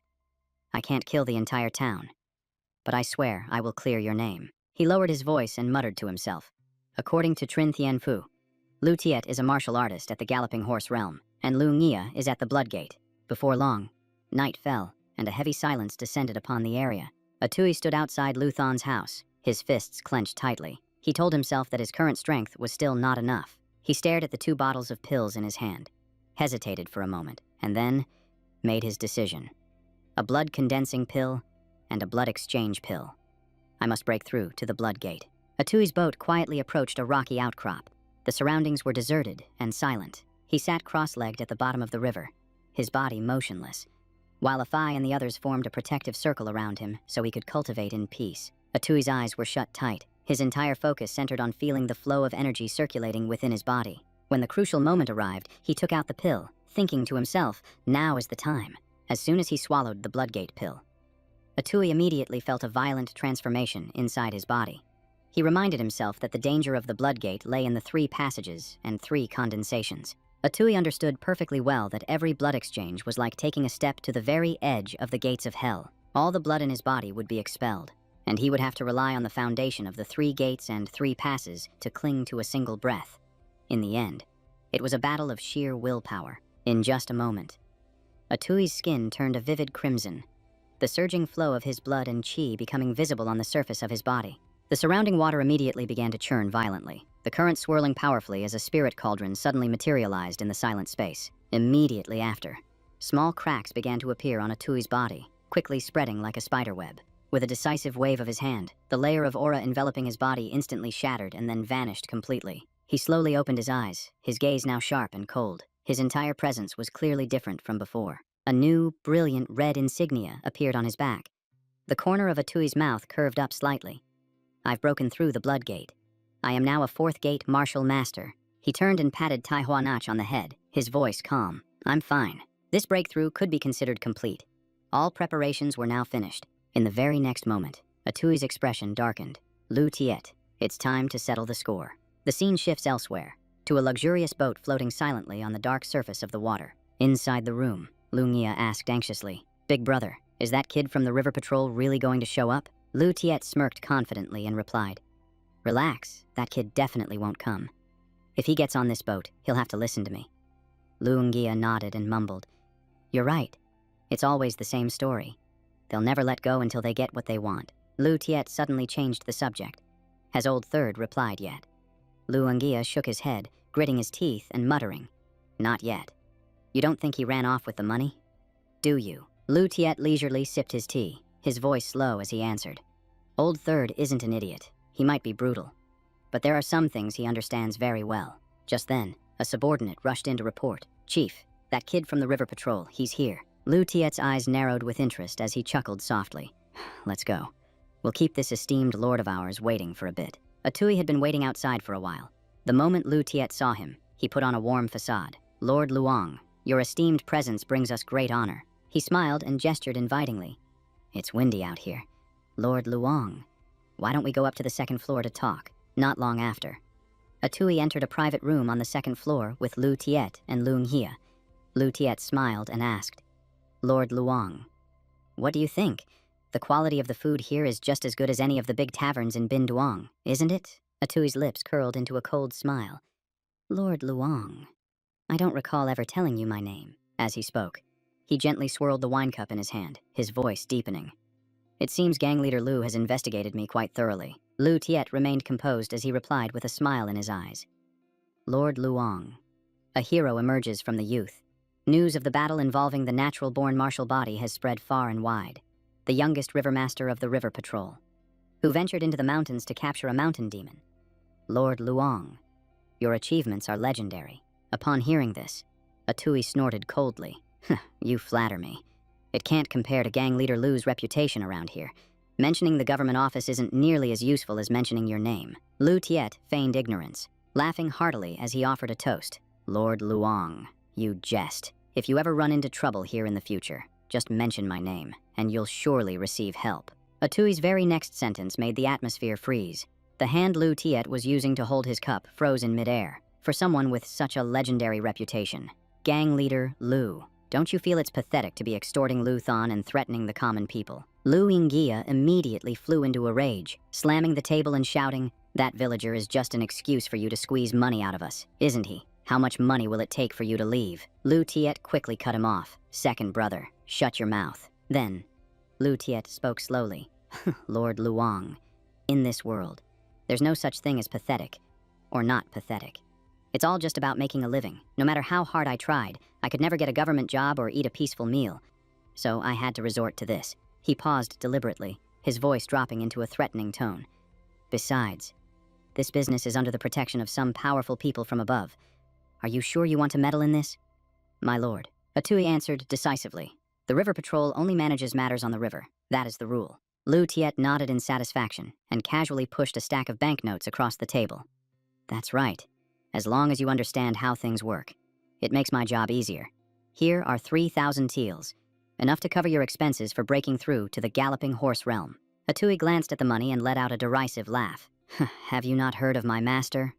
Duong Dong Hung, are you looking down on me? This little bit is not enough. Lu Tiet struggled to maintain his smile, lowering his voice to raise the offer. As long as you leave, another 2,000 teals will be delivered to you in a month. But Atui still refused coldly. Not enough. Lungia shot up in anger. Don't push us. How much do you want? Atui didn't answer, only slowly swirling his wine cup before smiling faintly. I only want. Before he could finish his sentence, the expression on Lu Tiet's face changed drastically in an instant. He had absolutely no expectation that Atui would attack so directly, and he had no time to dodge. The entire room instantly descended into chaos. The aftershock from Atui's strike sent Lu Tiet stumbling and crashing hard onto the floor. The corner of Atui's mouth lifted as he slowly finished the rest of his sentence. Your heads. The scene shifts to another road, where a servant boy is frantically chasing after the person ahead of him. Young master, please slow down. Even though we want to surprise the master, we also snuck out of the academy. Is this really a good idea? The person in front was Lu Van Duong, Lu Tiet's son. He laughed and replied, when will my studies ever be finished?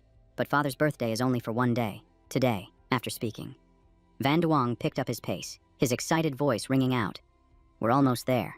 That's my father's boat. At that exact moment, a loud explosion suddenly erupted from the boat. The crowd immediately cried out in alarm. What's happening? At the same time, Lu Tiet was struggling to fight Atui, gritting his teeth as he was forced to admit that his opponent was a prodigy, having become a four-gate martial master in just one short night. He was still unwilling to accept it, viciously drawing his sword and charging forward, but it's still not enough. I am a martial master at the peak Galloping Horse realm.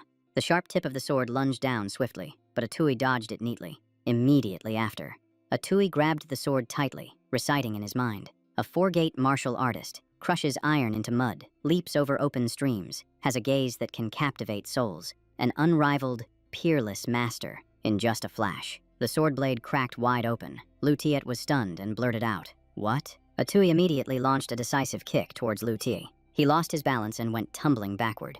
Through the hazy dust, Atui's voice rang out clearly.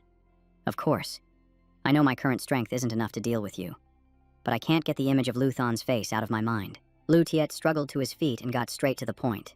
So what do you want? Atui tightened his grip on his spear, each word landing like a hammer blow. An eye for an eye. A debt of blood must be paid in blood. As soon as he finished speaking, he immediately summoned the chopping cauldron. The color drained from Lu Ngia's face. What is that thing? The crowd on the shore immediately erupted into chaos, their screams echoing as the river's surface began to churn violently. Atui calmly performed his water control, and the waves surged fiercely, completely engulfing the large boat. Lu Tiet's eyes darted around in panic, his voice growing more frantic. What did you do? Who in the world are you? Facing his panic, Atui just smiled. Why don't you two follow me to the bottom and we can fight there? As soon as he finished speaking. The large boat was dragged down to the riverbed. The crowd cried out in shock. The Fish King is enraged. Number, that's not right. It must be the river god. Witnessing this scene, Van Duong stood frozen for a long moment, his lips trembling as he soundlessly mouthed, Father. At the bottom of the river, Lu Tiet was in disarray. He couldn't use his powers. Lu Ngia, beside him, also froze, realizing the current had stripped away his strength. Lu Tiet quickly calmed himself, assuming his opponent was restricted, just like he was. But I am at the Galloping Horse Extreme realm. Holding my breath underwater for a long time is no problem at all. He reached out and grabbed a nearby sword, telling himself that as long as he fought steadily and cautiously, the advantage would still be his. The very next second, he gripped his weapon and charged straight at Atui with ferocious intensity. Atui didn't dodge. He just recited in a low voice, constantly changing, flowing everywhere, a mere child of the Galloping Horse Extreme realm. How can you strike the gentle wind? His attack missed, and Lu Tiet's expression changed instantly. What? How did I just strike empty space? Immediately after, he saw a Tai Hoa alligator charging at him with a low growl. Lu Tiet gasped in shock. A spirit beast. He couldn't dodge in time, and the Tai Hoa alligator's heavy tail slammed into his stomach. Lu Tiet spat out a mouthful of fresh blood. Lu Ngia cried out in alarm. Big brother. Lu Ngia whipped around to accuse Atui. To think you can control a water beast. You're a demon. Lu Ngia was furious. He charged forward with all his might, determined to attack Atui. Atui casually raised his spear, easily blocking his opponent's assault. Lu Ngia was thrown back, and he quickly stabbed his sword into the riverbed to steady himself. It was only then that Lu Ngia realized with horror that Atui was completely unimpeded underwater. Meanwhile, Lu Tiet was still struggling against the Tai Hoa alligator. He roared furiously, "Get lost." Just then, Lu Tiet suddenly heard a noise behind him and whipped around in surprise. Lu Ngia was facing Atui. Clearly at a disadvantage, he could only grit his teeth and curse. Damn it. Seeing the bad situation, Lu Tiet rushed forward to help. Second brother. Atui remained calm, slowly uttering 2 words, water prison, as soon as the words left his mouth. Lu Tiet's entire body was instantly suppressed. He couldn't move an inch. Panic surged within him. What? Martial arts originate from the body and affect the outside world.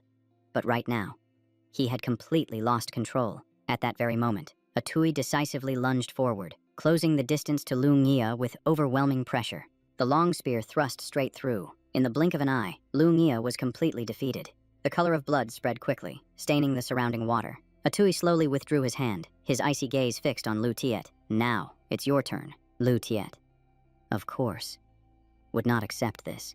He gritted his teeth and roared with resentment. Arrogant. He lost all composure and desperately provoked Atui. You're the one who's going to die. On the shore, the onlookers who witnessed the water churning violently were thrown into a state of extreme confusion. What on earth is happening under the water? Could there really be people fighting down there? Someone blurted out in terror. Who could possibly fight against clan leader Lu? He's a Galloping Horse realm martial artist. Immediately, another person hesitantly guessed. Could it be that official from the River Gods department from before, standing in the back? Van Duong overheard this, a flicker of doubt in his eyes. An official from the River Gods department. The scene changes. A deep voice rings out. 7 days. Luong Ku has been gone for 7 days. He is Duong Thuch's disciple. Why am I only being told about this now? Questioned so harshly. Thofuk answered awkwardly. Hi, I thought it was just a normal mission. I never expected. Bin Swang immediately interjected, explaining urgently. The mission was in the neighboring Ao Thui town. It was the lowest difficulty. But for some reason, he still hasn't returned. Hearing this, Trong Thuk grew even more anxious. According to the River Gods Department regulations, if someone on a low-level mission doesn't return after 3 days, the mission level is raised. After 7 days, they're considered missing. Bin Swang asked Thofus with a serious expression. What were you thinking? Why did you assign this mission to Luong Ku? The man scratched his cheek and gave a forced smile. I saw that Brother Luong's strength wasn't bad. A Galloping Horse realm martial artist shouldn't have had much trouble. I thought it would only take a few days. But I never expected this. Hearing that, Trong Thuk put his head in his hands and sighed. If Big Brother 2 finds out about this, we're done for. Just then, a low, deep voice startled everyone. I already know. Bin Swang quickly turned and said respectfully, Commander 2. Trong Thuk also quickly bowed. Big Brother 2. Nak Long got straight to the point with a stern voice. You, explain clearly what exactly is going on here. The scene shifts back to Aotui Town, where the river's surface is now churning with countless thick bubbles. Immediately after, a massive wave suddenly surged, causing the crowd on the shore to retreat in panic. Aotui landed on the pier, dragging Lu Tiet with him, as murmurs spread through the surroundings. That's gang leader Lu. Was he defeated? Aotui looked down coldly at the man at his feet.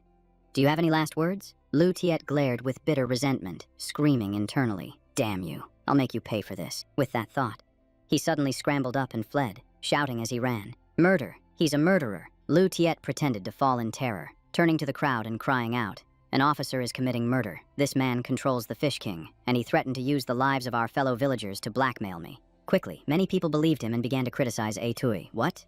I knew you were no good from the start. Don't you dare touch gang leader Lu while I'm here. Seeing this, Lu Tiet grew smug, a smirk playing on his lips. An outsider thinks he can take me down. Not a chance. Aotui remained calm, letting out a cold snort. I knew you'd pull a stunt like this. He glanced toward the boat behind him, his voice low as he gave the signal. Come on out, despite his old uncle grabbing his arm to stop him. Tula stepped forward resolutely. Uncle, the Lord saved me. I have to speak up. I've been putting up with this for far too long. Hearing his nephew's determination, the old uncle let go, sighing as he replied. All right then. As soon as the two appeared, the crowd buzzed with chatter. Isn't that the uncle and nephew from the Lai family? Weren't they reported missing? Before the astonished eyes of the crowd, Tula thumped his chest and declared loudly, Everyone. We are the ones who raised the Fish King.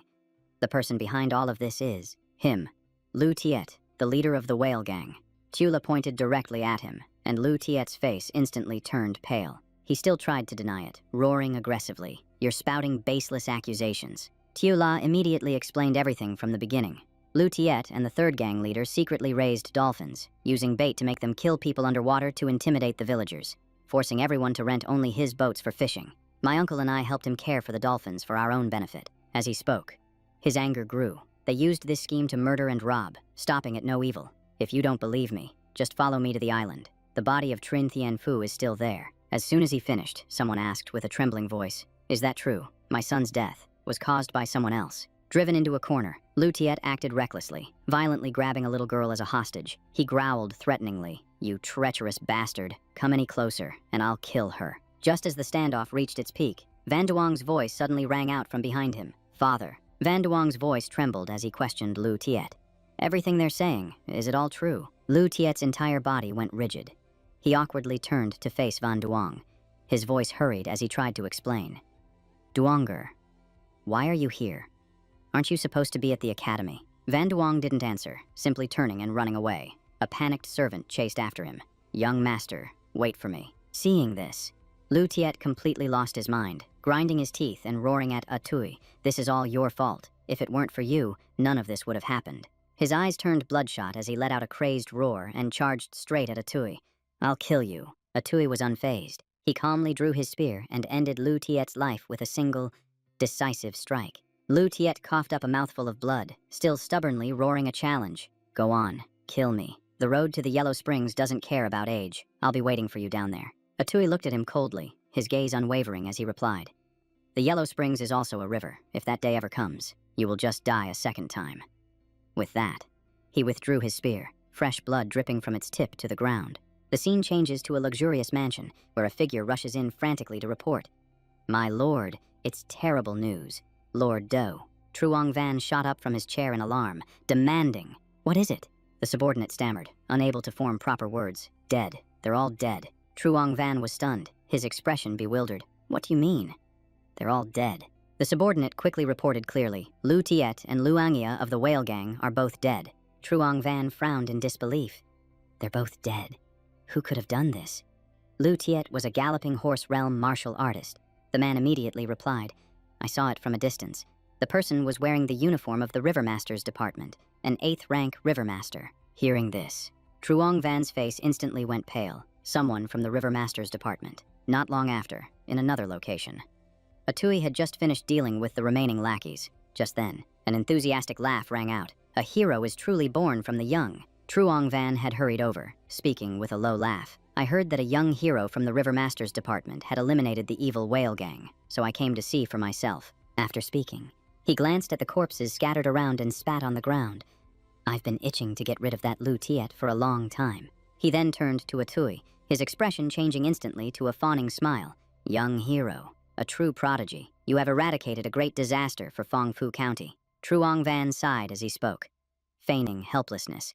I've been the county magistrate for more than 10 years, but with no real power. I couldn't accomplish anything. I am truly ashamed before the people. Atui cut him off in a cold voice. Let's speak frankly, I don't like to beat around the bush, so there's no need for you to put on an act in front of me, Lord Du. Truong Van was speechless, watching as Atui turned to leave. The Rivermaster's office protects these waters. If there are water demons, I will kill them. And if the whale gang is here, I will destroy them. He emphasized each word. Anything else is not my concern. That would be overstepping my authority, and it is against the law. I am not some world-saving hero, nor am I generous enough to sacrifice myself for others. My life is perfectly fine right now, and I don't want to go looking for trouble. At this, Atui suddenly stopped walking, but Truong Van broke out in a sweat, quickly asking, But what? Atui shot him a warning glance. The Rivermaster's office can't deal with a county magistrate like you, but I'll have someone sort through the whale gang's account books and submit them to the 3 judicial departments. On the surface, Truong Van was still smiling cordially, but inside he was seething with bitter resentment. How dare this young Rivermaster? Just as Atui was about to leave, he was blocked by a group of bailiffs. Sir, the magistrate has not given you leave to go, he reminded them in a cold tone. I'm not in a good mood right now. Atui's expression darkened to its absolute limit, and he practically ground out 2 words through his teeth. Get out.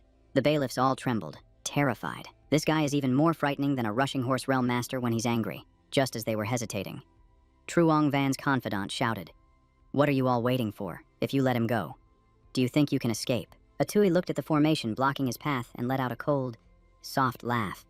So they're all martial masters of the rushing horse realm. At that moment, a majestic voice rang out, startling the bailiffs. You dare to openly surround and attempt to kill an official of the Daithuan Empire.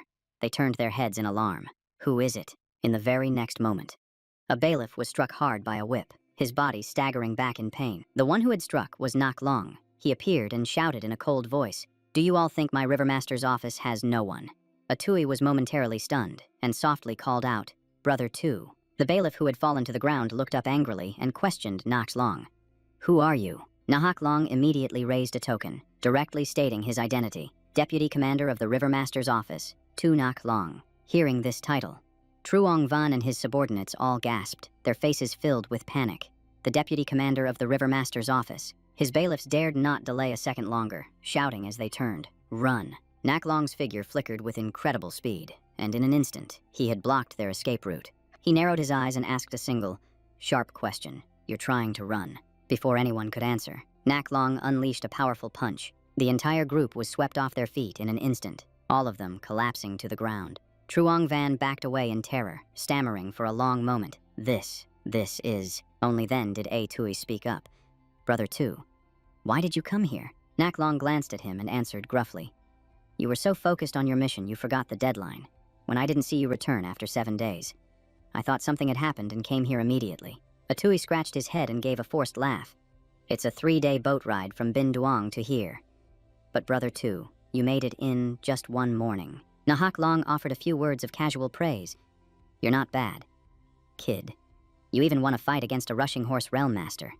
You're truly worthy of being Master Duong's prized disciple, Atui replied humbly. Not at all.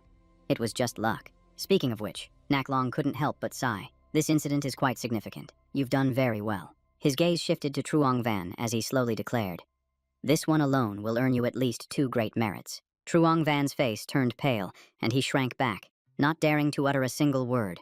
The entire dock of Aotui town immediately erupted in a flurry of hushed conversations. The troublemaking thugs were escorted away, wailing pitifully as they went. Sir, this is a grave injustice. A bailiff snapped back in a cold voice. Get moving, and shut your mouth. Atui walked straight to the door of Luthan's house, just as the physician was coming out. He shook his head helplessly and sighed.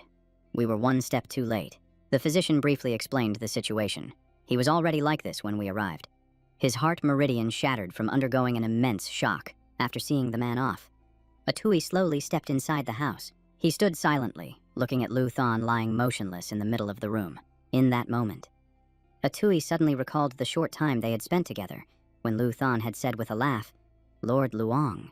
These past few days have been the most carefree time of my entire life. Lu Thon had been so full of hope back then. My mother said everyone's livelihood was cut off by the Fish King. Now that the Fish King is gone, everyone will surely live better lives. My life was saved by Big Brother Chu, who risked everything. From now on, I'll care for his mother as if she were my own. I'll go fishing to earn money, get married, and have a chubby son. Lu Thon had eagerly promised back then. When that time comes, I'll be sure to tell him the story of how you defeated the Fish King. My lord, returning to the present. Atui gently helped Lu Thon close his eyes and whispered softly, "This parting isn't forever. Perhaps in a few years, we will meet again in another world, after finishing everything." Atui quietly stepped out the door. The sky was gradually turning gloomy, and dark clouds had gathered from who knows where. Suddenly, rain poured down on the silent Atui, making him flinch slightly. It was raining. The rain lasted for quite a while, and before long, Atui had returned to the docks. He boarded the large boat and took the initiative to ask the person in the room. "Big Brother 2, you called for me." Nak Long gave a slight nod in response. "Ah, you're here. I found something quite interesting for you." Hearing this, Atui was a bit skeptical. Something interesting. Nahak Long smiled and said, "I heard from your master that you've recently taken an interest in archery. This great black iron bow should suit you well." Atui took the great bow, examining it for a moment before asking, "Is this Lu Tiet's weapon?" He carefully observed the bow in his hands, calculating inwardly. In the past, he had been favored by the piercing Lord Emperor, allowing his cultivation to progress rapidly. Since his martial arts were particularly suited for long weapons, it stood to reason that using a bow would be similarly effective. You have to understand, the phrase, "a crescent-shaped crossbow at the waist, a three-pointed double-edged spear in hand," refers to an ancient bow-like crossbow. The only difference is whether it shoots arrows or pellets. Atui thought for a moment, then carefully inspected the great bow, telling himself that only a good bow could unleash its full power. The bow's body was its foundation. A bow is only considered usable if you can draw it and hold it for 3 full breaths. With that in mind, he immediately drew the string to test its strength. Nihak Long, watching from the side, clicked his tongue in approval. "Not bad. Kid, you can draw such a heavy iron bow and hold it for 1 breath." Atui held it for a moment before releasing, his breathing heavy. He calculated inwardly that a standard military bow weighed about 17.5 caddies, while this one was at least 100 stone, or 750 caddies. He realized he only beat Lu Tiet because of the advantage he had underwater. His raw strength was still far inferior to his opponent's. Atui quickly composed himself, turned to Nax Long with a smile, and said, "You're joking. Big Brother 2. I could only hold it for a single breath. I'm still a long way off." He admired the bow and asked directly, "Are you giving this to me?"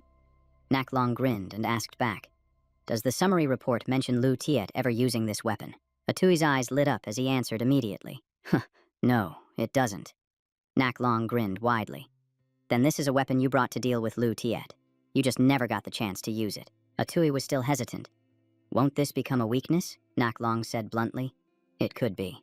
Confiscating assets has always been a lucrative temptation for people." He paused for a few seconds, then his lips curled slightly. "Let me teach you something else. Don't try to be perfect. Leaving a few minor, unimportant weaknesses will be good for you." Nak Long clapped Atui on the shoulder and casually advised, "Don't shoulder all the responsibility yourself, and don't be so strict about absolute justice. You're not a god, you're a man." At that point, he suddenly changed the subject. Catching Atui off guard, I asked around. "I heard that little brother of yours really liked the baked pastries from the corner shop when he was alive. How about we go try some?" Nak Long suggested with a smile. Atui understood his meaning.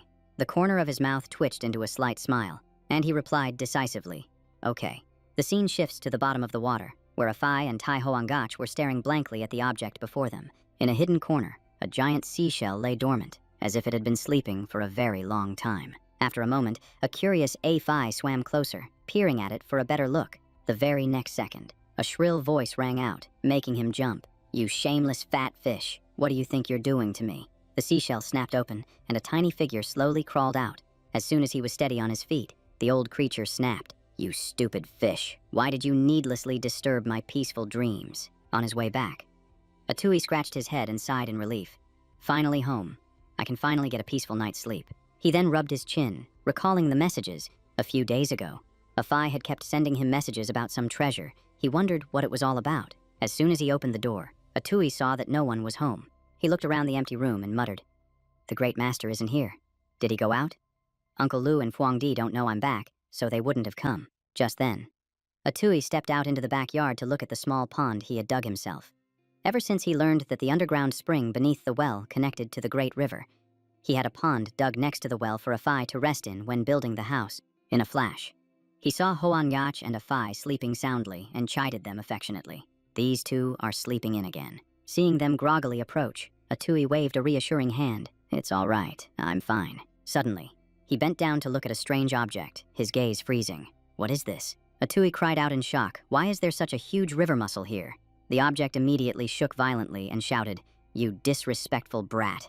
This old man is not a river mussel. I am a giant clam. Hearing it speak, Atui's eyes widened in astonishment. It can talk. The old creature growled, firing off questions. Can you hear this old man's words? Who are you? Why did you send that fat fish to kidnap me? Hearing this, Atui was about to awkwardly clarify, kidnap, when a Phi mumbled from the side. Without hesitation, Atui quickly apologized and promised, I'm truly sorry. A Phi was just playing a prank. My apologies, old sir.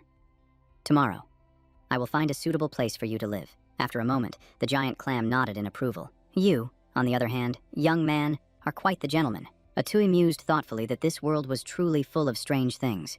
A giant clam that could talk on its own. This creature shouldn't even have vocal cords. Just then, he frowned, trying to peer deeper inside the shell. Inside, the old man was panting, his breaths coming in heavy, long gasps. Without hesitating, the giant clam pointed a finger and demanded to know, Kid, what's your name? Atui cried out in alarm. A spirit clam. The old man retorted irritably.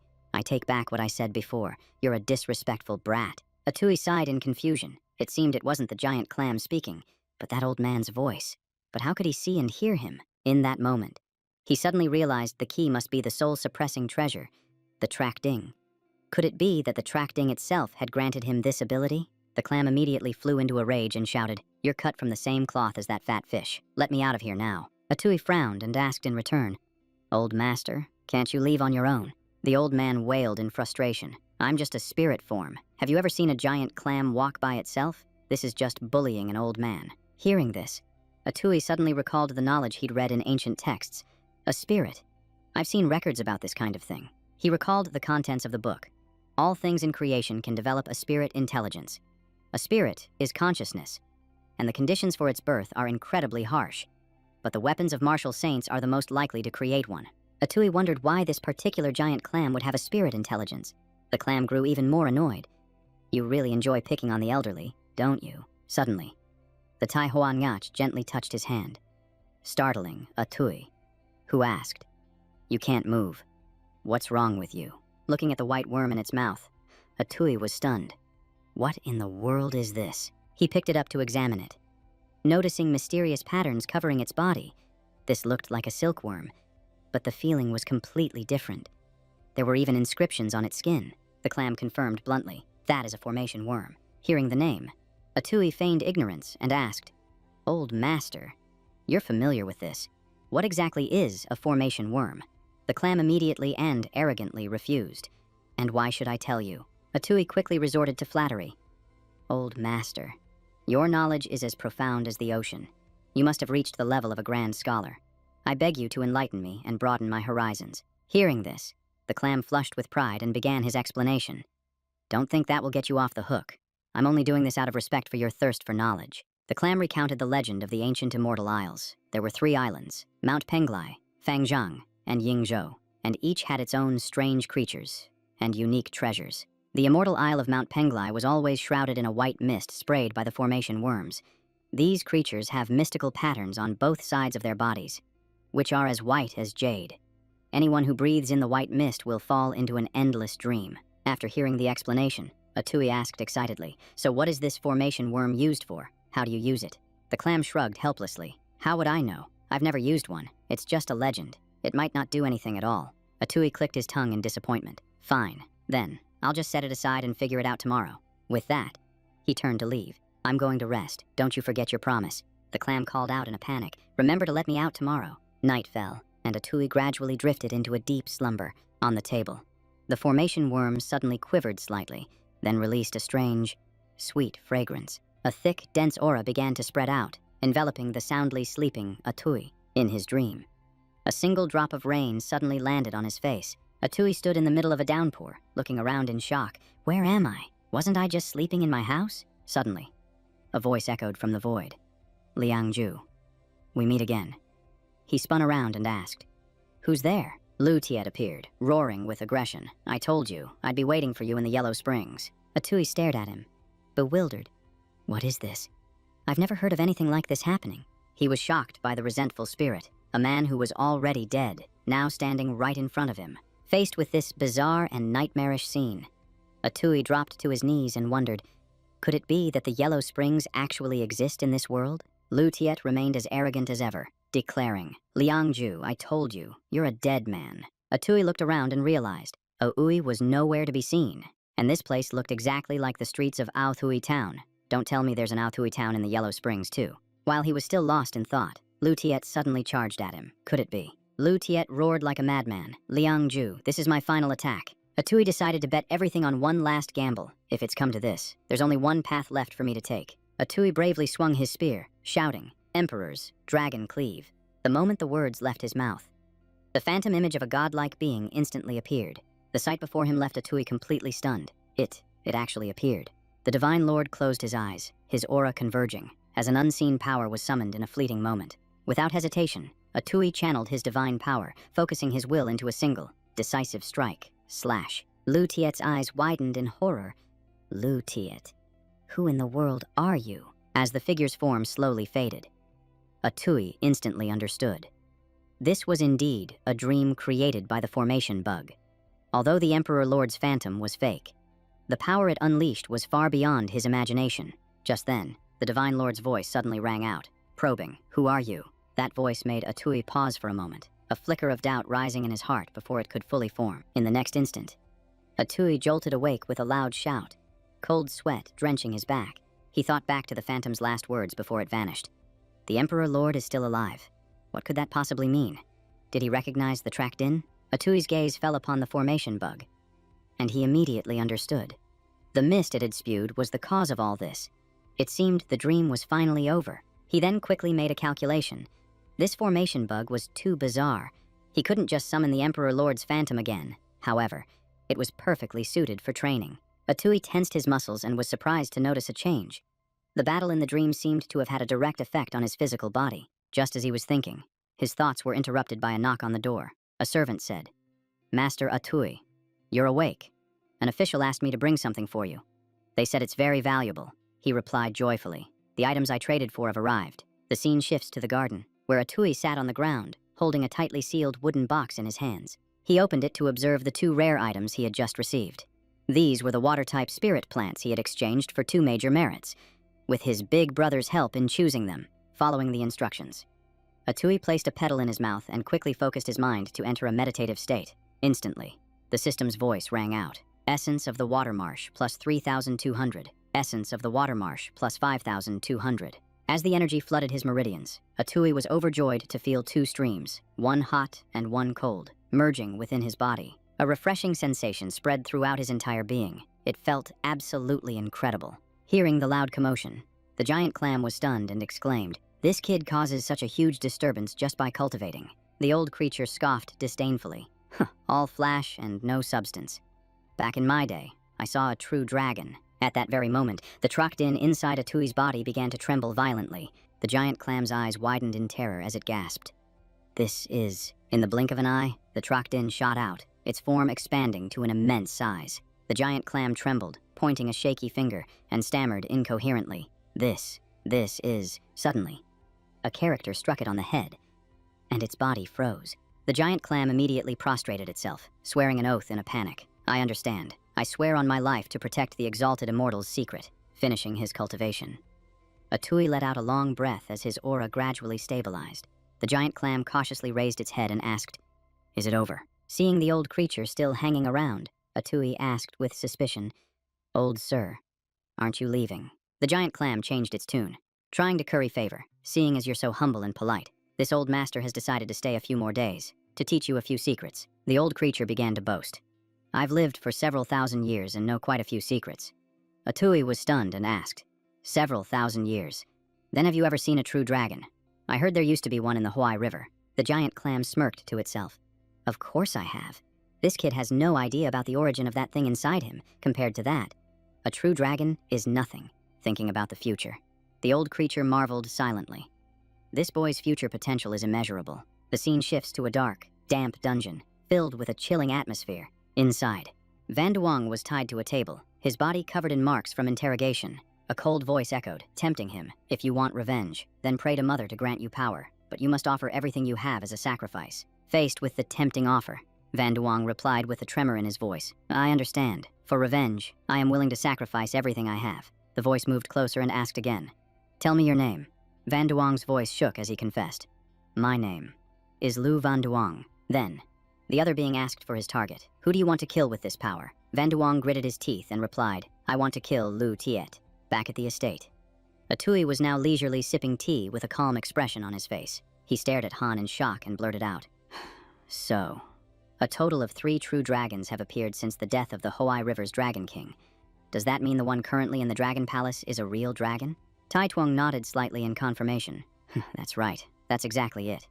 Hearing this, Atui grew suspicious again. How does the old sir know this so clearly? It's not like you can move around freely. Old man Hach Moy immediately puffed out his chest with pride. Of course. This old master has his sources. But inwardly, he was fuming. There's no way I can admit I heard this from the gossip of some small fry shrimp and prawns. At that very moment, a sudden knock on the door echoed, sharply pulling his attention away.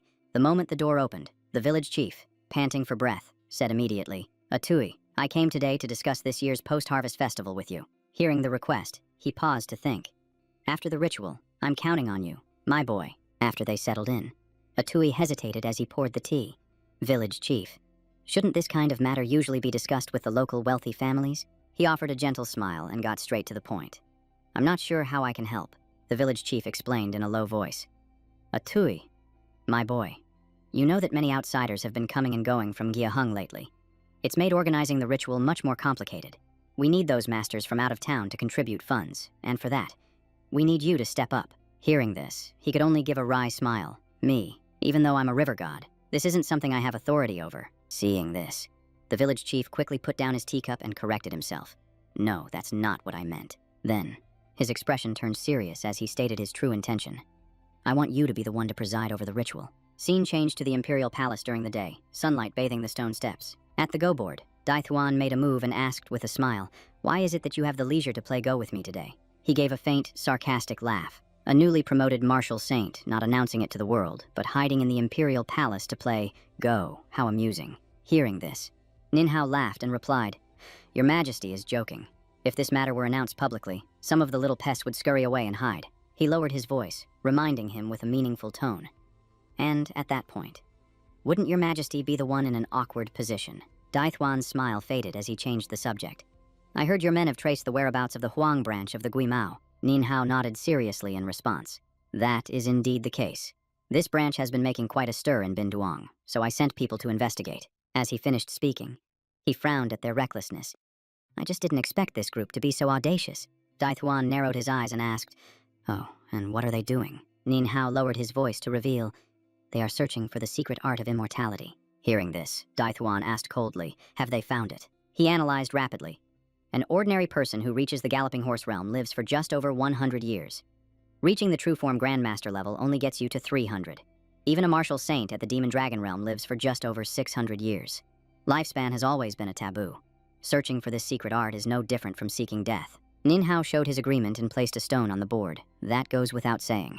Dai Thuan didn't beat around the bush and asked directly, What is the enemy's personnel structure? Nin Hao immediately reported, There are 2 hidden True Form Grandmasters. The others are of no concern. Hearing this, Dai Thuan's mood darkened slightly. Neither the 3 Law Division nor the River God Department in Binduong has a True Form Grandmaster. So how can they be captured? Nin Hao confidently volunteered for the task. I will handle this personally. The time will be half a month from now. I await Your Majesty's decision. Dai Thuan laughed, stood up, and gave his approval. My dear subject, since you are sharing my burdens, I certainly have no objection. The remnants of the previous dynasty still linger. Without a moment's hesitation, Dai Thuan gave the cold command, Then just kill them. Nin Hao clasped his hands, bowed his head, and accepted the order. Your humble servant obeys. The conversation ended, and he leisurely departed from the garden. The space immediately fell into a heavy silence. On the Go board, the unfinished game still revealed a perilous move. Suddenly, a small ant crawled onto a white Go stone. The The moment its leg touched the surface, a fine crack appeared on the stone. In the blink of an eye, the entire go-board and the stone block beneath it cracked wide open. Immediately after, the stone table shattered into countless pieces. Scene changed to the docks, where the crew members shouted in unison, "Quick, unfurl all the sails, raise the anchor." The atmosphere was tense as a drawn bowstring. The group quickened their pace, rushing straight for the equipment room. As they walked, Atui asked, "Brother Niem, what's going on?" Trongthuk replied without hiding anything. "This is a serious matter. A joint operation by the 3 divisions, led by the River God Department, with the 3 Law Division and the Demon Suppression Division coordinating." Hearing this, his eyes narrowed slightly. The 3 divisions moving together, this can only be because of the Guimao cult. Seeing Atui's stunned expression, he nodded in confirmation. "That's right. After locating the den of a Guimao cult branch, we're going to wipe them out this time." Trongthuk continued his deadly analysis. The Guimao cult has a great grandmaster of the true form realm, but their biggest problem is lifespan. They are all from the old era, hundreds of years old, and the limit for the true form realm is only 500 years. Their current strength is less than 1/10 of what it was. He reassured them with their thorough preparations. "This time, we are fully prepared. We even borrowed 2 sacred weapons, the Dragon Elephant Purgatory, Suppressing Blade, and the Sea Startling Robe." Faced with such a terrifying reputation, Atui couldn't hide his shock. 2 sacred weapons. Each one is forged over the entire lifetime of a demon dragon realm martial saint. They've developed their own consciousness and can take an enemy's head from a great distance. Calming down, Atui raised a question. "Then why is the Merchant Guild also part of the team this time? What's the point of their involvement?" Trongthuk explained with a slight smile. "It means this operation is 90% certain to succeed." Atui was taken aback and asked, "Why?" He emphasized the deeper objective. This is the best opportunity to display the Imperial Court's power, and, at the same time, suppress those with ill intentions. Trongthuk continued to reveal the benefits. The Silver Cloud Merchant Guild was providing full funding, and while it looked like a huge expense, they would also gain a great deal in return. Understanding the intention, Atui nodded in agreement. The Silver Cloud Merchant Guild was nominally a guild that worked directly with the Imperial Court, so the reputation of their goods would skyrocket. This was essentially a publicity move. Just then, a familiar voice startled them both. "Brother Luong." Veitu approached with a friendly greeting, and upon closer inspection, he did look familiar. It really was Brother Luong. He smiled brightly, cupped his hands, and stated his name. "I am Veitu. It's an honor to meet you." Brother Luong, which made Trongthuk ask with suspicion. "Veitu, you're not with Commander Vei. What are you doing here with me?" Atui frowned slightly as he tried to recall. He had heard that Veilan enjoyed taking in adopted sons, and Veitu was one of them. But what did he want with him? Keeping his distance, Atui asked directly. "I wonder what business Lord Vei has with me." Veitu put on a friendly facade and began to flatter him endlessly. "I heard that Lord Luong single-handedly wiped out the Kin Gang in the town of Aotui, destroyed the lair of the Ghost Mother cult, and saved the people from their suffering. I truly wish to become your friend." Seeing him try to get closer, Atui immediately stopped him. "If you have something to say, my lord, just say it directly. There's no need to beat around the bush." Veitu immediately let out a sinister laugh. "All right. Brother Luong is as straightforward as they say." He quickly made a tempting offer. "Since ancient times, the second-in-command has always had less power than the leader. Brother Luong has achieved great things, but the deputy commander hasn't rewarded you much. Come work for us, if you just come over. I'll personally gift you a yellow dragon pill." Faced with that promise, Atui calculated in his head. A yellow dragon pill required 3 major merits to exchange for, yet he was just offering it as a gift. He immediately nodded in agreement. "All right. If Lord V gives me the yellow dragon pill right now, I'll start working for you immediately." Hearing that, Vitu's face darkened. "Are you joking with me, Brother Luong?" Atui gave a faint smile in return. "Weren't you the one who started joking first?" Veitu was furious and spat out a sarcastic remark. "Deputy Commander 2 has certainly recruited a fine subordinate," Atui retorted bluntly. "Not as good as Lord Vei's father." "Oh, my apologies. I mean your adoptive father," hitting a sore spot. Veitu gritted his teeth and growled. "An opportunity like this doesn't come along every day. I'm just afraid someone doesn't know their own place and thinks they're better than others." Trongthuk then stepped forward and taunted. "Veitu, did you come here just to make a fool of yourself?" He narrowed his eyes and sneered. "You tried to provoke someone but got provoked instead. Now you want to get reckless. This isn't your adoptive father's ship, if you've got a problem. Let's go a few rounds." Veitu snorted coldly in response. "Niem Trongthuk, I'm not an idiot." Atui quickly stepped in to mediate.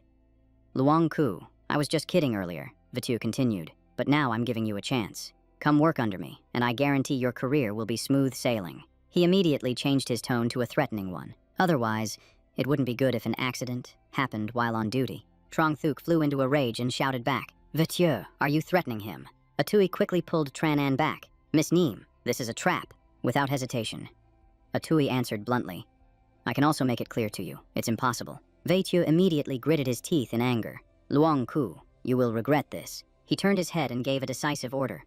"We're leaving." Trong Thuk frowned, confused. How strange. How dare he try to poach someone right in front of me? Atui nodded in agreement. "I know. Right." From a distance, Vitieu flashed a cold, sinister smile. "Luong Ku, I told you, you will regret this." As soon as the Wei family members were out of sight, the entire cabin fell silent, with everyone holding their breath. Seeing that everything had calmed down, Trong Thuk excitedly brought something up. "Oh, right. I heard the Silver Cloud Merchant Guild has an event tonight. Don't forget to grab a good spot." Atui asked blankly, "What event?" Trong Thuk smiled brightly and announced the Cloud Sea Auction. Night fell quickly, and the boats came to a halt, dropping anchor one after another and filling the dock. Against the hazy night sea, an ancient, magnificent building appeared, sparkling brightly in the darkness. In the dazzling auditorium, Bin San walked onto the stage and gave a loud greeting. "Welcome, esteemed gentlemen, to the Cloud Sea Auction tonight."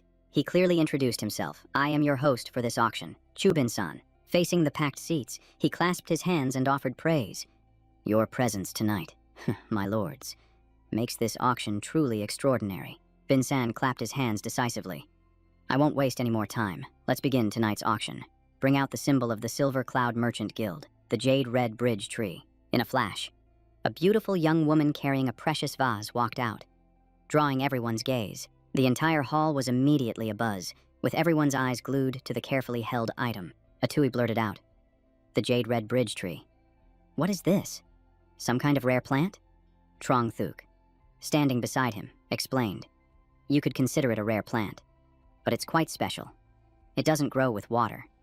Atui then asked, "If not water, then what does it live on?" As the liquid from the vase was poured onto a small bean, Trong Thuk confirmed that it was a saint's blood, leaving Atui stunned.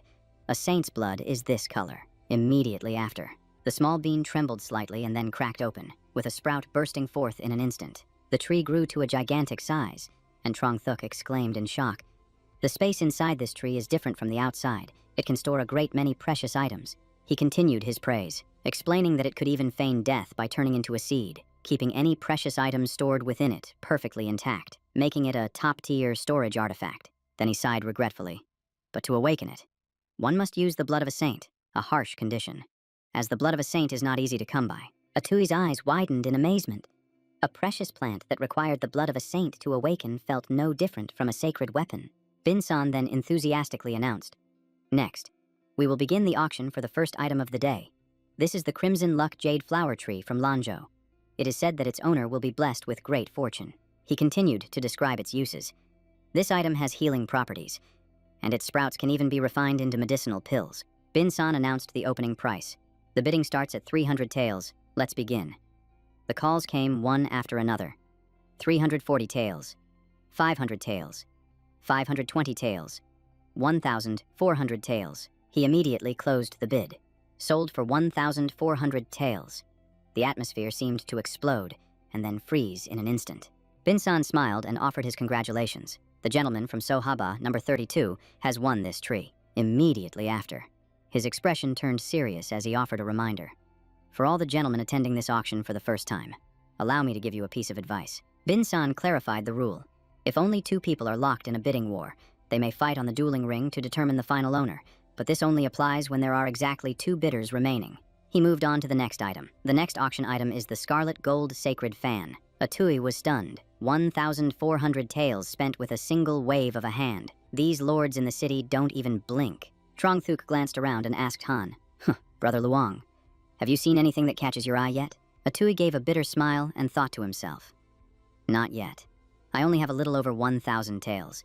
At most, I can only afford one item." Bin San snapped his fingers and announced loudly, "Everyone. Next up is our centerpiece item for today's midday auction." He immediately revealed its origin. This treasure was acquired by our merchant guild from the central region. Without any more delay, Bin San reached out and touched the cloth covering the treasure on the tray. He yanked the cloth away and announced decisively, "These are a pair of golden eyes from an adult gold star beast." Atui's head spun instantly. "What? These are—" The vibrating object inside him suddenly trembled violently.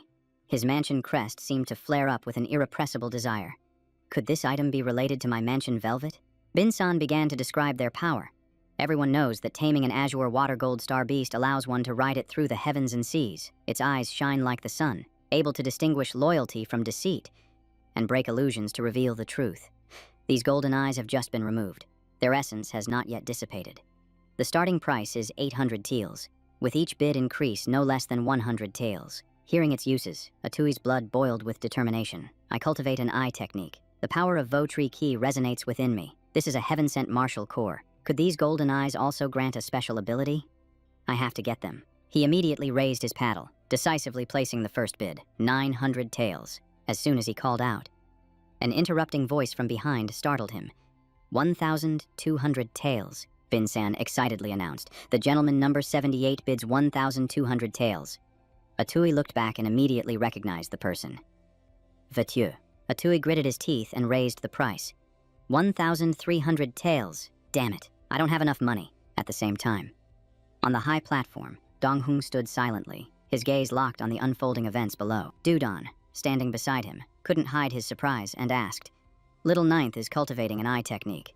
Master." Donghung immediately sent a telepathic message to reassure him. "Little Ninth, just keep bidding. Your master is here." Hearing this, Atui's heart trembled slightly as he silently called out, "Master." At that moment, Valan also signaled for Vetieu to continue raising the price. He immediately broke into a triumphant smirk.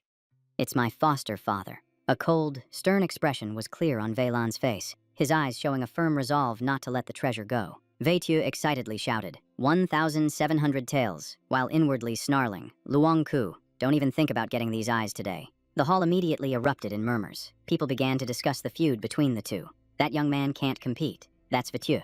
But there's still one other way. Someone whispered in speculation. Could it be a duel on the ring? A man sneered and remarked, "Vetieu is at the mid-stage galloping horse realm. I'm afraid that young man doesn't stand a chance." Seeing this, Trongthuk worriedly tried to persuade him. "Luongku, maybe you should just let this one go. Perhaps you can try negotiating with Lord Tu later." Atui shook his head decisively. "Brother Neem, say no more." He stood up and spoke clearly. "My master once said that what a martial artist fights for is a single breath of conviction." Atui continued firmly. "That conviction is about contending with the heavens. Contending with the earth." His gaze locked onto his opponent, and he said in a cold voice, "And contending with others." Atui stepped out from his seat and shouted his opponent's name. Vetieu. Without hesitation, he pointed to the stage and demanded a decisive battle. "We both want this item, so let's settle it on the dueling ring." The chatter rose again. "Is this Luongku crazy? That's a mid-stage galloping horse realm cultivator. I heard he once defeated someone in the galloping horse realm back in Aothui town." Someone analyzed with a serious face. Vetieu isn't an ordinary galloping horse realm practitioner. There's a huge difference between someone with a lineage and someone without. Finally, the crowd concluded. Even if they're in the same galloping horse realm, the difference in their combat power is like heaven and earth. Vetieu gave a sinister, mocking laugh. "You've got some nerve, kid. Daring to challenge me. Your lucky weapons aren't allowed this time. Otherwise your master would be crying over your corpse." Atui silently admitted it. Half a month ago, he truly wouldn't have been a match for him, but things were different now. He recalled the past few weeks, sparring every day in his dreams against Lu Tiet and all sorts of galloping horse realm experts. Accumulating experience. Hunting underwater monsters in exchange for precious plants had increased his fusion rate. And just thinking about it filled him with anticipation. Atui lowered his center of gravity and entered a fighting stance, wondering just how strong he had become. The system immediately displayed his status window. Vetieu roared and charged forward. "You little brat." He unleashed a flurry of attacks, but Atui dodged every single one of them cleanly, seizing the perfect opportunity. Atui threw a straight punch right into the center of Vetieu's chest. The entire crowd was stunned. No one could believe it. He had actually sent Vetieu flying. Vetieu growled in fury. "Brat, you've really pissed me off now." He let out a cold laugh. That's the swimming tiger step. Vetieu's ultimate move. Even though it's only a mid-tier martial art, he's mastered it to perfection. Vetieu shouted with excitement. On land or in water, this movement technique is invincible. As soon as he finished speaking, he charged straight at Atui. Atui watched the attack intently. "A tiger. Huh," he replied in a low voice. "I have one too." Vetieu closed in step by step, his aura pressing down on him. The moment he got close, Atui threw a punch straight into his gut. Vatue was horrified. How is this possible? He broke my technique in a single move, Dudon asked in shock. Master? That martial art? Did we? Dong Hung quickly replied, I'm not playing favorites. I don't know that technique either. Dong Hung smiled with satisfaction. This kid's fortune is truly profound. Tu Hoi also looked intrigued, as expected of Duong Thuk's disciple. Veilon watched silently from the sidelines, assessing him internally. A martial art from the Zhuankong Temple. This Luong Ku is certainly interesting. Atui took the initiative and declared, You've lost. If you want to keep fighting, I can oblige. Forced into a humiliating position, Vatue roared in anger. You. Veilon immediately stopped him, scolding angrily, Haven't you embarrassed yourself enough?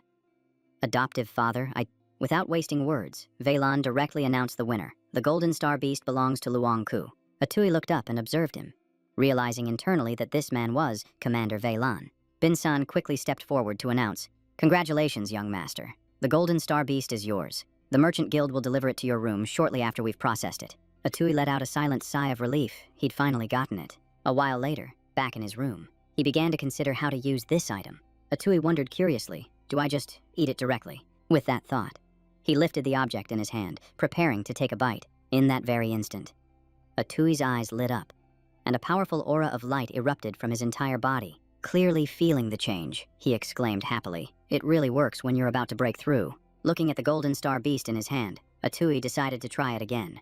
Just then, urgent shouts echoed from outside. Prepare for battle, hurry, hurry, hurry. On the ship, many people shouted in unison, We've docked. Drop anchor, it's starting. The entire team immediately got busy with preparations as a tense atmosphere spread. In his room, Atui had also finished getting ready and prepared to head out.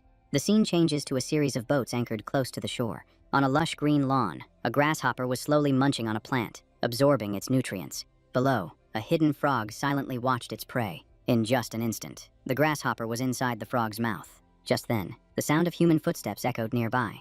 The group immediately reminded each other to lower their voices. Everyone, be careful, watch your step. Trong Thuk scanned the area and warned cautiously. The Ghost Mother Guards are skilled at ambushes and hiding. Everyone, pay attention to any movement around you. With that said, the team continued deeper inside. Atui suddenly felt something was off and immediately spoke up. Something's not right. Boss Niem, the fog around here is getting thicker. Trong Thuk immediately reminded them. Everyone, stay focused and watch your surroundings. Yes, sir. Suddenly, a figure appeared up ahead, and the group was startled, shouting loudly, Who's there? However, the figure quickly vanished. Trong Thuk's gaze turned cold as he immediately gave the order. We're going after it. Hearing this, Atui laughed with excitement. All right, Boss Niem. After running a few steps, Atui suddenly slowed down, looking around in doubt. There's something wrong with this fog. Boss Niem was right here just a moment ago. His expression darkened. They had somehow gotten separated. Atui carefully sensed his surroundings, growing more and more astonished. Even auras are being concealed. Suddenly, a voice called out, startling him and making him turn around. Luong Ku. The person who appeared was Trong Thuk, he explained. I turned around and no one was there. Your auras vanished, so I came right back. This fog is a problem. Atui nodded in agreement. You're right. Boss Niem. In this situation, should we still head southeast as arranged by the Death Commander? Trong Thuk quickly agreed. Then let's proceed according to the Death Commander's arrangements. The moment he finished speaking, a spear suddenly shot straight towards him. Trong Thuk clutched his face, questioning in horror. Luong Ku, what are you doing? Atui stared coldly at the person before him and said flatly, Let me tell you something. Boss Niem would never call him by his full title, Death Commander. He only calls him Brother 2. He activated his golden eyes to observe closely. Your disguise is full of flaws in my eyes. Van Duong gritted his teeth and cursed. I can't believe Luong Ku has a trick like this. If I'd known, I wouldn't have wasted my time with a disguise. He dropped his disguise and sneered. In that case, there's no need to act anymore. I'll just kill you. Atui's voice was low as he demanded, Who are you? I don't remember ever seeing you before. Are you related to one of my enemies? The underlings laughed contemptuously. Don't waste your breath. The four of us are all experts at the half-step galloping horse stage. Killing him will be a piece of cake. I'll go first. As soon as he finished speaking, he charged forward aggressively. Let me get a taste of you, little brat. Atui didn't dodge, but counterattacked, punching his opponent straight in the face. The man's body immediately flew backward and he fell unconscious. Van Duong witnessed this firsthand and was stunned. Is he really only at the half-step galloping horse stage? With no time to think, the whole group charged forward at once. Let's get him together. They attacked relentlessly, but Atui dodged every move cleanly and struck back. He struck one man squarely on the chin, sending him tumbling to the ground. Another took a full kick to the stomach and was sent flying. The tip of Atui's spear turned and locked onto Van Duong, who was crawling on the ground. Damn you. Van Duong roared with venomous hatred. It's all your fault. My life, my studies, my everything. He screamed with indignation. Everything was ruined because of you. Atui didn't let him struggle any longer and finished him off directly. At that moment, he suddenly remembered. Lu Tiet had a missing son. So you joined the Demon Mother cult. How did you find me? Atui analyzed coldly. Your father founded the Gold Gang, bled the common people dry, and preyed on them. I was just enforcing the law, and the law is impartial. Those words made Van Duong back away. You. Just then, a gloomy voice echoed out. Young master. It hurts so much. Young master. Atui frowned slightly, thinking. They say the Demon Mother guards have one in the light and one in the shadows. If he's the one in the light, then where is the one in the shadows? Immediately after, another figure crawled out from Van Duong's body. It hurts. Young master. It hurts so much. The sight before him couldn't help but startle Atui. What is this? Van Duong snapped irritably. Tu Ki, why are you only waking up now? He didn't answer, but stared intently at Atui. I remember you. You're the one from the River God Department who killed the old man. Van Duong immediately suggested. Tu Ki, if we team up, we can definitely kill him and avenge my father. The other immediately agreed. I became like this because of him. I have to fuse him into my body. The two of them gripped their weapons and charged into battle at the same time. A single clash of blows was powerful enough to blast through several large trees. Model. Dust swirled up as Atui squinted, assessing the situation. After that guy woke up, his strength had somehow shot straight to the galloping horse realm. The bodies of Van Duong and Tiu Kai charged forward at the same time. Liangju, it's time to die. Atui tightened his grip on his long spear, preparing to fight. Although his opponent had reached a new realm, he was ultimately just a scholar who had never practiced martial arts. In a brief moment, he spotted a weakness. The man had raw power but didn't know how to use it. A single spear thrust pierced straight through one of Tiu Kai's arms. He immediately used his free limbs to block Van Duong's counterattack. Just as the two were unable to react, a swirling vortex of water appeared. Atui unleashed a punch with the roar of a dragon and a tiger, slamming his opponent flat on the ground. Tiu Ki, gasping for breath on the ground, still tried to argue. Liangju, you climbed to power over the bones of my entire family, didn't you? Atui's gaze turned ice cold. Are you finished? You people are nothing but a stain on my path. After dealing with those two, Atui didn't linger and immediately turned to leave, his mind preoccupied with when Brother Neum had disappeared. Just then, a strange sound echoed from deep within the forest, making him freeze as his heart tightened with a sense of unease. Following the source of the noise, Atui was surprised to see two figures confronting each other in midair. Marquis Ui Nin, you've actually become a saint. His eyes widened in shock, his voice trembling as he spoke. Is that a saintly weapon? The aura is immense, but immediately after, Atui noticed something unusual about where he was standing, and a sense of danger enveloped his entire body. All around him, tendrils of black mist crept silently forward, trying to invade Atui's body, but were all blocked. It was as if he had an invisible protective layer. The Dragon Lake golden body activated on its own. This mist is definitely trouble. Realizing the situation was rapidly deteriorating, Atui scanned his surroundings, knowing he had to find a way to escape. The mist gradually dissipated, revealing windows and a towering structure standing right in front of him. When his vision cleared completely, Atui couldn't help but be stunned. This place was a house. Unsure of its origin, he still stepped inside cautiously, vaguely guessing in his mind. Is this the house of the fence ghost mother? As he was thinking, Atui noticed a stack of papers neatly placed on a table.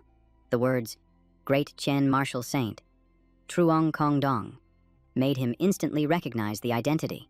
The mist still swirled about, and in a corner of the courtyard, a coffin lay silently, making the atmosphere even more gloomy. Just then, a sound came from inside the coffin, making the scene even more bizarre. A hand with long, sharp claws crawled out and scraped against the wooden surface, creating a continuous, horrifying sound. Before Atui could even process the situation in front of him, his attention was drawn to other things inside the house. He saw a completely pitch-black fish swimming in a basin of water, a ghost fish.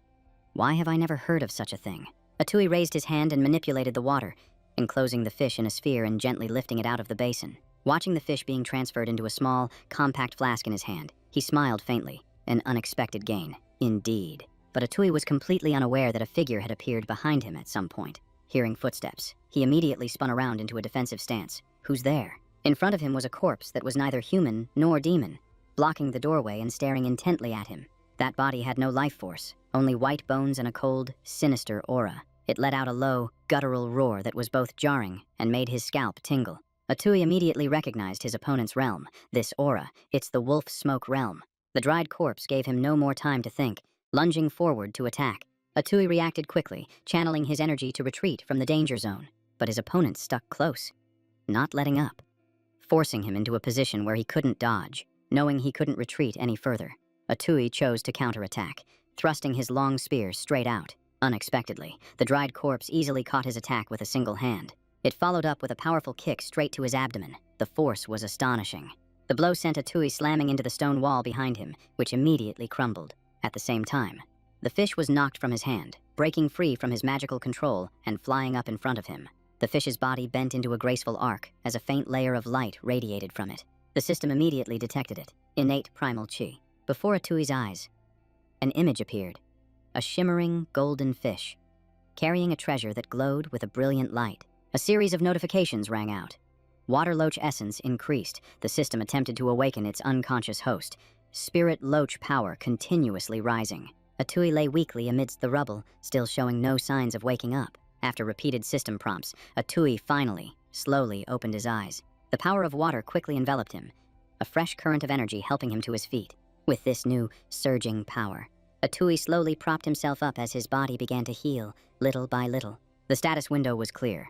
Atui had refined the spirit loach to a certain level of fusion, obtaining a divine martial art, enhanced innate water system skills, and expanded beast-taming abilities. Atui couldn't help but be amazed. Had he really leveled up while he was unconscious? A thought flashed through his mind, and he instantly understood. It was all because of that fish. Atui stared intently at the notification for his new skill. Whirlpool. It could create a small pocket to store water vapor and then absorb it into his body. This was his new power. He lifted his finger, gathering the water vapor hovering around him and concentrating it at the tip. The test complete. Atui clenched his fist and glared at Sak-ko. It was time to fight. His opponent's ugly, bald head let out a guttural growl in response, its ferocious aura flaring out. Elsewhere, a crowd of people were hurrying onto a boat, urged on by frantic shouts. Everyone on board. Hurry, hurry, hurry. Nearby, Niaman stood with Nachlong and asked anxiously, Commander 2, what in the world happened? Why is the mission delayed? Nachlong scowled, clearly irritated. Don't even mention it. If those imposters want to die, fine, but they're dragging everyone else down with them. This black mist is a product of their research. Thinking of the white human bones mixed among animal carcasses, he couldn't help but curse, using the lives of 2 martial saints to cultivate this monstrosity, that damned demon mother cult. Niaman grew even more anxious. Then, what about my brother? Nachlong understood her concern and tried to reassure her. Your brother should be fine. After all, he's a wolf smoke realm martial artist. It's just, he hadn't even finished his sentence when a man ran up and interrupted him. Commander 2, we have a huge problem. Seeing Trong-thuk return, Niaman immediately asked, Brother. Nachlong looked around and, seeing he was alone, pressed, What happened? Where is Luang-ku? Trong-thuk lowered his head, his face grim. It's all my fault. I didn't realize Luang-ku and I had been separated, and I was wounded by a member of the demon mother cult, disguised as him. Nachlong gazed into the deep forest and sighed heavily. All we can do now is leave it to fate. I have to report this to Duong-thuk. Meanwhile, inside the mist, Sak-ko was fiercely battling Atui. Atui controlled orbs of water, simultaneously dodging and launching a relentless barrage of counterattacks. Sak-ko passed through the dense curtain of attacks, but its body was completely unharmed. In an instant, it closed the distance to Atui with terrifying speed. Its skeletal hand, tipped with sharp claws, shot out to grab him. Atui refused to back down, pointing his spear straight at Sak-ko and thrusting forward. The tip of the spear pulsed with the ferocious power of a dragon. The spirit energy coursing through the wave subduer spear surged violently, aimed directly at Sak-ko. The 2 sides clashed head-on, their power evenly matched, neither giving an inch. The illusion vanished. Sak-ko gripped the long spear tightly, but Atui had disappeared. When it realized something was wrong, it spun around, searching frantically. At that exact moment, Atui's figure appeared right behind it. His 2 fingers jabbed straight into the center of Sak-ko's forehead. The scene transformed into a mystical formation, with Sak-ko locked at its center as Atui poured all his energy into sealing it. At the edge of the forest, the boat still hadn't left the shore. A line of people stood waiting in silence. All eyes were fixed on the depths of the forest, as if awaiting an outcome. Trong Thuk was pacing anxiously, seeing no sign of movement. He prepared to charge in, but Nak Long stopped him with a single word. Don't. The black mist has almost completely enveloped the area. How can I be calm? The deeper you go, the more terrifying its power becomes. Luong Ku. Hey. Dong Hung remained calmer than the others. Tu Ku's fate won't end here. Something else must be holding him up. Someone in the crowd voiced their doubt. Master Vuri, that Luong Ku fellow probably just got lost. Vatu immediately chimed in. With his level of strength, he wouldn't last half an hour in that black mist before he's dead. Another person behind them added, That's right. Vice Commander 2 is making us wait for him, forcing the boat to stay docked. Isn't he just gambling with our lives? The whispers spread through the crowd, fueling their resentment. Yeah, why should we have to wait for him? Who the hell does he think he is? Vaetieu stood to one side, a smug grin on his face as he thought to himself, Luong Ku, that day, I smeared image-revealing powder on your gauntlet. Even if you sprouted wings, you wouldn't be able to escape me. Before coming here, in a small alley, Haknan gave him the items, including a vial of powder he was ordered to apply on Luong Ku. Vaetieu had wondered, Sir, why are you so interested in Luong Ku? But the man just treated him like an errand boy and couldn't be bothered to explain. Are you questioning me? Vaetieu quickly retracted his words. I wouldn't dare. After waiting a little longer, Valan gave a cold command. It's time. Let's move out. With that, he turned and walked away, ignoring Nashlong's words from behind. Valan, I still have men who haven't returned. Valan boarded the ship without stopping, his sharp gaze sweeping over Nak Long. Start the ship. Out of respect for Elder 2, I'll overlook this insubordination this time. Nak Long's face turned pale with anger. Valan, but he was cut off before he could finish. But there won't be a next time. Just then, a commotion erupted from the crowd. There's a light in the fog. Yeah, what is that? Nak Long and Trong Thuk immediately turned their heads, looking toward the forest where a figure was emerging. It wasn't until the person's feet were completely clear of the black mist that his face slowly came into view. Holding a faintly flickering candle, a Tui walked out. It was Luong Ku. The large ship cut through the water, and soon, rows of houses came into view. They were about to dock. Two men on the ship were so busy gossiping they didn't notice someone approaching from behind. You have no idea. Man, Luong Ku walking out of that black fog with that lamp made everyone's jaw drop. And get this, it's the very thing that made two martial saints basically kill themselves for it. A Tui stood behind them, listening to every word, silently committing everything they said to memory. He squeezed through the crowd, looked up at the sky, and let out a soft sigh, the feeling of being alive. It was good. No one knew how much he had risked in that forest, how he had pushed himself to the absolute limit, using all his strength to execute the slashing blade 2 times just to take down the withered corpse. If he had been a split second slower, he would have been the one who died. Dong Hung approached from a distance to check on him. Little Ku, I heard you were almost trapped on Wilderness Village Island. Dudon followed behind, also asking. Junior brother Ku, are you all right? Atui's eyes brightened despite his weary face as he replied softly, Thank you for your concern. Master, senior brother, I'm fine. I just got trapped and couldn't find my way out. Dong Hung was relieved to hear that and praised his good fortune. That's good to hear. I heard you found an evil warding lamp. Your luck is truly profound. That must have been something the Ghost Mother cult prepared for their own people. From a distance, an urgent voice called out, Young Master, Young Master. Di Huang rushed up to Atui. I heard the people from the River God Department were returning today, so I came right away. He asked, Auntie Huang, is something wrong? She spoke quickly in a panic. Young Master. The backyard is usually off limits to us, but for the past few days, there have been very strange noises coming from it. When he got home, Atui followed Di Huang's directions to the courtyard gate. Just as she said, screams were echoing from inside, curious and suspicious. He slowly pushed the gate open and stepped inside. What was that sound behind the gate? Besides his own pets, there shouldn't be anything else in here. Did something sneak in? The moment the gate creaked open, Atui's expression changed instantly. What is this? On a stone slab, a beaver was unexpectedly standing there, screaming its head off. Afai and Huang Gach stood nearby, also looking clearly annoyed, their expressions tense. Tai Tuong was covering his ears, yelling at the beaver, all right. You don't have to throw a destructive tantrum every time you're slightly displeased. And also, stop screaming. Just then, the old man noticed Atui and turned to greet him. Ah, little Luong, you're back. Atui crouched down and asked in surprise. Old sir, who is this? Tai Tuong replied. Oh, I forgot to introduce you. As he spoke, the old man leaped up and hugged the beaver's head, which was several times larger than his own. This is Hai Lai, a genius this old man discovered many years ago. Tai Tuong continued, explaining his sudden appearance. I noticed before that you seemed to be struggling with model creation. Hai Lai raised a chubby paw and waved a greeting. He only came here out of respect for this old man. Atui understood and replied with a smile. For this, I truly thank you. Old sir, this beaver's IQ seems to be far beyond that of a normal one. Outside, a servant came to report again. Young master, the village chief has sent someone to deliver new clothes for the sacrificial ceremony. Atui was startled back to his senses, his mind racing. Tomorrow is the day of the ceremony. Night fell, but the light in his small room remained on. The air was quiet, yet tense. Atui sat cross-legged on his bed, 5 orbs of water floating and rotating around his body. As his spiritual energy circulated, the small droplets of water began to draw in moisture from the air. A swirling vortex then formed on his index finger, continuously absorbing. In his hand, the vortex constantly changed shape and gradually grew larger. I was in too much of a hurry last time to fully understand its effects, but now I finally get it. After a period of careful observation, Atui now fully understood how the vortex worked. It transformed the acupoints on his body into spatial storage mouths, which he could open with his consciousness to absorb and store water essence. He clenched his fist, a glint in his eyes.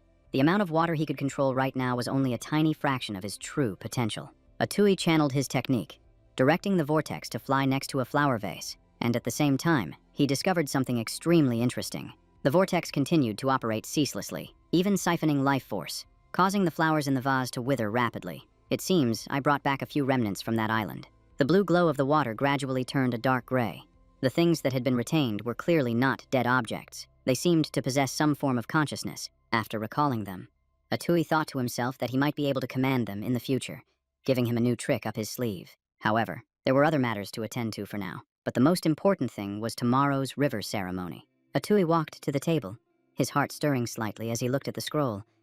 Last time, just by watching the ceremony, he had received a tiny fraction of the reward. He picked up the scroll and slowly unrolled it.